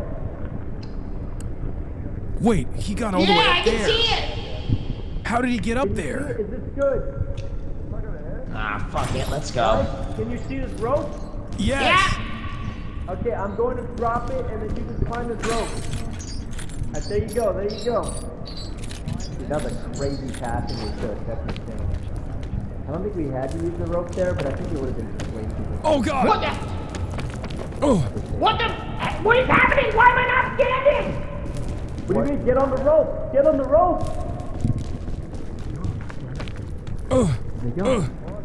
Where's the rope? I thought you said you could see it. Wait, this rope does nothing. The columns. What are the columns? You made it, Hasan. I made it. I don't know how. Oh God. This rope does nothing. Where's Timmy? Where's Timmy? I don't know. I don't know. Oh God. Timmy. You gotta keep going now. We're running low on food. Timmy. We're running low on food. Timmy. Listen, he'll catch up with Ellum. He'll catch up with Ellum and they'll be fine. No, you're right. I'll go back for him. I'll go back No, to 8. Sakuno, what the fuck am I Hold gonna on do? to this. Hold on to this. Okay? Wait, what? Just Where do don't I die. use it? I'll go look for him. I'll go look for him. You stay up here. We'll catch up. I'm so hungry. Where am I going? Where am I going? Grab this rope. Wait, did Timmy die? From where? How do I grab the rope from there? Do a psychotic jump and grab the rope. What do you mean do a psychotic jump and grab the rope? Ellen, where's Timmy? I don't know. He died. Yeah, jump and grab the rope from there. Jump and grab the rope. What? Holy Saikuno, the rope didn't work last time. No, it worked. It worked. See? Where's Timmy though? Where's Timmy? Snake, he's dead. I'm gonna go look for. Oh. He's dead, Snake. Oh no, he's dead. Yeah, he's dead. Oh, he's dead. Otacon! I was gonna. Otacon! Let's keep going then. No! He is in fact dead. He is What happened? I didn't even see him fall. I didn't even. Yeah, I was standing on standable ground and then it just started sliding and I died. I don't know, this game's a piece of shit. Yes. Timmy, you know we don't talk like that. Oh god, I need help. I need help. I remember this way. Oh. Okay, where's Snake? Oh, there it is. I have barely any stamina left. Oh shit. I'm out of food completely also, but I do have a... Do you need a rope? You think you'll need a rope? I have a little bit of rope left. I do have, not a rope, but I do have a cannon. Wait. Save that. Save that. Take this rope. Oh, don't worry about climb. Just grab the rope. Just grab. Oh my goodness. Snake, no, Snake. Jesus Christ, Snake. I don't know Here, how here, I do drop that. the cannon. I'll hold it. It weighs a lot. Sweet And Jesus, it's probably Snake. eating up your stamina. Oh, that's Yeah, why. I was just standing just on drop land it. like this and I started sliding and my stamina wouldn't come back. I was standing on the ground like this. It would just, I was just gone. Quite unfortunate. Ellen, we're coming up. We're coming up, Ellen. My hand is already. It happens to old Timmy. Timmy will never make it to the top, but you know what? He won't stop trying. Wait, what the fuck? Over here, Hasan. Wait, over what? here, That's brother. ground. I don't know why it won't let me get up there. Oh, it's happening to Hasan. It's happening to Hasan. Riding on normal Hasan, ground. that's exactly what happened to me. To me, brother. Shift to me, shift to me. Oh god. There it is. He's too busted. And then wait, where the heck did you go up? You went up. Please. Oh. Should I eat the lollipop and the energy drink?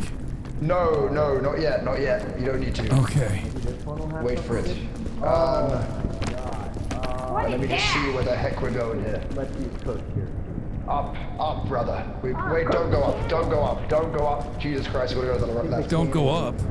Go over to here. You can walk Wow, out. we really needed to find something good there. I think it's cannon time. I mean, it might be. Maybe we can get up here. Maybe I can just. We can climb our way up, I believe. Also, Hasan has an energy drink and a lollipop. He can scale this wall. Oh, I for definitely sure. can't climb up there. That you can't stand there. You can't stand there. We need. Okay, Hasan. Do we have a rope? Do we have a rope? Wait, I've got a rope. I've got a rope here. Give me the rope. I'll climb up with a lollipop and an energy rope drink. us up. What Yeah, do you say? energy drink up with the Okay. rope, and then put the rope down. Hasan, lollipop, and an energy drink up this, okay? You Okay. take them both. Yeah, and then Lollipop drop the and rope then down. Climb up, right? And then you Actually, keep wait, I think we spamming can make shift it. up. Keep spamming shift up as you go up. Just lollipop then, or both? No, both. You want to do both there? You could use both, yeah, unless you know the text, but it's kind of. Oh, Hasan, you're gonna go for it? Oh my god, he's all amped on sugar! Grab shift. Keep going. Hold. Keep going. What What the the fuck? fuck? Oh Christ! Go. No, it's not letting me. Oh no, God. There's only one thing I can do. I wish I could say good effort, but... Wait, give me the rope. Give me the rope, Hasan. Here. I'm going up, boys. Wait, what? What did I do wrong? You gotta spam shift. To be I honest, was. almost all of it. Oh, there's a luggage right there. To be honest, almost all of it. Oh, wait, I made it. Wait, I don't know. Okay, now he drops the rope for us, right? Nah, you're alright. Wait, Can you guys see the rope? barely. Not even. Then why is it getting stuck here? Oh, Jesus Christ. Ellen, drop that rope, man. I'm trying. Yep. Horrible game. Oh, no. What's he doing? What in the fuck? Windowed mode is diabolical. I have to do it, otherwise it's a black screen. Wait, hold. No, wait, what the fuck? There's land up to the left if you go. It looks standable, but who knows? Son, I don't think he's dropping that rope for us, man. Climb. Yep, Maybe we like just try and find a different. Standable right here. Should we just cannon? By its color. I don't think we can yet. Why is he not dropping? Nope. That's what happened to me. He's clearly standing up there, right? He's got to be standing up there. I don't think he can. I don't think he can bring the rope down, no matter how hard he tries. Give me a second. Can you see the rope? Is he gonna do it? Why It is keeps getting stuck. Sweet. What about now? There you go. Keep going. Keep going. Keep going. Keep going. Keep going. Yep, it'll slide. Perfect. Oh yeah! You did it. This Keep is going. it. You did it. Latch that thing down. More. It only goes so far. That's probably max distance, but it's enough. It's enough. We're gonna make it. Well, you got a lava rock here. You got a pin up here. Bad situation, buddy. Oh, I see why it took you a while to get this rope going. You got any food by any chance? Oh, what the Did you just push the sun down? Bro, I think you just pushed the sun down. No, I'm here. Oh God, no!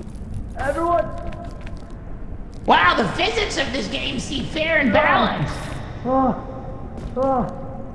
Dude, I can't make it anymore. What just happened? Hello. Oh, Ellum, you got Timmy. I got launched off the side. Yeah, I think what the game does. Ellum, I think what the game does is if it thinks you're falling, it stores up all your physics. So because you were in a slant that wasn't actually ground, it registered that you were falling. So it saved up all that physics and then blasted you. What the fuck? Sekuno, I need help. Yeah, feels bad. Why did Sekuno go ahead? So, Why can't I go up here? Oh no! Hasan! Oh, Hasan. Oh, he didn't say it happened to Hasan. Save Yeah, he got the same physical board. What the hell? I can't make it. I can't make it past this point. I'm gonna die. I have such little health, and Why don't you join me down there in the hot embers? it might be Jover. I don't know what happened. It just like literally wouldn't let me go up the rope. This is so sad because victory is so victory. Oh, dude, don't worry about the deadlock. I was just frustrated with the game. Don't worry about it at all, Alien Blob. Oh no. That was all we had left. Hey, Hasan, I'm gonna stay with you till the very end. Till the end, buddy. Timmy, You're getting, I'm getting pretty tired. hungry, I'm getting though. woozy. Oh no, he's Hasan! Stay with me! Stay with me! No! I don't want to fall asleep. I don't want to do anything 'cause I miss you, babe. And I don't want to miss a thing. Even when I dream of you, the sweetest dream will never do. I still miss you, babe. And I don't want to miss a thing. Go to sleep. Go to her. Rest, my sweet Turkish prince. You did your best. We'll get to that summit one day. 'Cause I miss you, babe, and I don't wanna miss a thing. I'm fading away from you. Dude, I don't know. Oh, I'm fucking dead. This is all we got left, guys. One cannon and a dream. He's going up to the top, boys. I can try again. I'll just try again. Maybe we can do it again. Secret to getting a maximum blast out of the cannon. I think getting both your feet in it. Oh, wait, that was good. Wait, that was way better. Uh-oh. That was good. That could work. I can see if the I could vision. just get in this thing better, I just can't get my feet in it. Get I can see in! the vision. Quick. Oh God! No, it was bad. It was bad. It was bad. Guys, I don't think it's gonna work. It's No, you just, can it's do just it. You too can much. do it, man. I believe in you. Oh God. Oh God. The cannon. Psychido, you can pull this off. You are the goated gamer. You are the true gold. You are the true gold. I mean, I think the angle's recipient. good. I just can't light it and get into it fast enough. Like.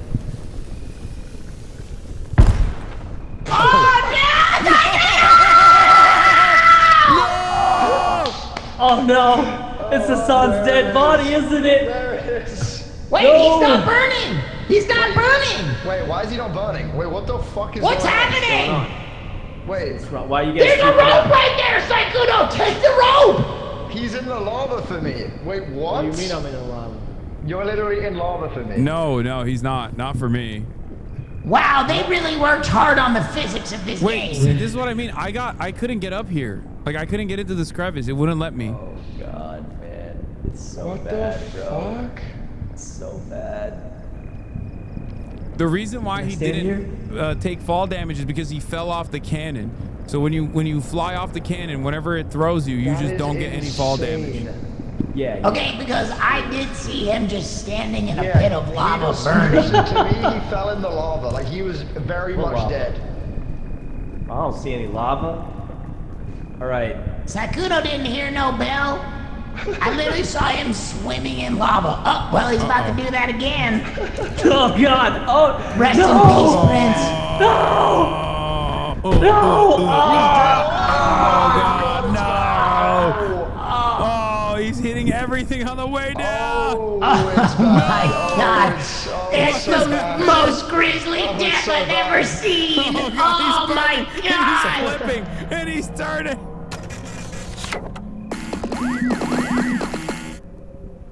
We got so close.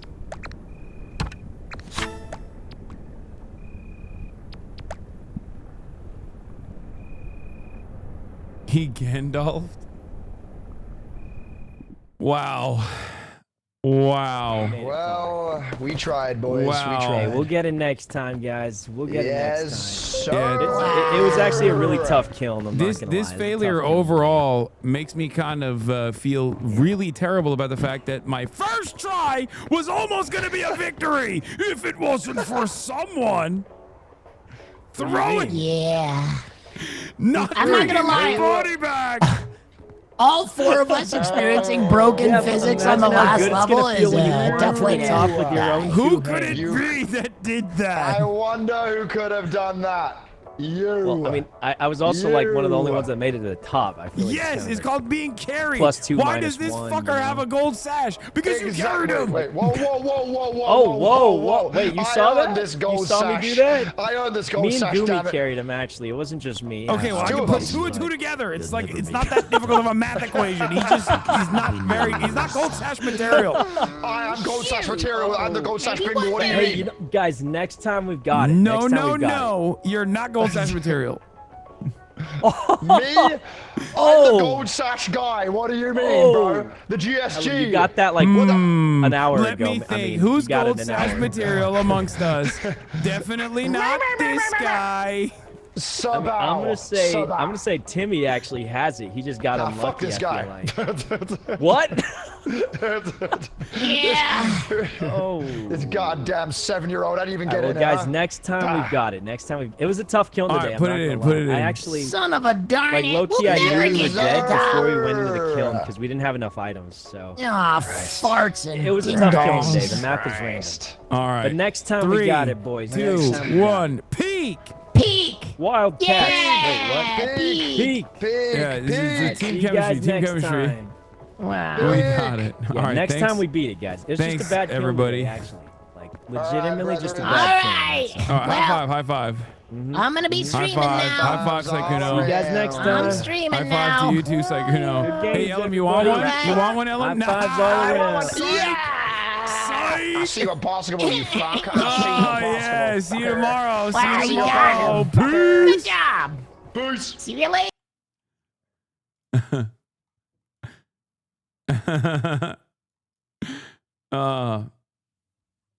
Anyway, that was great. That was great. I hope you guys enjoyed the show. I'm going to go and do some stuff now. I can't tell you what I'm doing. It's a super secret. Okay. But I love you all. And what a wonderful day. We got so much stuff for tomorrow. Introduction, starting off the day. I'll see you tomorrow, everybody. Peace, all right?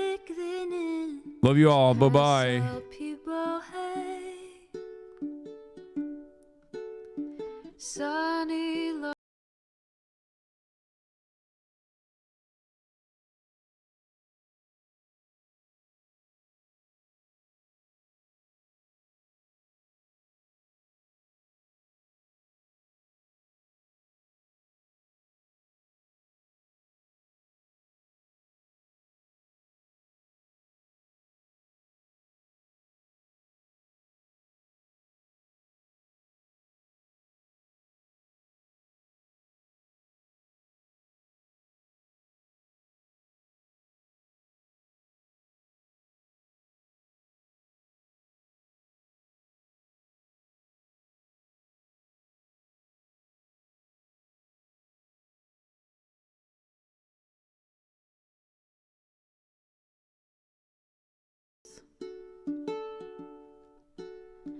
Sudden discord at your prop. Great names take embrace. Tiny Bernie Sanders, LGBTQ Air Force. The whole left at your fingertips, on at your door. H3 crowded debate, the Young Turks online show. 3 full fucking years of this, plenty more to go. 90-day fiance talks of champagne bourgeoisie. A Trump rally live reaction on mass riot at DC. There he is again, Hasan is streaming. Hasan is streaming. There he is again, Hasan is streaming. Hasan is streaming. Reading a live stream, fair comments, Austin show chat advice. And all the ways the right-wing pipeline can suck you in online. JCS react, Lord frame gets broken, cover blown. A full-blown mass pandemic, monster streaming at your home. Total radicalization coming out to find. The system you were taught to trust in was broken the whole time. All these daily streams, whether big or whether small, have helped me and so many find the meaning through it all. There he is again, Hasan is streaming. Hasan is streaming.